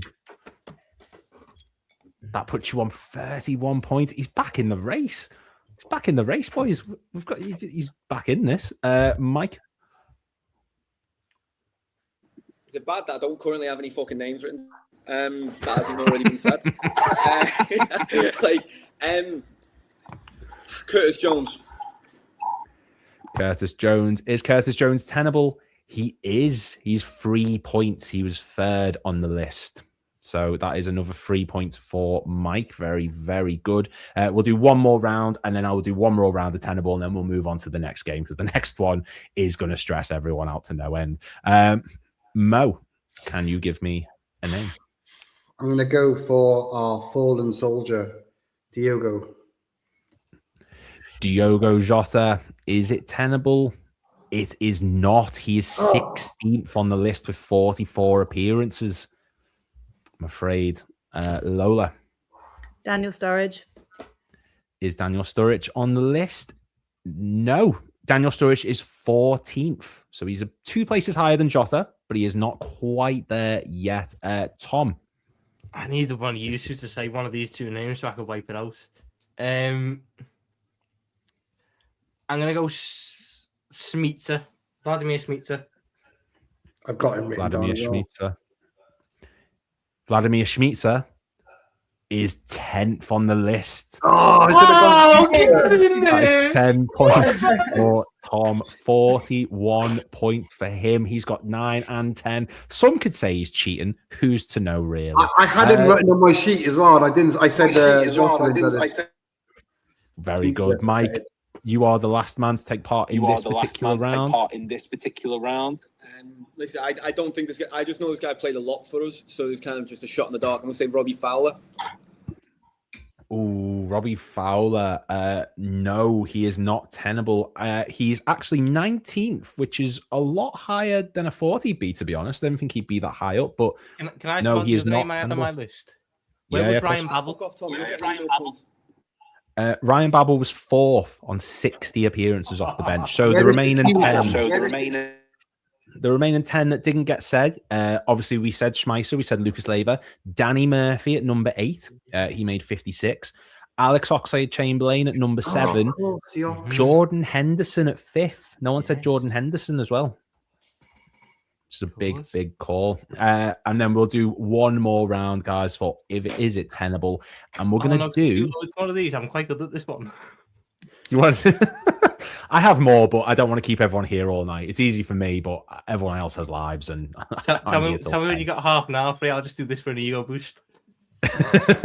We'll get you on, and you can just play in this on your own. Yeah. The next one, Liverpool goal to game ratio. So what I mean by this is, I have picked up the goal to game ratio of Liverpool players, and this is across all appearances for the club. Sorry, no, wait, hang on. Give me 2 seconds. There we go. Sorry. It's goals per game ratio in the Premier League. So basically, I want you to name someone who you think would be in the top 10 of that list. Theoretically, it's easy on paper because you could just imagine, strikers. They always score goals. But is it that easy, though? Think if someone has played 2 games and gets 1 goal, they've got a 50% goal to game ratio, and that can sway off the whole thing. Darzo97 Gaming said Schmeitzer, Origi, Biscan, Vagard Hegem, Harry Kuehl. Anfield Irishman said Shaqiri, and Ant Dicko said Jota. Jota was on the list. Absolutely. That's a great answer indeed. Let me just do this. And now we are on £125 on the Just Given page. Luke has said, well done, Lewis, with a clap and applause, and he's put in £5 donation. Thank you very much for getting involved to support an Endometriosis UK right here on the shirt. Make sure you go check them out in the Just Given page down below and go check out Endometriosis UK for more up-to-date info on that debilitating condition, which is affecting millions of people, including my own fiance, who has had to go through surgery and, in and out hospital with infections. 8 years to get something diagnosed this severe is not acceptable. So let's try and change it as best as we can. We're going to go counterclockwise for this one, just to sort of mix it up a little bit. Mike, I'm going to go to you first, my mate. Yeah. Okay, I've got a list of 6 so far. I've got one, again, I've got a rogue shout, but I need points, so I feel like I've got to play it safe. It'd be so funny if that was right, though. All right, I'm going to go Daniel Sturridge. I know he had a great goals to game ratio for Liverpool, so Daniel Sturridge. Daniel Sturridge is 7th on the list. That's a very, very good shout. He has a 0.43 goal to game ratio, 116 appearances, 50 goals. So that is 7 points for Mike. A very good answer indeed. Tom, we'll go to you now. No, because you said, you know what? Ekitike, I'm going on the basis that he's got about 11 goals this season and he's played about 30 games. Hugo Ekitike is number 9 on the list. That is another 9 points for Tom. I will admit that, it does look suspicious, Tom. We won't lie to you, but you know what? We'll give you it because you've done very, very good. Lola, we're going to go to you next. Diogo Jota. Diogo Jota is number 10. So that is 9 and 10 taken out of the list. Straight back into it. The gap widens between first and fourth. I'm not going to tell you what that gap is because I still want you to be invested, whoever's fourth. Mike, Mo, where are you up to on this? I feel like Torres scored a lot of goals. And I know he played a lot, but I think his goal to game ratio should be high. So I'm going to go Torres. Fernando Torres is number 1. He has the best goal to game ratio in the Premier League for Liverpool. 102 games, 65 goals, 0.637. That is 1 point for Mo. Much appreciated. Also, I just gave Mike Jip for being 4th. He's not 4th. I'm not going to lie to you. Next up then, we've got Mike, who's just celebrated third. Right. Again, could Tom's fucking tip me with Ekitike because I'm really tempted to say Isak. Like, I'm really tempted because he scored 2 or 3 goals. I don't even think he's made 10 appearances for us. So fucking tempting, but I'm not last. Fuck it, I'll have a go. Go on. I'm going to say Alexander Isak. I can tell you now, Alexander Isak is not in the list. He is not in the top 10. You get for being confident. I know, I went too far. Tom, on to you. I'm just going to go. I'm not last, so I'm just going to go with the safe answer. Give me Luis Suarez. Oh, he's on my list. Suarez. He is number 2. 4 more goals than Torres, but 8 more appearances. So that is 2 points for you, fine. Tom. I just add that to the list. I want to wear the glasses, but they just make everything so dark, and it really stresses me out. Anyway, on to you, Lola. Robbie Fowler.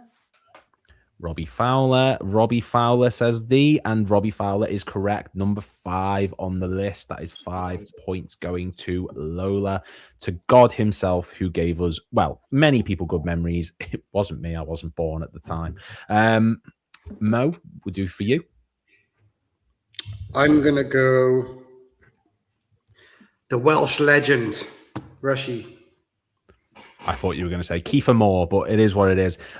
Ian Rush, number 11 on the list. Oh, what does that mean? I don't get no points. No points for you there, Mo, I'm afraid. We're going to go round once more, and then we're going to go on to the next game, which I'm so excited for. Mike, this is you. I kind of need to get points back on the board, so I'm not going to say Solanke because that's a fun shout to me, but I don't think so. I'm going to say Owen.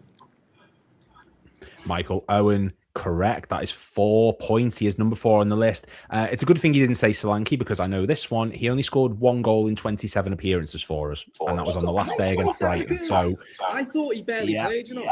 27. He was. I should have said him for the bench one. You've been closer than some of the guesses I had. Let me just see. You said, who did you say then? Sorry, was it Owen?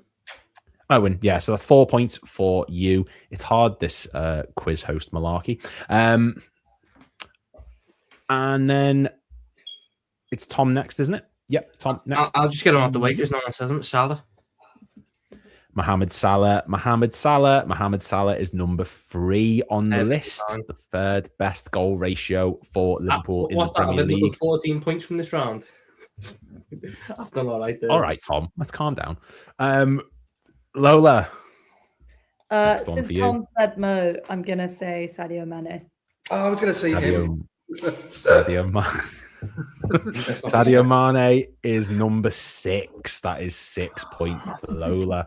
Ooh, it's getting intense in first and second. Got to tell you now. Oh, Mo. I've got one more left on my list, and that's Stan Collymore. Oh, you know what, though? Stan Collymore, number 8 on the list. So that's actually a great yes. number 8. The look on his face then. Oh, I love you, Mo, so much, you know. Right. That is going to conclude Is It Trentable? Hope everyone enjoyed that round. The scores at the end of that round are as follows. In 4th place on 25 points, it is Mo. You know, bad week for the Welsh. I'm happy. That's Champions League football, man. That's Champions League football. That'll take Varney's lot's job this season. That's it. I've got Champions League spot. In 3rd place, we have Mike on 28. So, Mo, you're only 3 points behind Mike, actually. It's not that bad. In 2nd place, on 54, it's Lola. In 1st place with 55, it's Tom. Oh, it's all intense. Can we end the quiz now? Tom, how much do I need to pay to end the quiz now? I'm just saying now, you've definitely cheated. Yeah. God, strike me down. I will not have I want some reviews on this, man. It's Man City kind of behaviour this way. He's came back out of nowhere. Flood of cash. Something's gone wrong.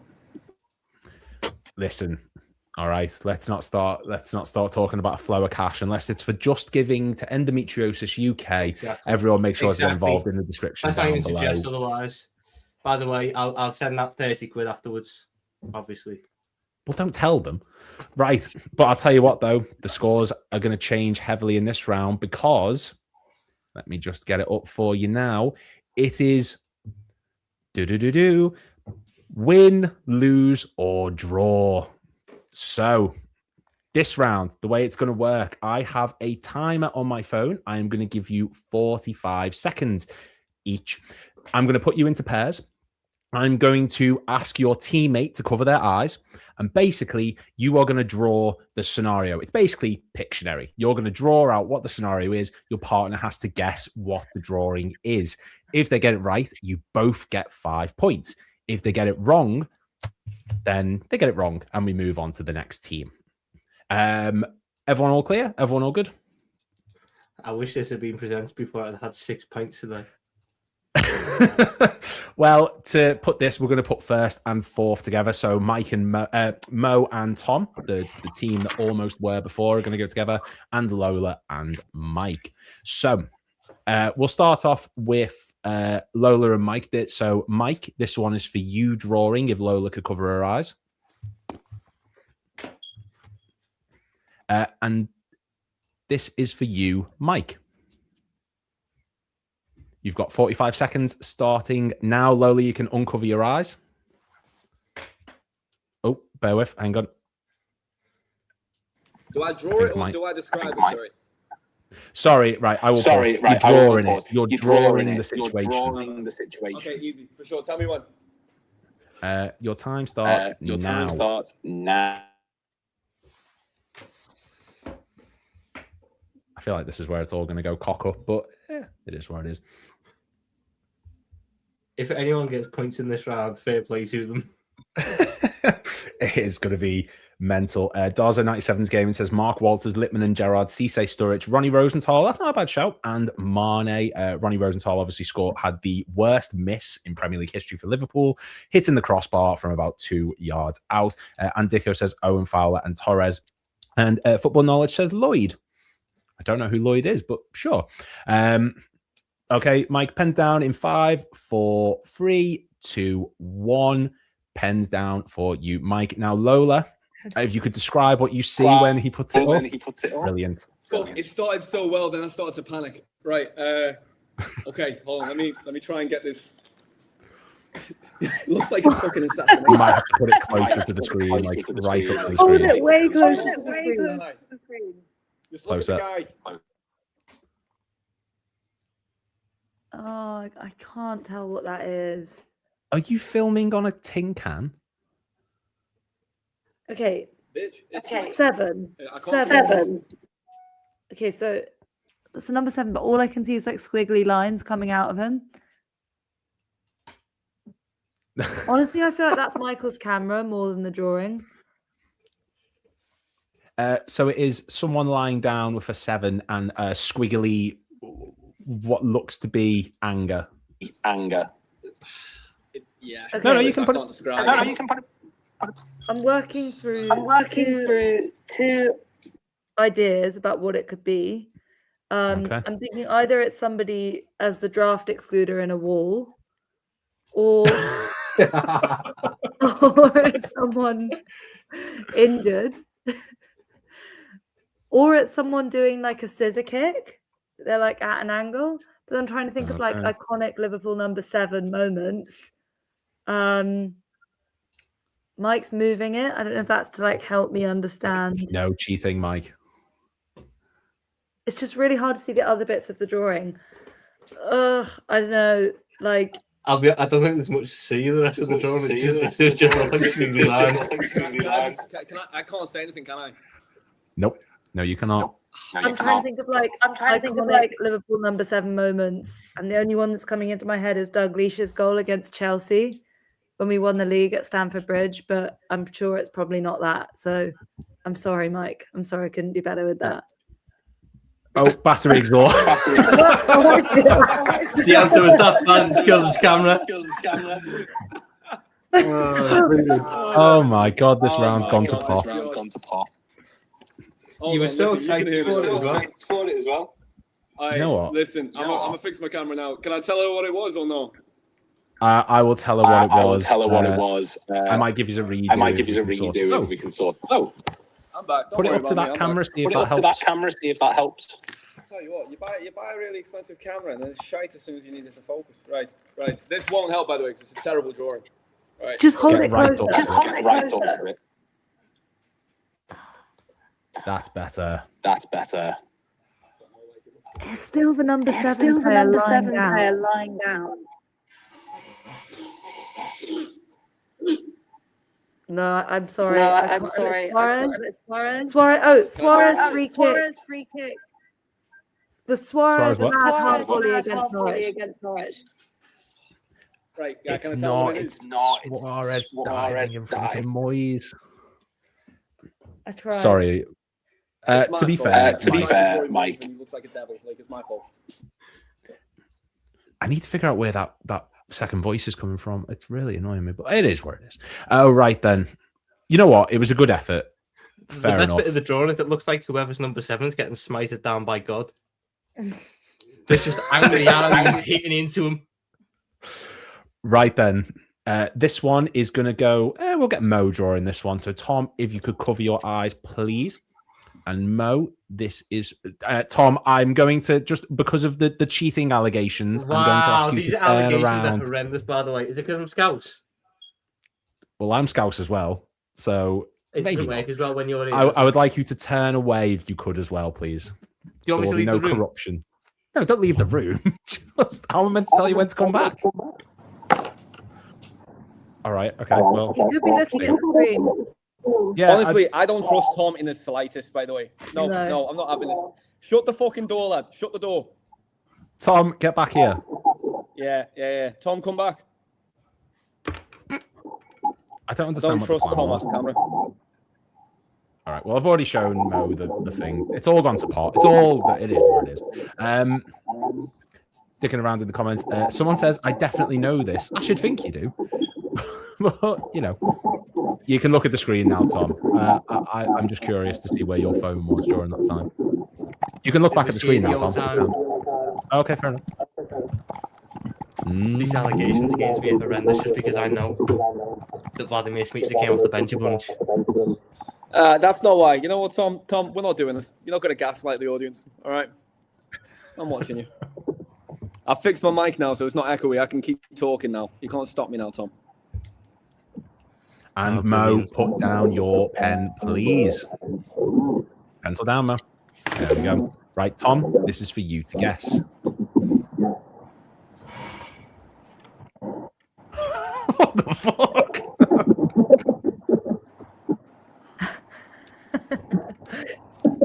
It's a press conference. Oh.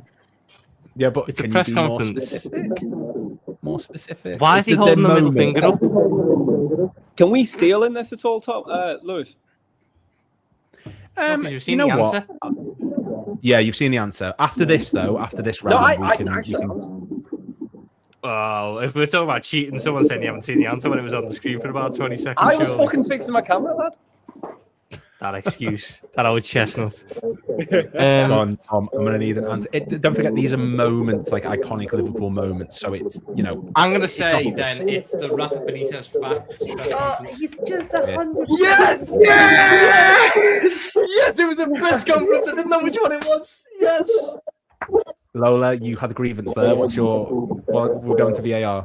Okay, he never closed the door, and we were talking, and we said Tom closed the door because there could have been an angle that he was looking through the door at the screen. Absolutely, I agree. No. We've Would you like to I will show you where I was stood. I couldn't see through. No. Tom, listen, I think it takes away from my excellent drawing skills. I'll be honest, Benitez never had that much hair. But when I see, experienced that, Klopp's never held his middle finger up to anyone. Listen, I feel like Lola and I are very much like we're just like Liverpool United. You know, we're classic clubs that play properly. And then Tom's in here. There's some fudging of the numbers. PGMOL. I feel like a conversation needs to be had. I mean, I don't want to stir any pot, but Lola, we were a wonderful team 2 rounds ago. I don't think you want to stir the pot now because it brings other. See what he's doing. See what he's doing. All right. Yeah. Okay. I will have order, please. Thank you very much. Right. Mike, this is for you to cover your eyes. Did we get the points for that? Right. Yeah, you've got 5 points. Don't worry. Mike, that's to cover your eyes. By the way, watch me prove that I got my eyes covered, Tom. This is how you do this, by the way. I don't like. It's like head down, thumbs up. All right. Eyes down, please. And Lola, this is for you to draw. Okay. Your 45 seconds have started now.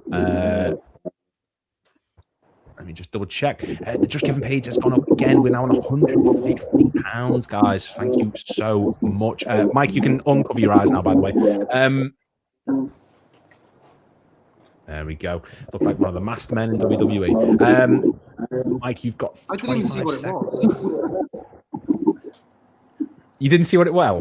Yeah, well, I'll find out now. Yeah, I didn't even see what the other one was last time as well. I'm going. Listen, people. All right, I'm trying my best. It's hard to be the quizmaster. And I'm sure the comments will let me know. This quiz. I've never done anything like that. And Lola, stop drawing, please. Stop drawing, Lola. Norwich 5-0 and West Ham the best midfielder you've ever seen. I know what you're doing, Right. Tom.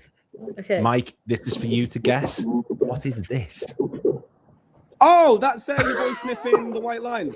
Yeah, fucking great. Yes, it is Fowler sniffing the touchline. Great. Are we sure we had his eyes closed then? Oh, shut up, Yeah, Tom. I was facing the other way, mate. Very clearly proof. That's just a good drawing. That's just a good drawing. That was a great drawing. There's no way I could have got it wrong. That was a class drawing. I really like that. Okay, so we're back to the beginning now, aren't we? Yeah, we are. So, No, Tom needs to go one more time, yeah. Mo needs to go. Yeah, Tom needs. Yeah, that's what I mean. So it's. Hold on, I'm sure there's about 5 different grievances that have to be said here when I've got to draw with the entire thing on camera because I could be cheating. Tom needs to draw this one. Hey, this is for a good cause. Mo, close your eyes, please. See, Mo, look at that, man. Mo's a man of integrity, very clearly facing the other way. Blank wall. Right. Quality. Tom, this is for you to draw, please, and your 45 seconds start now. Lewis, by the way, you smashed this quiz, by the way, bro. Like, genuine, this is so outstanding, man. Thank you, man. So brilliant. No, you should be really proud. And I'm going to make sure to donate as soon as I'm off, by the way. Don't worry. 100%. Love you, man. Thank you. No, of course, bro. Honestly. I want to try and do this like a weekly thing if possible. I really enjoyed it. It was actually quite fun to put together. Yo, listen, you've smashed it. I can't believe it, man. What, 8 hours, 20 minutes? It's unbelievable the fact you've gone so long. Yeah, man. We've got more to come. We've got the quiz today, and then at 8 p.m. we've got Jamie Story joining at 7:30. At 8 p.m. we've got Dougie, Zach Jalab, and Sonny Snelling from Football Daily joining, and then after that we've got Asim from Born and Red at 9. Stop drawing, Tom. Stop drawing. Thank you. Did he get extra time there? Did he? I have established very early on. Whoa! I'm not. Whoa. It's on the floor. The thing's up here. Tom, wait, how is? To be fair, I have told everyone to stop drawing, and I am on a delay, and he did stop as soon as I said. So I will. I'll be honest. When you see my drawing, there's not much more that I actually did to it. Go on. So he's admitted to it, but all right. I may have. I'll be honest. I may have bent the rules here. I mean, I might be getting the shit for it, but it was never stated at the start. Don't. Well, hang on. Come on. Right. Never stated at the start, and I couldn't have that on the top. Right. Okay. Let me just. That is my fault. Okay. I am no words that are like blatantly obvious of anything. Okay. Right. This is my fault. An administrative error. Give me 2 seconds, please, and I will find a way to correct this issue. The goal has been cancelled out. Tom, stop your celebrating. By the sound of it, I haven't broken any rules. You haven't, but this is my fault. Just like on a slot, I am taking the blame for everything. Good process. Good process. Well good done, process, lads. boys. Okay, I've got another one that I'm going to put up for you. Okay, and you turn around again, Mo, please. Was that Daniel Sturridge, by the way? Yes. See, yeah. Well, you know how you knew that, Mo, because he put the scoreline in the fucking corner. I think the hands gave it away. I wouldn't have got it with the hands, to be honest. Yeah. Right. Unfortunately, Mo, turn around again for me, please. And then Tom, I will give you 45 seconds again to draw this one. No words, no phrases, no nothing that is plainly obvious. I did forget to say that at the start. Starting this one. Ooh. Okay. Mo, you can turn back around instead of doing safety dance or whatever that was. I had that 45 seconds then. No. He can turn around once the thing's gone. I'm not expecting him to stay hidden for a minute. Like, I want to be able to see his face. And just a heads up, a reminder as well, we're on 17,000 people watching now. Not in total. Obviously, this is just across the whole day, but that's a mental number. You've got 10 seconds left. What was that, sorry? Where's the echo coming from? I don't know. It can't still be me. I changed my whole microphone stuff. I don't think it's still me. Right, Tom, stop drawing, please. Maybe if everyone just mutes in between, and then I'll sort of, right, Tom. I wish you good luck with this, man. What the fuck? Closer, please. Up and sort of closer to the camera. Okay, I'm thinking that's a goalkeeper. If it's a goalkeeper, the only thing that comes to mind with the Champions League is Jerzy Dudek in the Champions League final. Oh no! Oh, Bruce Robert. Okay. Alisson sat on the crossbar. No, I'm so sorry. That is nothing. Nil point for you. I am afraid. Right. I think what I'll do is, because I've got 2 more rounds, and this one takes a bit of time. We'll leave the drawing one for now, and we'll go on to the next one, because I want to try and use all the rounds, and the drawing one does take a bit of time. And I think the echo is sort of. We were spot on something, but apparently elite rule change has to come into ruling us. Whoa! Let's not blame me. Right. We have 2 more rounds. The next one, the penultimate one, is 20 questions. So 20 questions. Essentially, how this is going to work is I am going to be a Liverpool player. You have to ask me questions, yes or no questions, to work out what player I am. So it's just Premier League era. I'm not going back to Terry McDermott or Jack Cox. None of that stuff. This is all Premier League era. I am a Liverpool player. I've assigned each of you one. You have to tell me who you think it is. For each round, for each question asked, you will get 1 less point. So you will start on 20. Guess 1, 19, down to 18. If you get the answer right, then whatever you're on will count towards your points. Is everyone clear on that? If you give me a moment to, when you ask me a question, if I need to stop you just so I can actually look up what the answer is. I've got it open in front of me, but just if for any reason it's something that I just need clarification on, bear with me one moment. I am not as quick as I should be. Okay, who wants to go Can first? we have multiple guesses, or do we get punished for guessing? You've got 20 questions. 20 questions. It's one at a time, this, by the way. This isn't all of you. This is one at a time.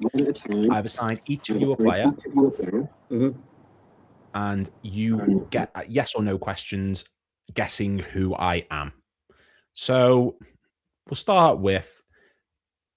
Oh, hello, Mike. Yeah. Okay. First question. Oh, are you volunteering? Oh, I thought. I didn't know what was going on. Shit, I thought you were going to ask a question. I thought you wanted us to start, my bad. Yeah. Mike, you are first then. Go on. Your first question. Okay. Did he play under a title-winning or Champions League winning manager? Yes. Sorry, just a question of order. We each have our own player. We're not. Each of you have your own player. So this is Mike's until he gets it or doesn't get it. You each have your own player. Okay, bet. Okay, Champions League, Premier League, no worries. Okay, did he play under Klopp? No. Rafa? Yes. Okay. So Champions League winning player under Rafa that didn't play under Klopp. Well, it's pretty much all of them. Okay. Obviously. Was he English? No. Spanish? Yes.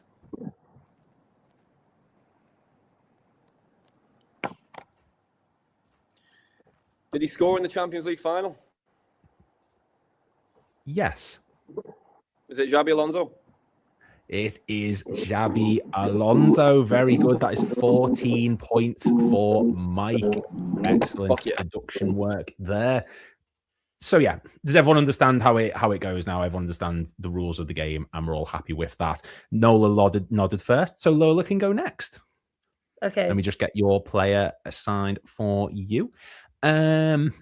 Yes. Okay. You may Sorry, begin. I'm at this angle because the sun's really badly in my eyes. It's fine. Maybe Do not worry. Just do this. Did he win the Premier League? No. Did he play under Jurgen Klopp? No.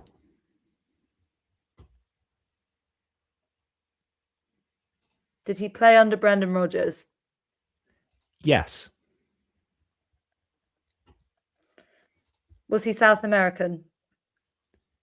No.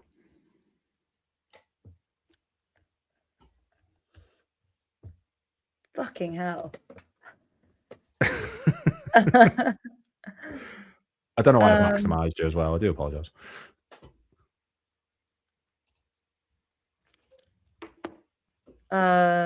Sorry, I need to be really careful about this next question.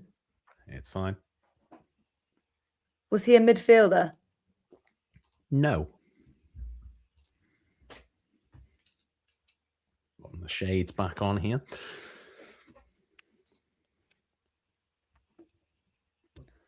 Forward. Was he a It's defender? horrible, isn't it? No. Okay, so he was a forward. Was he English? No. What the...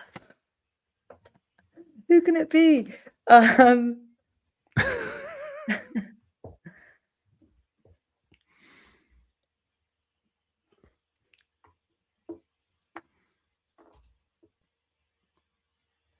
Did he sign for Liverpool from another Premier League club?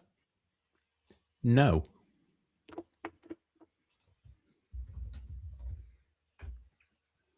Was he Spanish? Yes. Is it Iago Aspas? No.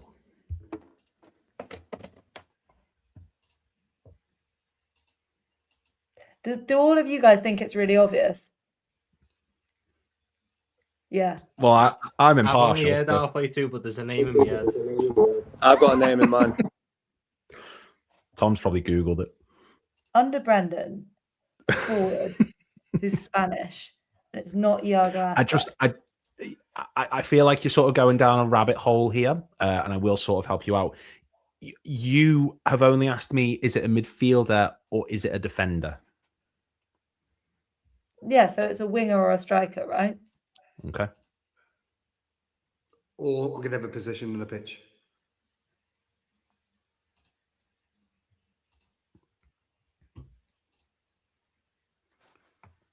Goalkeeper. Yes.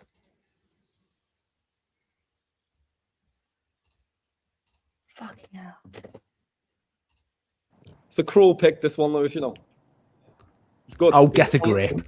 The goalie's under unbelievably Rodgers. cruel. It's unbelievably cruel. It's a great pick. Karius. Mignolet Karius. Oh, there we go. Was Karius. No. Oh, fuck's it. Wait, he's Spanish.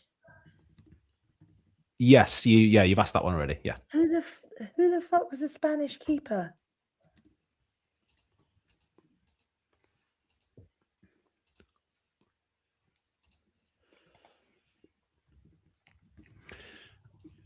I'll be honest, this game's more for my enjoyment than anything. So Yeah, you can see that you're putting me through the ringer here.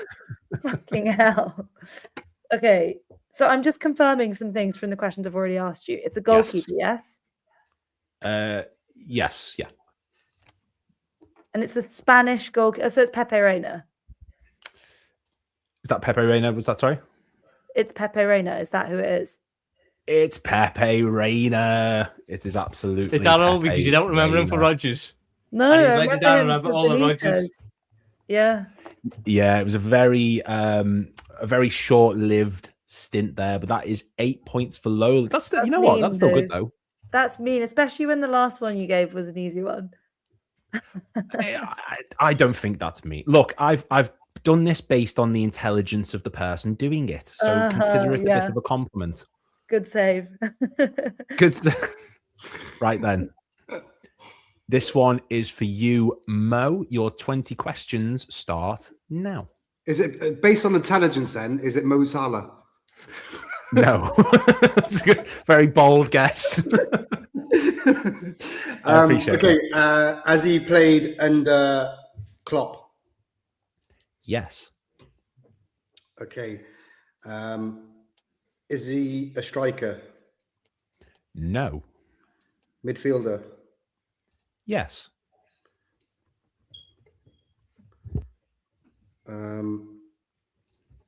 Is he English? No. Is he Dutch? No. Damn. Midfielder, Klopp. Not English, not Dutch.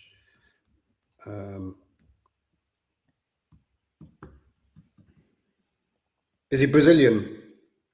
No. I'm losing a plot here.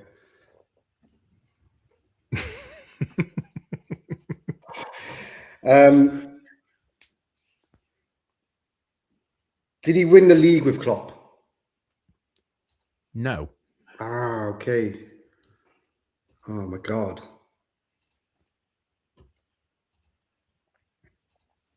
Is he Portuguese?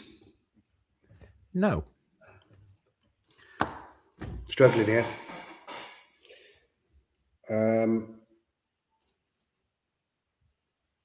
Didn't win the league with Klopp, so it rules out that. I think early Klopp days. Is he German? No. Bloody hell.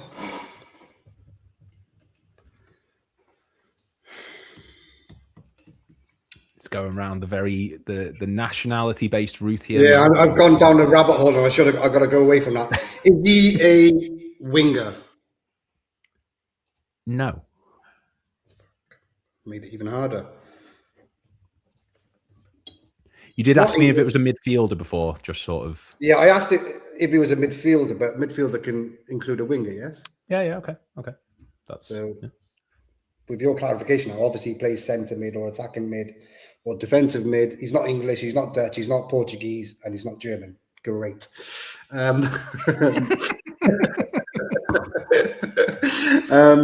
Oh, this is really enjoyable. Is he Spanish? No. Oh my God.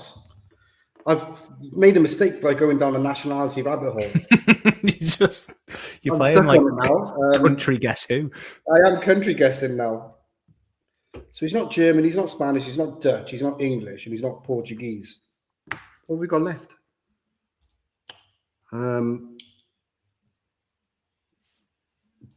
Did we sign him from a German club? No. Damn. I would ask as well that no one does look in the comments because, yeah, that will completely ruin it.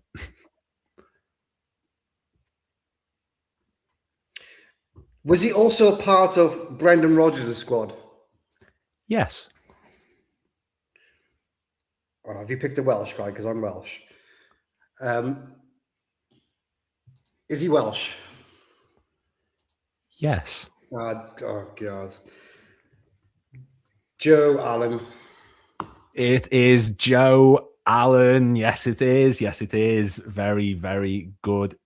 Very, very good from Mo. That is 5 points for Mo. Going on to his score. Very nice pick indeed. I had to do that one. I'm sorry. It's just a bit of... I should have gone for the Welsh boy straight away. The Welsh boy. Right then. We've got our next one. And this one is for you. The man who's lead, well, say lead, might not be a lead anymore, who's being called into question. Your questions start now. I've got 4 questions that I'm going to rattle off, and it'll give me a basic idea of where we're going. Let me just get your players' information up really quick because that sounds like a lot of pressure for me, and I want to be able to get the correct facts. Yeah, go for it. Was he part of the Champions League winning squad in 2005? No.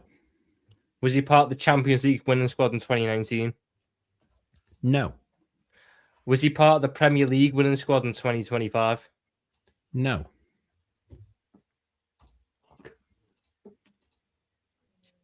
The stress.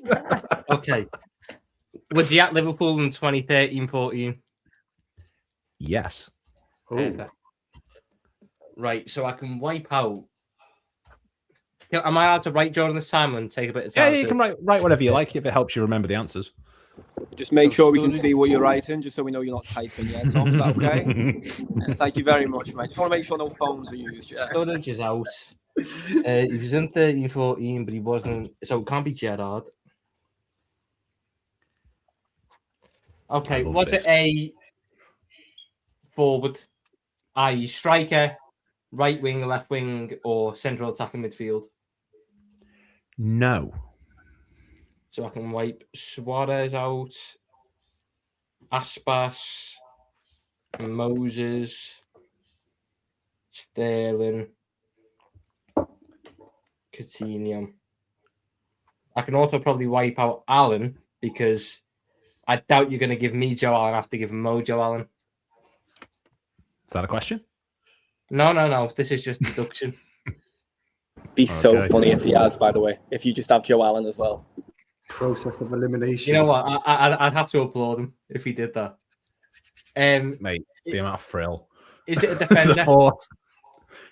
Is it a defender? Is it a defender? Yes. I actually didn't want it to be a defender. So we got what? We got Flanagan. The Scouse Cafu. Enrique. Johnson. Skirtle. Torre. Agger. And Sacco. Just saw your message, Mike. So I'm down to what? 7? Was he a centre back? No. I'm loving this. There's deduction being used here.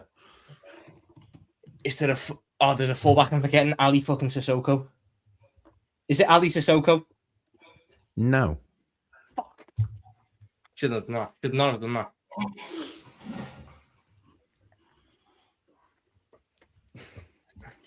It's not that, Mike. I can't wipe out 2 of them at once. In fact, no, Wasn't I can. there at that point. I can.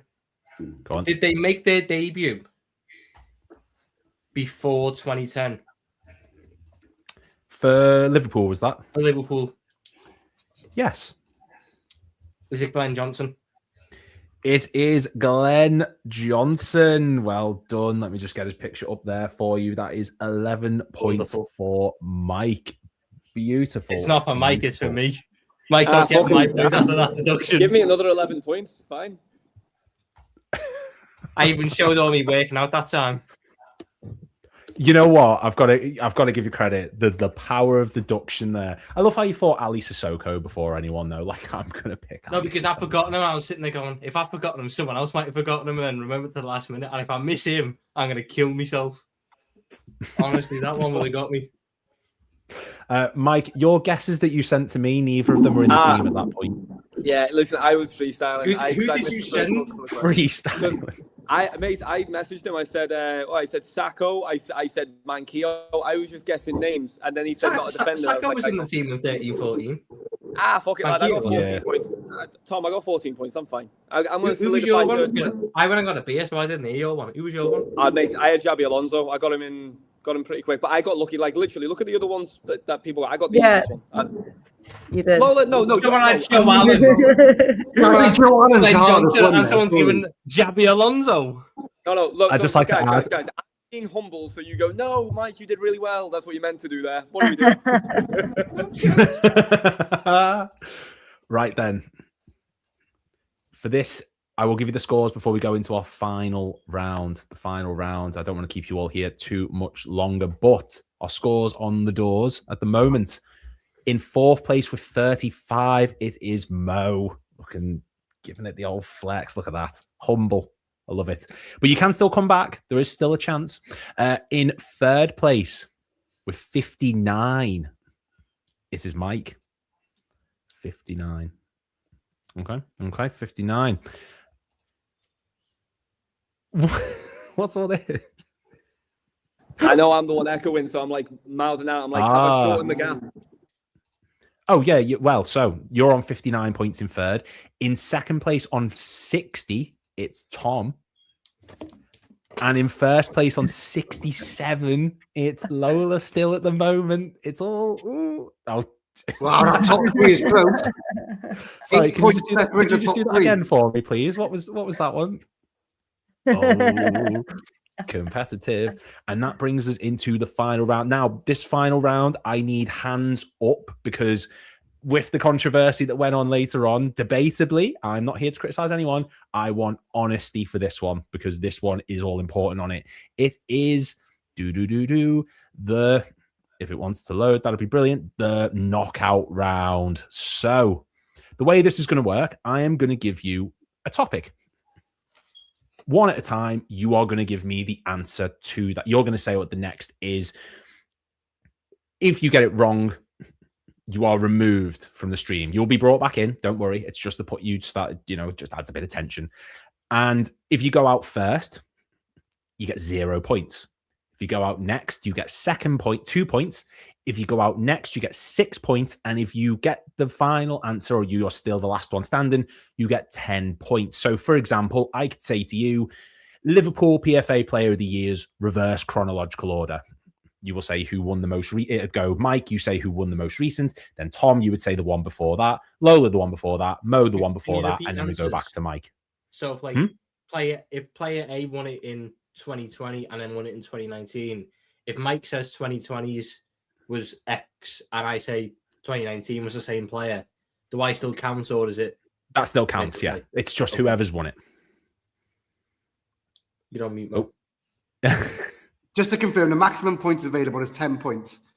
So we're going to do 3 rounds of this. So there's 30 points up for grabs. I was going to say, if that's the case, I'm definitely finishing 4th. So great. Well, there's no guarantee. If you all go out on the same answer, for example, so like if Mike gets it wrong and he goes out and gets 0 points, if Tom goes out on the same thing, it's 0 points for him. If Lola does it, 0 points for her. There's no you don't get points by default just because of the order. It's essentially, if you get the next answer, you will get the next most amount of points.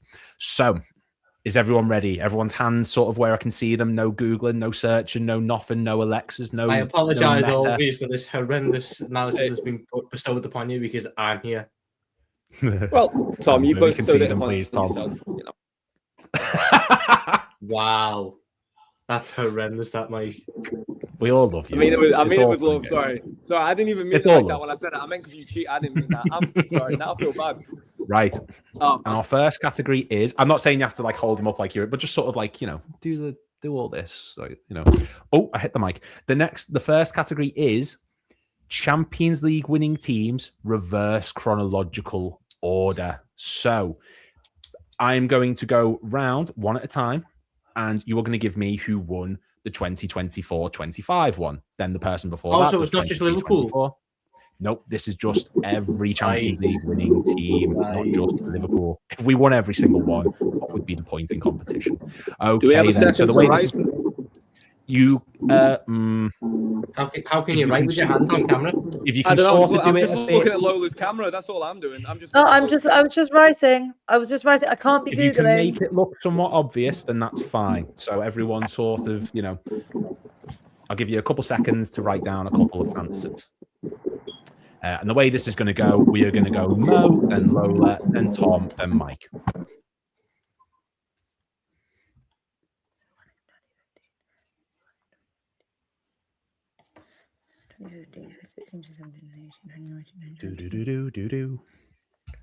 That's not right. That was 25. All righty then, people. We are going to move this along. So, Mo, who is the most recent? And there's no sort of I'm not going to force you for time. If you're stuck on an answer, I'm not going to say to you, you have to do it now, unless it's you're taking the piss. But I will give you a moment to think. If you're stuck, don't feel like you have to just immediately rush. Mo, who is the most recent Champions League winning team? Paris Saint-Germain. Paris Saint-Germain, says Mo. That is correct. Lola. Real Madrid in 2024. Real Madrid 2024. Mike, who was before Real Madrid? Not Mike, sorry.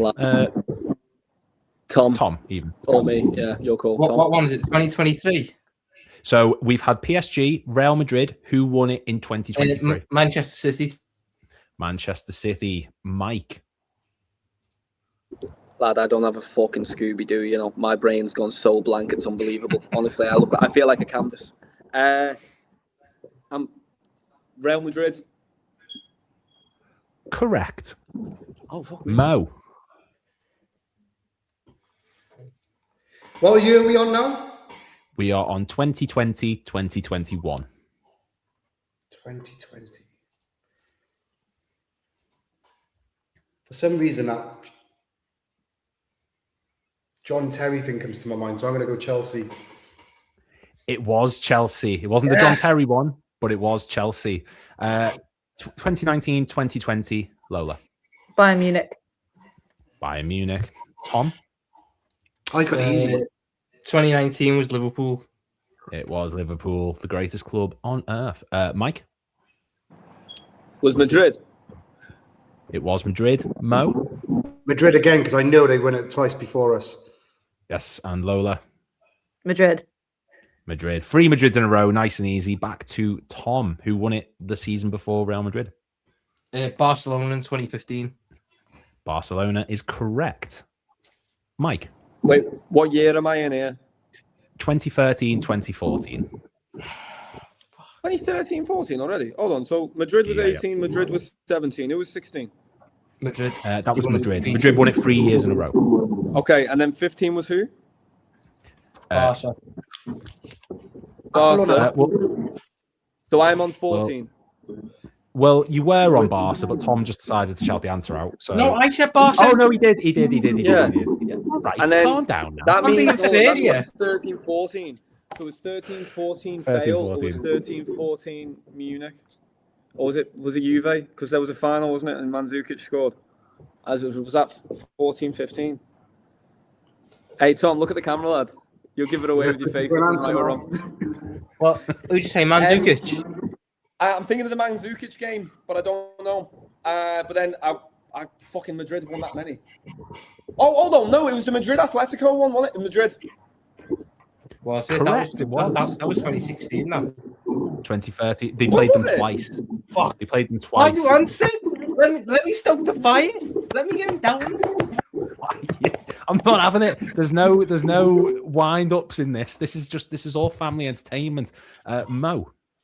I wouldn't have got this if Mike didn't say what he just said, and he gave me. He opened up the avenue in my head. So he mentioned Bayern Munich and Dortmund. So I'm going to go Bayern Munich, Dortmund. Correct. Yes. Lola, 2011, 2012. Chelsea. Chelsea. Oil. 2010, 2011 for Tom. Barcelona. Correct. 2009, 2010 for Mike. 2009, 2010. Who was? Hold on. Who was the one? 10, 11. Sorry. Barcelona. That was the Barca United game, wasn't it? Could have been. Ah, fuck off, Tom. Could have been. For charity people. I know Arsenal. I'm going to do that thing again when I probably help Mo out. I know Arsenal lost to Barca in the final, somewhere between things like 06 and 09. We won 05. We lost 07. I think Arsenal Barca was 08. And I'm doing 09 to 10, right? I'm doing 09-10. 09-10, yeah. So was that the Chelsea game? Was that the Drogba? Have we had Chelsea yet? No, that's already became and gone on it. Ah, fuck me. I wasn't listening. I blanked out because I was thinking. This is why I get kicked out on this. 2009, 2010, Mike. Gonna need an answer. 2009. I've got an answer in my head. I'm not sure if it's right or not. 9-10. Fuck. I won't say Madrid, but I'm going to be wrong if I say Madrid. Can't be Madrid again, surely. Have Munich won the fucking Champions League? Back down. I'm like, fucking sorry, lad. You got to rush me. You got to give me a countdown, otherwise I'm going to be sat here. All right, I'm going to give you 10 seconds. All right. Can we get a bonus point if we get it right? Well, so we don't move on to the next one. So if Mike doesn't get this, it goes to you, and then. Well, I'm convinced. Oh, 9-10. It's not Barca. 5 seconds. 3. I'm gonna just go so safe here. Real Madrid. It's not. Goodbye, Mike. Don't worry, I will add you back in. Don't worry. Just once this is done. It's very Mo, cool, that isn't it? There's no sort of sorry, Mike. Is it on me now? 2009, 2010, and yes, it is cruel, Tom, because fuck Mike. 2009, 2010. On me, is it? Yes, it's you, Mo. Yeah. Okay. So I had a feeling when he was again, he's helped me here because he gave clues on Barcelona, but I think it's someone that is a rare team and Jose Mourinho team. So I'm thinking Inter Milan, and I remember it clearly as well. I don't know who they played, but I know Inter Milan played someone and they won. So I'm going Inter Milan. Okay.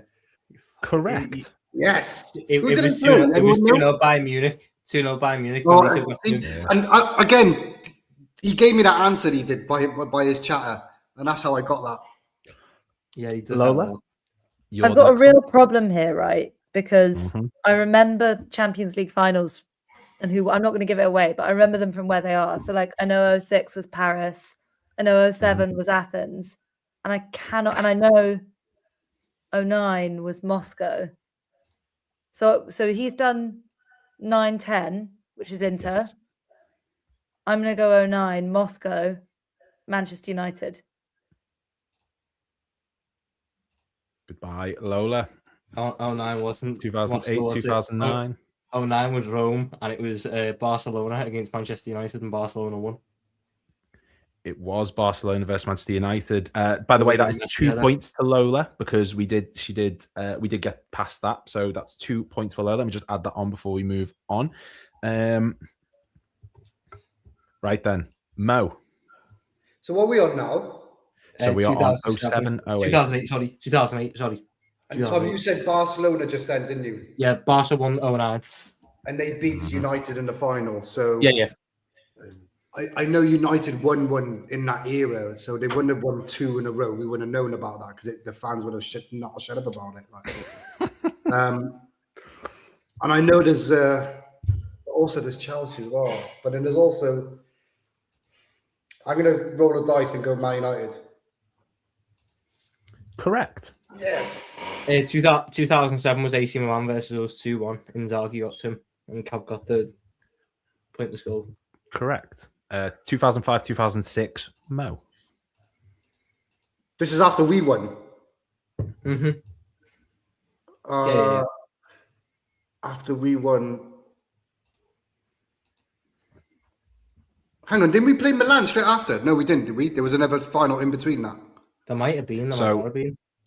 I will say, because you did just say it, Tom, 06, 07 was the Liverpool Milan. That was so there was one before that. Then that was, oh God, that was, because I know Thierry Henry's come into my mind, but I know Arsenal haven't won it, but who do they play? It's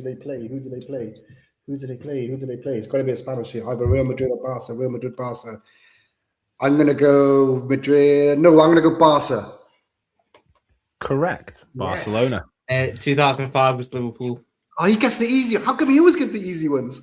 Right. I just want to add that this was in a random order. It's not my fault that Mike and Lola went out when they did. Tom's on 2 Liverpool ones, don't mind. I just let you know. I'm just saying, I've got a full list written down up to a certain point. I know this stuff. Well, now you're entering my era 20 years ago. Like, this is where, I was 2003, 2004 for you, Mo.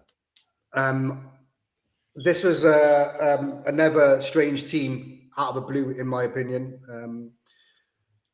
because I remember the one previous to that, and that's why I remember this one. And I'm guessing I may be totally wrong because I'm confused about the years. This could be 2002 and it could be 2003, but I'm going to go Jose Mourinho's Porto again. Correct. Yes. Porto. 2002, 2003, Tom. This is my era now. I'm pretty sure 2002, 2003 was AC Milan on penalties. Correct. 2001, 2002, Mo. Now we're getting to the era where when team kind of dominated it all. Like, I just want to say, you did just say this was your era. I know it is, but I'm trying to go back. So I'm going to go. I don't know who they played, but I'm going to go purely out of the amount of times they've won it. I'm going to go Real Madrid. I have no idea who. I'm just stabbing in the dark. Correct. That was the Bayer Leverkusen match with Zidane's volley. See, this is the point I'm uncertain on because I know who won in '99. So if I can get past this round, I'm safe for another go round. 2000, 2001, please, Tom. I know this one. Based on the fact that I don't know who lost in the. I know who lost in 2003, and I know who lost in 2002, and I know this team lost a final at some point. I'm going to say it was Bayern Munich versus Valencia, and Bayern Munich won. That's what I would have gone as well. Correct. It was Bayern Munich versus Valencia. 99-2000, please. Mo.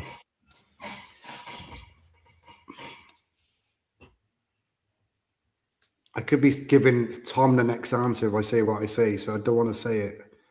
But it's a toss-up between... So Tom said Bayern Munich. I'm going to go with my trusted Real Madrid again, just law of averages. Correct. They beat Valencia 3-0 in the final. 98-99, please, Tom. Yeah, that was the McManaman goal, wasn't it? Yeah. 98-99 United. Yes, it was. 97-98, please, Mo. I'm struggling here now. This was your era. It was my era, but I can't remember what I did last week or yesterday. Forget 25 years ago. We're at the point where I was 3 years before being born now. Yeah, I was in my peak 20s partying. So, I mean, I can't say Real Madrid again. Surely they can't. But that's the only thing that comes to my mind. And I know... I mean, they won 15 of them. It's not a bad guess. That's what I mean. Like, so the average is... But then I've also got another team in my mind that I don't want to say because in case it's the one before that, like, and I'll give you the answer. If you get it wrong, I've still got to guess the team you're missing. Yeah, he's still got to get the answer. And then once he gets that answer, that's it. Then we move on to the next one. Look, for some reason, Juventus is in my head, but also Real Madrid is in my head, and I don't know which one to go for. I'm going to go for what I've been. My last four answers have been Real Madrid. I'm going to go Madrid again. Was that for 97-98? Yeah. Yes, it was Madrid. They beat Juve. Then I know the next two now. Okay, Tom. I know this team won one of the next two. And you know what? If I had to go on my sword here and say I was able to guess teams up until 3 years before I was born. Amazing. I can go out on that. Was 96-97 Dortmund? That's a hell of a shout. It was Borussia Dortmund, yes, beating Juventus in the final. They won 1-0. Right. Paul Lambert. They won 3-1, but close Paul enough. Lambert scored. It doesn't matter. We're asking scores, thank God. So I know this one already. Because Tom's eliminated that one. I've said this team already. Remember, I said I was confused between Real Madrid and Juventus. Yep. I chose Real Madrid. This one I'm going Juventus because I know they won one in this period, 100%. Correct. Yeah. 94-95, please, Tom. This is where I might struggle now. You know what? I'll go out on my sword here. I don't think it's right, but it's the only team I've got in my head for this point in time because I don't think Barca were there. I don't think Real Madrid were there. I don't think Milan were there. There isn't a German team that's standing out to me. They weren't a Bayern there. They weren't us. Is it Ajax? What a shout. Ajax, 94-95. Correct. This is where it goes to. I'll be honest, Mo. If you get this, I'll shake your hand and I'll be done because I'm out now at this point. I've got no idea who won after this point. I've got Marseille in my head, but I'm not sure because I know Marseille won one around that period. And that Marseille team was amazing. I'm going to go Marseille. Marseille? No. So, Tom, you have to get this one. If you don't, you both get 6 points. If you do, you get 10 points. What year are we on? We're on 93-94. 93-94. No English team won it that year, so I can wipe all that out. Marseille didn't win it. The only other French team that have won it are PSG, and that was later on, so it can't be them. Germany, we are talking about Dortmund. They only won it once. We've wiped that one off. Bayern Munich. Got to come back to them ones. Italy.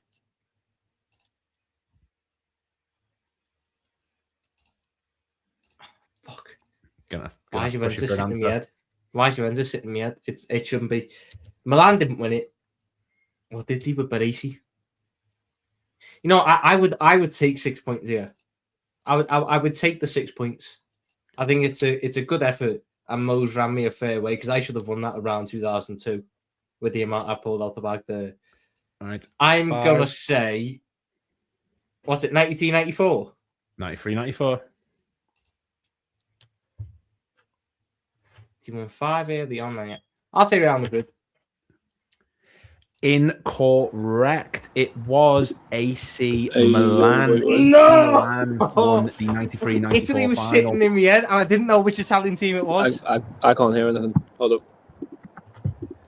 So I literally had everyone written down on that list up until 1994. I know it all you know up what? until 1994, and you kept going, Mo. You kept rattling them off, and I'm going, that's 2 out the way. He's the Tyson Fury of Beyond the Oh. Quiz.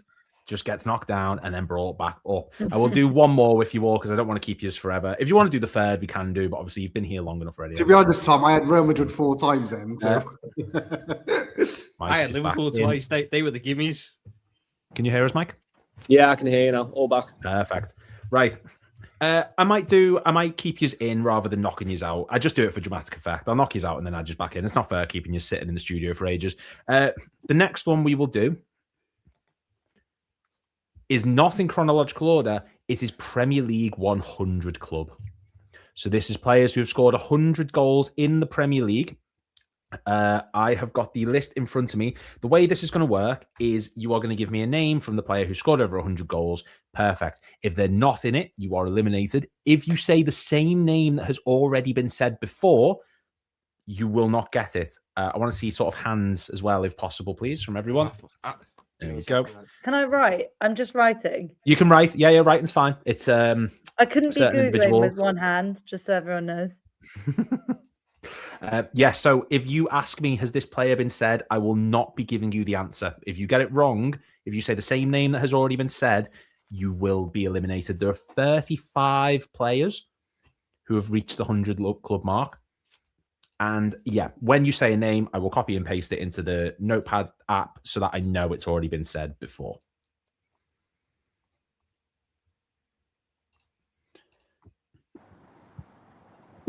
Just a reminder for everyone as well, if you want to donate, please use the just given link down below to Endometriosis UK. It's a horrific ailment that it takes 8 years on average to diagnose. It's essentially the inside of the womb, the same sort of cells that are inside the womb, spread out, branch out to other organs in the body. It can be your kidneys, your liver, your bladder, uterus. It just spreads all over the body. It's like cancer in a sense.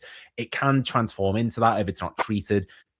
People are not getting diagnosed until they actually have an operation to check it, to test it, which on average takes 8 years to get. My fiance is one of the people who had to go through that, and she had to pester just to get that done. It can lead to infertility. It can lead to excruciating pain, illness, fatigue, and yeah, it's not a very pleasant thing that is quite often dismissed off as something as common as just a monthly period. It's very often just viewed as cramps.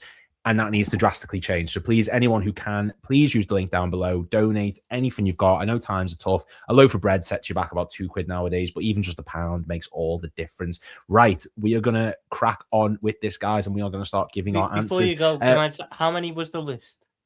There's 35 in the list. You can keep writing as we go. What is it that made the most appearances in the Prem? No, this is the Premier League 100. Yes, Mike, 100% it was. Say Milner, please. Lad, players. Sorry, I had to message my mate. Sorry. What's the thing? Okay, I apologize. This is the Premier League 100 club. It's players who have scored 100 plus goals in the Premier League. There are 35. Okay, yeah. There's 35 of them. 35. If you give me a name that's already been said, you are out. If you give me a name that is not on the list, you are out. I will, rather than removing you and then leaving you there to sit in the studio quietly, I will bring you back in just so you can be involved. And you might be able to give Tom shit because his Google is loading quite slowly. Anyway, right, we're going to move on to the next round. And Mike, this time you are going to start. Can you give me a name from the Premier League 100 club? Fuck, I wish I was prepared here. You can write as we go, by the way. Don't feel as if... only have 2 minutes. 22 names written down, ready to fire. Heskey. Oh, and by the way, sorry, just to change that, you can't write as we go because then that defeats the whole purpose of saying the same name as someone. So hands up for this bit, not like you're being held. Can I not cross names out? Yeah. You can cross names out, but you've got to sort of like, you know. Have I got Heskey okay. right or wrong? Emil Heskey. He was in the Premier League for over a decade. He must have. I know you are right. It's just so I can get it copied. Yes, Emil Heskey is the 27th player. Let me just copy that onto the notepad. Then we're going to move on to Welsh Mo. Mo Salah. Mo Salah. Yes, he is the 4th on the list, recording 191 goals. Very good. Lola. Ian Wright. Right. Let me just find his name. This is more for my benefit than anything. Ian Wright, absolutely, number 24 on the list. Tom. Give me Harry Kane. Harry Kane. Yeah, number 2. 213 goals, 47 behind Shearer. Will he break it one day? Who knows? Back to you, Mike. Ronaldo. Cristiano Ronaldo. Where are you? Yes, number 34. 103 goals. That's it? Yes. Mo. I think you just said a player then. His celebration was this. So Shearer. Alan Shearer, number 1, of course, on 260. Lola. Wayne Rooney. Yep, Wayne Rooney, number 3, 208. I'll stop saying out the goals because who gives a shit? Tom. Sadio Mane. Sadio Mane, says he. And yes, Sadio Mane, number 25. Mike. Who did I say before I said Ronaldo, didn't I? Can't tell you. Oh, yeah. Giggs. He played for 40 years in the Premier. I like how you're going by with time that they played.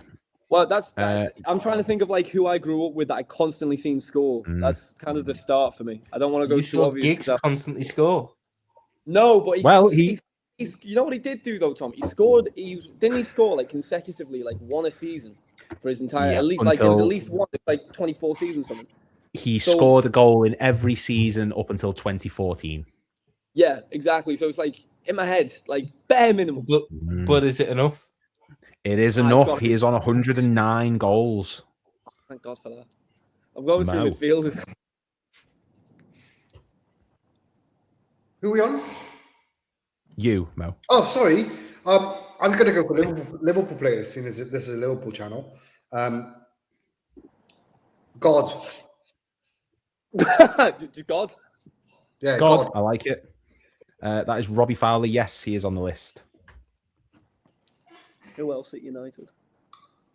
Lola, your go. Thierry Henry.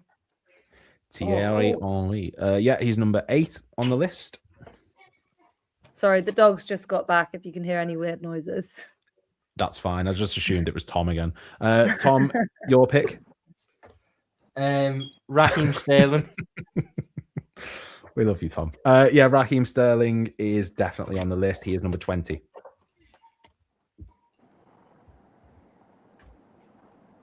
Mike. I'm trying to just go through all the United players. I'm not a United fan, but they were just dominant for so long. I don't know. I've said Ronaldo. I've said Giggs.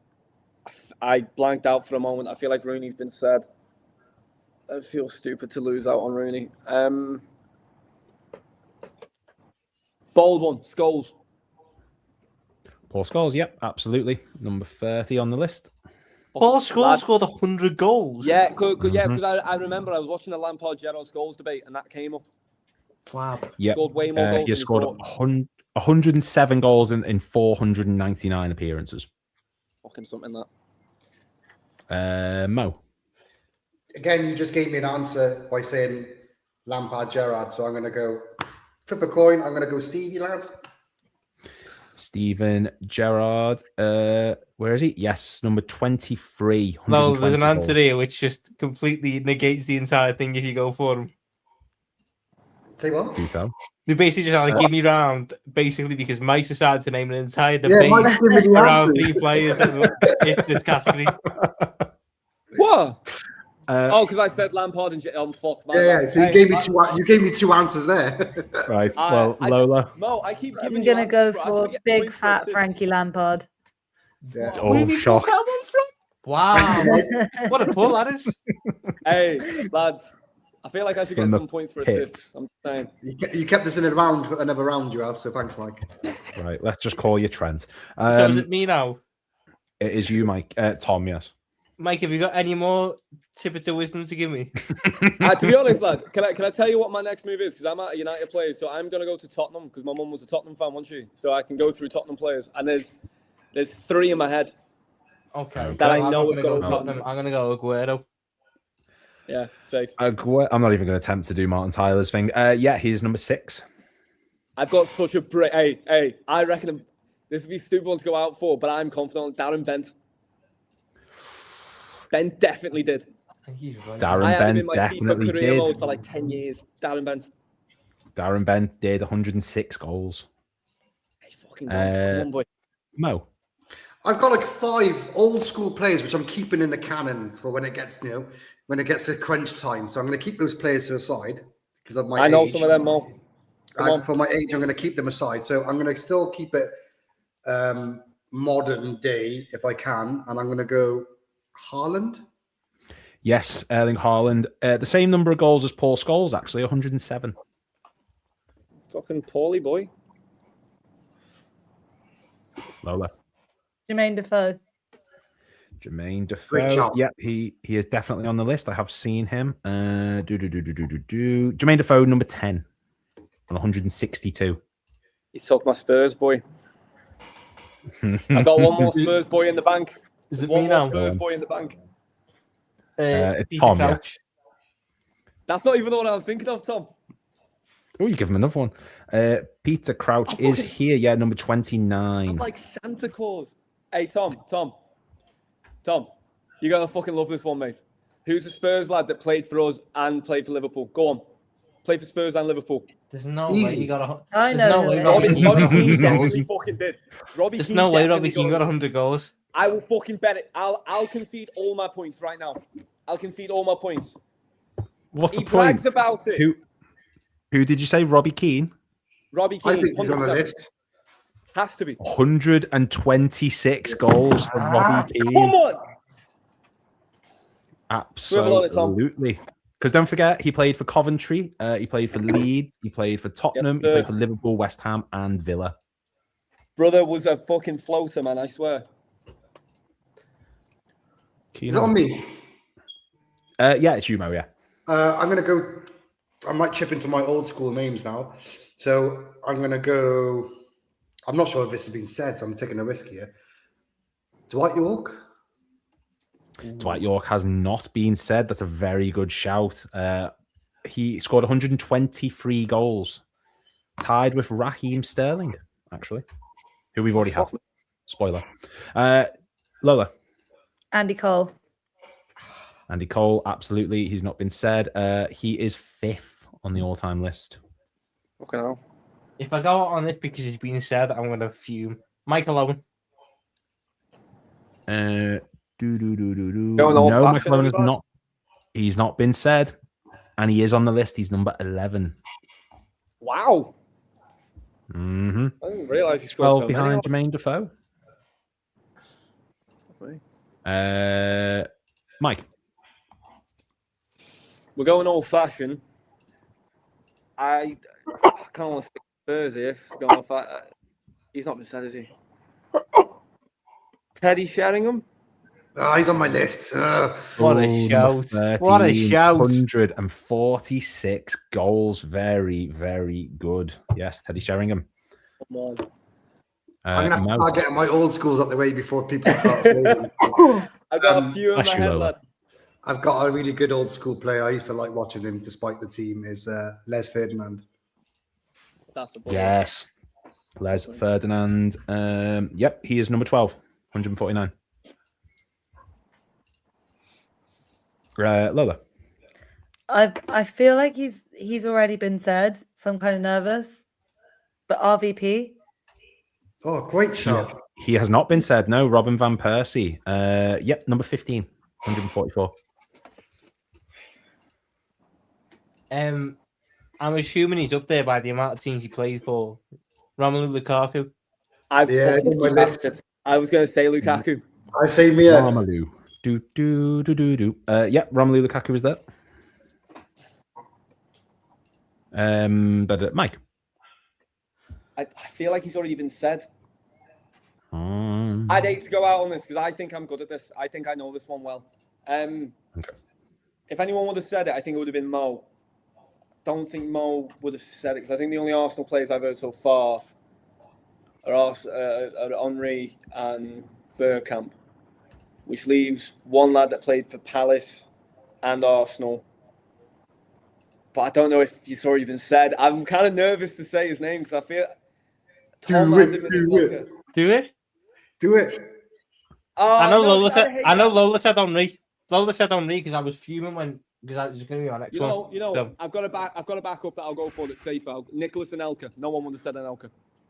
Anelka has not been said. Very, very. He petered over the edge and then pulled it back at the last second. Did someone Anelka, say? Someone 19. said that one? well, what? No. Oh, fuck no! nobody 'Cause said that one. You know, I'll know if no one said it because someone's going to say it next. Go on. No, fine. Go. Tension. Again, I'm not sure when anyone's saying it. It's still on my list, but I haven't crossed it off, so someone hasn't said it surely. But Didier Drogba has not been said. That was my next one.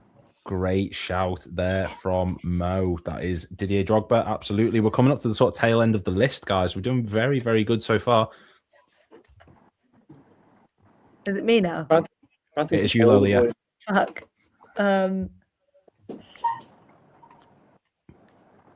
Carlos Tevez. Ooh, Carlos Tevez. Is he there? Played for West Ham, played for United, played for City. Can't be far off.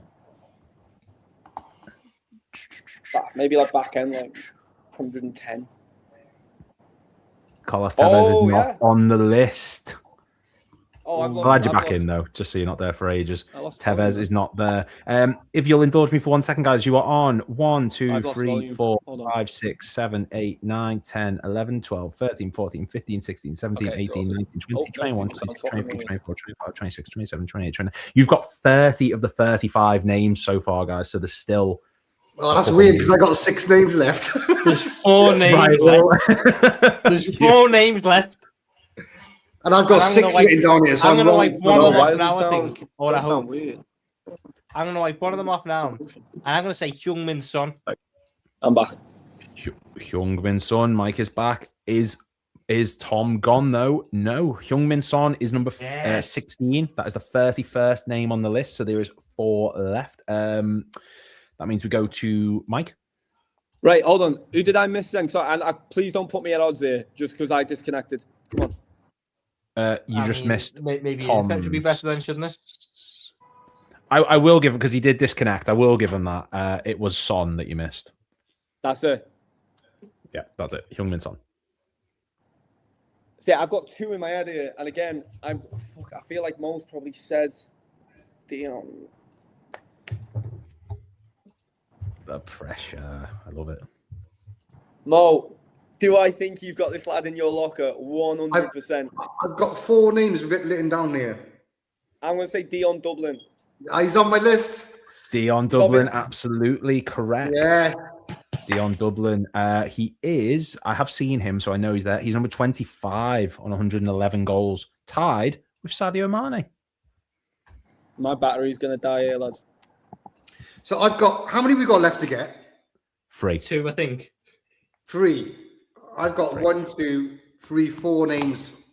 Right. Can I change the settings on my fucking laptop, please? Because I just want to conserve. Absolutely. Once this one's done as well, I won't keep everyone any longer because this has already gone way too long than I thought it was going to. But, you know. Out of my 4 names, I'm going to roll a dice and go Jamie Vardy. You change what you need to, Mike. Go on. What was I've that? done that. I already pulled it up and then I realised that it looked like I was doing, so I wanted to explain it. Vardy is a shout. I'm going Did you Jamie say Vardy. Jamie Vardy is absolutely there. He's number 14. 145 goals. He scored 2 more. And 2 left. He scored If I 2 go out on more this, I than- go out on this. I'm out of names. This is my last name that I wrote down. Matt Letizia. Oh, Great you shout. prick! He's on my list. He's on my list. Number 35 on 100 Get goals. in there. Matt Letizia. I'm all done, lads. I've got nothing left in the tank. I can't think of anyone else. I've got 2 names, but surely one's been said already. Surely. I'm out. I've got no one left. 24, 25, 26, 27, 28, 29, 30, 31, 32, 33, 34. There is one name left, and I'm just trying to see if I can find out. Nope, I've got the list in front of me. 35. It was 35 at the start. There's one name left. I don't know. Who's on me? There is one more, and it is you, Mike. Yes. Like, If you go out there's here, no chance. If you go out here, you will get 2 points. Oh, I'm sorry, lad. There's one left. Oh, I've been 6 points if you want. I'm being shafted here. Everyone's been said by one person. Mm-hmm. Oh, someone must have said Shearer. Get rid of one of my names. Think Man United. United. I'm going to say some names here that might not have even played for United, but they're just in my head. Sheringham, I said. We've done Dwight York. We've done Ronaldo. We've done Giggs. We've done Scholes. Someone must have done Rooney. That's when I was barely here. I think there's a more modern one that hasn't been said. I've got 2 names down, and I'm pretty certain of them. Bruno Fernandes. 100% certain of them. I'll die on my sword on them. If Rashford hit 100 goals, I'd know about that because my timeline gets flooded anytime Rashford does well. I don't mean that as an insult. I like Marcus Rashford. You think United? Is that what you're saying? I've got 2 names, and one of them plays for United, but I'm not sure if he's been said already. That's the thing. Mike, he's giving you the name he's not confident on. By the way, I'm just saying that he's giving you the name he wants you to test out. Oh, so if it's right, he's done it. If it's wrong, you know. Exactly. That's what I'm trying to lure you in. Right, hold on. 1, Stop 2, 3. Right, Arsenal. You've got Van Persie. You've got Henry. You've got Anelka. That's it. Oh, that's it. That's it from the ones that come to my head now. I'm probably missing someone I've already said here. No one comes to mind for Villa with Heskey. Yeah, Chelsea's Anelka, Drogba, Lampard. Okay, Lukaku as well. Tom said Lukaku. I remember that because I was going to say it. That Dion Dublin. Damien Duff definitely wouldn't hit 100. Iron Robin wasn't here long enough to hit 100. Has Haaland been said? Surely someone said Haaland. No one can tell him. No one say. Mo, thank you for being a good man. Yeah, you're a good man. A better man than some, I would say. I just said Haaland's been said. I gave you that one. That was aimed at Lewis. Right, enough of him. So, Oh, bring it back. What are we doing? Go on, continue. Sterling's been. I'm allowed to break this down, lad. Come on. There's been 35 people. Letizier's been done. Defoe's been done. Crouch has been done. Go on, save a name I want you to say. Save a name I want you to say. I love this. I'm having such a great time. Honestly, come on. Just for the stress, I feel like I deserve a point. Who am I thinking of here? City. We established it wasn't Tevez. Where we did Haaland, Aguero. Did we establish it wasn't Tevez? We established it wasn't Tevez. United. Lola got knocked out on Tevez. Yeah. Lola got knocked out with Tevez. I think it's United. Fun. I don't think it's United. Who the fuck am I missing? Have we done Cole? Cole! Fuck! Oh, no, because if this is... He said that. He said that. Is that your pick?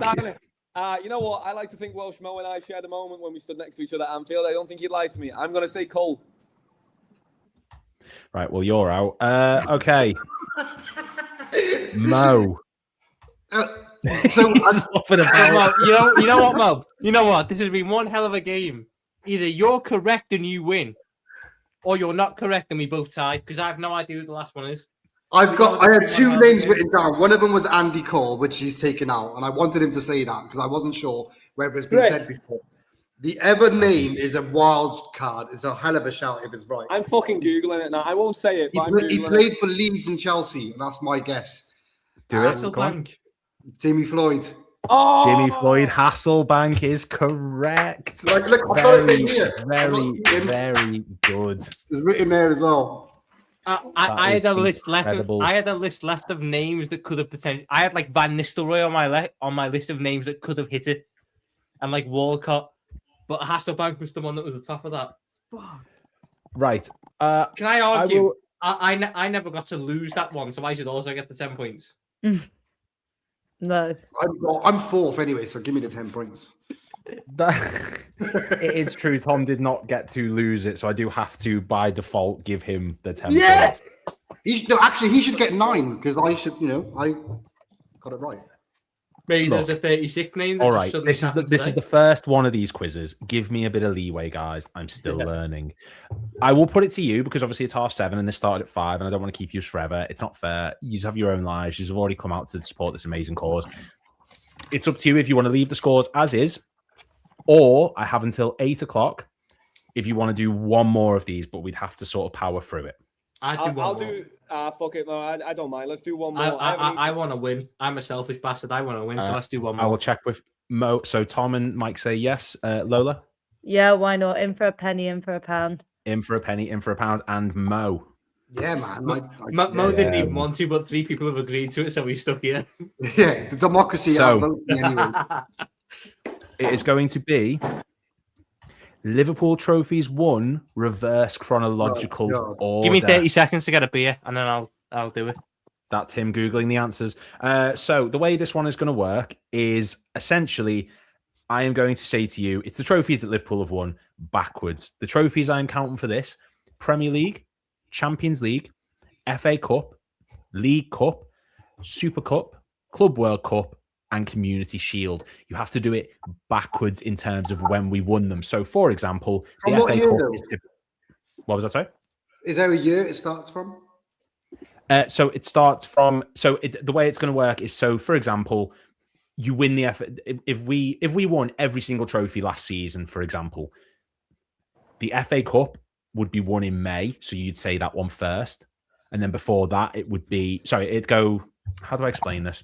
So it's basically when we've won the trophy. So like if we won the League Cup, the FA Cup, the Champions League in a season, it would go Champions League, FA Cup, and then the League Cup in order of when we won them in the season, if that makes sense. So like you'd say the most recent trophy we've won, then you'd go to the trophy we won before that and the trophy we won before that backwards. Are we counting Community Shield? It's Yes. Premier League, Come on. Champions League, FA Cup, League Cup, Super Cup, Club World Cup, Community Shield. There's no preseason tournaments in this. And as I say, it is backwards. So, yeah, it's just as and when we won the competitions. I'm gonna be shit at this, Ken.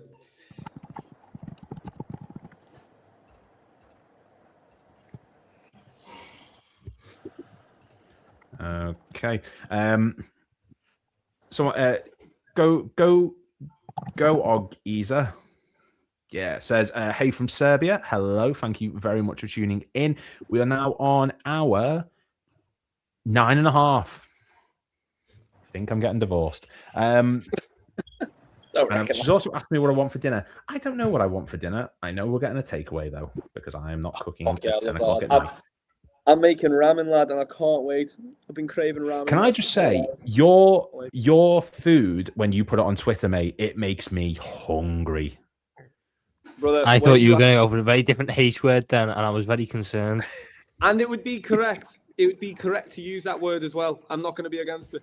Brother, I don't go out and drink anymore. Like, I have a couple of drinks, nothing crazy. So when the boys are out on the weekend, I'm like, hey, you crack on. I'm going to learn how to make tortilla bread from scratch. I'm making up for you, Mike. Don't worry. Man. Hey, brother, I'm making ramen tonight. Hey, I'll tell you, the ramen I'm going to post on the timeline tonight, if the boys aren't in my DMs asking me for details, you know what I mean? I'll be upset. Right, we are going to power through this, guys, because at 8 o'clock I do have Sonny Snelling, Dougie Critchley, and Zach Jalab coming onto the channel, so we are going to power through this. We are going to go in... we'll go Can we get a charger? from... Can we get a charger before we start? Absolutely, that is absolutely fine. My beautiful fiance says, we will never divorce you. Appreciate you always, especially for this stream. Thank you, babe. I can't say what I appreciate you for because this is a PG stream. We've got Mike. I'm joking. I think with this one we'll go we'll go Tom, Mo, Lola, Mike. I think that's the way to sort of mix it up a bit. So do I need to start with the most recent one that we won? Well, we'll wait till Lola's back, and then yeah. So you basically you're saying the trophy we won most recently, and then Mo is saying the one we won most recently before that, and then Lola's saying before that, and then Mike, and it just goes around like that. And like I said, all the main competitions are included, and the Community Shield, because what's life without whimsy? If it's the season, so like, without saying what's what, there's 1 year, for example, let's say we won 3 trophies. If the season's right but the order's wrong, does it matter? Yes. Okay. All right, Tom, you didn't make the fucking rules. Basically, but we're on a time limit, so it should matter by now. It's not the season. It's like, so say if in one season this is just a complete mishmash, and this one will be a shock. Say if we won the league in 2000, 2001, yeah, okay, and then in 99, 2000 we won nothing. But then the season before that we won the FA Cup and League Cup. The order would go Premier League, FA Cup, League Cup, because of the order backwards that we won them. It goes by dates essentially. Okay. Right, Tom. Let's go with you first. What is the most recent trophy we won was the Premier League in 2025. Feels like fucking years ago. Mo, you'll go next. So you said Premier League 2025. Mm-hmm. Yes. So the trophy we won before that, the last trophy we won before the Premier League. Oh my God, my mind's gone blank. We won the League Cup 2024. Yes, absolutely. Lola. We won nothing in 2023, but we did win the Community Shield at the start of the 22-23 season. If we don't win anything in the season, don't worry about saying we won nothing. I just want the trophy, the last thing we won. But yes, the Community Shield was the correct answer. Mike? FA Cup. Correct. Tom? League Cup.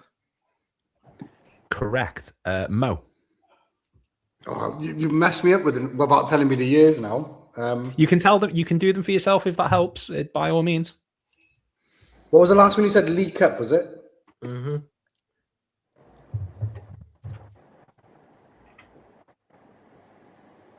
I'm gonna go Champions League. Is that Champions League? Yeah. No. Incorrect, Mo. That is 0 points for you, my friend. The order disappeared then because I kicked you from the stream. Who was next? Lola next. Lola next, yes. Was it not? Yeah, it was. Yeah, so we were in 2022 last. Is that correct? So the last trophy that was won was the League Cup in 21-22. Yeah, so it is you because Mike done FA Cup and I did League Cup. Yeah. Lola, Lola's muted for me, by the way. I can't hear Lola, but I don't think it's her problem. Just so that's a you problem, Mike. Yeah, just another barrier for me to overcome. So I will. The next trophy was the Premier League title. Correct. It was the Premier League title. Okay, so Mike, she said the Intertoto Cup. So just bear that in mind. So, can you genuinely not hear Lola? No, I can't. She's muted. It was the Papa John's trophy. Yeah, it was the JP trophy. Yeah. The Rumble Cup. Lola could have Lola genuinely said been like, Mike's a prick. Anyone could be saying, I don't know what Lola's saying. He's just not the one in the corner going, yeah, she's right. We say that. Everyone's like, that's a good answer. She said the Premier League. So, said Premier League. So is it me? No, it's me. Tom. Mike. Yeah, Tom, it's not you, lad. It's me, lad. Not everything's about you. All right, Premier League was 2020. What's the order of this going to be now? Did we do the World Cup and Super Cup this year? Oh fuck.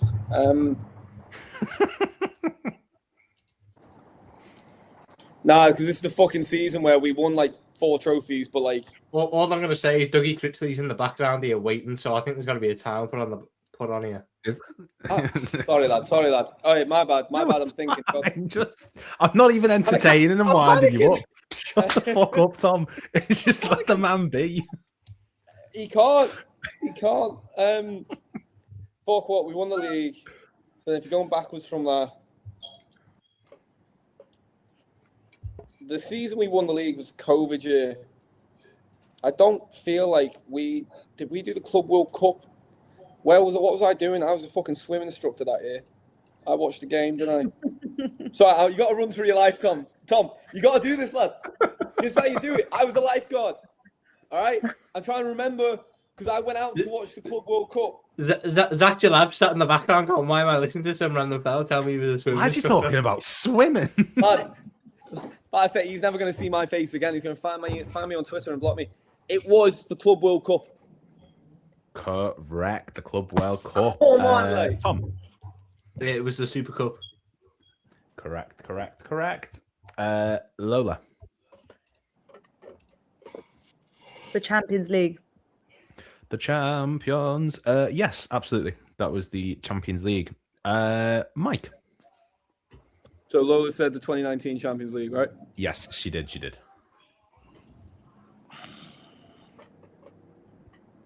What did we win before 2019?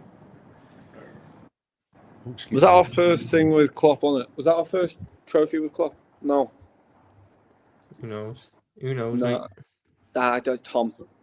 Sonny Talk Spurs says, looking forward to joining soon, mate. I'll get you on as quick as I can, but Mike's taking I'm so sorry. forever. It's all me, is it? It's all me. It is all No, me. it's course it's not. Calm down. Mate, what were you doing in 2015, mate? That could narrow it down. What were you doing in 2015 in your life? Zach Jalab is definitely asking what Mike was doing in 2015. Yeah, because he figures out based on what he was doing in his life. So maybe if you ask what you were doing in 2013, we might figure something out. In fact, hold on now. That's actually not even a bad fucking move. Hold on. Just hold on. We're going. It wasn't. It couldn't have been because we didn't win anything. We didn't win anything under Rodgers. Did we not? No. You sure? You were an Everton fan at that point, lad. No, we didn't. Never was I a fucking Kevin Morales fan. Get a grip of yourself. Hey, by the way, great shout, Kevin Morales. A little bit of a baller. Sorry, he was. He really was, you know. He actually was. My best mate was Evertonian. That's another story, another time. I told you we're getting a life story. I fucking. On, is what it, was it Daglish 2012? I believe in you. Fuck it, Daglish 2012. What about it? What was it? What 2012. trophy was it? Yeah, League trophy. Well, it would have been the double, but then Carroll's goal got wrongly denied by Czech. That was the FA Cup, so run it back League Cup. And fuck it, I even give you a goal scorer. I even give you a goal. Hey, big up to my boy Craig Bellamy, and then Steven Gerrard's cousin missing in the shootout. Craig Bellamy didn't score in the game. Dirk Cow, fuck off, Tom. Hold on a minute. We got the point here. He sat there, big bollocks on the table, and went, Craig Bellamy scored, he didn't. Lad, leave me alone, yeah. Right, on to Tom Little. The next trophy we won, please. Yeah, tell me the fucking goal scorers, lad. I can't say the goal scorer, but I'm pretty sure it was the Community Shield. What were you doing?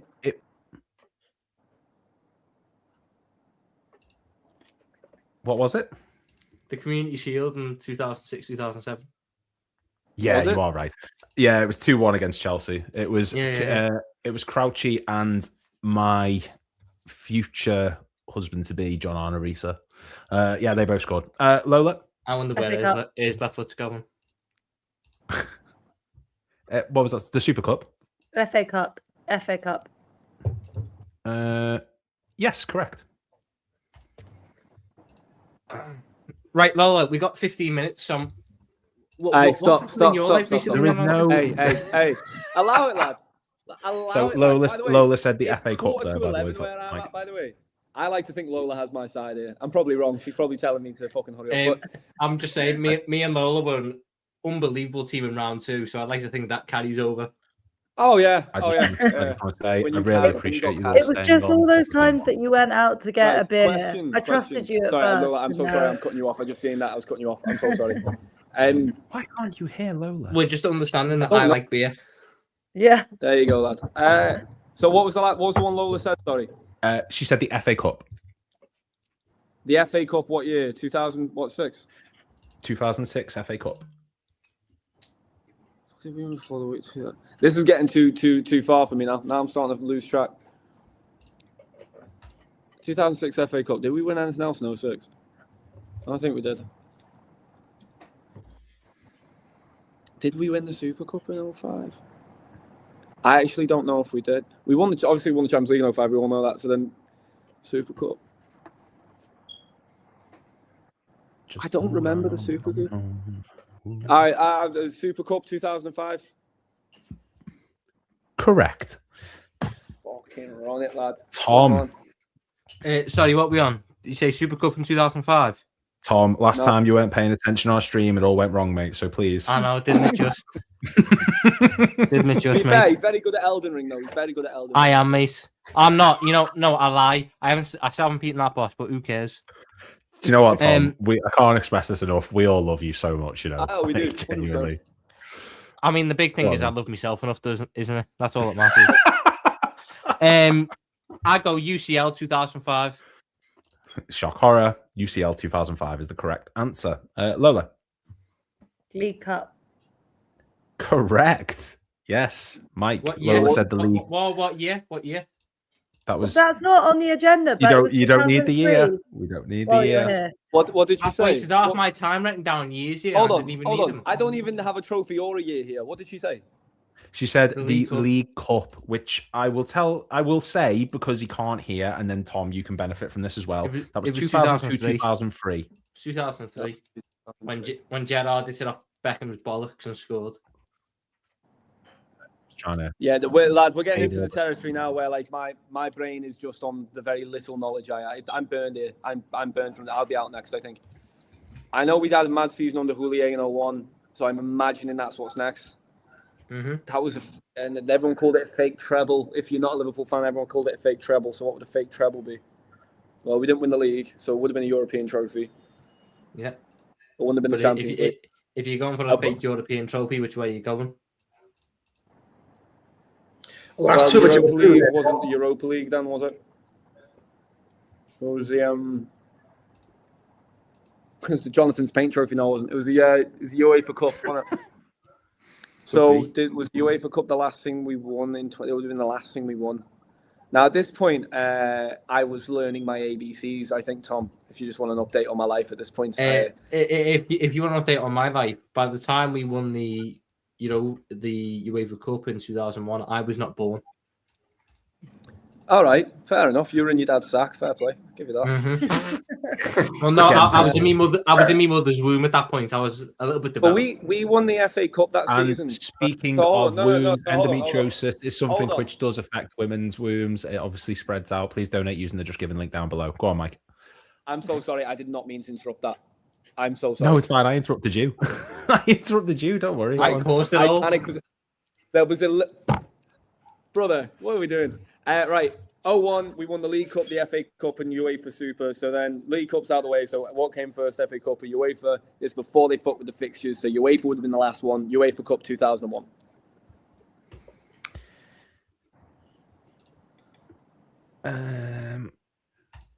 Incorrect. It is not. You're joking. It's the FA Cup. The FA Cup was after the... Whoa. It's Lola's go. Let's not answer. No, it's not. Tom's go. Sorry. Tom's go. Tom's go. Oh, it's the Super Cup. It's the UEFA Super Cup. Correct. Lola. Now I'm really confused. Oh, Mike, really you look so defeated, man. You don't need that wasn't what I was expecting. No, because we won the UEFA Cup and then we had to win the Super Cup in Monaco. His husband scored on his debut. Okay, so that has to be the UEFA Cup. Sexy bastard. Yeah, we had to win the UEFA Cup. We played. I just didn't realise you got in the Super Cup for doing that because I've only remembered us getting in it by winning the Champions League. Yeah, it's obviously UEFA Cup and Champions League, isn't it? It's one of them two that plays. Okay, UEFA Cup, Lou, locked in. That's my answer. UEFA Cup was that? Yeah. Afraid not. I'm a horrible bastard. It was the Community Shield. We won the Community Shield. Horrible. You're horrible. I know I'm terrible, mate. We won the Community Shield because we had to play whoever came second. We had to play whoever won the league. So we beat them in the Community Shield, and then we won all three in 2001. And Did then we I think win the Community Shield that year? Yeah, we won it 2-1, I think. And then we won the UEFA Cup 5-4, the FA Cup 2-1, the League Cup on penalties, and then FA Cup, League Cup, and League was I think the other three afterwards. The Charity Shield that year, we ended up winning against Manchester United because that was the one. I think McAllister scored a penalty as the first goal. The longevity of him there. The Super Cup was against Bayern Munich. Reese's first goal in his first appearance for Liverpool. To him. Right then. If I've done all that and I've not won, then you know what, you deserve it, Lola. If I've done all that and led you down a path, I don't think I've won. I've been apologise. awful in these rounds. I'm just hoping we've got Champions League qualification. If I remove the point for every Google search that was done during that match, Tom, you'd be on there. All right, lads, listen, I came fourth. Well done, all yous. Wonderful to see yous. In fourth place, we have Mo on 51 points. Round of applause, everyone. Thank you very much, Mo. Beautiful. In third place, on 66, we have Mike. Mike, yes. Very good, beautiful. Think about. Lola didn't clap for Mike. It says a lot about where we're at this point. No, it's all right, Lola. It's all right. No, it's all right. It's beef. It's beef now. It's fine. That's locked in. It's on right. 75 points,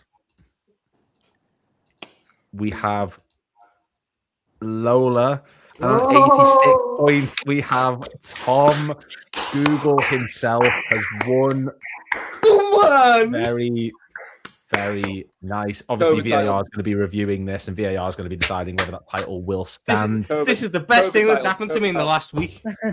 I assure you, this stream will be monitored, and I will find out the truth. Obviously, this went on for way longer than I said it would to you guys. I didn't anticipate it being this sort of gripping, I suppose. Genuinely, well done, Tom. Congratulations. You know, I think you needed that after the week you've just had. Oh, yeah, 100%. I need the little ego boost. I'm going to go celebrate after this. Just turn your camera off. Just turn your camera off. As long as the camera's off, mate. No one cares. I just, to all of you, thank you so much for getting involved in that. It really does mean the world. I know it's just a daft little quiz, but this stream means everything. So just thank you so much all for getting involved. If you don't know who any of the guys are, make sure you go to the description down below. Each of their Twitters are in there. Anyone who's got YouTube, their YouTube links are in there as well. Lola, you'll see her on Fanalytics all the time. Also, Fanalysis all the time. She's constantly putting content up. Like, what's your podcast called again, Lola? Called The Goal Difference. The Goal Difference. With your sister. It's your sister, isn't it? Who's on it with you? Yeah, my twin sister. Yeah. Twin sister. So if you like Lola, there's basically two of them. So make sure you go over there. Mike is putting stuff up on his Twitter all the time. His videos recently have been absolutely incredible. Tom, you'll see him on Football Terrace. He's got his own channel, but he posts on that just as frequently as Ziga scored goals for us. Is what it is. And then Mo, you can find him on Twitter as well. His link's in the description down below. Guys, thank you so much for sticking around as long as you have. Anything anyone wants to say before I let you guys go and sort of we move on here, just feel free. Real quick, I just want to say thank you very much for letting us be a part of this, mate. What you're doing, I think, is genuinely really incredible, and you know, I'm sure your missus obviously has thanked you enough, but just from the outside looking in, man, you're doing a really good thing, and just a lot of respect, and I hope everything works the way it needs to for you, and best of luck. Yeah, and I second that. Everyone who's watching this chat, I mean, without sounding like a Pudsley advert, just dip it in your pockets. If it's £1, £2, whatever you can, just donate. It all goes to a good cause. And, you know, Lou's been working hard, a 10-hour session here, trying to keep everyone entertained, and we've all been entertained, and I've been watching it all through the day. So the link's in the description. Get on his Just Giving page. Drop him a note as well, and just go in your pockets and give what you can. Thank you, guys. Right, I'm going to let you all go live your lives. Again, thank you so much for coming. Really, really appreciate you all. Love you all. And I will speak to you all very soon, all right? Have a nice night to each of you. Congratulations, Tom. Delete that search history, please. Thank you. So, Mike's there. Mike's gone. I loved that so much. Absolutely loved taking part in that so much.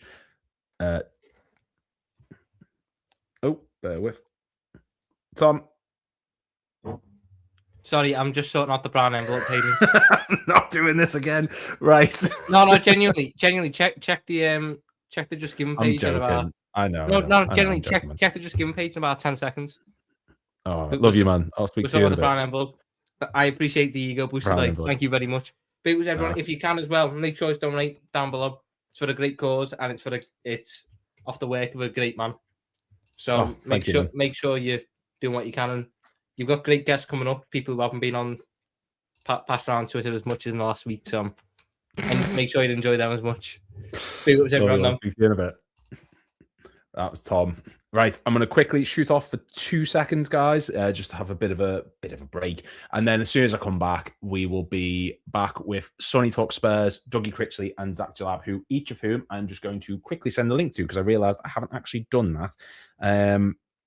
Bear with me 1 second.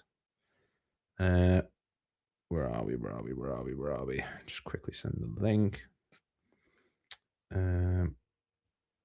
Let's do that. Where are we? Zach, there you are.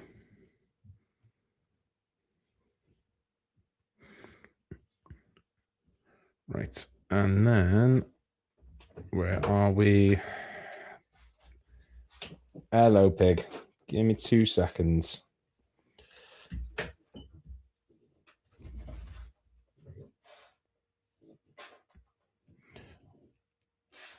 Right. I'll be back in just 1 moment.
There we go. Back. So I'm just sorting out the links to make sure that the 8 o'clock guests can join. Obviously, we've got Sonny Snelling, Zach Jalab, we've got Dougie Critchley, who's going to be joined as well. Yeah, mental. Let me just see if I can get this sorted. Hello there. Thank you, Ben. Love you. It's great. Right, what are we on now? We're on 9 hours 56. Fucking mental. And yeah, Tom says brown envelope payment. I don't know if Tom cheated or not. I'm going to be honest. I will have to look into that. I don't think he did. I trust he didn't. but I don't really know. I suppose we'll look into that as time goes on. I'm just going to quickly get this stuff behind me sorted. Bear with me.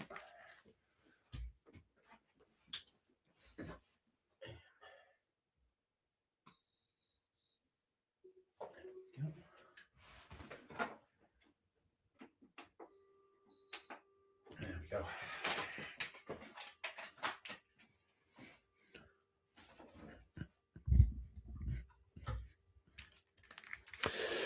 There we go. Right. Now I've got a bit of ambience in the background behind me. What is the camera on? That's a very good question. I'm not sure what the camera's on, to be honest. I can't guarantee it's not going to die at some point during this, but it's been on all day, so it is what it is. Yeah, as I say, we've got Sonny Snelling, who's going to be joining shortly. Sonny Talks Spurs. We've got Dougie Critchley coming on as well. You'll know him from Sky, Football Daily. He's done a multitude of different things. Zach Jalab is just running a little bit late, but that's not a problem. He will be joining ever so shortly. And yeah, really, really excited, guys. Just before we get into the next section, we've raised around £200 for Endometriosis UK. Please, I understand that times at the moment are really difficult for everyone. It's a very tumultuous time in terms of how spending is, inflation, a lot of things going up. But even just £1 or £2 really does make all difference towards this amazing cause. The Just Giving link is in the description down below. It's essentially the inside of the womb, the cells that make up the womb spread to different internal organs of the body. It spreads almost like a cancer at point. If it's not treated, it can lead to that. It can lead to infertility. It can cause to all sorts of organ failures and issues, fatigue, illness.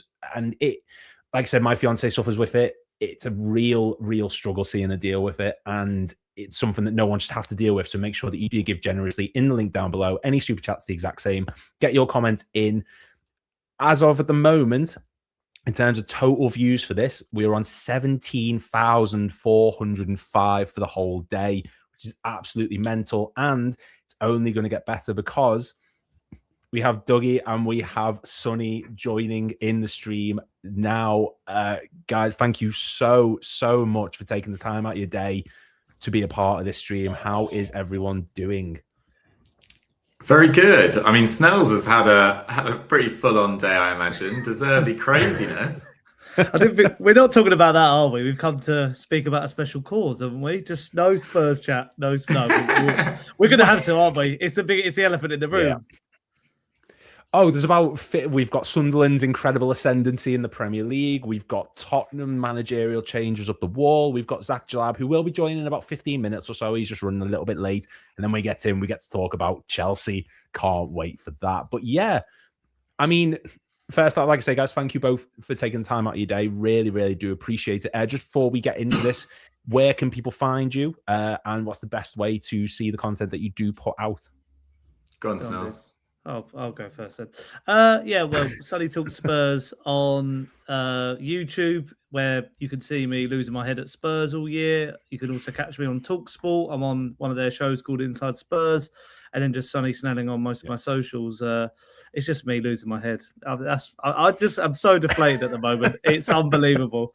I'm not the man Dougie used to know, like at least 5 or 6 years ago. Yeah, you've lost your composure. No, you're doing a great job. It's a pretty tumultuous time for Spurs and Spurs content creators. So I think you're doing pretty well to keep your head just about in these circumstances. Yeah, Dougie Critchley on all social platforms.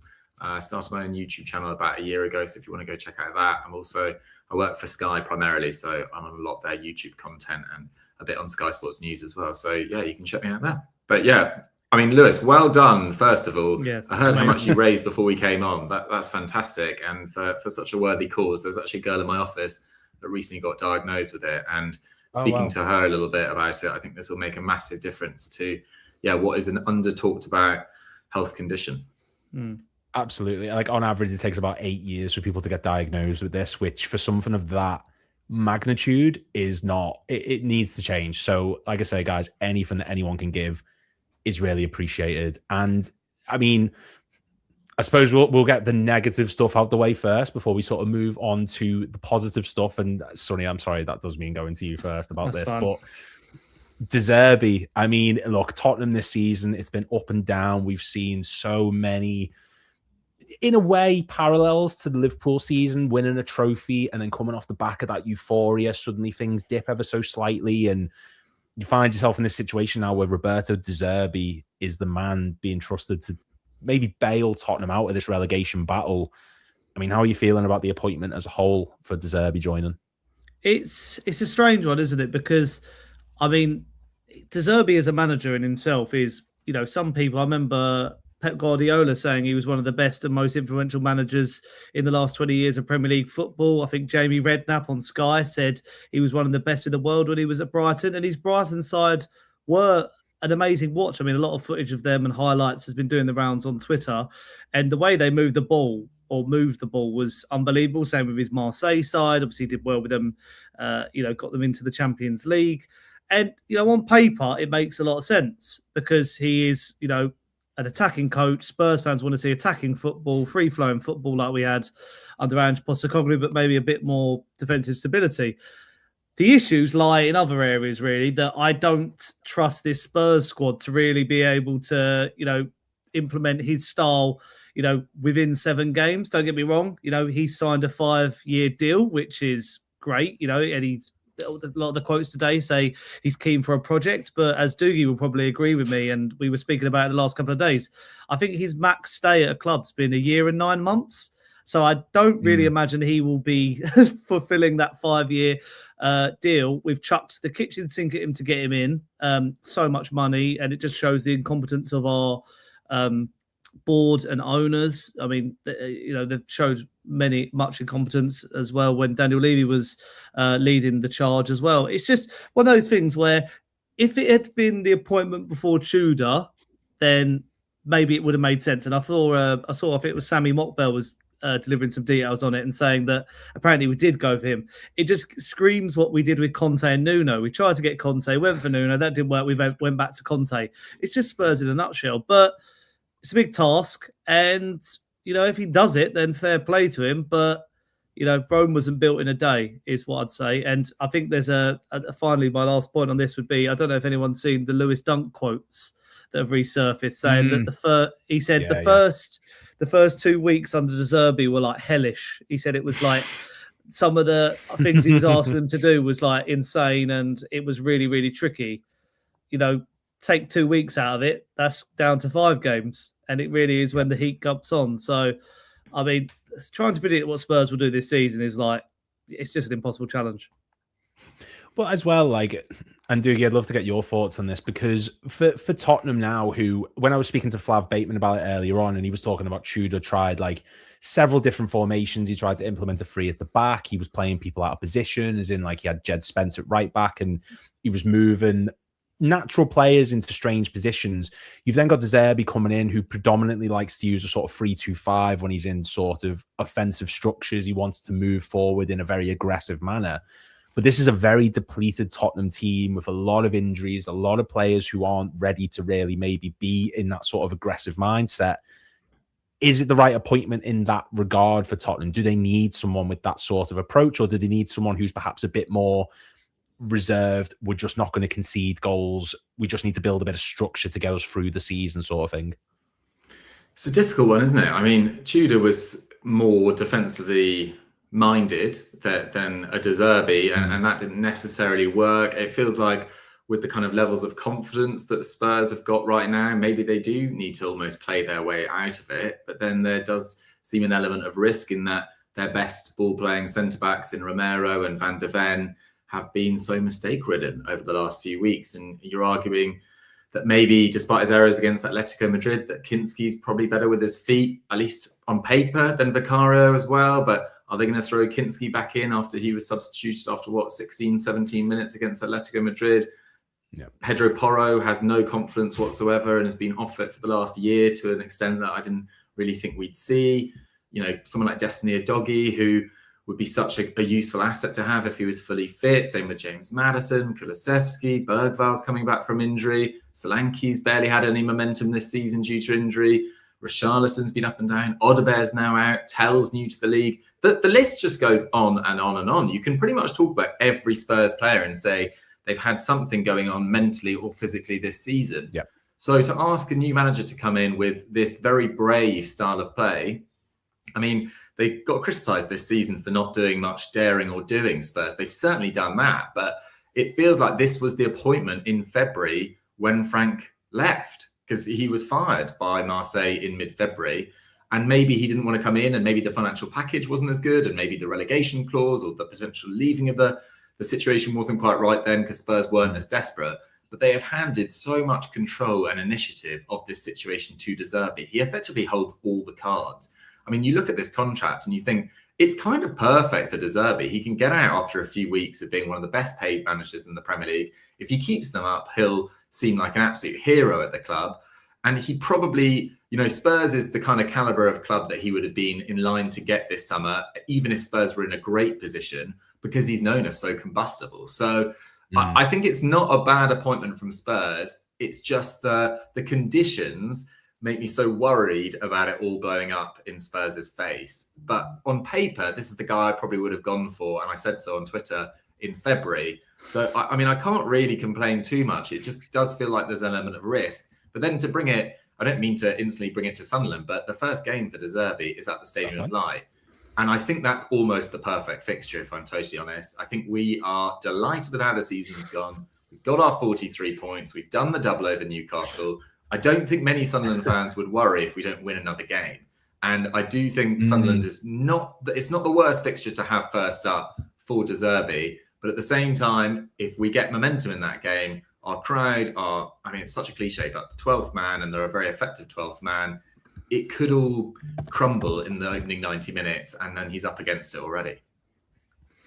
Yeah, Sonny, any thoughts with regards to that Sunderland away? Not an easy game to be going to as your very first one, and it's not like there's a position that you're in now where you can maybe sacrifice a result or two, saying, look, we're building to something. This needs to be a manager who comes in and gets immediate results if you want to survive against a Forest team with one of the most energetic midfields out there, and a West Ham team who seem to have been newly reinvigorated over the past few weeks. Yeah, Doogie can give me the stats. Is it Sunderland have only lost 3 or 4 games at home this season? We hadn't lost any up until February, and then there's been a number. I think it's now 4 that we've lost at home, but it's been pretty decent. Well, when you look at our running, I was doing a little video for TalkSport today that will go live at the weekend, predicting the running with a West Ham fan. And on paper, our fixtures look a little bit nicer than the other teams in and around us, Leeds, Forest and West Ham. But we haven't won a game in 2026. So each game looks tricky and feels tricky. What I'll say is a thing that doesn't help in our favour with that as well is the other teams have got momentum. I think Leeds' home form will, really be monumental for them at Ellen Road. And we gave West Ham and Nottingham Forest a shot in the arm by losing to both of them at the Tottenham Hotspur Stadium. It simply hasn't been good enough. There's no shock, I feel like, where we are. I feel like with Spurs, it's been coming to this for the last couple of seasons. It's just been complacency, bad recruitment. Doogie, you went through a list of the players there. It's just not been easy going for any of them. And, a lot of them have to take accountability, especially, when you're on your third manager of the season. I just don't think they've been up to the standard. And many people will say, well, Spurs have a squad that are on paper better than this current West Ham team and Nottingham Forest. But football's not always about just ability. It's about the mentality and, sometimes luck as well. So it comes down to more than one of those things. So I just feel like with Spurs, to me, it always comes down to the hierarchy. Like what has happened with the running of that club to where we are now. At the end of the day, going from, we had Harry Kane and Heung-min Son, which was a good bit of recruitment and, working on and, maybe falling on your feet with an amazing youth prospect there. And now we're lining up with Richarlison and Tell, and you'll sit there going on paper, Richarlison, people thought that was a good signing, and Tell an up and coming talent, but they haven't been really able to thrive because they've had 4 different managers in the space of not even up to a year yet. Dejan Kulusevski hasn't played under 2 of them. James Maddison hasn't played under 2 of them. Our medical record is absolute. I can't believe. I don't think I've known anything quite like it in world football. A medical record, every player has been injured at some stage this season. I can't get my head around it. You've got theories coming out that it might be our retractable pitch. I feel like that's a load of rubbish. But I'm just clutching at straws. All right then. Don't take it out on the pitch. I said it the other day. It might be a controversial controversial point, but I would give back the Europa League and the stadium to go back to White Hart Lane. I feel like it was just all too much. And of course he joins at that point, doesn't he? Just in time. Just in time for the moaning. Just in time. Did you bring any tissues for Sonny, Zach? That's where we're at. It sounds it. It sounds like he needs it. He's talking about the pitch being at fault for the injuries. No, I didn't blame that. People are blaming. No, I'm not saying. I've seen the things suggesting that. I have seen the things suggesting that. How are you doing? Very good. Thank you so much for taking the time out of your busy schedule to come on. And also, this is something that's been on my mind. I want to thank you for deciding to put up that short of me saying we were going to win the league. That went over like a lead balloon. Really appreciated that one. You're right, mate. Most welcome. Most welcome. That's the game. That is the game. He's done it to me as well. Yeah. Many I just of course. Yeah. That's what I do. But no, thank you a few times over the years anyway. Absolutely. Appreciate you coming on, man. I know you're incredibly busy. We were just sort of looking at the whirlwind that was Tottenham before we eventually move on to the likes of Sunderland and Chelsea and stuff. And I'll give you your few minutes to sort of give your input regarding the Tottenham situation, and then Sonny can sort of, No, I don't want to. If he wants to. I don't want to. I mean, look, I shoot a lot with a few different Spurs fans. One being Sonny, obviously Ben's someone I see a lot. Seb, I see a lot. Yeah. Kish as well. Someone's been on a few of the shoots that I've done recently as well. So like, I've kind of felt like I've in ways lived it through it with them. Yeah, look, I think lots going on there. I think we would be lying if I was to sit here now and say, I was someone that at the start of the season believed in the Thomas Frank hiring. I thought that was actually a really good signing. I think probably everybody here believed it. I think it was someone who I thought was probably ready for that next step in his career to go to a club like Spurs and would fit in quite easily there.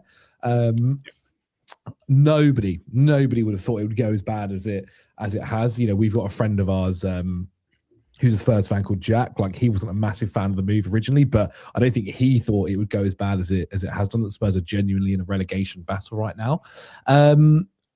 But there are like other things that caveat that, like Spurs' wage issues that they've had over the last few years, and I say last few years, forever, and not willing to spend the money that they do have available to them in order to compete on the wage front. But then go and do it this January for, look, I like Gallagher, but he was never somebody that was going to go and solve their midfield issues, and go and spend £200,000 a week on him. It just, there's so many like disjointed thinking, and like, they've got the new Vinay guy, who is obviously at their kind of top of their board, who makes a lot of these decisions there. There's a lot going wrong at Spurs, and I think it's something which a lot of Spurs fans would tell you that has been coming for a long while now.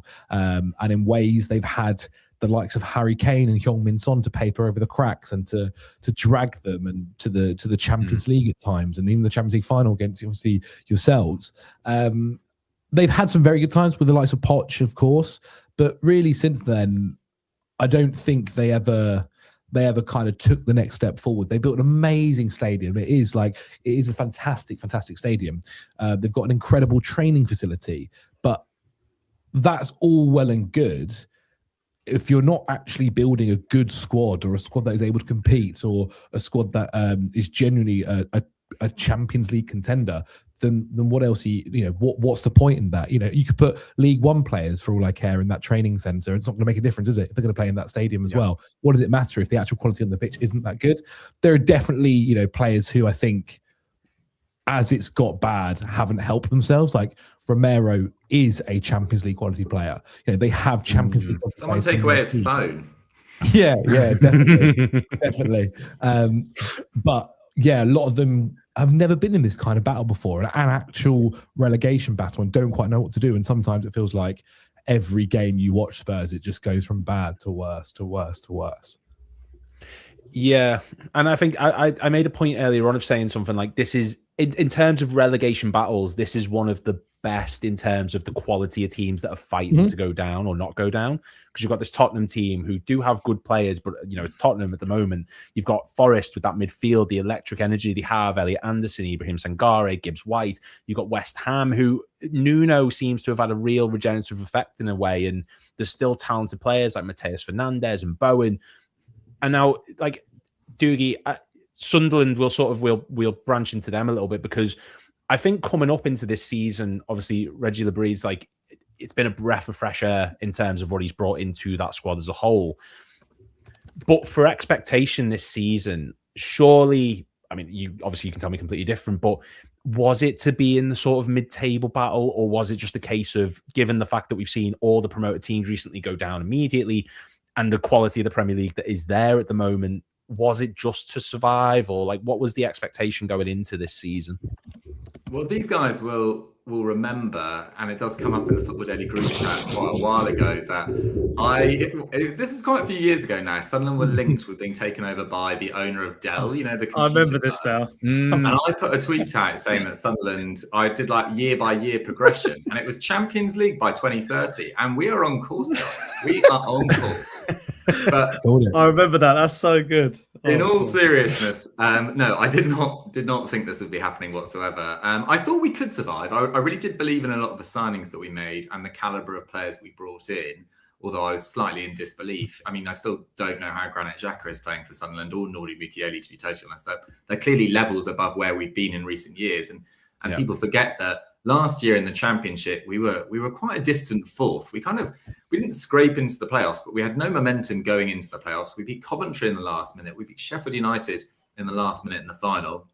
We were as close to 16th as Leeds and Burnley, but it just felt like there was just this tidal wave of momentum in the summer that was built. And we did spend a lot of money. We did spend, like, there's no getting away from it. We signed 15 players. We spent a record amount, but the quality of recruitment, not overpaying for any one player, but spreading it nicely across the squad, whether it's Siddiqui and Diarra in midfield, I think have made a massive impact. Lafay was obviously signed permanently. I think Talby's really grown into the season in the last few weeks as well. Robin Roof's got to be one of the signings of the season, I think, as well. Mukiele, I've already mentioned. Alderete coming in from Getafe. Ronaldo, when he was fit, made a massive impact. And yes, Ballard and Trey Hume, who were with us in the lower leagues as well, have played regularly. So is Isidore, so is Mayenda.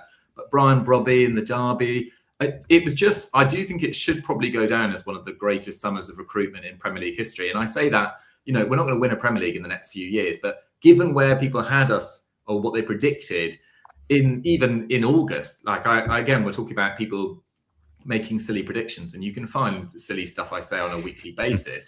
But on one of Zach's shoot again, this guy called Jack Durkin, who's a very good content creator, I'm not digging him out, but he and this Sunderland fan, who sadly I can't remember his name. Pazza. Yes. They said that Sunderland were right in amongst it because we didn't have the quality of defenders. And this was before we made a few defensive recruits. But everyone had us going down. I, in my leaderboard before the ball was kicked, had us 17th. So to be where we are, to be entirely safe, to have 40 points by March, to have beaten, taken points off City, Arsenal, Liverpool, to have beaten Chelsea away from home as well, to have beaten Newcastle home and away, it couldn't have gone better. It genuinely couldn't have. Yeah, and like going into I remember when you were playing Burnley a few months ago, and the most of the talk was going on about Diarra. At that point, he hadn't scored a goal, I don't think, going into that match. He was sort of the scrutiny of it because he was the most expensive transfer.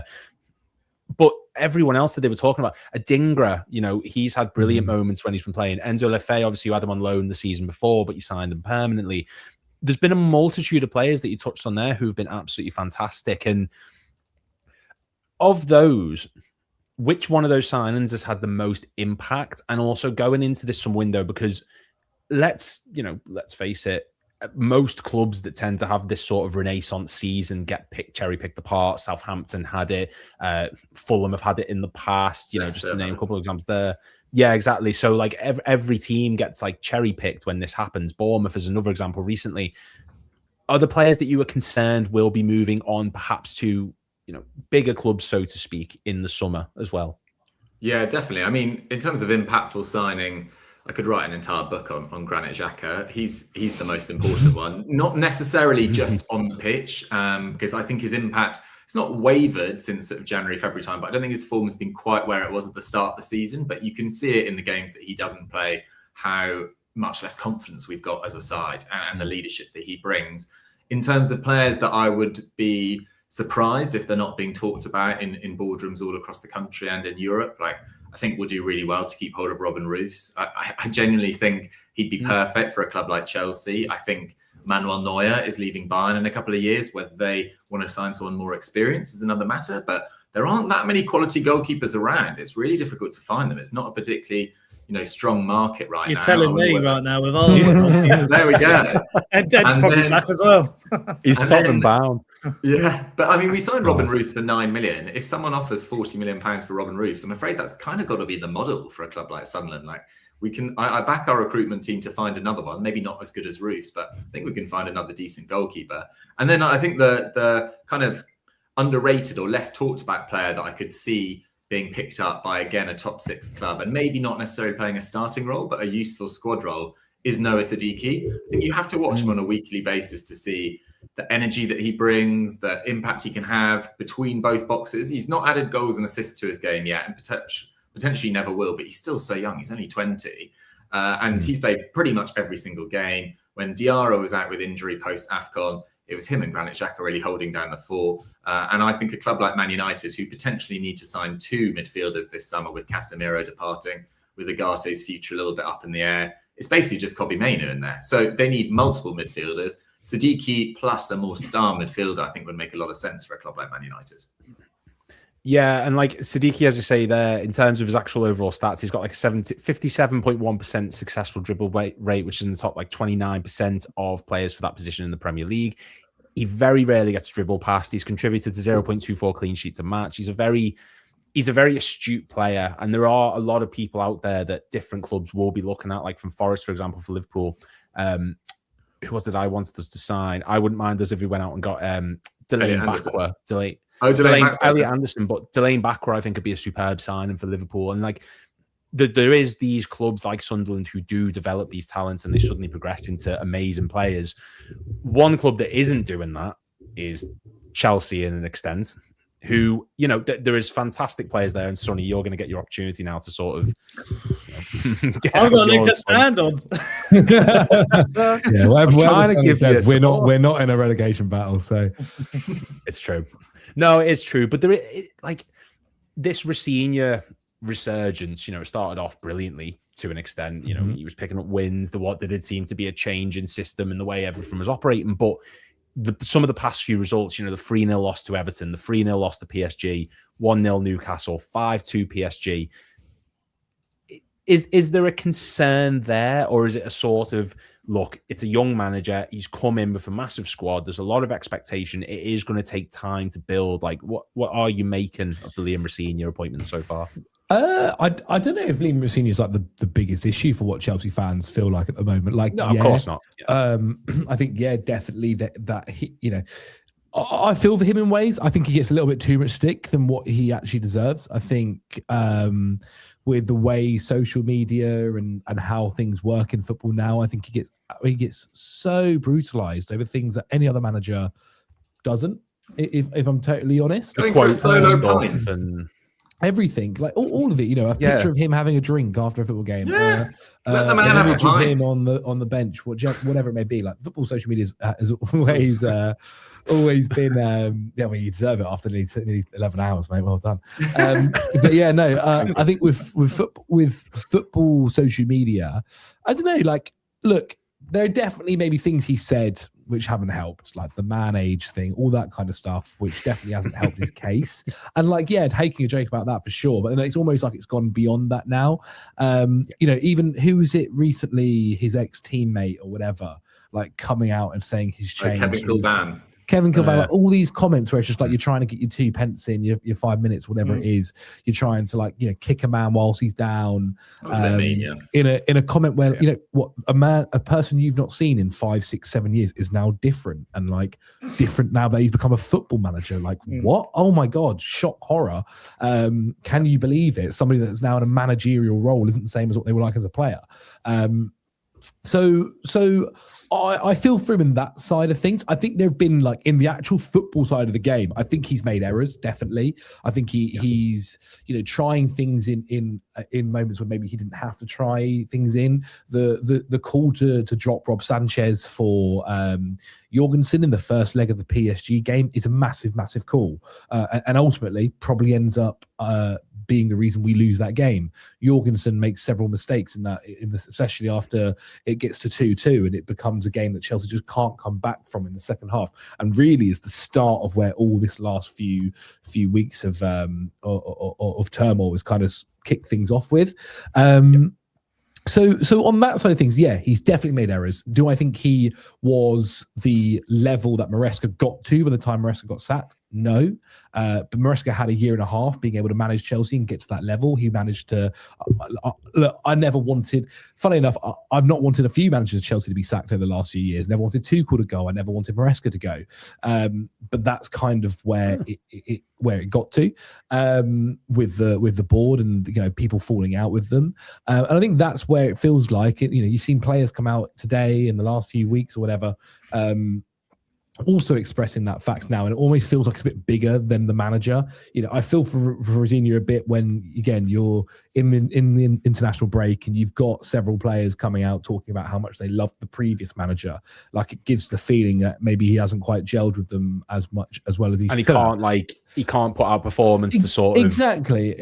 Like the Everton performance, you know, if I look back at that Everton game and look at that starting lineup, like, I wouldn't change it. Of the players that were available, I wouldn't go there and be like, oh my God, you know, like I would maybe in PSG with the goalkeeper. But there was no one there where I was like, oh my God, how's he not started XYZ? Esteban just come back from injury, so on and so forth. Like, there was no like shocking thing. Like, in comparison, say for Spurs, for instance, under a lot of Thomas Frank, there are multiple games you look at that starting lineup and you go, what on earth is he doing? Like, why is he persisting with Bentancur and Paulinho? Like, why is that happening? There's not actually been that many moments of Rosenior where that's happened. Like, again, I reiterate the Jorgensen thing. So I feel for him in the fact that it kind of feels like he's just the man that's now going to get the blame. You know, we've obviously got a really tough fixture, a couple of 7 games left in the Premier League. We're still in the FA Cup, and hopefully that can just like ease things. Watch out for Port Vale, I'll tell you that. Yeah, they're on the bottom of League 1 at the moment, so hopefully Chelsea can get through that fixture. But yeah, I feel for him a lot in ways. I think like he's someone who I want to do well. And I mean that not just from as a Chelsea fan, because obviously, but I think it's good. And I think it's a great thing that, you know, we've got an English manager who very much is like a student of the game, I get the feeling of wanting, you know, in a role where he can, you know, lead one of England's best football clubs to glory. You know, I felt the same when Graham Potter was in charge. You know, it's a good thing to see like an English coach get to that level. It's up to him to be able to maintain that and satisfy that. And look, Chelsea fans are absolutely brutal. They're absolutely brutal. You know, it takes one game. Look, Doogie himself has had many an occasion online where he's had a battle with them. Just a couple, yeah. But it's Chelsea fans know what they want. They want wins. They want trophies. Like, that's what they've grown up on, especially in the last 20 years or so. It's what they've seen the club develop into. And again, it's bigger than just Liam Rosenior right now. It really is. However, he is the man that is going to be at every press conference. He is going to be the man that does every interview after a game. He is the man that is picking the team, that, you know, whether they gel with him or not. Unfortunately, sporting directors don't just go and do an interview every week. You know, we're not in Germany. It doesn't work like that here, unfortunately. And so because of that, he's going to be the guy that gets a lot of stick. I actually feel like in the international break, things have calmed down a bit for him and been put a bit more onto maybe the board or whatever. Except, you know, I'm sure once the Premier League starts again, we'll see it'll kind of all kick off again. Yeah.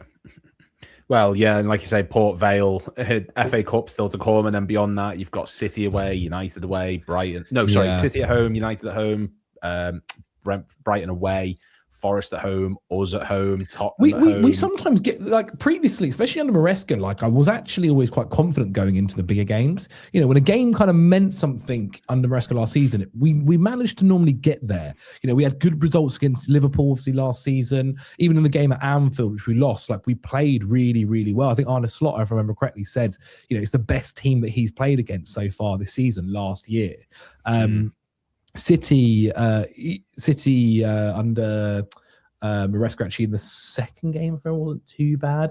Arsenal, not so good. I think he had a few moments in that which weren't amazing. Manchester United, we got results several times against them. And so, like, they were game. Whereas now I just don't know what this squad are up like. what mentality, what level they're at in order to see if they can get through it. You're in a sort of similar vote to what we are at the moment, where it's, we should, like, we go into a Galatasaray game, for example, thinking, right, we can do this. This is an easy win. It's a club we should be beaten. And now we're in this situation where we'll lose to Wolves, we'll draw against Sunderland. Well, I find it mad that, like, you're right. I don't feel like we're in too different of a world of where Liverpool have been and where Chelsea have been this season. Yeah, maybe it's me being a Chelsea fan, and maybe the others actually can help with this. But I feel like when I look at the narratives of things, it's like there's a fire going on at Chelsea, and it's absolutely all going tits up, and everything's going really, really wrong. And obviously, it's not like there's positive news about Liverpool all the time. But sometimes I feel like I look at the Chelsea news, I'm like, oh my god, like. You'd think we were Spurs right now. It's Jamie Carragher, Spurs right now, and then maybe with Liverpool, it's less. It's the money. It's the money, isn't it? I feel like that's the bit where there's you've both spent a lot of money, but Liverpool, because they've spent a lot of money in one go. But even Chelsea, I don't get that. I feel like they're more similar than they are different. Like maybe it's because we're giving Isak the benefit of the doubt, Florian Wirtz the benefit of the doubt. Ekitike's been, one of the better signings. Yeah. So I just find it funny because even. I don't like to defend Chelsea, but I think Zach makes the perfect point about, the same people who are vying for more opportunities for English and British coaches are now slamming and memeing an English coach who, don't get me wrong, like my perfect example to bring it back to Spurs is Thomas Frank has left Spurs. And I see not a lot of negative energy from the media, from pundits. There was Martin Keown the other day saying, why don't they bring him back? I was like, if you'd watched all the other games, you wouldn't have been saying that. But, he's having a rough few weeks, him. Yeah, he's having a real rough few weeks, Keown. With Brasinha, like, let's put it right. He's 10 years younger than, say, Thomas Frank. He is still learning. He'll admit that. And, don't get me wrong, like, he probably was quite in a fortunate situation to get the Chelsea job, but that's what's happened with the Chelsea ownership. So fair play to him, and he did a good. It's not like he didn't do a good job. Not Salzburg. I forgot Strasbourg. Strasbourg. Yeah. So he has got a nice portfolio of clubs, and he built up Hull to a level. Derby, he was okay as well. So I do think it's a bit football is a fickle business, but you can also understand though, Sonny, where like when people do say like he shouldn't be manager of Chelsea, I do get it. Like his track. Chelsea's managers pre this ownership were Jose Mourinho, Carlo Ancelotti, Antonio Conte, Tuchel. Like the Tuchel, the best of the best. Like I understand why. Like I think sometimes some Chelsea fans, I feel like sometimes I can't win with Chelsea fans. Like I get moaned that maybe I'm too biased, but I also get moaned that I don't support the club enough in ways. Whereas actually what I normally feel like I am is someone that can understand why people are frustrated about certain things, but I'm also maybe realistic in where we are right now. And who wants to go about something, their day just being like, oh my God, it's the worst thing in the world. Like, I agree that I don't think Chelsea should have sacked Enzo Maresca. I also agree that I don't think Chelsea should have sacked Tuchel all those years ago. However, that we do have Brasinha now, and it's about kind of like looking at the positive way or spin on it. But I completely get why like fans are frustrated about it, and why you mentioned Carragher there, and why Carragher does say like it's not a manager for Chelsea. And I thought it was really interesting what he said actually on the overlap around like the fact that for years with Chelsea it was actually it wasn't maybe something that he fully agreed with, but it was a really interesting and arguably maybe respectable approach that when things weren't going right, they'd sack the manager and they'd normally win a trophy within a year. And it would happen time and time and time again. And whilst, you might not completely agree with it, it was working. Whereas this new model, it's tough because I also think with Chelsea and this model is if you do go on to win something, that manager is then going to want more control. And that doesn't fit the system. So I feel like, say we're here in a year's time and I don't know, Chelsea are in the Europa League. Let's say we got into the Europa League instead of the Champions League and Brasinha wins that Europa League. He's going to then be like, well, I deserve a bit more control. I deserve a bit more of a say. I deserve to... And it just continues and continues and continues until, something changes. And maybe, maybe this week with what's been said and so on and so forth is that change. But I don't know. We'll see. I mean, it's going to require a lot of effort and a lot of, how do I put it? Like a lot of energy coming from that squad to really turn it around. And like you said, you've got the quality players there capable of doing it. Cole Palmer's still one of the best in Europe. He's still an incredible player. There's still a phenomenal squad there. Now, I will let you all leave shortly. But this is a channel, it's Liverpool history, of course, but it's also very facts. It's very sort of football history, stuff like that. And we do like to do a few quizzes. So I'm going to go around one at a time. It's not per se a quiz. Yeah. But I'm going to start with Doogie, who's, I feel I'd love to know how many you can do with this one. They're all going to be similar or the same, if you want him. Since 1992, I need you to name for me name for me footballers who have played for both Liverpool and Sunderland, and I'm going to give you 90 seconds on a timer to be able to do just that. That's good. So let's see if I can do this. Liverpool, Sunderland players. It's been quite a long day. Okay. And sorry. Sorry, man. Right. You can tell me when to start as well. Right. Okay. 3, 2, 1, go. I don't have many off the top. Djibril Cissé is one. One, yeah. I've got one for you. Mignolet. Yeah, absolutely. Nice. I'm struggling as well to think of that. Think striker, Diggy. Think striker. Small, not necessarily like a big man. I think you're throwing me off for that. Not very good. I think you're making it well. I better check this actually. It's wrong. It's wrong. I'm trying to think of useless Liverpool strikers. False information. Spot on. I'm spot on it. I keep on getting Ryan Babel in my head, but he never played for us. Oh, Barini. Oh, yes, really absolutely. Good. And Chelsea. Scored the winner against Chelsea. Lewis, how many are there? I will pause the timer for you. So as a whole, there are one. Just to because of the 1, 2, 3, 4, 5, 6, 7, 8, 9, 10, 11, 12, 13, 14, 15, 16. Oh my god! 17, 18, 19, 20. Okay. Because I've obviously cheated massively with that whole pause, but I have got Jordan Henderson to throw into the mix. And I don't think we've had that many go from Sunderland to Liverpool. Have we taken a few of your scraps? Scraps. You know what? Let's move on. I'll call it a day at 4 or 5, whatever that was. Okay. So yes. Do you know what? It's going on my CV that I rattled Doogie Critchley. That is going on my CV. Right. So you named Fabio Barini. You said Djibril Cissé. You said Jordan Henderson, and you also said Simon Mignolet. The players you didn't get were Phil Babb,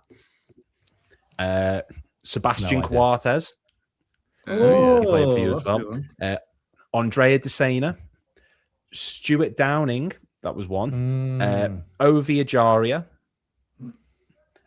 El Hadji Diouf, Don Hutchinson, Sotirios Kyrgios, Anthony Letalek, Javier Manquillo, Dominic Matteo, Jason McAteer, Jerome Sinclair, Paul Stewart, Stephen Wright, and Bolo Zenden.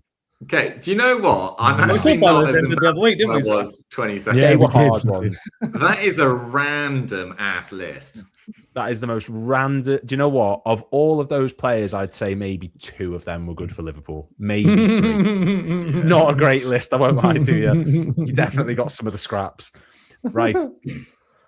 Let me get the one. Let me just count out this one. 1, 2, 3, 4, 5, 6, 7, 8, 9, 10, 11, 12, 13, 14, 15 for you, Sonny. So you're going to do the same thing. Liverpool and Tottenham. How many players can you name in 90 seconds? And you tell me when to go. Go. I'm going to go with TalkSport favourite, Danny Murphy. That's pretty straight off the dome. Love Danny Murphy. Another guy who appears on TalkSport quite a lot. This might be a current theme. Stephen Corker. Yeah. Keep the names coming, Sonny.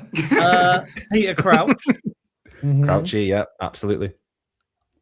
Did Brad Friedel? Did he ever play for Liverpool? He did. He joined in 1995 after being on Galatasaray on loan. Huge that size. Oh, Robbie Keane. Robbie Keane, yeah. One of the worst transfers for us. Now I'm stuck. I think that might be. I'm trying to think of. I feel like again we got the dregs. I don't remember any. I'm trying to think strikers, wingers. Barmby, Nick Barmby. Nick Barmby, yes, absolutely. What a shout! I think that might be me done. I literally that was me trying as well. Well, I appreciate that. As opposed to really You did trying. quite well, Sal. Yeah, I feel like I'm going to kick myself. 6. That is 6. Nick Barmby, Stephen Corker, Peter Crouch. You got Brad Friedel, and you got Robbie Keane. The players you didn't get in the time, you didn't get Paul Konchesky, Oyvind Leonardson. You got Danny Murphy. You didn't get Jamie Redknapp. It's quite a big one. I'd be TalkSport head on, didn't I? I wasn't thinking of it. So, well, I can confirm that AJ Tracy did not play for Tottenham. Ronnie Rosenthal. That was another. Neil Ruddock. John Scales. That is a TalkSport favourite. See, I should have got him. John Scales. Dominic Solanke. My God, Sonny. That's one.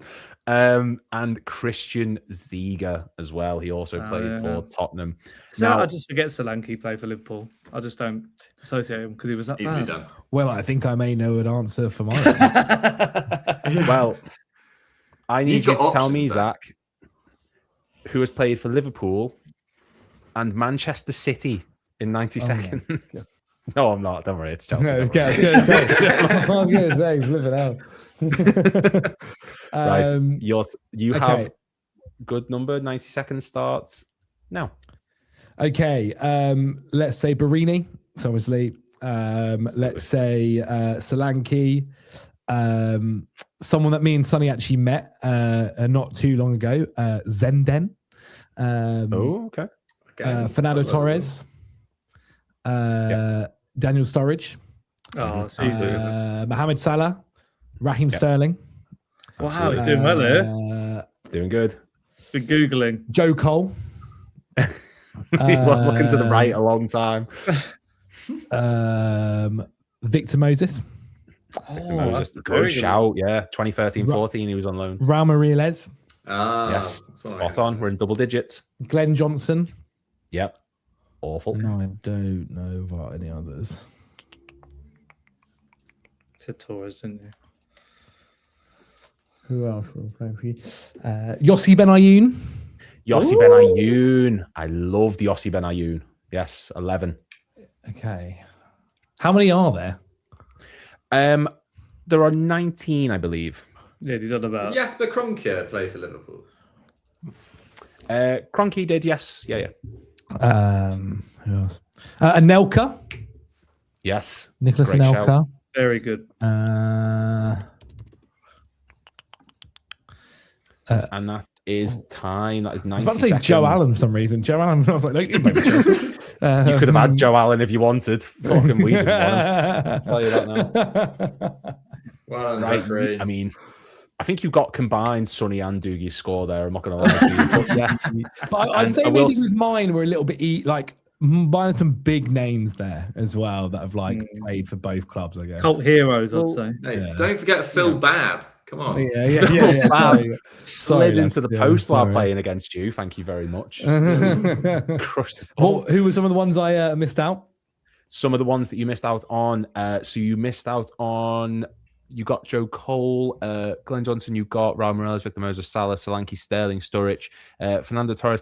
Looking on it, actually, I think you might have got them all. I'm not going to lie to you. Unless you said, did you say Bolo Zenden? He did. I did. Yeah, me and Sonny saw him like literally a month ago. Yes, Bolo Zenden, Fernando Torres, Daniel heroes. Sturridge, Raheem Sterling, Dominic Solanke, Mohamed Salah, Victor Moses, Raul Moriles, Glenn Johnson, Joe Cole, Fabio Barini, Yossi Benayoun, and Nicholas Anelka. Wow. You actually got them all. Wow. You know what? A lot of them were in pre the 2000s. Just I guess people didn't want to play. Chelsea were also not good as well for a long time, where maybe our players would never have played for Liverpool. I guess that could be a part of it. And then even during like the time when we were really good at the noughties, you weren't as good as maybe Chelsea when we were winning the title and stuff. So no, we definitely weren't. Less crossover. definitely. If anything, we picked the scraps from you. I think of Yeah, that yeah, list, yeah. the only ones, the only The ones Joe that Cole didn't loan. yeah, Joe Cole and Daniel Sturridge. Although I love Daniel Sturridge, he was class. But like, yeah, it's really weird the way it all works, all that. And just as I say, guys, I want to say a massive, massive thank you so much for all coming on. I know it's sort of very last minute for some of you, and it is just sort of thrown together, but I cannot say enough how much I appreciate all three of you coming on, taking the time out of your day. You're all very busy people. If no one knows any of the details, they're all in the description down below. Each of the Twitters, each of their YouTubes. Doogie's got his channel, Sonny's got his, Zach's got his, where, again, if you want to see me look like a pillock, you can see it on Zach's channel. That picture of me holding up the 21 is come back to bite me in the ass so much. I remember that. Yeah. That is, yeah. But Yeah, no, we did have honestly, Liverpool guys. winning the league. Oh, just, yeah.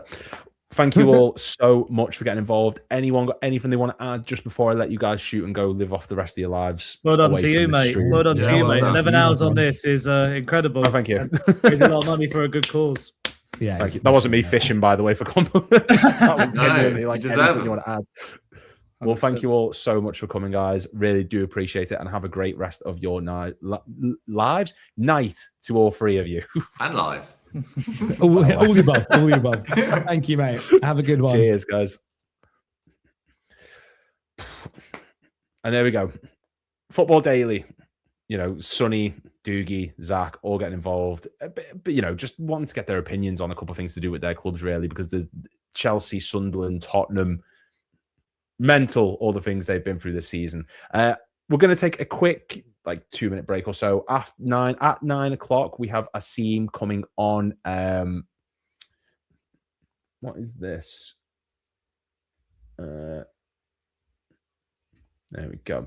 Never mind. Yeah, so in about 10 minutes or so, we'll have a scene from Born and Red coming on, and that is in the final hour of the stream. So, yeah, be right back.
Sorted.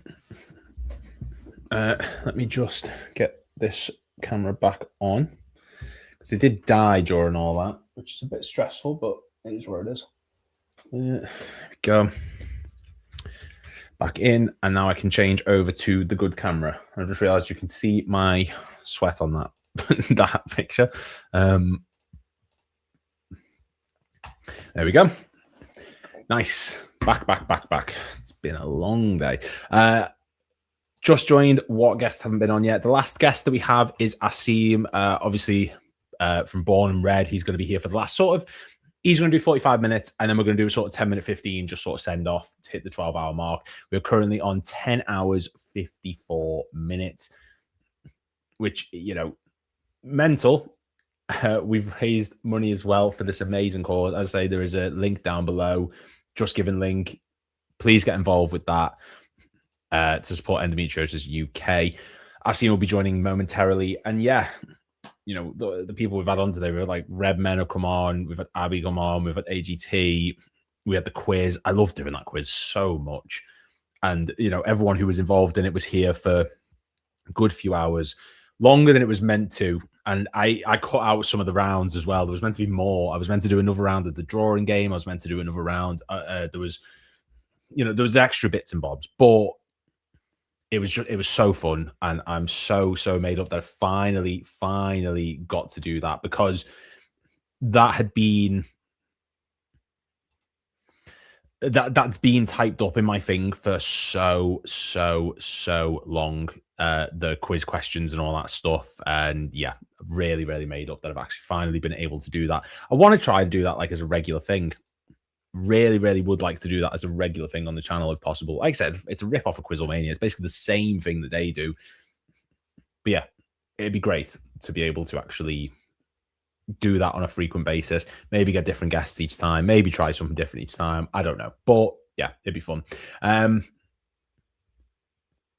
Tom giving me the brown envelope. I love that. Tom might be joining as well for the last like sort of period. He's going to be talking with Asim and going over, you know, what just Liverpool season as a whole, going into the transfer window, looking at the players that we could be looking to bring in, who would best suit the profile of caliber of player.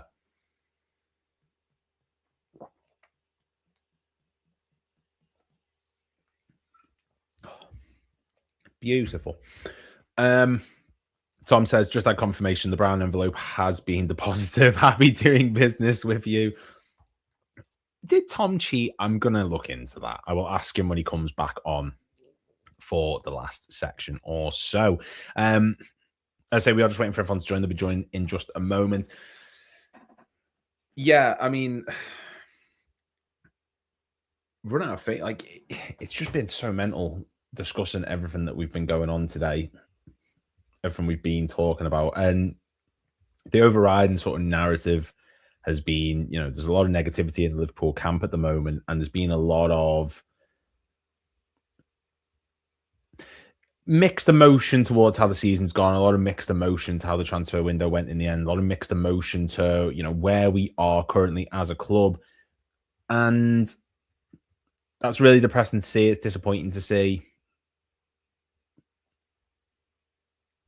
And yeah.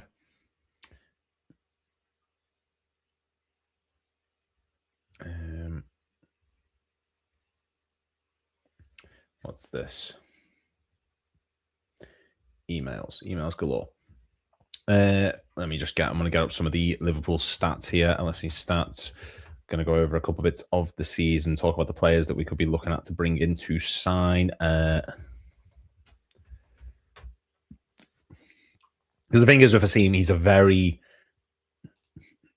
he knows his shit, basically. He knows his shit. He knows like more than most people about the ins and outs of the tactical groundwork of Liverpool, the players that we absolutely need. I'm going to try and do his 5 in 5 out that he talked about on his channel. Discuss that maybe. We're going to be looking at the likes of Yan Diomande. We're going to be talking about, you know, what the future holds now that there isn't going to be no Mo Salah next season. Where do we go from there? Yeah.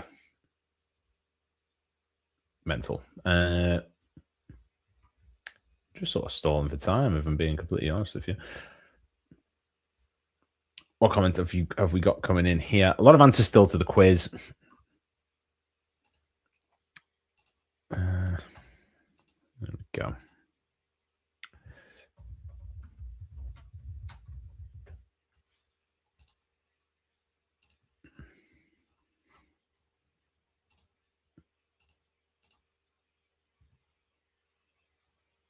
Where are we?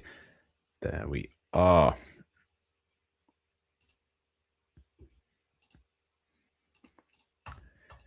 Perfect. Coming up to the 11th hour now.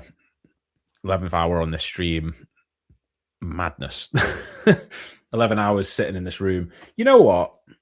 I love doing it so much. It's so much fun. And bringing in the people that we have today and discussing the things that we have has been so enjoyable.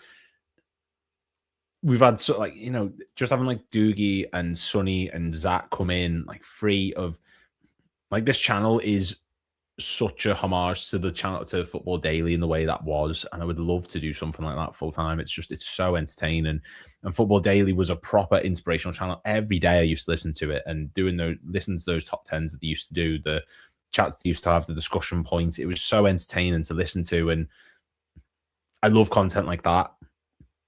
And that's a big reason why this channel is the way it is. It's a big reason why there is so much content on this channel shaped in that mold, because they were the true inspirational platforms that I used to watch. As I say, guys, there is a link down below. The Just Giving page, Endometriosis UK. Support this amazing cause. Anything you can give would be absolutely appreciated. Now, we're in the final hour now. The final hour, home stretch, the final portion of the stream. And normally at around 9 o'clock, 10 o'clock, you tend to get the later channels. You're talking like, Red or Alive like to do streams towards this time. We've got Anfield Index will do streams in Red Room sometimes. But one of the big ones, of course, is Born and Red. Now, Born and Red, in terms of Liverpool content, in terms of breaking it down tactically, in terms of looking at who are the best players Liverpool should be signing, there is few, if any, better. And they have some of the most intelligent creators out there for Liverpool. And I'm joined by the man himself. Is I see him. Yes, Lewis. I'm all right, man. But how are you? How are you?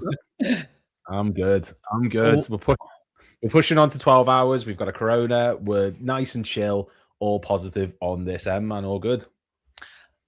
Big, massive props to you, mate. What a cause. I was listening in and out of the stream, during the day, and I caught a bit of it when you were talking about your wife as well. So it's very personal to you as well. So I can understand. And you know what? I work in a pharmacy, but I didn't know what it was. So you've made me research into it as well. I was actually asking the pharmacist some questions as well, and she told me, broke it down really well. She only had 5 minutes to spare, but she broke it and gave me some information in regards to it. It's about brilliant cause. Whoever's watching, whether it's on YouTube, Twitter, make sure if you can't support financially, then smashing a like on the stream, it'll kick in and activate the algorithms. If you're watching on Twitter, share it, because that doesn't cost anything. So spread the love, spread the awareness for this brilliant cause. And big respect to you, mate, for doing this. Well, mate, I really appreciate it. I'm actually just about to quote it now and tag Born and Red in and let everyone know that easily one of the best Liverpool channels out there is actually getting involved. I was just saying then before the stream, like you very much so in terms of looking at the tactical analytics of Liverpool, looking at the way in which we set up, the way we operate, looking into the finer details. Very few people have that certain eye for it that you do, and I think we've spoke at length this season. I've been on your channel. We've appeared together on multiple things. Like, how are you feeling at the moment in this international break, which I think has come at the worst possible time for not just Arne Slot, not just for us, but just for Liverpool as a whole, mate? Lewis, have you got another 12 hours to spare? For you, mate, absolutely.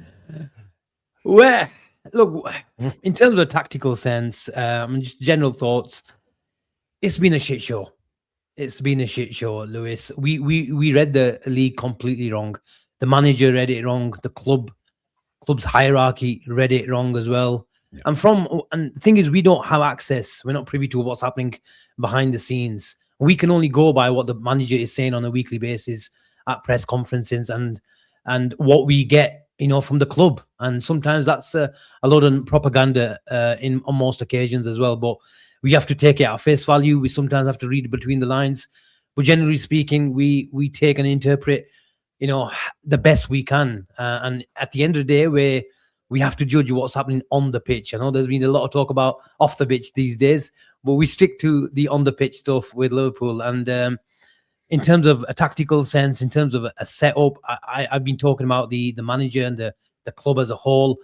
And just what I said earlier, I read it completely wrong. And which was probably ignited from the Nottingham Forest game last season, where the manager had a deep obsession with the low block. The amount of times that he mentioned Nottingham Forest and the low block, and then back in the new year, it started with the new obsession of PSG and how they build up and how much they press and how much technical footballers they've got in midfield. And so we had two obsessions, with the low block and with PSG, and that PSG's obsession has carried on. And you could probably say in both regards that we've got that obsession, and what we sort of got out of the obsession, learned from the obsession, we haven't learned enough. And then what I mean about that is, when it comes to the low block and getting what we learned from the Nottingham Forest game, is we thought we've got a God-given right, and I've been mentioning this term a lot this season, that you can just come up on the halfway line and pin in the opposition, and we've got the creators and the fullbacks will be on the halfway line, and we've got some God-given right to make it to the halfway line. I've been talking, I've got a lot of abuse saying, look, I just felt our technical level, and in terms of the structure, was generally fine. Arne Slot, doesn't matter what you think of him, has not become a bad coach or a really bad coach overnight. He won us the league. Yes, he had some really good players last year performing at an all-timer season if it comes to in reference to Mohamed Salah. But he had really good profiles. But at the end of the day, he made some really good tweaks. And I myself waxed lyrical many times over the course of last season. And as many, you probably did as well, and all people that are watching on YouTube and Twitter will say, yeah, he was an in-game manager who saw the situation and made the change and won the game, and he got the crowd involved. Yeah. But going back, when you look at the likes of Bradley, when you look at the likes of Frimpong, when you look at the likes of Isak and Wirtz and Ekitike, how many, fast forward the clock, how many of us are talking about a team that just doesn't have, it's got too many chiefs. It's got too many chiefs. But who's going to feed those chiefs? So whatever analogy that you want to use, we've got too many people who want the ball to feed, and not enough who want to do the dirty work. So that is one big asset, and that is a snowball effect to many, many other things. Because when that happens, you don't have the press, you don't have the physicality, you don't have the intensity. All these adjectives that I've just mentioned were Liverpool personified over the last 7 to 8 years. And the other, when you've got the other obsession, and I'm just summarizing really quickly, is when you're talking about PSG, when you're bringing Kirkes, he's not a Mendes. Frimpong can be a Hakimi, but has he got the legs? Has he got the frame? Has he got the physicality in this league and on the highest level? At the highest level, sorry, but we've had obviously some really unlucky situations. Buying a striker for 125 million, who I believe is one of the best finishers in the world. Absolutely. And he got injured, and he didn't have a pre-season. He was sat in Spain for 3 months, wishing his move with Liverpool gets over the line. But it bore sort of some ramifications as well, where he was just playing catch up. And when you play catch up, you press a few extra buttons, and he fell and he broke down. And that is a big shame for Liverpool fans, that they didn't get to see the best of Isak so far. And I know he's on the verge of coming back, but my expectations for Isak are not great. And that doesn't mean I've fell out of love with the player, but I think we just have to be really, really realistic. And where we're at now, and again, I'm really, cutting a long story short, is we have to reset. We have to reset and see as this as an opportunity. The international break has come and it's nearly over, and we just have to play this rest of the season as a little mini season, if you like, Lewis, because a lot of contracts are on the line, and dare I say it, maybe the manager's job is on the line as well. Well, no, mate, I think you're absolutely spot on, and it's that old adjective of every match now is a cup final, essentially. And I think that no match sort of proved that more to Slot than the Galatasaray second leg, where so many people were saying, oh, look, he's being passionate, he's animated, he's up for it on the touchline. I think that's because he knows if he crashed out at the Champions League at that point, that would be it. Maybe not then and there, but definitely in the summer. So that's why he's suddenly shown a lot of passion that he did.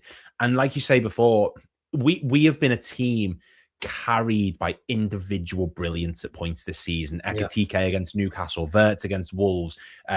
There's very few team performances. The only ones I can spring to mind, Arsenal away, Eintracht Frankfurt, the Galatasaray second leg. It's been very few and far between. And now for Slot, who there's a lot of scrutiny going on for him going into the summer window, a lot of winds of change potentially being pushed by Liverpool fans. We need to see some sort of sign in this last stretch of matches that there is progression beyond this stale, negative Slot approach. He has to change something. But the question is, does he have time to try and change anything in this latter stage of the season, given everything that's at risk for him? He did rip it up, because I think he realized that what I try to do is keep the same things. I put Kirkes in a position where he can be my Mendes. Wirtz can come into play in the number 10 and provide me what Dominic Szoboszlai provided us in the number 10 position. If you look at Dominic Szoboszlai's numbers, and in terms of pressure regains and turnovers and numbers, obviously Wirtz is not going to be that, but he's not far off. He's not far off. Our number 10, even from last season and this season, is having to play like a box-to-box midfielder. Now, that's not a lot, to an extent, to the natural tendencies of Florian Wirtz as a player who likes to feel the ball with his studs and get involved in triangles and combinations all over the pitch. But it's also down to the fact that we just don't have the legs and the physicality. But when we do have the ball, we can't find the spare man. And that's why he has to go into no man's land all the time and be the spare man. On most occasions, we still can't find him. And that's the reason why I was touching on, the point I was touching on earlier, is that Liverpool do lack a technical level in terms of build-up. Because if your build-up is good, your foundations are good, and then you can carry the team as a structure. But I feel sorry for Florian Wirtz, and I know he divides opinion. A lot of people back him, and the majority of the fan base back him, and rightly so, because you see the talent, you see the natural. You can see glimpses of it, of course. But I think from now, just to stick to answer your question into what Arne Slot does, I think he needs to make sure Isak is given a chance. To make an impact. And I don't want him to be starting games if he's not fit. But what we need to make sure is these cup competitions, whether it's in the FA Cup against City, obviously it's fair to say we have to get through City and PSG to allow Isak to make an impact this season in the cup competitions. So if we can somehow get through City and PSG, then those big games where your one chance can decide a game, if I'm going to pick a player in terms of a box player, I'll pick Alexander Isak. And you don't need the optimum fitness level to make sure you put that goal in the back of the net. Just look at his finish against West Ham away, where he lets it run across his body and side foots it into near post to catch the keeper out. That is the level that you're talking about. And sometimes in big games, in big moments, you only get one chance. So you don't need Isak to be at full fitness. At least Liverpool have got the opportunity for him to come and make an impact, whether that is in 10, 15 minutes. And hopefully at the back end of the season, he does get an opportunity and the fitness levels are okay for him to start. And the reason why I mention it is, Lewis, is then you've got a lad who wants to start every game, Ekitike and Isak. And the reason why I mentioned that is because obviously we've had the news of Mohamed Salah. I've always said Liverpool's transfer business and summer targets may depend on where they see Florian Wirtz playing and Hugo Ekitike playing. because if you decide where they're playing, then it makes a massive impact as to where and what positions you need to cover in the summer. So I think we could maybe see a little small sample size, whether Arne Slot stays in the job or not, as to what Liverpool are looking for next season. Yeah, absolutely. Now, Ant Dicko's just said something. Bad news, lads. Frimpong is injured. Oh, I have not seen anything of this, so allow me just 2 seconds just to see if I can actually find something regarding this Frimpong injury news, because if this is true, I might have to just shoot something. I'm not going to lie. I'm not in a mood to be dealing with that. Jeremy Frimpong, let's have a look. None of the aggregators. A Netherlands playing tonight. Let me quickly check. Holland. He came on and came off. Oh, yeah, so he is then. Who they playing? Oh, he came on and came off. That's not good. Trying to see if I can find anything for it. We apologize for this break in our usual schedule programming. Are they playing Ecuador by any chance? Is that today? Yes. They're currently playing Ecuador at the moment. I'm trying to see if I can find like a live news feed of it sort of thing so I can keep tabs. Where are we? That's the one. So Dumfries got a red card. Frimpong then came on in the 46th minute, and then he went off in the 56th minute. So the 59th minute. So he only played 14 minutes. So he has suffered something. I mean, not looking good. Especially for Frimpong, who, you touched on earlier, like, is he perhaps the level just yet for playing in the Premier League? And this will be his 4th injury now since joining for us.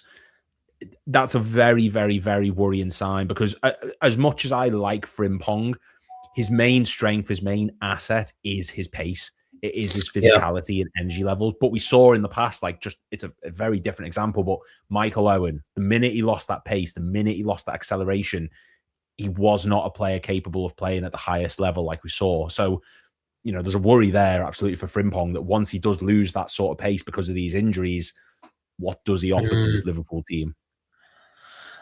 Anfield sector just said, we'll say there's no clarity on the substitution. Just happened 15 minutes after he came on. It can't be a tactical thing. Surely not against... No. He can't have done something that drastically poor that he's getting subbed off after 15 minutes against Ecuador in a match that doesn't matter, realistically. If there was no impact injury, I think we would have been... If there was, I think we would have seen some clip of it right now, doing the rounds. Yeah. So you must have felt something. Yeah, probably his hamstring again, knowing the look of us. Well, that's a great, I was enjoying this. We were in the last hour, lots of positivity, lots of energy, and now, Frimpong's fucking injured, is what it is. And like Ant Dicko says here, Gomez right back versus City, phenomenal. But yeah, look, we'll go on to the more positive. Gomez will come off after 10 minutes, that's the problem. Oh, mate. Okay. This has sort of threw my whole thing out of tangent, out of whack. But let's talk about then right backs, because Liverpool are going to, as much as we love Bradley, Frimpong's been good in moments. We need recruitment at right back. Now, you, as I've said before, are very, very, very aware of all the ins and outs of what's going on around Europe in terms of like the players that you think could be suited. Personally, I'm a big advocate for Javiro Reed. I know it's a very sort of ambitious approach, but I think he'd be a brilliant player for us. Have you got anyone in your mind that you think could be a brilliant player to join Liverpool, perhaps as a makeshift right back, or Delane Bakwa, I think, could do it, like, as an option? He's a good player. A lot of people are calling for the Brentford right back. Throws rockets from throw-ins as well from the byline. What's his name? Something with K. Kouade? It's gone. It's gone. I will find it. I will find it. This show isn't as organised as Born and Red. I'm just saying that. We're nowhere near organised, mate. Honestly, I've seen your graphics and all that sort of stuff. So yeah, man. Michael Kouade. That's the one. I was calling Kouade. Yeah. A lot of people like him.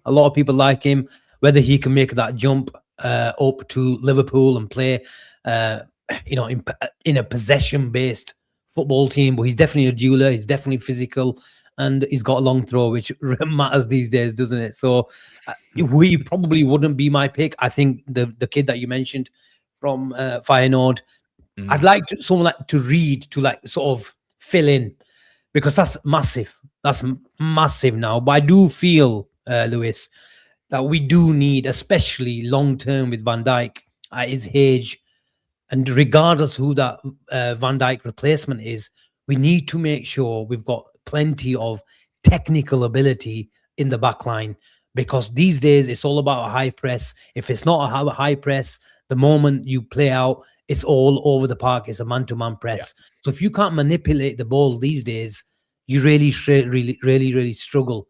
And I think that's Liverpool when they lost Trent, regardless of what you thought about his exit and how he left the club. You can't deny his quality. It was generational. Coyote, yeah. That's why we saw Salah thrive in key moments, because of Trent's brilliance.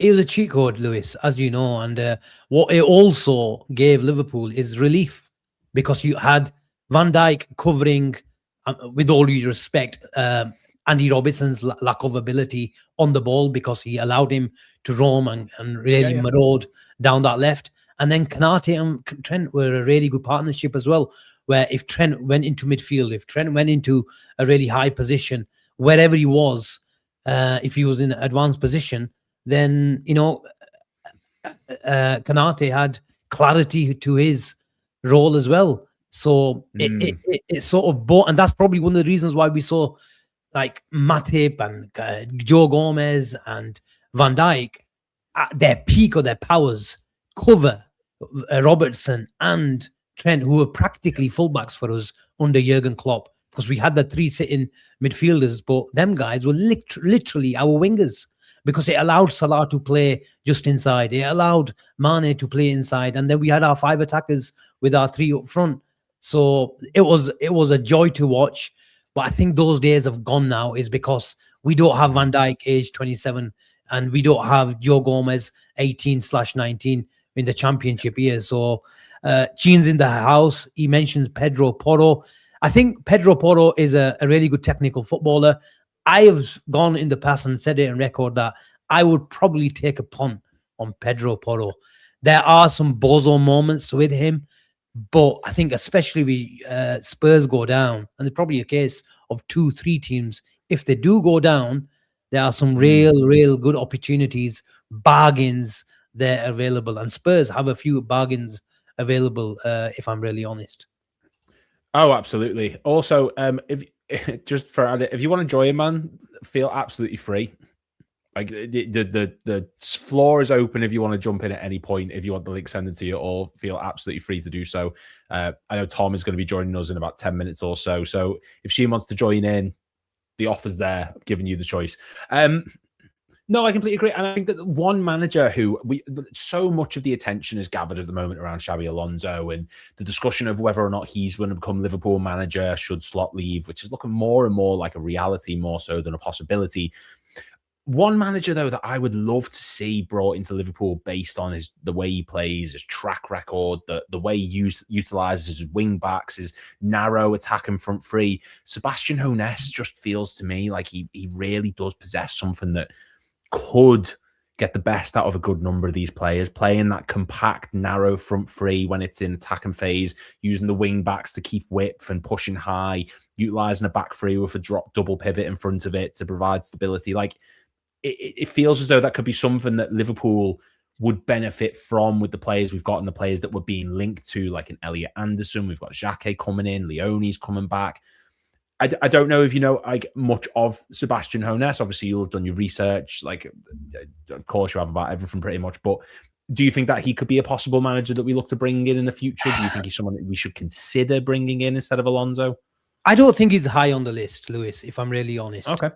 I think Alonso is light. How much? We don't know. We'll soon find out. Let's be honest. I don't believe Arne Slot was Liverpool's first choice, with all due respect.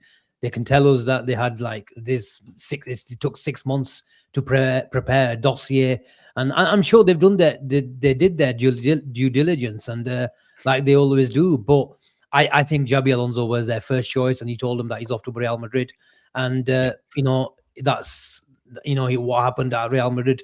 We all know with Xabi Alonso.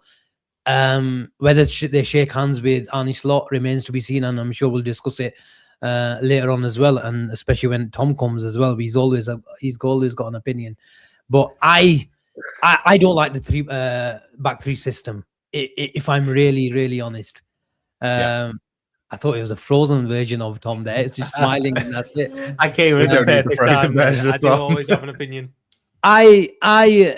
I personally don't like the back three system. I think it's a good option to have. You can always go into it. But if you've got four lads, and this is probably where the profile of player that Liverpool have been missing for about a year and a half, I've been calling out for a profile of player.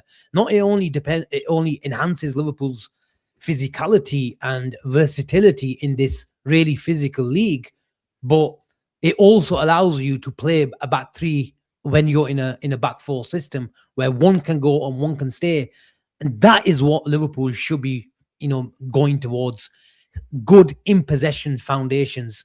But if you've got someone like a Calafiori, a Nkapie, a Gvardiol, that type of profile, then those options are available to you. The problem Liverpool have had in the earlier parts of the season, and that's why he ripped it up, and he allowed McAllister to drop in the left back position. He allowed McAllister to drop back in the left back position. He allowed Curtis Jones to drop back in the left back position, is to allow Kirkes 5-10 yards further up the field, is to create that 3-2 situation where if you're getting pressed by a 2, which generally in the top level football, teams do press it in a 4-4-2 because it's probably the most optimum structure to press in, and then they go and find their triggers from that structure, is you've still got the 3-2 overload. So you don't need to play a back five system to find the first 3-2 overload in the first line of in build-up, is because you've got a Gvardiol, a Calafiori. And the problem Liverpool had, and in all fairness, it wasn't his fault, is Kirkes struggled with that ball manipulation in the first build-up phase. And to be fair to him, in all fairness, Robertson, that's not his strength as well. But last season we had Trent. We don't have Trent because Frimpong wants to go. Kirkes wants to go. Then who's going to help Van Dijk and Kanate? And that's another reasons why I was talking about the snowball effect of Kanate's on-the-ball responsibility has increased. And why do you think those temperamental occurrences that have taken place with him this season is a coincidence? Where if he's got clarity on off the ball, then it will rub off in his off-the-ball play as well.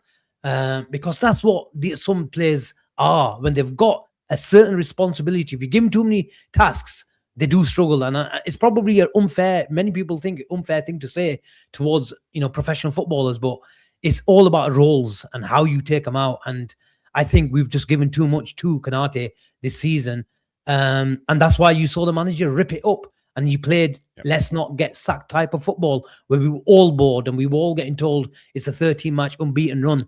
But when you really dug deep, it wasn't sustainable. It wasn't sustainable. So I would like Liverpool to buy the right profiles to give them the versatility in playing the right formations, not just saying we've got 6 centre backs. And that's another thing. When you play a back five system / 3 back centre backs, then how many centre backs do you have to buy in the summer? Then have Frimpong and Bradley shown the fitness levels and the conditioning that they could stay fit?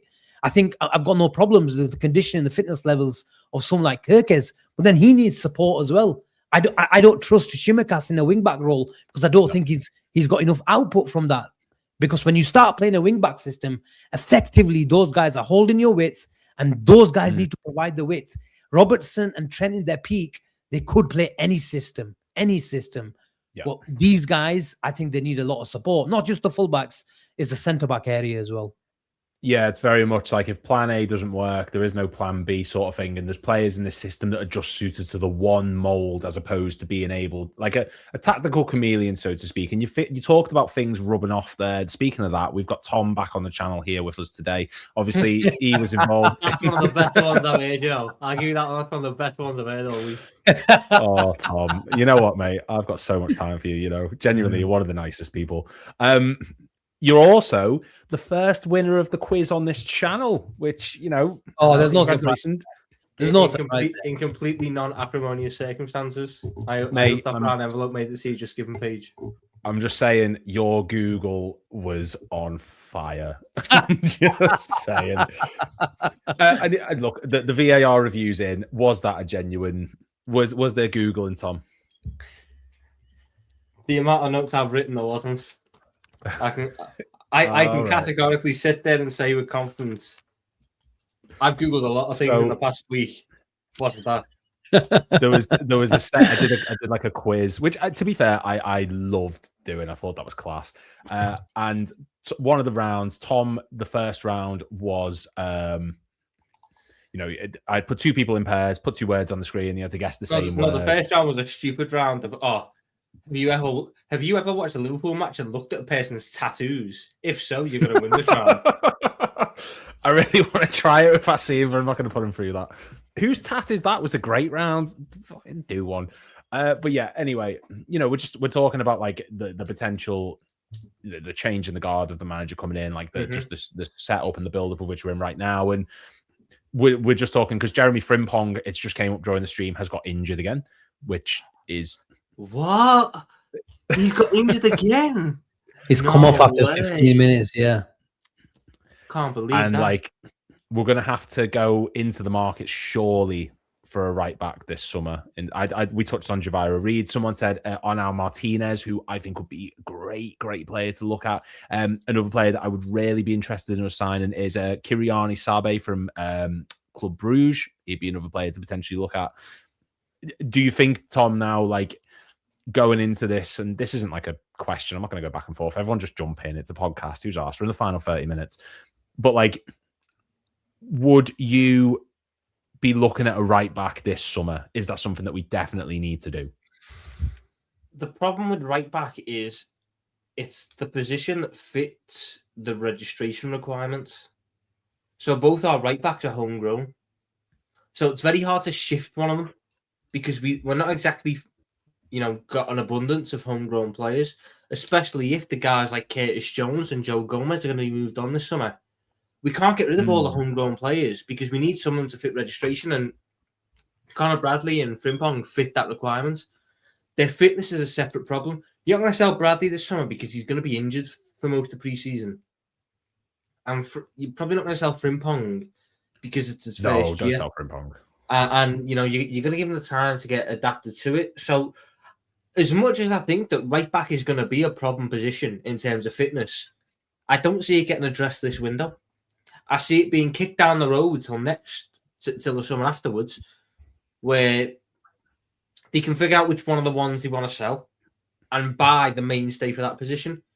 But with Bradley's injury and with Frimpong's situation, and the fact that we need to buy probably 4 other players before I even think about right back, the right back's probably not going to get touched. I wouldn't be shocked if I end up seeing Dominic Szoboszlai play a fair few games at right back again next year, because they're going to need to buy 2 attackers, a centre back, a DM, and a left back before they even think about right back. Probably, it's an awkward position to be in terms of just the amount of players you got to buy.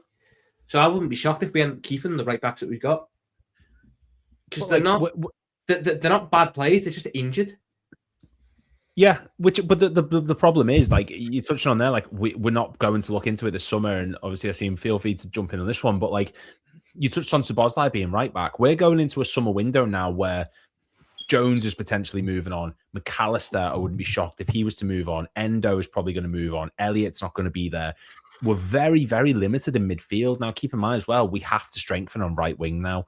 We're probably going to be looking at left wing. We're going to be looking at bringing in maybe another centre-back. We can't be in a situation where one of our only 3 or 4 key midfielders is being pushed at right back, because then we're going to have to go into the market and start looking to bring in more people there. It just feels like you're making a mountain out of a molehill situation. I think a lot of it's going to come down to the recruitment strategy in terms of the attack, though. So the thing that shocked me the other day was when Ben Jacobs said that Morgan Rogers was on our list for a certain type of role, where it's that central attacker that can play out wide if needs be. And that almost in my head makes me think, are they considering a full-time commitment to the Diamond 4-2-2, whatever you want to say, where you've got a couple of attacking mids, a couple of defensive mids, and 2 strikers? Steve said that earlier on, yeah. The notion is, it's very hard to justify to Ekitike you're not going to play because we got Isak after the season he's had. You're kind of going to have to get the pair of them into the team in one way or the other. That's either going to be Ekitike out of position on the left, or the pair of them up front and an extra midfielder in there. Neither solution necessarily has the room for multiple wingers coming in. It has room for one to go on the right, because you don't really have one when Salah goes, but it doesn't have the room for, like, we're going to get rid of Gakpo and we're going to bring in 2 or 3. The fact that Ekitike's come in and hit the ground running the way he has makes me think that the next manager is almost going to be tasked with finding a way to make a 2-striker setup work. And Gakpo might be moved to being the backup striker type thing if they can't move him on or something. Which in turn makes me think that the funding is going to go in the midfield. Now, if we're buying Morgan Rogers, if your winger funding goes into your midfield, that's probably about 150 million quid that can go into your midfield extra on what you were going to spend there. So if we say that's 200 million quid, you can probably buy 3 good midfielders with 200 million quid. And then you're sitting there, because I don't think they're going to sell both McAllister and Jones.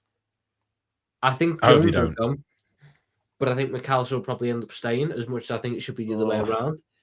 But yeah, I agree with if you're left with 6 midfielders next season for 3 to 4 positions, that's a very good spot to be in. The problem's going to be the wing, but I think that's where the impetus is going to be put on Frimpong and Kerkez to make the step up as footballers to be the wide outlets that they haven't been this season because of setup. I don't think our right backs are good enough. Just in general, just the overall general, whether it's I don't like that. I feel Liverpool that don't have the foundations with them. I can live with one really attacking fullback and one to stay. I think the best sides in the world, generally speaking, right now have one fullback that goes and one stays, and then the other can go as well. He has to go because at times, especially if you're in a possession-based team, you need that 6th attacker. And generally speaking, it comes from whether it's the left back or right back sitting at the top of the box or overlapping in the third phase of play.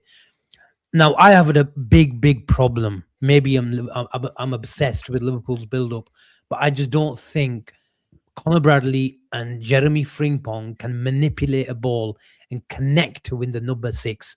And we all talk about and wax lyrical about the role and the performances that Ryan Gravenberch produced last year. And I think the point that's not emphasized enough is how much help and how much relief in terms of connecting with the number 6 and how much service that he got from Trent last year. And I think 100%. Ryan Gravenberch hasn't been the same player, nor has Kanate has been the same player, is because he was at 50% of our build-up. 50%. And what Liverpool's face a situation right now this season is, if you look our starting lineup, if it's Frimpong or Bradley at right back, Kanate, Van Dijk, and Kerkez, we probably got one player in that team where opposition look and say, don't press him. And don't press him. And if you don't press him, then at the very least, just screen and cover shadow. Just go to that City game. City didn't do anything miraculous. It was basically a Sunday league tactic where if the keeper's got it, the moment he goes to the right side, the centre back, you cover shadow so you can't give it to Van Dijk and face and make the player go to the right, and we'll squeeze them at a later stage. And that's what they did. and it was so predictable, but so easy for Manchester City. And Liverpool didn't have a choice. If they had a choice, it go along and they come back again because they were all squeezed up at the halfway line. And I don't think Liverpool. I think Liverpool really, really need to address that.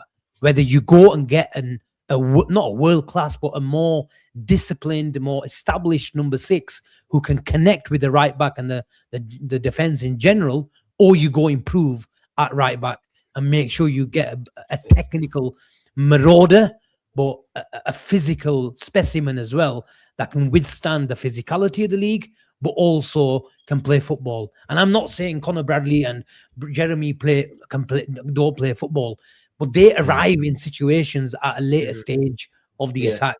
And I think Liverpool need more than that. They need versatility and either go and get and support Ryan Gravenberch. In my humble opinion, I think you guys would probably agree, and most of the fan base would agree, we'd go get someone like a Wharton to connect with the right back and the midfield, or an Anderson who's progressive from that area as well. Yeah, because he ticks a lot more boxes as well. But I really think Liverpool need to look at that situation. I really do. I mean, I don't know if you've seen much of the German team under Nagelsmann, because Nagelsmann's the guy that I've always said, in an ideal world, he's the one I'd want to replace Slot. But you're going to run into a real problem this summer with the World Cup in terms of when you're going to get him. If you were going to get him, when are you going to get him? You're going to get him right at the back end of July.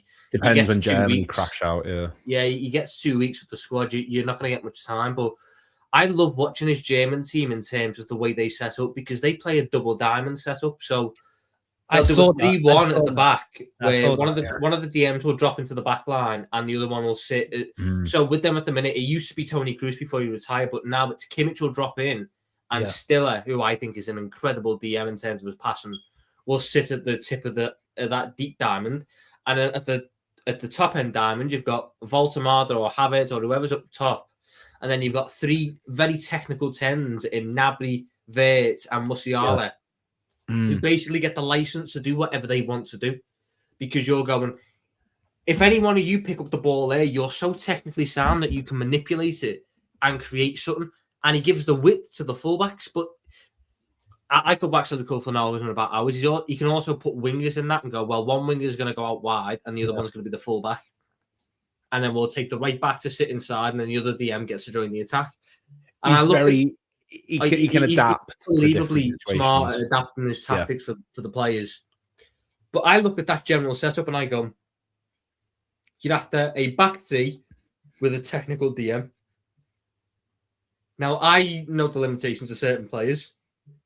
I almost think there's a world where we could do, if you buy a Wharton or an Anderson and have them as the tip of that deep diamond, you could do that. You could put Ryan Gravenberch as one of the 3 centre-backs, because because he's got the DM there to pass to be the link up, you're limiting his passing problems. He's not great long range progressive passing. And then you look at the attack. If I could have Isak up top, for example, and then in behind him, Wirtz, Szoboszlai, and Ekitike or Morgan Rogers, I'm sitting there going, when we get it into that zone 14 of the pitch, I've got 3 very technically sound players who can link up with one another and be a threat and feed the striker. And I give up the width to me wing backs, because as much as I don't disagree with you, especially right back, they're not great on the ball. Neither of them are great on the ball. Conor Bradley wants to be finishing moves, and Frimpong wants to be getting the ball right up top of the pitch where he's one-on-one with a fullback and he can be a winger. None of them are great deeper down on the pitch, picking the ball up and carrying it forwards.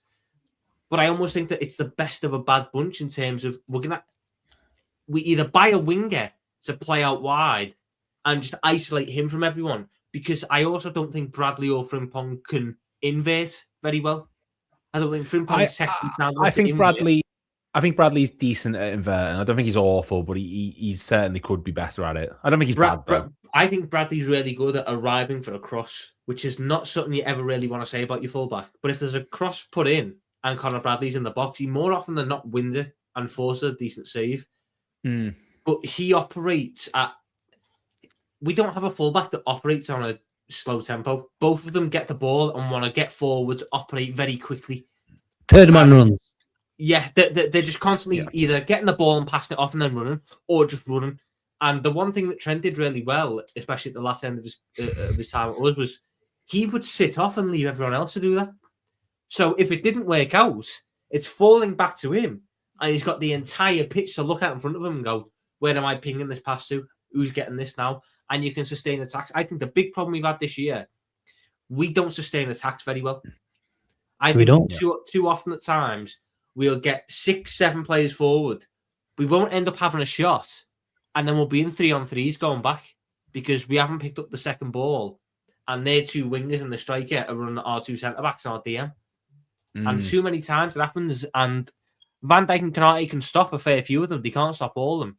And when you're facing more and more every game, they're going to let more and more in. The biggest irony, Lewis, is the lad that we said we can't defend all these years, and we spent 10 years defending him. The biggest irony is that now people realize that this lad actually improved our rest defense.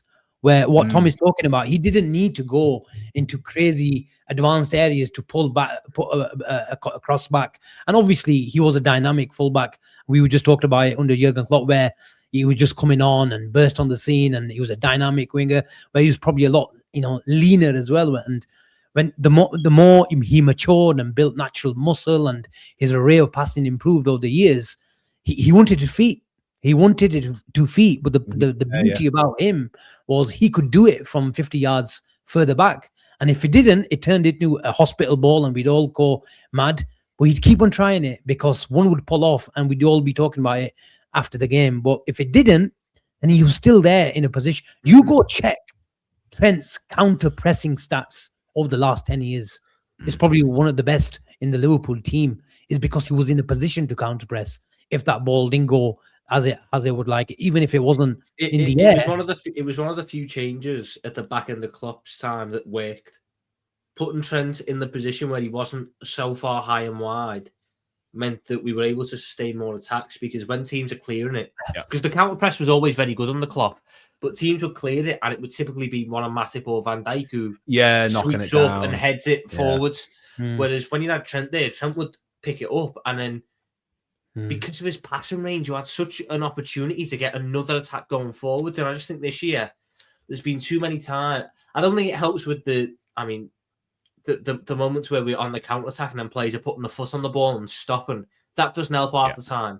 But in terms of like an intrinsic, where we used to be so successful, we're not that anymore in terms of the sustained attack. There used to be games on the Klopp where you'd pin a team back for 15 minutes straight and they couldn't get out, and you'd wear them down and wear them down and wear them down, and eventually it was an easy goal because they just couldn't keep it going.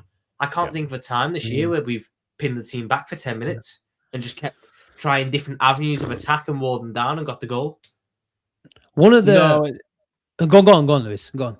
Oh no, I was just going to reiterate like what we touched on earlier, seeing where we were like, well, this hasn't been a team of, it's been individual performances more so than a team display. And in a different sense, Trent did exactly that. If he needed to sit back, he could find those long balls that would put pressure on the opposition's back line. But he was also great in very tight spaces, and he could find like different avenues for us to break him down. Like West Ham away last season was very much a case of him pushing forward and trying to sustain attacks with Mohamed Salah on the right-hand side, trying to both push forward to put pressure on them.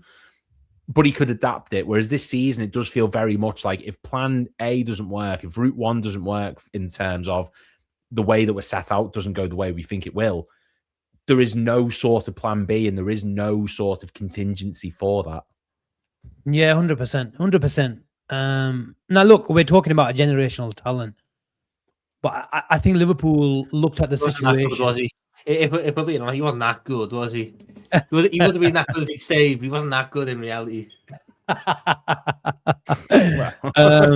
And Liverpool have looked at it. How do you replace Mohamed Salah? You've got Isak in the box, and you've got Florian Wirtz in those areas where it's slightly wide, but mainly, like Tom was saying, in zone 14. But I think Liverpool have not neglected. Well, I think I have to say neglected, because I put it on the hierarchy in the manager where They thought they've got a God-given right to play football from the halfway line, and we just haven't worked out how to get to that. And that is the root cause. Liverpool has seen, and I'm seeing so many screenshots to this year where Liverpool has seen it. We've seen an empty field or a midfielder of Liverpool, Ryan Gravenberch in right back positions, Dominic Szoboszlai in left back positions, facilitating build up, and Curtis Jones and McAllister in the same areas, like I was saying earlier. But we're forgetting why. We're forgetting why. Even what the manager said about Ryan Gravenberch, and Ryan Gravenberch talking about his own role this season, where he's tweaked it to an extent. But I believe Liverpool have tweaked Ryan Gravenberch's role. Yes, we wanted to make it a bit more unpredictable, but generally speaking, how teams have set up against us since the back in the last season is we forced Ryan Gravenberch. Once you sit on Ryan Gravenberch, and what we want him to go and split that centre back, especially if we've got the 2/8s in the number 10 position, if they're really, and we've seen gaping holes, massive gaps in the midfield, is because we're seeing the consequence, but we're not going and emphasizing and talking about what the root cause of that is. And that's why I called it's false fluidity. It's a fine line between really good fluidity, where you confuse the opposition and you get that spare man and you open the game up. But there's a fine line, and if you're the wrong side of it, then you can see players are confusing themselves. And that's what's happened, because we don't have the right profiles. We don't have the right established players, the specialists in 3-4 certain roles on and off the ball, where it's just caused a massive You've only really pulled it off like 3 times this season. I remember Aston Villa at home was a game where we pulled it off, where Gravenberch, Szoboszlai, McAllister, they were all swapping with one another, and Onana and that couldn't keep up with them. Arsenal away, I think, was another one where we pulled it off, although it was a little bit more rigid, that one, in terms of Wirtz and Szoboszlai with the guys that were staying forwards, and McAllister and Gravenberch were staying back, but still you had the rotations where they swap sides and stuff. And Real Madrid was another one. But you'd see games where we try it against low blocks, and the problem that we had sometimes is when we're trying to we figured out. I hope the manager figured it out earlier than we did, and he just stuck with it. Right, you can't have Ryan Gravenberch as the sole deep sitter because he's not got the passing to do it. Yeah. And you can't have McAllister dead far forwards on an island on his own because he's not got the mobility to turn out of the pressure. Doesn't work. But again, I'm going to go on a tangent here. It's why the lack of Curtis Jones has confused me so much this year, because he solves the problem because he can pick the ball up deep and pass from deep. 100%. And then you get Gravenberch going forwards, where I don't think he's great in the final third. And I think that can't be his long-term area as an attacking 8, because he's not that. But it's better than having him get stuck on an island as a 6 and be pressed, where all he can do is go back to the centre-back, because Galatasaray sticks out in my head. There were so many times in that Galatasaray game, in the first game in September, where we pass it to the centre-backs, they'd play it into, what's his name, Gravenberch, and because Gundogan or Torreira have jumped onto him very quickly, he can't turn out, so he's just passing it to the left-back in Kerkez, or he's passing it to the right-back in Szoboszlai. And all they can do is pass it back to the centre-back and just put us under more and more and more pressure. And we couldn't get out. There was a period in September where we just couldn't pass out. Crystal Palace had us pending. Galatasaray had us pending. Chelsea had us pending. And Burnley did for a stretch of time. And it took us moving Gravenberch away from the DM to actually free it up. And that's why I think this summer you've got to go and get a DM who is comfortable in a deep phase. Otherwise, we'll get stuck deep because we don't have the other guys there to build. Gravenberch wasn't a great passer last year, but if he was ever stuck, he had the second best passer the Premier League seen for the last decade at right back to 100%. pass out to, who could just ping a 30-yard ball and you're away. We don't have that now, but we at times we play like we do, and we get stuck and we invite pressure, and that riles the crowd up because you're doing something that doesn't make sense. I know you went the game a fair few times this year, Aspen. How many times we go in the game and you're watching the crowd get more and more annoyed at how long it's taken to get forwards up the pitch? Because Van Dijk and Konate are taking 10 years on the ball and they pass it forwards and it comes straight back. And nothing changes. You don't create space or anything. And it's just, The Burnley one was a bad one. I was having this discussion the other day, and it was the games that we've booed at this year. There's been like 3 of them. And Burnley was the first real one. And I remember the moment in that game where it's like the 50th minute. We're 1-0 up, there's a counter-attack. It's a 5-on-4, and Szoboszlai gets on the ball on the halfway line, stands on it, tells everyone to calm down and passes it backwards. Yeah. And the ground just turned because that's not what it is. But as much as I think that's the manager trying to implement a really stupid style of play, I also think the players are sitting there going, we're not as incisive as that now. We're not as impactful as that in terms of they don't know what next pass they're going to play. When it was Klopp's team, you could be in a 5-on-4 and you could almost tell exactly what pass was going to get played every time. Now I have no idea, and I just feel like we've lost certain elements of the. In trying to go too fluid, you've lost what makes a team successful, which is the automatisms where you keep there's certain things where it's ingrained in you. When you get to here, you do what you do, which is something. It's regimented. Does really well, and like Conte does really well. Those moments where the players get the ball in a certain area and everyone knows what they're going to do, we don't have any of them now. We get the ball and it's just free flow football, but you can't have free flow football the whole time. 100%.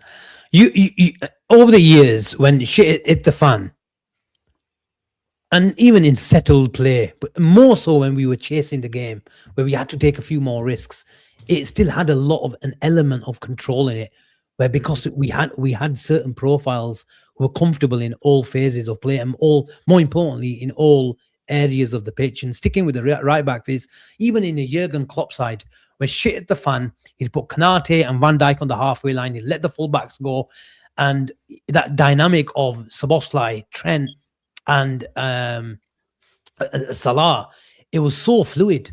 It was so fluid where if you saw Mohamed Salah in a number 9 position and Szoboszlai would take a number 10 position and Trent would be higher, it could alternate where Szoboszlai is holding width and Salah is sticking and rolling defenders and Trent comes into the half space.